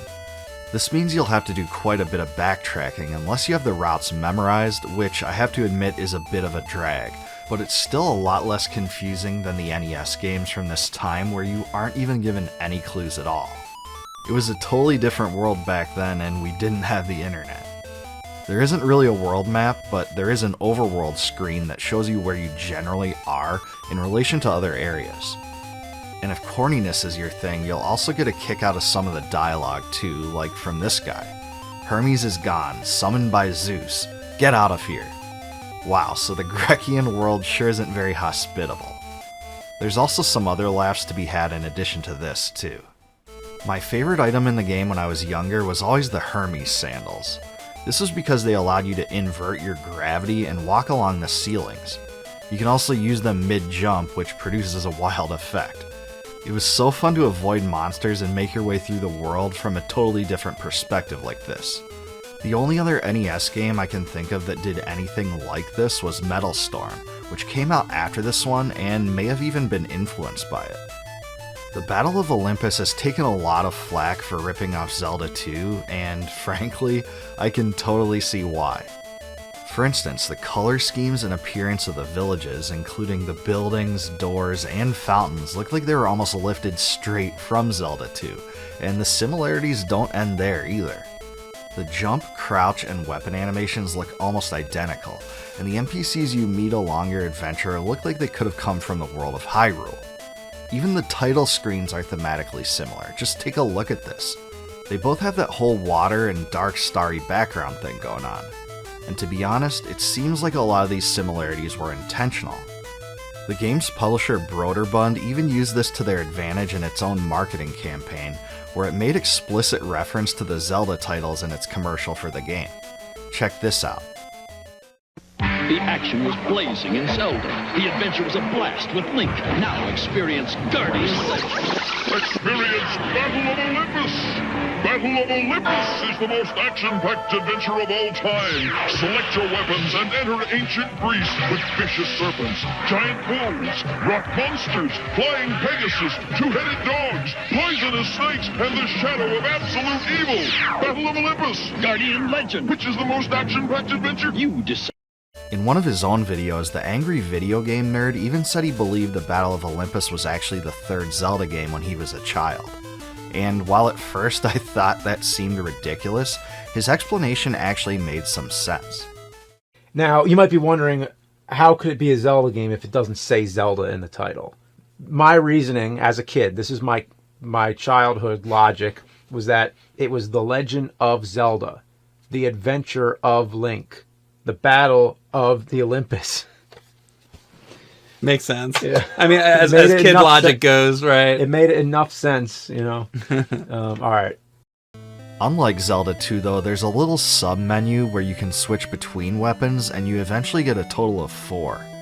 You can also use that same menu to select a special item, and these allow you to do things like uncover secret passages, restore your health, or even summon a Pegasus to whisk you away into the air.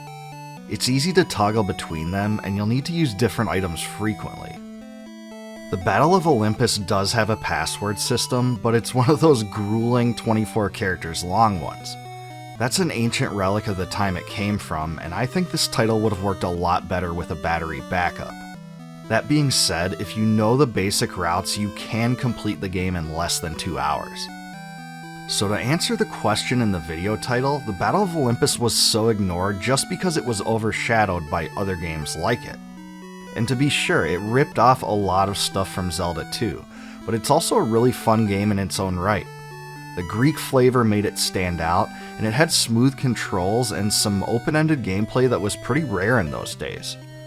As far as NES music goes, this one had some pretty good tunes as well, and the boss battles were pretty fun, especially against this boulder-throwing Cyclops dude. The Battle of Olympus was also balanced better than many NES games, and it was a lot more forgiving than the most difficult ones.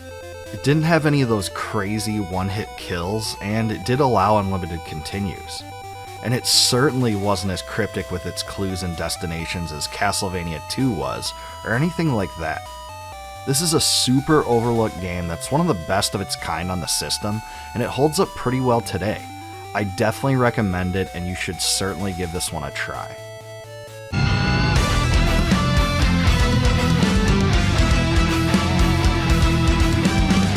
What's up guys, it's Xygor. You know, the Dragon Quest III HD 2D remake has been out for some time now, but I've finally gotten my hands on it. I've been playing the heck out of this thing, and even a few hours into the game, I knew that I had to do a video on it, because I'm dying to share my thoughts with you guys. Dragon Quest III is a game that I grew up on. It's one of my favorite NES games, and I ranked it very highly in my top 10 NES games video for this channel. So I'm going to let you guys know in this video, does it match the hype? I'm going to let you know what I love about Dragon Quest III in general and what I love and remember about it, and whether this version does it justice.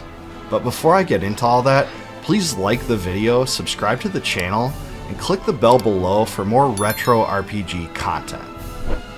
The story of Dragon Quest III has you, the hero, following the footsteps of the hero's father, Ortega, who went missing during his own epic quest to save the world when the hero was young.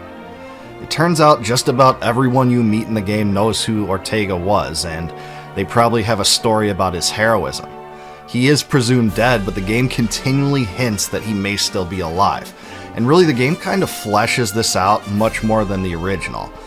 There's many more additional storyline segments that include things that Ortega did and some of the background information, so it's not a one-to-one copy in that regard. There's also the other objective that you have as the hero, to collect 6 orbs to unlock the path to confront Baramos. He's an evil archfiend that is, you guessed it, plunging the world into darkness. And what I'll say about the story is there are specific storyline moments that do have quite a bit of dialogue. The main parts of the story are voice acted, and I would say the voice acting is actually really good. It's much more story up front than what you would get in the NES version, and I think the Super Famicom version, which I haven't even really played. But this is a little bit of a departure, but it's one that's kind of welcome because there was a lot of limitations to the NES back in the day, and you weren't really able to get much of the story out of it. I won't really spoil the story, but I will say that the latter kind of fifth of the game is nostalgia central. That's what you're really gonna love if you've been playing the Dragon Quest games a long time, especially the first 3. And I'm not gonna spoil the end like I said, but I will say it ain't over till it's over, and the real ones know what I'm talking about. Dragon Quest III HD 2D Remake is also filled with quality of life enhancements that I really appreciated. In fact, I think they went above and beyond what I would have expected in a game like this. So, first off, there's a mini-map now, and it's a lot easier to navigate. There's also a map key you can press and see where you are, not only in the overworld, but also in dungeons. And it's very intuitive because the next objective in your quest is circled. Now, you can turn this feature off if you really want to do exploring on your own, but I just appreciated playing a chill walkthrough with it on. Also, if you played Dragon Quest III in the past, one thing I think you'll recognize almost immediately is that the zoom functionality has been drastically improved. So, zoom, which is the teleporting ability, allows you to transport yourself from wherever you are in the world, including from in dungeons, to various locations that you've unlocked throughout the game. This was a huge improvement that really gets rid of the tedious burden that was backtracking through dungeons just to be able to transport yourself around the world. It's a huge convenience and one of the most redeeming features of this game. And now we come to what I consider the most important improvement on this version of Dragon Quest III, and that's an overhauled inventory system. In the original Dragon Quest III, each character only had a limited amount of inventory slots, and managing that was a true pain. But in this version, not only do characters have their own inventory, there is also an item bag that has a joint inventory of items, an equipment bag where you can put all the equipment that you gain during your adventure, and important items. That's where you store key storyline items in the game. So, this limitation of the original has been removed completely, and it's a true blessing. There are also 3 different difficulties that you can select from at the beginning of the game. There's basically a normal, a harder version, and an easy version. So basically normal is going to be your default. Easy is just for chill playthroughs. I don't even think it's possible for characters to die during battle if you choose that. Is basically just to kind of breeze through the game, not be really confronted by a challenge. And hard is really hard. But normal's probably the fine option for most people. This is a pretty hard game compared to a lot of RPGs that come out. Enemies do a lot of damage, even normal enemies at times. They can put you to sleep, do tons of high damage spells, and normal's the option that you'll want to pick if you're good with Dragon Quest grinding and you're going to be able to get through the game that way. As far as the graphics go, I think they really did a good job here. They are bright, vibrant colors that represent different parts of the world. You really get a lot of variance here. There's lush forests, you got basically volcanic caverns, you got hidden temples, there's even an Egyptian area that you go through. You really are immersed in a world that has plentiful different locations, and you kind of feel that. This is an HD 2D game, so it kind of has a style similar to Octopath Traveler in a way. I don't think it looks quite that good, but I think it looks darn good.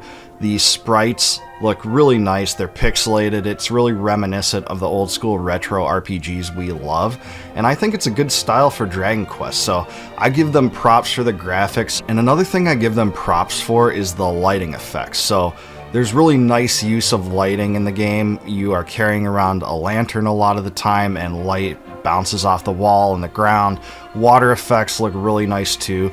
It just has a really polished look that isn't too out of the norm for a retro game, but also looks really spiffy. And now I want to tell you about basically the best feature of Dragon Quest III as far as I'm concerned, and that's the party making. So this really stands out from a lot of the other Dragon Quest games because you have the ability to customize your party from the very beginning, and this is something that I loved in the original NES game.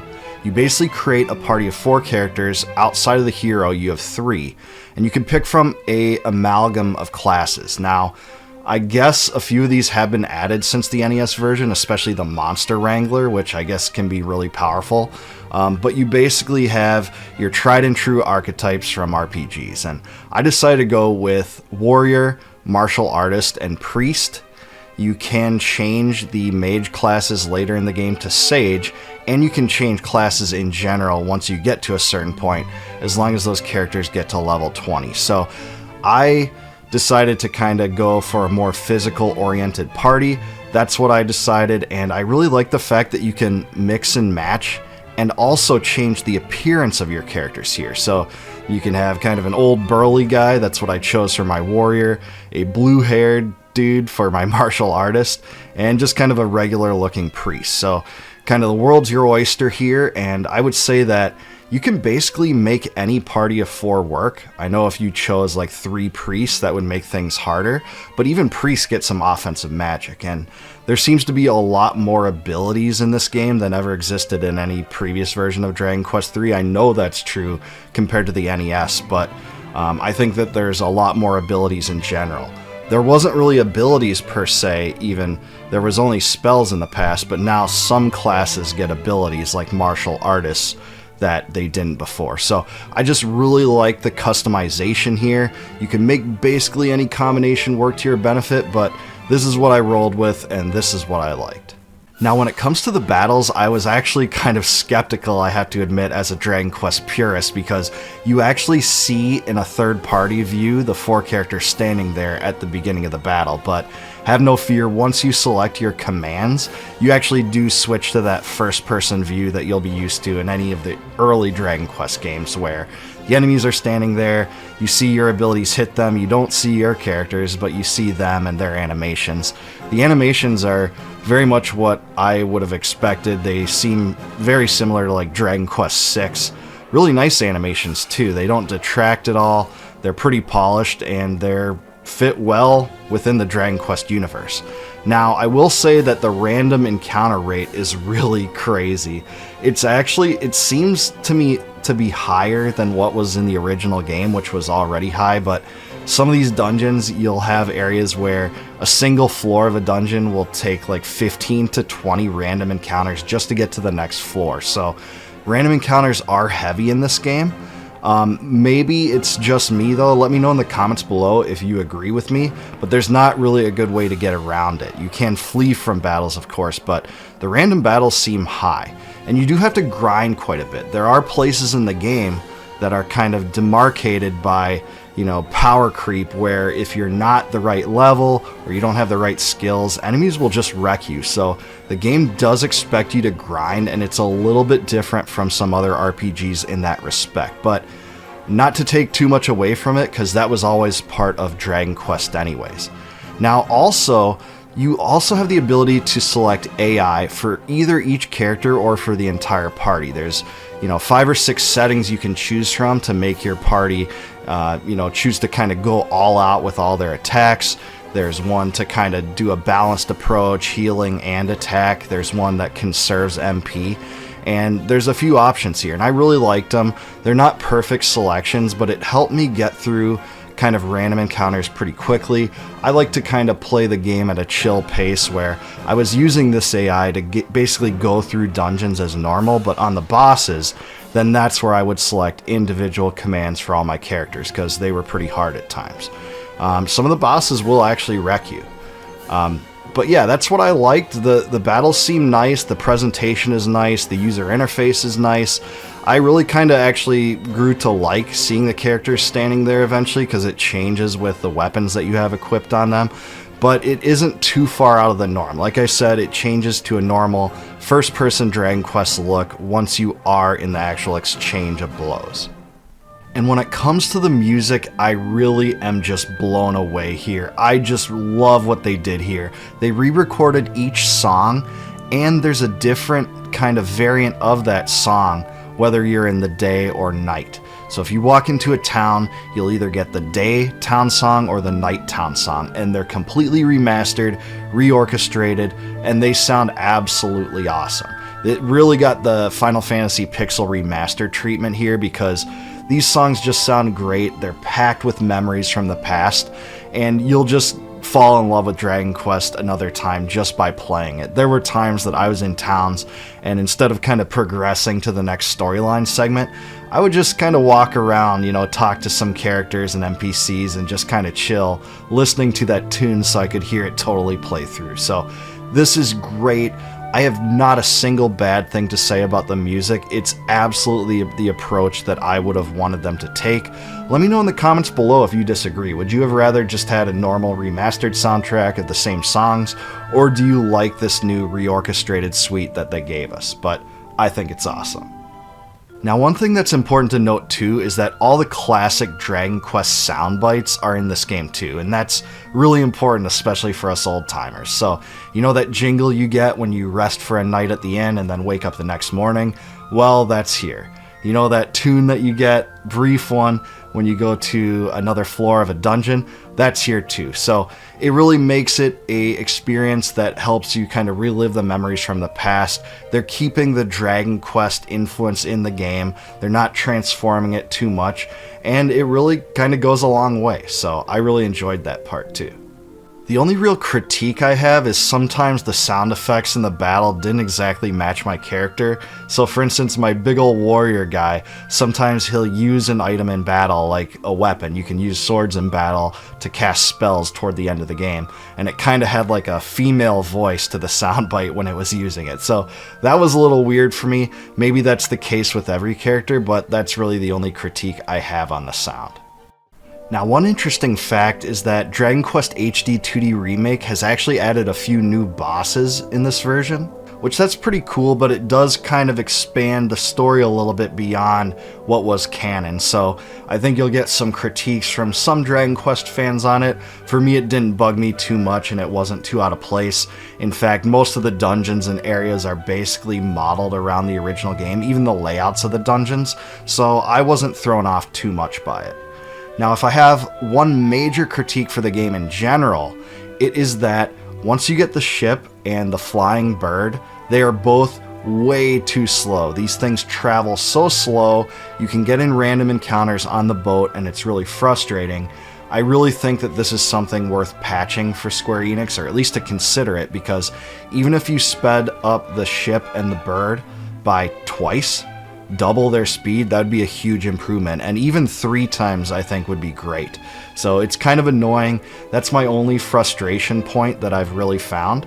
I really enjoyed the fact that you can change the text and the battle speed to ultra fast.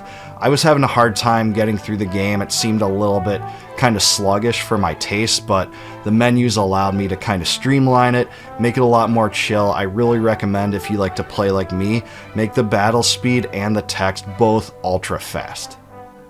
So in summary, I really enjoy Dragon Quest III HD 2D Remake. It does have a few annoyances, but I do think it does the original justice, and it brings Dragon Quest III into a new era that's enjoyable. Love the music, great graphics, really interesting ways to customize your party even beyond what the original offered, and I just think it's a great Dragon Quest experience. This is one of my favorite Dragon Quest games. It's probably my second favorite. Let me know which is your favorite in the comments below, by the way. I'd love to know that. But I just really enjoyed it. I think that Dragon Quest III on the NES for its time was so spectacular for the character customization, to be able to create different classes and mix and match, share that information with your friends, kind of do some testing and figure out which was the best combination. That was one of the best parts of this game because that was pretty groundbreaking at the time. You had Final Fantasy, which was huge in that regard too, but this is a pretty big deal, and the class changing was awesome. Let me know in the comments below also what your favorite class combination is or was. That's something I'm really curious about too. So there it is, guys. I think it's an incredible time that this game was released because Square Enix is currently working on doing Dragon Quest and Dragon Quest II as part of a singular package in the same treatment. So I can't wait for those games to come out, and I really hope Square Enix does this to Dragon Quest IV, V, and VI too, because the remakes that they've done for those games I don't think have been the greatest. But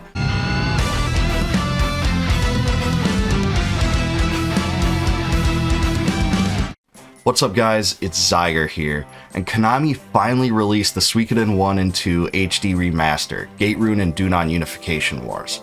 I've been playing this thing and playing this thing and playing this thing, so I couldn't wait to bring you guys a video on it. In this video, I'm going to tell you the good, the bad, and the ugly about this game, tell you what's great about it, maybe some of the things that aren't so great, and especially cover the new changes that make it this new package. So before I do that though, please like this video, subscribe to the channel, and let me know in a comment down below what you like most about the Suikoden series and if you've been playing this game. Now, when I first started playing this collection and decided to make this video, I knew the first thing I had to say about it was I was so happy about how they retained the original sprites for every single character. A lot of the RPG remakes we've seen in the past, like say Grandia, used weird filters that tried to modernize the game and make it disconnected from its nostalgic past. So I just really appreciate how Konami retained the original sprites. They're nice, beautiful, blocky, exactly what we remember, and they really bring back those moments from the past. And you'll see in Suikoden 2 especially, the animations that happen with the sprites that are kind of specific to key storyline elements just really look like we remember from back in the day, so I really have to commend the game for that. And speaking of the graphics in general, there are a lot of places in the game where they enhance the backgrounds via HD 2D environmental effects, and I thought this was so cool. The water looks great, kind of the fog, the smoke during war. It all looks really good, and it doesn't really detract from the original experience we had. They didn't reinvent the wheel, they just enhanced what was already a good thing, and I think this is a really good feature in the game. Now let's talk quality of life enhancements, because these two games came out in the 90s, and a lot of the modernized features that we enjoy about retro RPGs weren't available back then. And the first one that really jumped out at me when I first started playing this game is the 8-way diagonal movement system.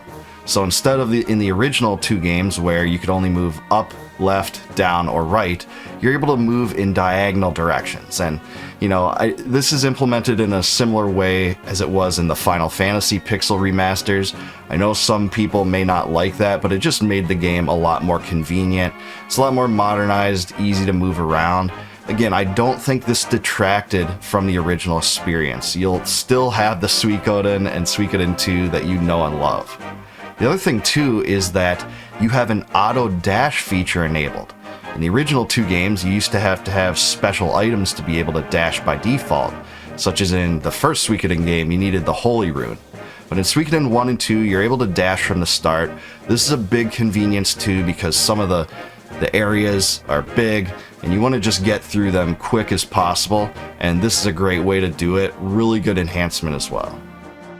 There's also a lot of more minor adjustments, like an autosave functionality that actually automatically saves the game when you enter certain locations and inns and things like that. There's also a conversation log, so if you're following the story, you can go back to what key characters have said as clues about where to go next. There is also 3 different difficulty options. There's easy, normal, and hard. I just went with normal, and I think that normal is just the way that the game originally was at its release.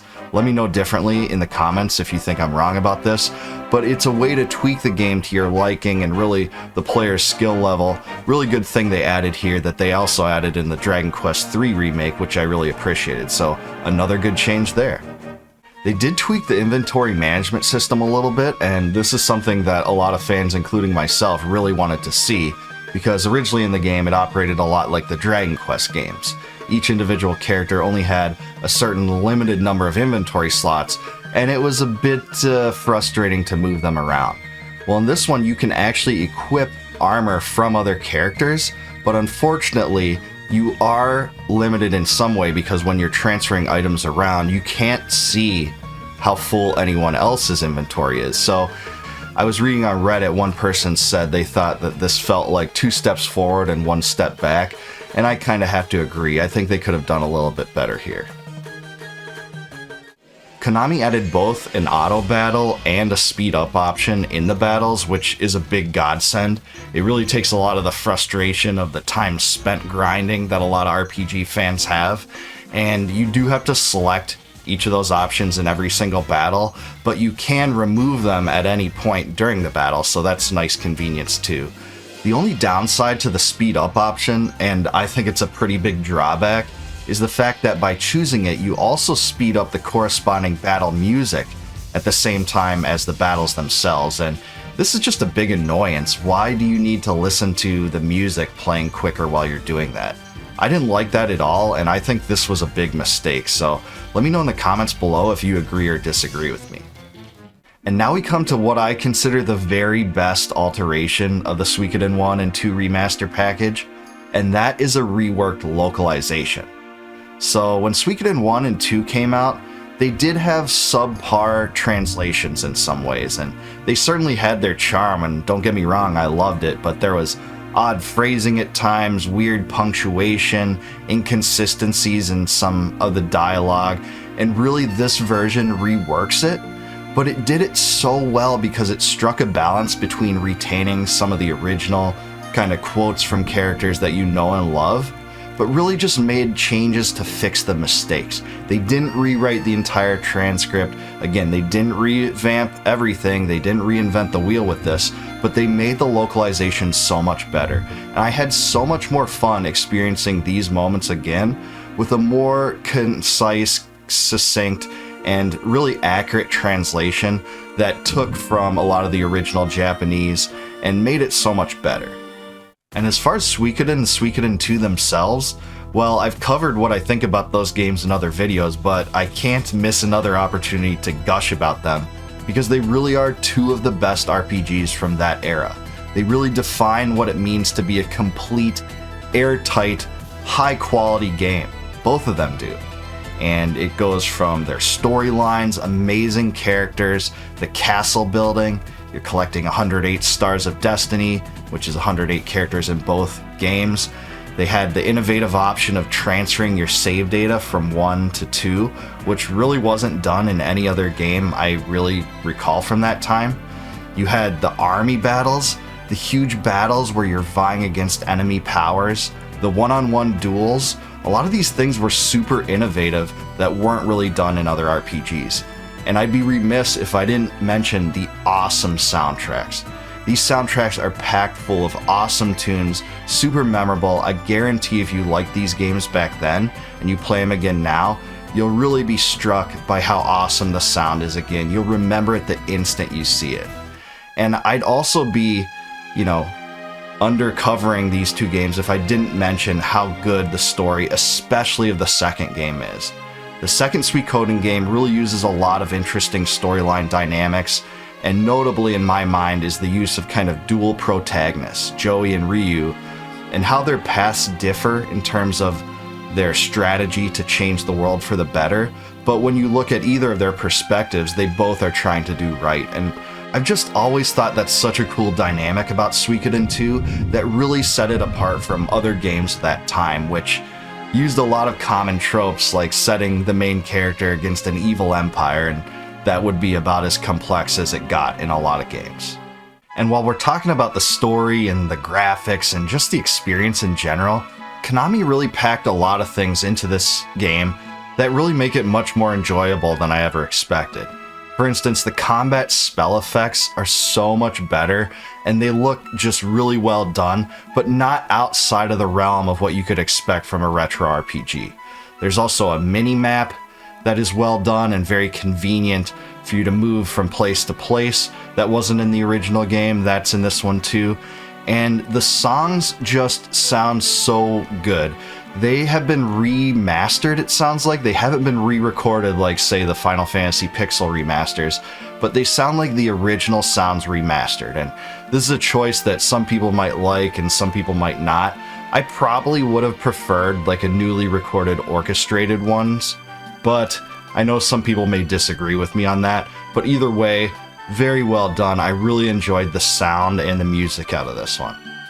So in summary, I really like the Suikoden 1 and 2 HD remaster package. I think Konami did a really good job on this. There are a few small annoyances that kind of detract from the gameplay, especially the speed up mode and how it makes the music quicker, and the inventory is not as good as it maybe could have been, but those things are outweighed by so many good things. Like I said, the music, the graphics, the pixels look great, and the new character portraits. The character portraits were redrawn, and they look really spectacular in my mind. They used the original kind of portraits as a basis and just made them look neater and tightened them up a bit. I think that was a good choice. So I think this is a great game. It's definitely worth buying. It's $49.99 on Steam. I think that's a pretty reasonable deal considering these are two of the best PlayStation era RPGs, and there's been enough added to this that make it worth it to me. So I say go buy it. So there you have it. In my mind, awesome remaster, maybe one of the best RPG remasters we've seen yet. A lot of great choices went into this one, and it truly makes it a nostalgic, awesome experience from Suikoden's past. So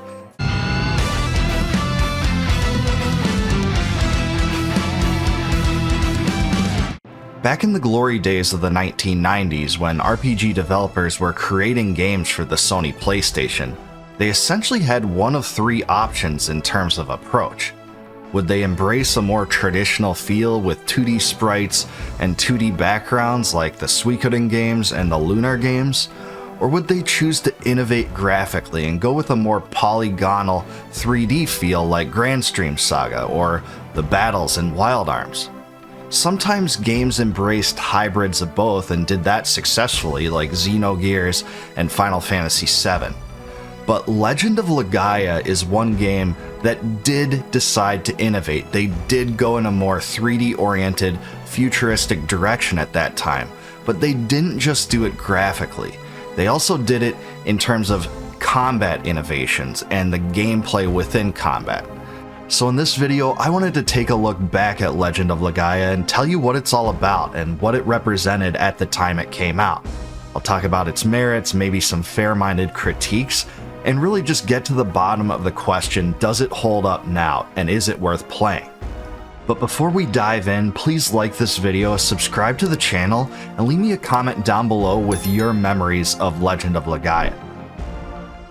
Legend of Legaia does adopt some novel concepts, as I said, but it also utilizes some traditional RPG elements, and I think that can be most easily seen in its story. Because in this one, you're in the world of Legaia, where humans coexist with creatures that are called Seru. These are special beings that can bond with individuals and grant them enhanced abilities. And basically the story gets started with a catastrophic event. There's a mysterious mist that sweeps across the planet, and that first got unleashed 10 years ago, but it's now spreading across the land. And the mist actually drives the Seru creatures kind of insane, and they're turned into hostile monsters as a consequence.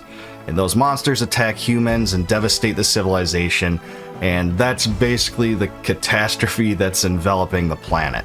And most of humanity is confined to isolated villages at this point because that's how they seek protection from the mist.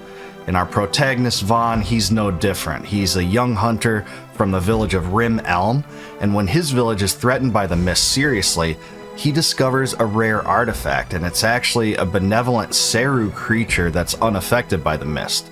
and his name is Meta, and with Meta's guidance and power, he sets out to find the Genesis trees, which are ancient entities that are capable of negating the mist, essentially dispelling it. He's soon joined by Noah. She's a feral girl raised by another Seru named Terra with special powers, and they meet up with Gala. He's a disciplined monk that partnered with yet another Seru named Ozma. So together this trio aligns to kind of liberate the world from the mist and find out what is driving it. And one thing that struck me about this storyline approach is it really made me think that Seru could be compared to the Espers in Final Fantasy VI. I think that's a pretty good comparison. But really what sets Legend of Legaia apart from other RPGs that came out in this time frame is its combat, because the combat system is really its standout feature, because it blends traditional turn-based RPG mechanics with essentially a fighting game and tactical combo-driven twists that give you a distinctive feel and flavor and wasn't really offered by any other RPG. So, like I said, combat's turn-based, and the battles are initiated either randomly or through scripted encounters like bosses, and the core party consists of the three protagonists, Vaughn, Noah, and Gala, that are equipped with their own respective Ra Seru, and those are what grant them special abilities. But what sets the system apart from other games is the tactical arts mechanic. And this is where players input specific sequences of attacks to execute powerful moves rather than just, selecting attacks from menus like in many other games. So this has several key elements. First, the attack inputs. And this is where instead of choosing a single attack option, you actually assign a series of directional moves, high, low, left, right, and those are mapped to the PlayStation controllers. You use the controller buttons to select them. And each character has a limited arts point bar that determines how many inputs they can use per turn, starting small, but it does increase as you level up in this game. There are arts combos too, because you can chain specific sequences of these directional inputs together, and this unleashes moves called arts, and these can range from powerful physical strikes to big combo attacks. Often there's like a cinematic flair at the end and some special kind of graphical acknowledgement of it being, a really cool attack. And discovering arts is one of the coolest things because it requires experimentation, and you can kind of do this through finding hints in game, but you really have to just play with it a lot to learn it. There's also a spirit state because characters can turn into kind of a spirit, and that boosts your art points capacity for the next turn, and it increases your defense, and sometimes it even heals a small amount of your hit points. This does add a layer of strategy. It balances your offense with preparation for bigger combos, and it's kind of a cool change of pace. But there's also a magic system too, and that's called the Ra Seru magic. So your companions, each of the three for each of the protagonists, they allow your characters to absorb magic from defeated enemies, and once the magic is learned, characters can cast elemental spells, and these are like fire, wind, healing magic, etc. These do cost magic points, like in many other RPGs. Each character's turn in combat is determined by their speed stat, and what's so cool is there's a randomization factor here too, and this was really interesting to me because occasionally after you've input your combo, it might trigger a hyper arts or miracle arts. This is a stronger version of standard moves, and it only happens if certain conditions are met. I think it's like based on your spirit or leveling, and it adds kind of an element of surprise when you unlock these, and it does a ton of damage, and it's really cool. And like I said, this system was probably the standout feature of Legend of Legaia. It's what makes it so special, because each character has kind of their own fighting style, and you can use this to your advantage while learning combos and techniques, and it's just a fun variety of mixing your combat with the magic and using spirit at the same time. The combat is really a pleasure in this game, much like, the combat in Legend of Dragoon is a very pleasurable experience as well. Unfortunately, I do think that the legacy of Legend of Legaia is negatively impacted by the style of visual presentation the developers decided to go with, because this game features a fully 3D rendered world, both in terms of the backgrounds and the characters. And at times, it can get by like this. You have scenes of the characters working through their dialogue, going through the story that don't seem too bad, but when the game really zooms in, you really see how big and blocky they are. And it just doesn't hold up as well as some of the other games that came out even around this time. And this was created by a much smaller developer, though it was published by Sony. But it came out about a month after Final Fantasy VIII. And Final Fantasy VIII used pre-rendered backgrounds and 3D sprites similar to Final Fantasy VII. That game has aged so much better. So this game really compromised in some ways by choosing to go to a fully 3D approach. And for a fantasy game like this, that was an appropriate choice at the time, but it didn't pay off in the long term as much as games that utilized other types of approaches. Now, to be sure, the game's developer Procyon did punch above its weight in several respects with this game.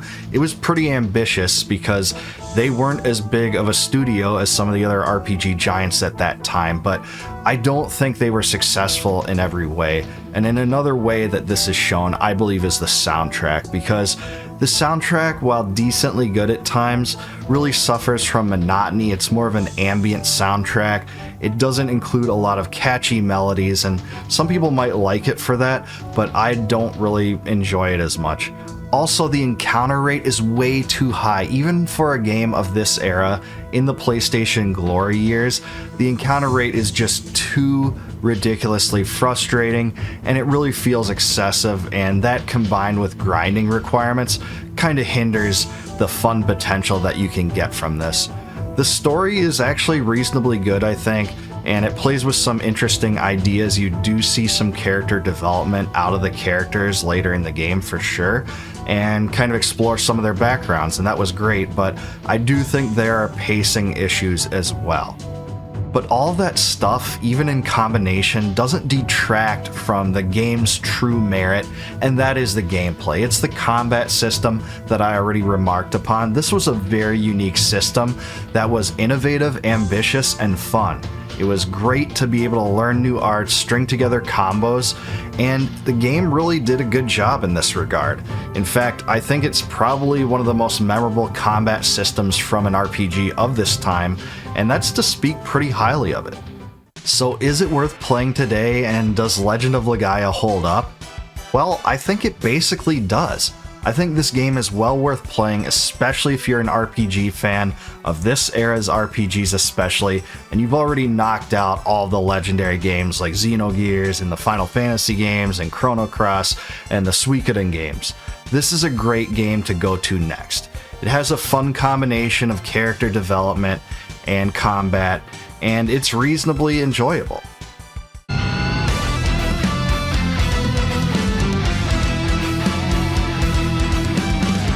After Final Fantasy VII took the world by storm in the 1990s, Squaresoft decided to give some of its developers more creative control over future Squaresoft projects than they ever had before. One such example was Tetsuya Takahashi, whose grand and ambitious Xenogears project was unleashed upon the world and made quite a big impression on many RPG enthusiasts, myself included. But another instance of this happening was Yasumi Matsuno, who not only was given complete creative control over Final Fantasy Tactics, he was also given the license to personally direct and steer the creation of Vagrant Story, perhaps the most innovative Squaresoft title on the PlayStation.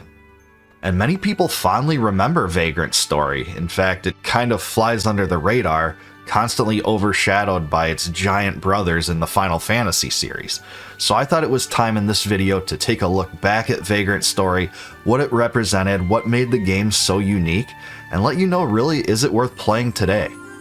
But before I do that, please like this video, subscribe to the channel, and leave me a comment down below with your favorite memories of Vagrant Story. When you first sit down and play Vagrant Story, I think the thing that jumps right out at you from the get-go is the unique graphical presentation. Because this game plays like no other game I'd played before in terms of the visual approach. It's more like a movie than a game. You have all these carefully designed cutscenes between characters, with different camera angles and different character expressions. And in conjunction with that, you have actions that take place that change those expressions and change those dynamics. You really get the full encompassing experience out of this one like you would by watching a movie, and you just strongly get a sense playing it that whoever designed this game had a very strong sense of the importance of cinematography. And indeed, the game's creator Yasumi Matsuno said as much. He grew up being inspired by many movies, and he decided to incorporate it into his game. And he did so unconsciously. In fact, this is what he said in a 1999 developer interview for the game. In my case, it's not so much that I'm conscious of movies when I create, it's more that, as a result of having grown up with them, everything I make ends up feeling somewhat like a movie. It's all stuff I absorbed unconsciously, a sense of what's cool, beautiful framing, stylish lighting, and it's all influenced me in one way or another. A single work becomes invested with many unconscious strands. And Matsuno's quote rings so true because it's impossible to play Vagrant Story without noticing all these influences along the way. It's truly in the first few minutes of Vagrant Story that you really get a sense of Matsuno's unique talent for storytelling. And right from the start, the player is swept up in a tale of betrayal, identity, and redemption. This one's set in the kingdom of Valendia in the ruined city of Leamonde. The story follows Ashley Riot, an elite agent known as a Riskbreaker, who's dispatched by the Valendia Knights of the Peace. He's assigned the task of investigating a connection between a charismatic cult leader named Sidney Losterot and a powerful parliament member named Duke Bardorba. The game actually begins with a prologue where Ashley is framed for the Duke's murder, and the narrative unfolds as a flashback, detailing the events of the week leading up to this. So as Ashley investigates the dark, mystical depths of Leamonde, he uncovers a web of political intrigues, supernatural forces, and even personal revelations about his own past, which he's completely haunted by. Both the game's narrative and its dialogue is presented in a unique font, and I dare say it makes it look like a comic book. In fact, the whole game is presented in some ways like a comic would be, a dark comic at that. The entire English localization really seems a cut above other games on the PlayStation as well, and again, this is something that's immediately noticeable. It's a polished translation that doesn't suffer from many of the grammatical errors or weird word choices of the time. But beyond being relatively free from errors, it also has its own unique flair verbally too. And according to Chief Localizer Alexander O. Smith, he was given instruction to use biblical-style language and Shakespearean language to really make it stand out in a unique way compared to all of its rivals at that time. And it truly does. You can see this from the dialogue from the beginning of the game to the end of it. Another interesting facet of Vagrant Story, at least to me, is that its setting of Leamonde is actually influenced by cities in the real world. In fact, so much so that Matsuno brought his design team to the city of Saint-Emilion, France, to actually take in the scenery and incorporate it into areas in the game. And this is done incredibly effectively. It stands out compared to kind of the European style and medieval style castles that you find in other RPGs. But it wasn't just the unique graphical presentation and the storytelling that stood out and drew players in about Vagrant Story. It was also the gameplay, and that was extremely innovative as well. Some might call it cumbersome though. This was because the game featured a pretty complex battle system that blended real-time and turn-based mechanics. It really emphasized strategy, timing, consideration, customization, and adjusting on the fly. So essentially, when you're wandering around the world and encounter an enemy, you enter into a battle mode of sorts that shows a wireframe sphere around Ashley. And from there you can see which of the individual enemy's body parts are targetable, Most enemies have multiple of these, and they each sometimes have different weaknesses. In fact, if you use the Analyze skill, you can generally see what an enemy's weakness is, and they might be weak to certain types of weapons. There's 3 weapon types in this game. There's blunt, there's piercing, and then there's edged. And if you don't make the right choices in this regard, it can lead to incredible frustration. You can do almost 0 damage if you don't target an enemy's weakness well, or target the right body part well, or use the right abilities. And that's been at the crux of some players' problems with this game, is that it's potentially too convoluted to some. If you're really into preparing for enemies and especially switching things up on the fly, even from enemy to enemy, you'll really love this game. But all this stuff takes a huge amount of menu manipulation. You have to analyze the weakness, switch around your weapons, change your equipment up, and really address each fight as its own individual encounter. This is not the kind of game where you're just running up and button mashing. Now, it is something of an adventure RPG hybrid, but Secret of Mana it is not, so if that's what you expected, you might be disappointed by this combat mode. Now, there are other interesting elements of combat though, like chain abilities, so players can actually chain attacks that are timed by pressing buttons in time with on-screen prompts. There's essentially kind of an explanation point that occurs while combat is taking place, and the player can kind of develop a rhythm. With each attack having distinct pacing, you can string together long chains and subsequently do more damage. In a way, it's kind of like Super Mario RPG, but to a whole new level. The same thing goes for defensive abilities, where you can use timed attacks to deflect, avoid, or reduce damage that happens to you too. Now, this is used in conjunction though with a risk meter, so the more attacks you chain together, the more damage you do, but at the cost of accuracy and enemies dealing more damage. So managing your risk is critically essential, because if you allow it to get to excessive levels, it can make combat nearly impossible. It's basically a recipe for game over. But there's also cool things too, like break arts. These are powerful special attacks that actually consume Ashley's hit points to do more damage, and these are very powerful and can often hit the enemy at a distance and doesn't accumulate risk. So this is one of the best ways to deal damage without having to pay attention to that risk management.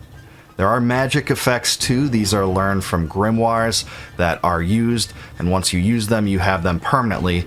And the ones that seem to be the most effective are the buffs and debuffs. Enemies get these too, so you have to pay attention to that. But buffing and debuffing is very important in this game. There is a weapon creation system too, where you can build weapons out of materials that you find throughout the world, and even combine 2 weapons together to build super powerful weapons. But that gets kind of convoluted too. Virtually all the gameplay requires a lot of micromanagement, and that can be a pretty big deal breaker to a lot of players, especially if they're comparing it to, again, the games that you run up and just slash away at enemies. This game is not that. It's also worth noting that the dungeons do contain puzzles as well, and most of these consist of moving around blocks, using levers, and constructing towers to circumvent and jump over things. There is some platforming in this way. You have to jump over pits, and it was pretty fun. I think the puzzle element worked pretty well, and they do gradually ramp up the difficulty of these puzzles as the game goes forward. Now, for the soundtrack, Matsuno turned to Hitoshi Sakimoto like he essentially always did. Sakimoto was responsible for creating the soundtracks to Ogre Battle and Final Fantasy Tactics, and often worked with Matsuno. But in this one, Sakimoto departed to some extent from what he had done in the past, because instead of using the melody-driven songs that he used in those games, this one is more of a dark and ambient feeling game, again matching with the cinematic approach that the storytelling narrative went with. From the records of the game's development, that was an intentional decision too, because Matsuno directed Sakimoto to basically forget Final Fantasy Tactics. So you might like this approach more. It's not my personal favorite, but I do agree that it aligns well with the game's atmosphere. Whatever can be said about Vagrant Story, no one can assert with confidence and honesty that it didn't set itself apart from virtually every game that existed back then, including other games in the Squaresoft library, This was a totally unique experience that tried new things and new innovations. And in a way, I would say it's one of Squaresoft's most ambitious games ever.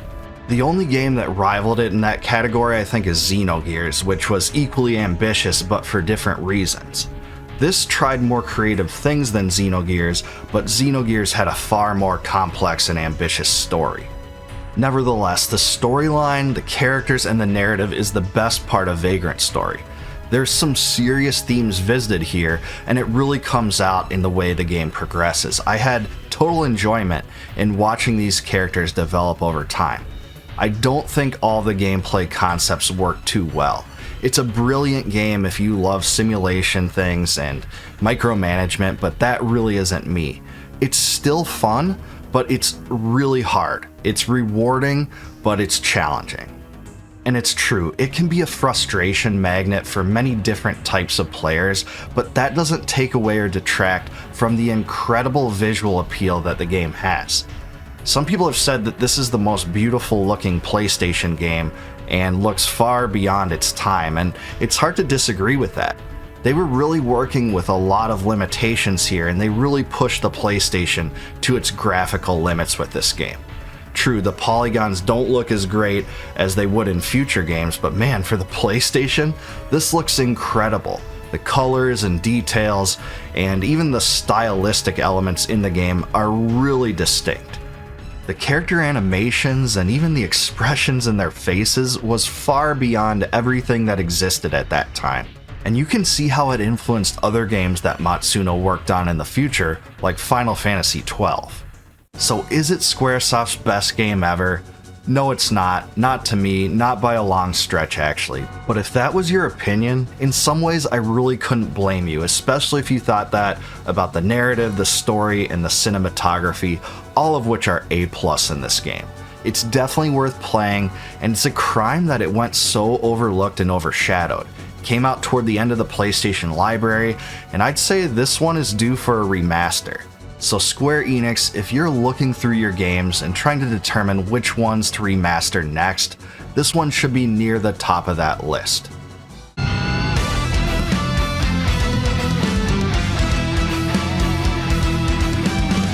Count your blessings, RPG fans, because the Lunar Remaster Collection is nearly here. Set to be released in just a few days' time on April 18th, this package combines Lunar the Silver Star with Lunar Eternal Blue in a completely new remastered experience. I was lucky enough to get a preview copy of this game from the marketing team, and I put a lot of hours into both of these games at this point, so this video is going to be dedicated to giving you the good, the bad, and the ugly about this remaster package. And if you love these games as much as I did, I'm sure you'll want to know what's been done to them, what could have been done better, and what really shines about this Lunar Remaster collection. Both of these games have been among the most requested RPGs to remaster by fans, so I can't wait to tell you what's in store for you if you decide to pick this collection up. But before I get into all that, please like the video, subscribe to the channel, and leave me a comment down below with your memories of the Lunar games. Just one quick note too. Even though I was given an advanced copy of this collection, I'm not being paid to do this review, so all these opinions are my own. So first things first, I'm going to tell you what you'll notice right away by playing both of these games. So first of all, the widescreen view. This is the obvious one. The Lunar Remaster games are now in remastered widescreen with beautiful pixels. I love the fact that the colors are vibrant.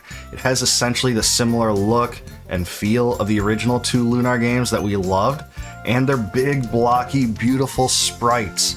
I'm so glad that Gung Ho did not apply filters or any smoothing techniques to the sprites. I've just seen too many RPG remaster packages like the Grandia one that came out a few years ago really ruin the visual approach in my mind when it came to these textured filters. But this one avoids that completely. It's one of the most redeeming aspects of this package by far. But if you're a true hardcore 1990s Lunar fan, all isn't lost either, because there's a launcher for this collection that allows you to choose between classic and remaster mode for both of these games. And if you choose original mode, it will show you the game in the original dimensions. This is a way to give every single Lunar fan the experience that they want and the preference that they want, but I really recommend going with the remastered mode. It's the best. It's also worth pointing out that both games have options that are extremely thorough. You're able to choose your dimensions, whether you want to play in windowed mode or not, remap your keys, and even choose whether you want Japanese or English audio. That's some really great customization, but that's not all, because you also have the ability to decide if you want subtitles displayed during the cutscenes, and that was not available in these two original Lunar games, but I turned it on because I enjoy it. And speaking of the cutscenes, they look absolutely brilliant. They're the exact same ones you know and remember in the same dimensions on the screen, so unfortunately they're not widescreen, but they're upscaled and thus look way more clear than they originally did. I had a really good time rewatching these in the new highly upscaled mode, and it was such a pleasure to see some of the most important storyline memories from my past playing these two games just come to life again in these new resolutions. And if you're like me, I know you're dying to know how the localization was handled, because if you're like me, you were wondering whether the working design script and the voice acting would be retained. But I can answer that definitively in the negative. This one uses a brand new overhauled script, brand new overhauled dialogue. Now it's still clever, it's still witty, it still really reminds you of the same tone that the Lunar games had in the past, but it is rewritten almost completely. So yeah, it's a completely new script with completely different voice actors, and I know that will be controversial to some of us old-timers that played these games in the past. But if I can allay your concerns a little bit, I would say it's actually really good. I actually really enjoyed it. This was a polished translation. It didn't seem like the developer was just throwing something out there that was uncreative, unlively, and boring. This is a good script. That's not to say that it's perfect, though. I would have loved to have John Truitt be the voice of Galleon like he was in the old days, but alas, such is not to be. These voice actors are good, but they won't be the same that you remember. There's only one general tonal difference that I noticed, and that's that, if anything, there's a little bit more mature content here in terms of the humor. There's some more adult-oriented themes here that I don't remember from the PlayStation version of the game. So I'm not really sure if that's an actual attempt to preserve some of the original feel of the game and that's something Working Designs ignored, or if that's the new creative flair that Gung Ho is going with. If you know the answer to that, by the way, just put it down below in the comments. I'd love to hear from you. Also, I will note that this version of Lunar the Silver Star does have the same lyrics for both the opening song and the song that Luna sings on the boat on the way to Meribia, so I thought that was interesting, and maybe you can just chalk that up to the fact that it's harder to create new lyrics to a song in a game than it would be to create new dialogue. Now, among the many changes to this remaster collection are several really interesting combat enhancements. For instance, there's a speed up combat mode where there are 3 settings that you can toggle between to control the speed of the flow of battles. And I really was attracted to this feature because it really streamlined my gameplay. I think the fastest one is way too fast, so I ended up settling on the middle option. I think that one's just about perfect. But if you really want to fly through this game, you can use the 3rd setting, and it's really easy to adjust during battle by using the trigger toggles. Also, this can be used in conjunction with the AI. There's a new AI mode that allows you to do auto battles, and this existed to some extent in the PlayStation version, but in this collection, it's a lot more tweakable and a lot more user-friendly. I do want to warn players, though, that try this, is that if you don't tweak the default settings of the AI, your characters will tend to use relatively rare items like starlights and angel tears, and you won't necessarily want them to do that depending on the situation, so make sure to tweak these settings. I really liked how the improved strategy settings allowed me to tailor my characters to my desires, and I wasn't just bogged down by monotonous character and command inputs in normal battles. This was a big improvement. Also, the game's marketing materials say that there's new sprites for the characters, but actually I didn't notice this, and if they are different, they're very similar to the originals. It doesn't seem to be a big difference to me in terms of the character sprites, and I think that's for good. These are good sprites, and they look great. Now there is also enhanced sound. The soundtrack and all the sound effects have been fully remastered for improved clarity and quality, but they are based on the original PlayStation versions of the game, so they sound exactly like you remember. This was not reinventing the wheel with reorchestrating or re-recording the sounds, and a lot of players will really appreciate this decision. Also, inventory management has been overhauled too, through a unified inventory system, which is a great feature for any remaster of a game this old, and this allows all party members to share items. That's a huge benefit that didn't exist in the original game, and this feature saved me a lot of frustration. It's a big quality of life enhancement, but you can still toggle it off if you're a true masochist and want to go with the original cumbersome experience. For anyone wondering, there isn't any actual new story content here or gameplay content, and this collection preserves the content of the PlayStation versions as its baseline. Maybe some people will be disappointed by that, but a lot of Lunar fans are probably happy that they didn't meddle with the game in this way, so I'm totally fine with the amount of content and retaining the same content. Unfortunately, there is no way to toggle the difficulty here. There aren't multiple difficulty options, there's only one default difficulty. Also, if memory serves, both games seem to preserve the difficulties of the PlayStation versions of the games, which were a bit less difficult than their Sega CD counterparts. I think my biggest gripe about this collection is that there isn't uniformity in in-game menus. For instance, options to do AI is in different places on the screen between Silver Star and Eternal Blue. In one game, it's on the left side of the top row, and on the other game, it's on the right side of the top row, and that's really incongruent. It's not a very good experience. Also, other menus are different between the games too, such as the ability to save being in a completely different place between games. You actually have to press a different button to save in Silver Star than you do in Eternal Blue. This is just something that's inconsistent, and it doesn't lead to a good experience. Overall, the Lunar Remaster collection gave me that big burst of nostalgia I was expecting, and in some ways it really brought out the greatest parts of these games that I always remember even this many years later. For instance, I really love the characters and character development. The interactions between the characters was creative and used fun and uplifting moments, and I think that will stick out to you even within an hour of playing through either Lunar the Silver Star or Lunar Eternal Blue. And the stories are so great too. In fact, there are so many twists and turns in both of these two games. That's also something I really remember about them. Like in the first one, the revelations about who Luna is, or Dragon Master dying, or the twists and turns and Galleon's betrayal. All these moments come to life, and that's not it though, because Lunar Eternal Blue ties into those moments and builds upon them in unique ways. There is fan service in the sequel that will make fans of the first game love to play the second game. That was also an interesting part of Lunar that many games or RPGs in general from this time didn't offer at all. And even about 3 decades later, these songs still stick in my head, and they're awesome as well. I mean, Leo's theme, Galleon's theme, the Maribia theme, both of the overworld themes and the battle themes. There's so many great tracks in this game that really make the soundtrack one of the highlights.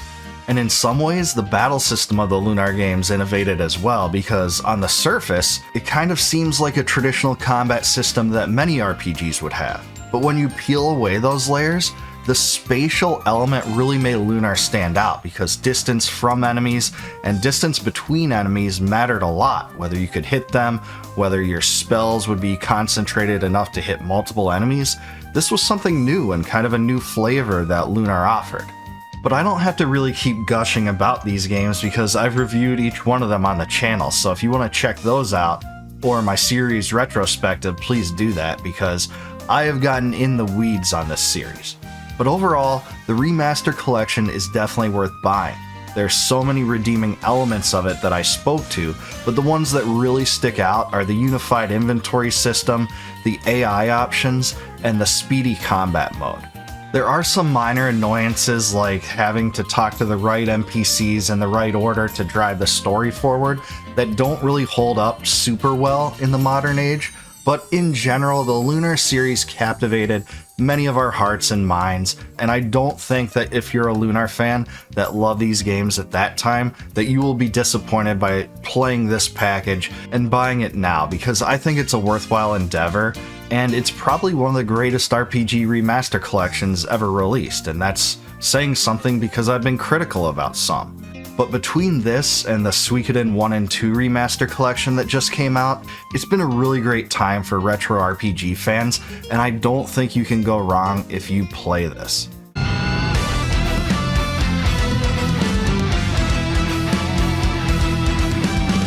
In 1998, Squaresoft was at the top of its game, and much of its success was due to the performance of Final Fantasy VII. But one thing the company did in the months after Final Fantasy VII's release was experiment on how to combine its traditional RPG games with other genres. And one of the ways it did this was through Brave Fencer Musashi. Many people only became aware of Brave Fencer Musashi because it was included in Squaresoft's 1998 Collector's CD, and this came out in between Final Fantasy VII and Final Fantasy VIII. It really blew a lot of people away back then too, because this was at the zenith of Squaresoft's notoriety up until that point. And so many people that got a chance to play this recognized how ingenious it was, because it wasn't a cookie-cutter Squaresoft game. This was a new risk. It was a departure from what made Square so famous. But does it hold up today? Well, in this video, I'm going to answer that question, but that's not all I'm going to do. I'm also going to analyze its merits, tell you what I really like about it, what holds up well about it, and explain what I think is the glaring flaw in the game, the thing that keeps me from going back to it more than I already do. But before I get into that, please like this video, subscribe to the channel, and let me know your best memory of Brave Fencer Musashi in the comments below. The main character is based on the legendary 17th century samurai Miyamoto Musashi, who even founded his own style of swordsmanship. He was known for his undefeated record in 62 duels and is pointed at as one of the most legendary figures in samurai history. So with all that in mind, Brave Fencer Musashi obviously has a serious and gritty theme, right? No, not at all, not by any stretch. This one is totally over the top and comical in every single way, because the story starts out as the hero, Musashi, is summoned by the all-you-can-eat kingdom, which is under the attack of the Thirst Quencher Empire. And the silliness really doesn't stop there either, because all the protagonists and characters from the all-you-can-eat kingdom are named after and based on foods, whereas all the adversaries from the Thirst Quencher Empire are named after and based on drinks. So this one starts when Princess Filet summons Musashi from 150 years in the past to save the kingdom, and Musashi's actually young, brash, and immature, and certainly comical, as I said. He arrives wielding two swords, an agile katana and fusion, which is a blade that can absorb enemy abilities, and you use both of these weapons throughout the entirety of the game. Musashi is tasked with rescuing the kingdom's kidnapped residents, collecting mystical scrolls to unlock new powers, and thwarting the Empire's plan to harness the magic of Bincholan crystals. And the intro sets up Musashi's quest as a mix of action, humor, and heroism in a vibrant, quirky world, and that's probably an understatement. Brave Fencer Musashi is split into 6 different chapters, and each chapter kind of has its own theme. And you have forests, mountains, villages, fiery caverns, all sorts of different places, but what's so cool is the variance here, because it's not just the motifs that are different from chapter to chapter. You have areas where you're running from side to side, there's overhead views to look down at Musashi, puzzle completion, you have jumping across platforms, avoiding hazards, all sorts of different things. You have to make a lot of jumps, you have to overcome different mini games, you have to fight different enemies in your path, and you have to climb on top of a lot of objects and climb on top of cliffs. There's just lots of variance in this game, and that really stands out. There's really nothing about it that feels tedious or monotonous or boring. You just kind of roll with the punches through the game, have fun, you can stop along the way, but there's not a lot of frustration points, and that's a big deal. There are also 12 total bosses that you have to defeat, and this is really where I think the game shines. These bosses were incredible, big, daunting enemies with distinct abilities that you can tell took a lot of effort to design. I really had fun taking on the challenges they presented, especially because some of the bosses require specific skills, scrolls, movements, and other tactics to defeat. They did a really good job on this. Now, the way I've described Brave Fencer Musashi so far probably leads you to believe that it's just kind of an action game or maybe an adventure game, but there are a lot of RPG elements here too. For instance, the character progression system. You gain experience points by defeating enemies, and you level up to increase your core stats like hit points, BP, which is body points, you use those for special moves, and attack power. You also have stat boosts that boost your strength, defense, and endurance, and Musashi becomes more capable in combat as the game goes on. Also, equipment and upgrades are present here, much like they are in a lot of RPGs. You have your 2 swords, but you also have weapons and accessories, and you can get weapon and armor upgrades, and there's even a skill and ability system.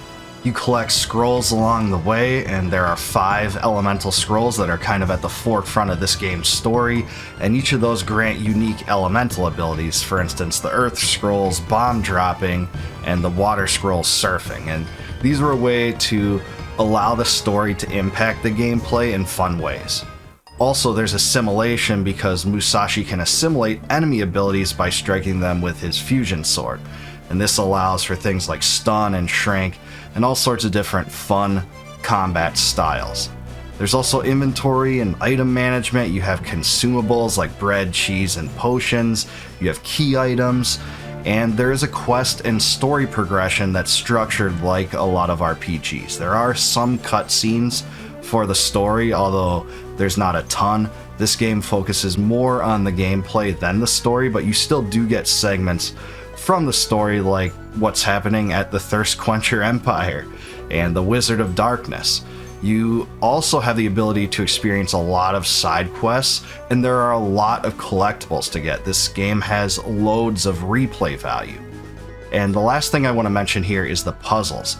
A lot of the dungeons are full of puzzles. You have areas where you have to move blocks, use specific items in specific locations, a fair amount of platforming, and just overcome different challenges that require not only button mashing, but also strategy and thinking.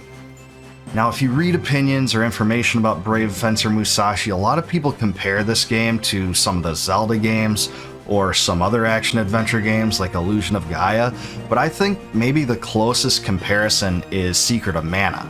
This has a lot of action and RPG characteristics, and in a way I think it's kind of a more involved and exciting form of gameplay than Secret of Mana in some ways, because you really have to pay attention to things like spatial awareness and platforming a lot more than you would in that game.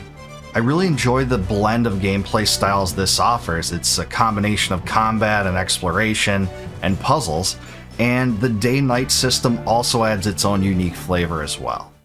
For the soundtrack, Squaresoft turned to Tsuyoshi Sekito, who had actually never composed for the company before, and I really like this soundtrack. It's an eclectic mix of about 80 tracks, some of which are more upbeat and heavy metal influenced, and others are more somber and orchestral. I really enjoyed this soundtrack because it's not a step below the Squaresoft standard. So if you're used to enjoying soundtracks by Nobuo Uematsu or Yasunori Mitsuda or Yoko Shimomura, this won't seem like too much of a quality departure from those scores either. Now, the one major flaw of Brave Fencer Musashi, at least as far as I see it, is the platforming. This game doesn't do platforming extremely well, and it can be incredibly frustrating. This is because of spatial awareness and the usage of 3D. This is a 3D world with 3D polygons, and the camera angles sometimes shift quickly. It makes it hard to judge your distance from objects and from platforms, and you'll basically get so frustrated that you'll want to rip your hair out, or at least I did. And I'm assuming most gamers will feel this impulse at some point playing this game. And the camera angles don't really help you either, because sometimes the camera sweeps around and catches you at an angle where, again, it's hard to judge the distance from which you're jumping or moving around. Musashi's jump itself is actually pretty unresponsive too. There's a noticeable lag to it, and it seems like it's of insufficient height sometimes, even when it works to get you over objects. This makes platforming cumbersome, like I said, and the double jump, when it's acquired, is also pretty clunky. Also, there's limited manual control of the camera outside of towns too, and if they would have enabled that in the regular gameplay, it would have been super helpful, so that's a big sticking point for me too. But if you can get over those things, I think Brave Fencer Musashi is an awesome game. In fact, I'm willing to say that Brave Fencer Musashi is an awesome game despite those things. It combines really fun gameplay and a lot of variance and variety. The bosses are awesome, the soundtrack works well with it, and it's actually a pretty long game for an adventure action RPG hybrid. This game will take an average player, I think, around 10 hours, and there's lots of replay value packed into it too because of all the collectibles and action figures you can get along your journey. So yeah, definitely play this one. Lots of fun memories for me, including the Queen Ant boss. I thought that one was ingenious in its design and super fun to play against. And this segment toward the beginning of the game where you climb up a tower, you find an idol, and you have to run down the tower while avoiding obstacles. It's kind of like Indiana Jones escaping from the boulder, if you know what I'm talking about. This was an awesome segment, done very well. So check it out if you haven't. I think certainly fans of Secret of Mana, Terranigma, Illusion of Gaia, Secret of Evermore, those sorts of action RPG hybrids will especially enjoy this one.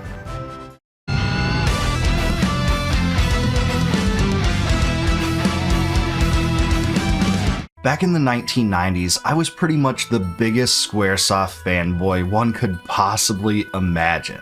I loved Final Fantasy, but I also loved all their other games too. And one of the series I truly fell in love with was the Mana series.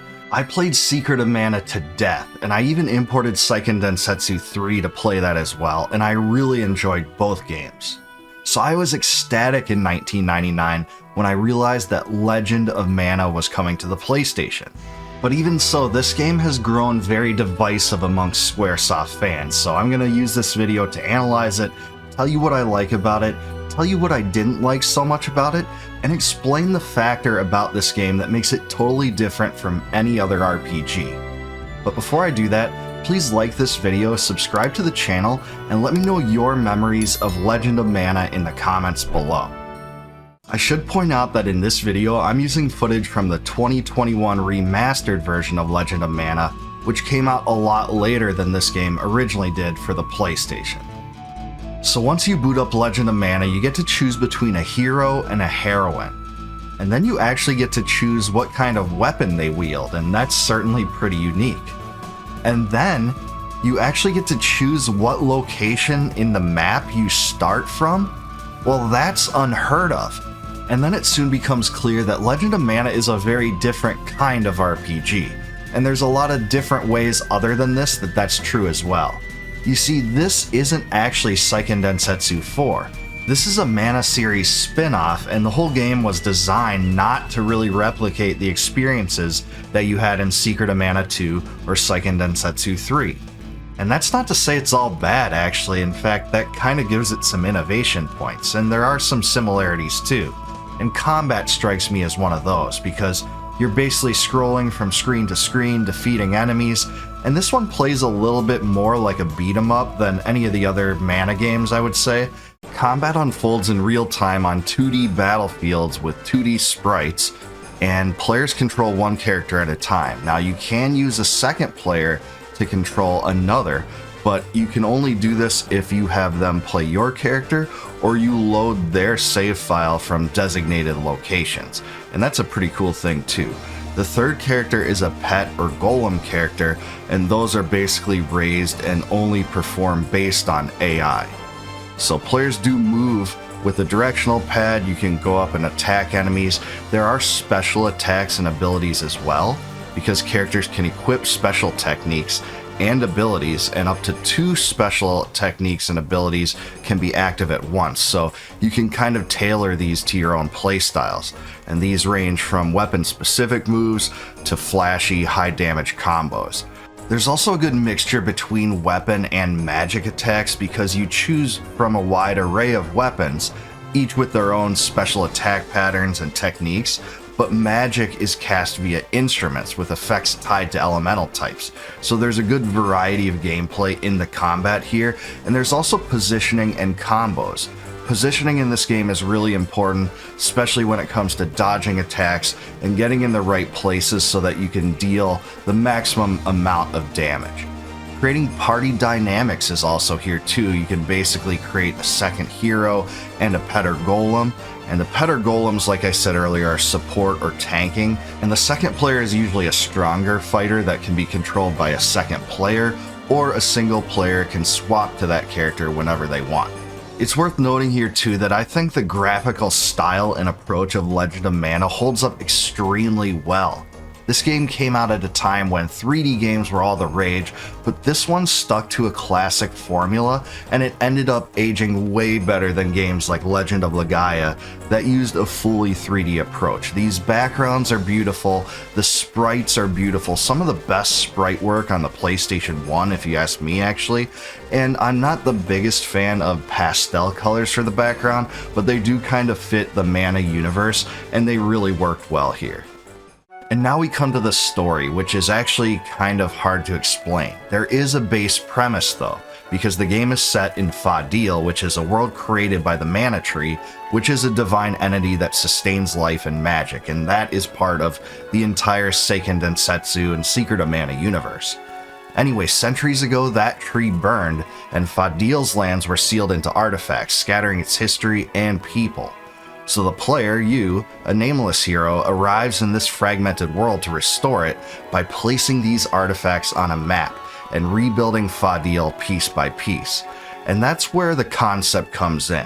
This is a non-linear player-driven game that doesn't really emphasize a cohesive story, and for that reason a lot of Mana fans are going to have a hard time accepting it. It really prioritizes atmosphere and player freedom over this.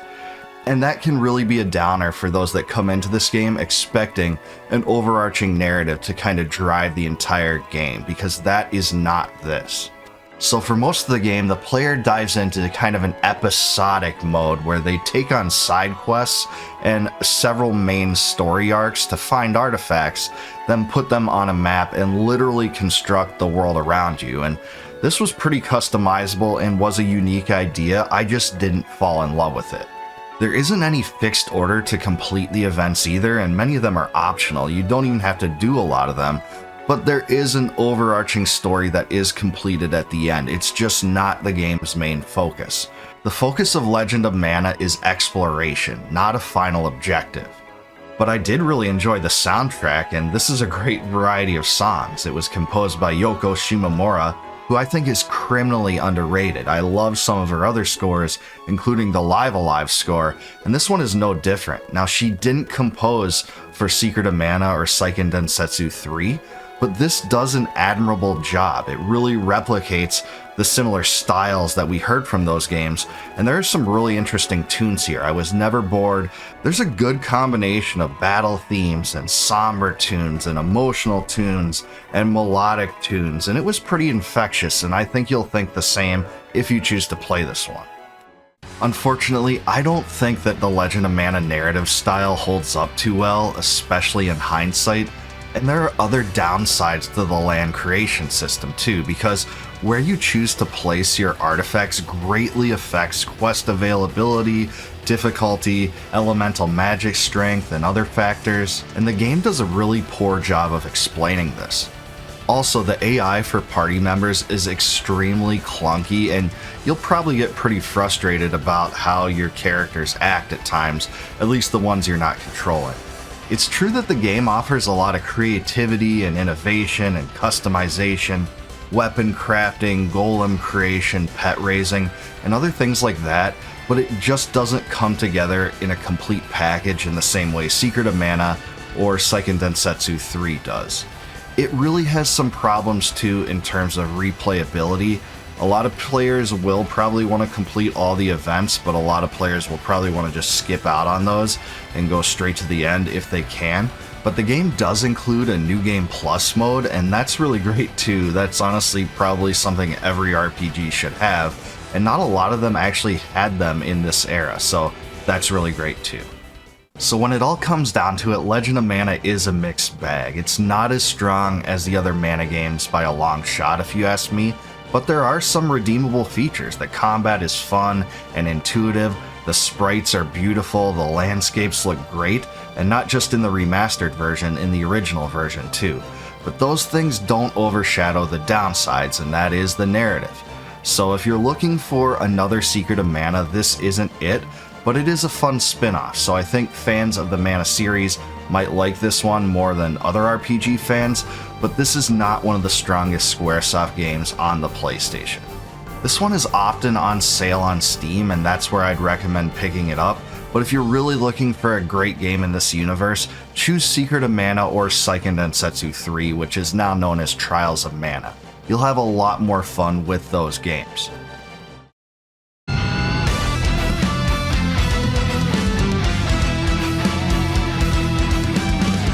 Over the years, many game developers blended RPGs with other genres to create RPG hybrids.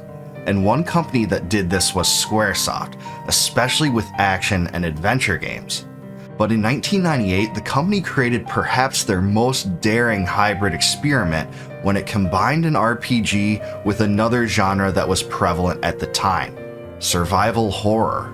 The game was Parasite Eve, which has received a lot of praise and acclaim in the years since its release.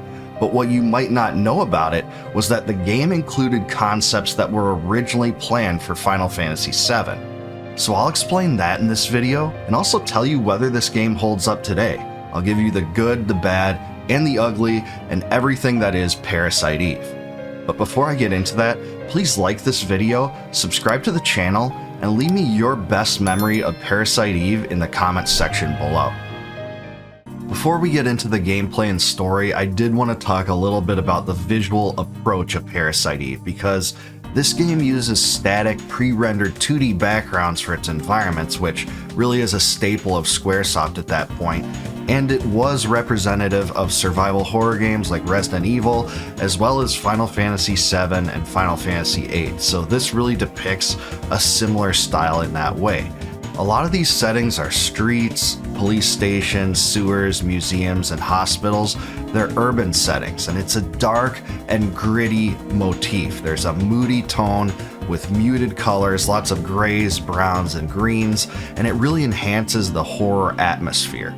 For instance, the streets are littered with abandoned cars, and the interiors show sign of wear and chaos, and the fixed camera angles add to the cinematic feel. They do occasionally obscure the visibility of Eve and the other characters, but this also allows tension during your exploration, and the environments are really designed to feel kind of claustrophobic and foreboding and eerie, much like many survival horror games. Now, the 3D character models are polygonal. They're not as rough as they are in Final Fantasy VII, where the appendages are all blocky. These are more representative of what you see in Final Fantasy VIII. They're 3D polygonal models that are overlaid on the 2D backgrounds. The enemies that you find in this game are mutations like rats, dogs, and grotesque humanoid creatures, and they have a body horror aesthetic that's inspired by the game's theme. And I think they're pretty well designed for the style of game this is. It's a freak show horror spectacle, and these enemies are part of it. Now, another staple of Squaresoft games from the late 1990s was the use of FMV, or full motion video sequences, and this game uses those as well.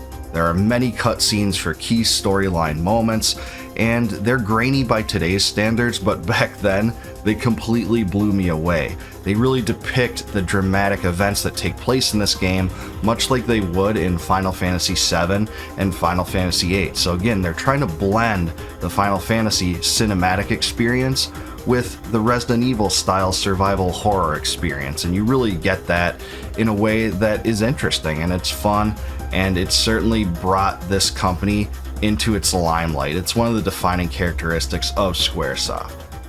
The story of Parasite Eve begins on Christmas Eve of 1997 in New York City, setting a festive and eerie tone. The game's events follow Aya Brea, a 25-year-old NYPD rookie who attends an opera at Carnegie Hall while off duty. There, the performance begins with an actress singing on stage, but the atmosphere quickly turns sinister. As the performer on stage sings, her presence triggers a horrific event. Audience members suddenly burst into flames, their bodies consumed by spontaneous combustion. The theater then erupts in chaos as flames spread and spectators either scream or flee. Aya seems to be immune to this phenomenon though, so she survives the massacre, and her instinct and duty drive her to pursue the performer backstage, gun in hand, as one of the few left standing. Confronted, the performer reveals herself as Eve, a being that speaks cryptically about humanity's end and a new evolutionary order. Eve's powers manifest grotesquely. She mutates creatures around her and unleashes energy that Aya counters with her own mitochondrial abilities, dubbed Parasite Energy. Eve escapes, but Aya is determined to stop her, and this is what establishes the game's tone. Aya's journey begins as she grapples with her newfound powers, her role and responsibilities as a cop, and the apocalyptic threat Eve poses to New York City. The entire game's events take place over a 6-day span.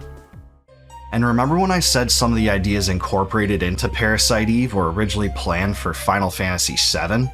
Well, according to an interview with Tetsuya Nomura, who served as one of the lead developers of FF7, that game was originally supposed to take place in New York, where there was an organization that was trying to destroy the Mako reactors, and a character named Detective Joe was investigating them.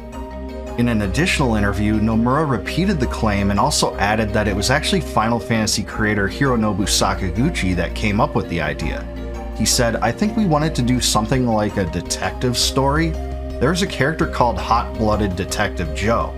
He also said that the Midgar location was already conceived of at that time, and the characters would actually blow up the city. And as you can tell here, that's not exactly what Parasite Eve is. But in some ways the concepts were incorporated.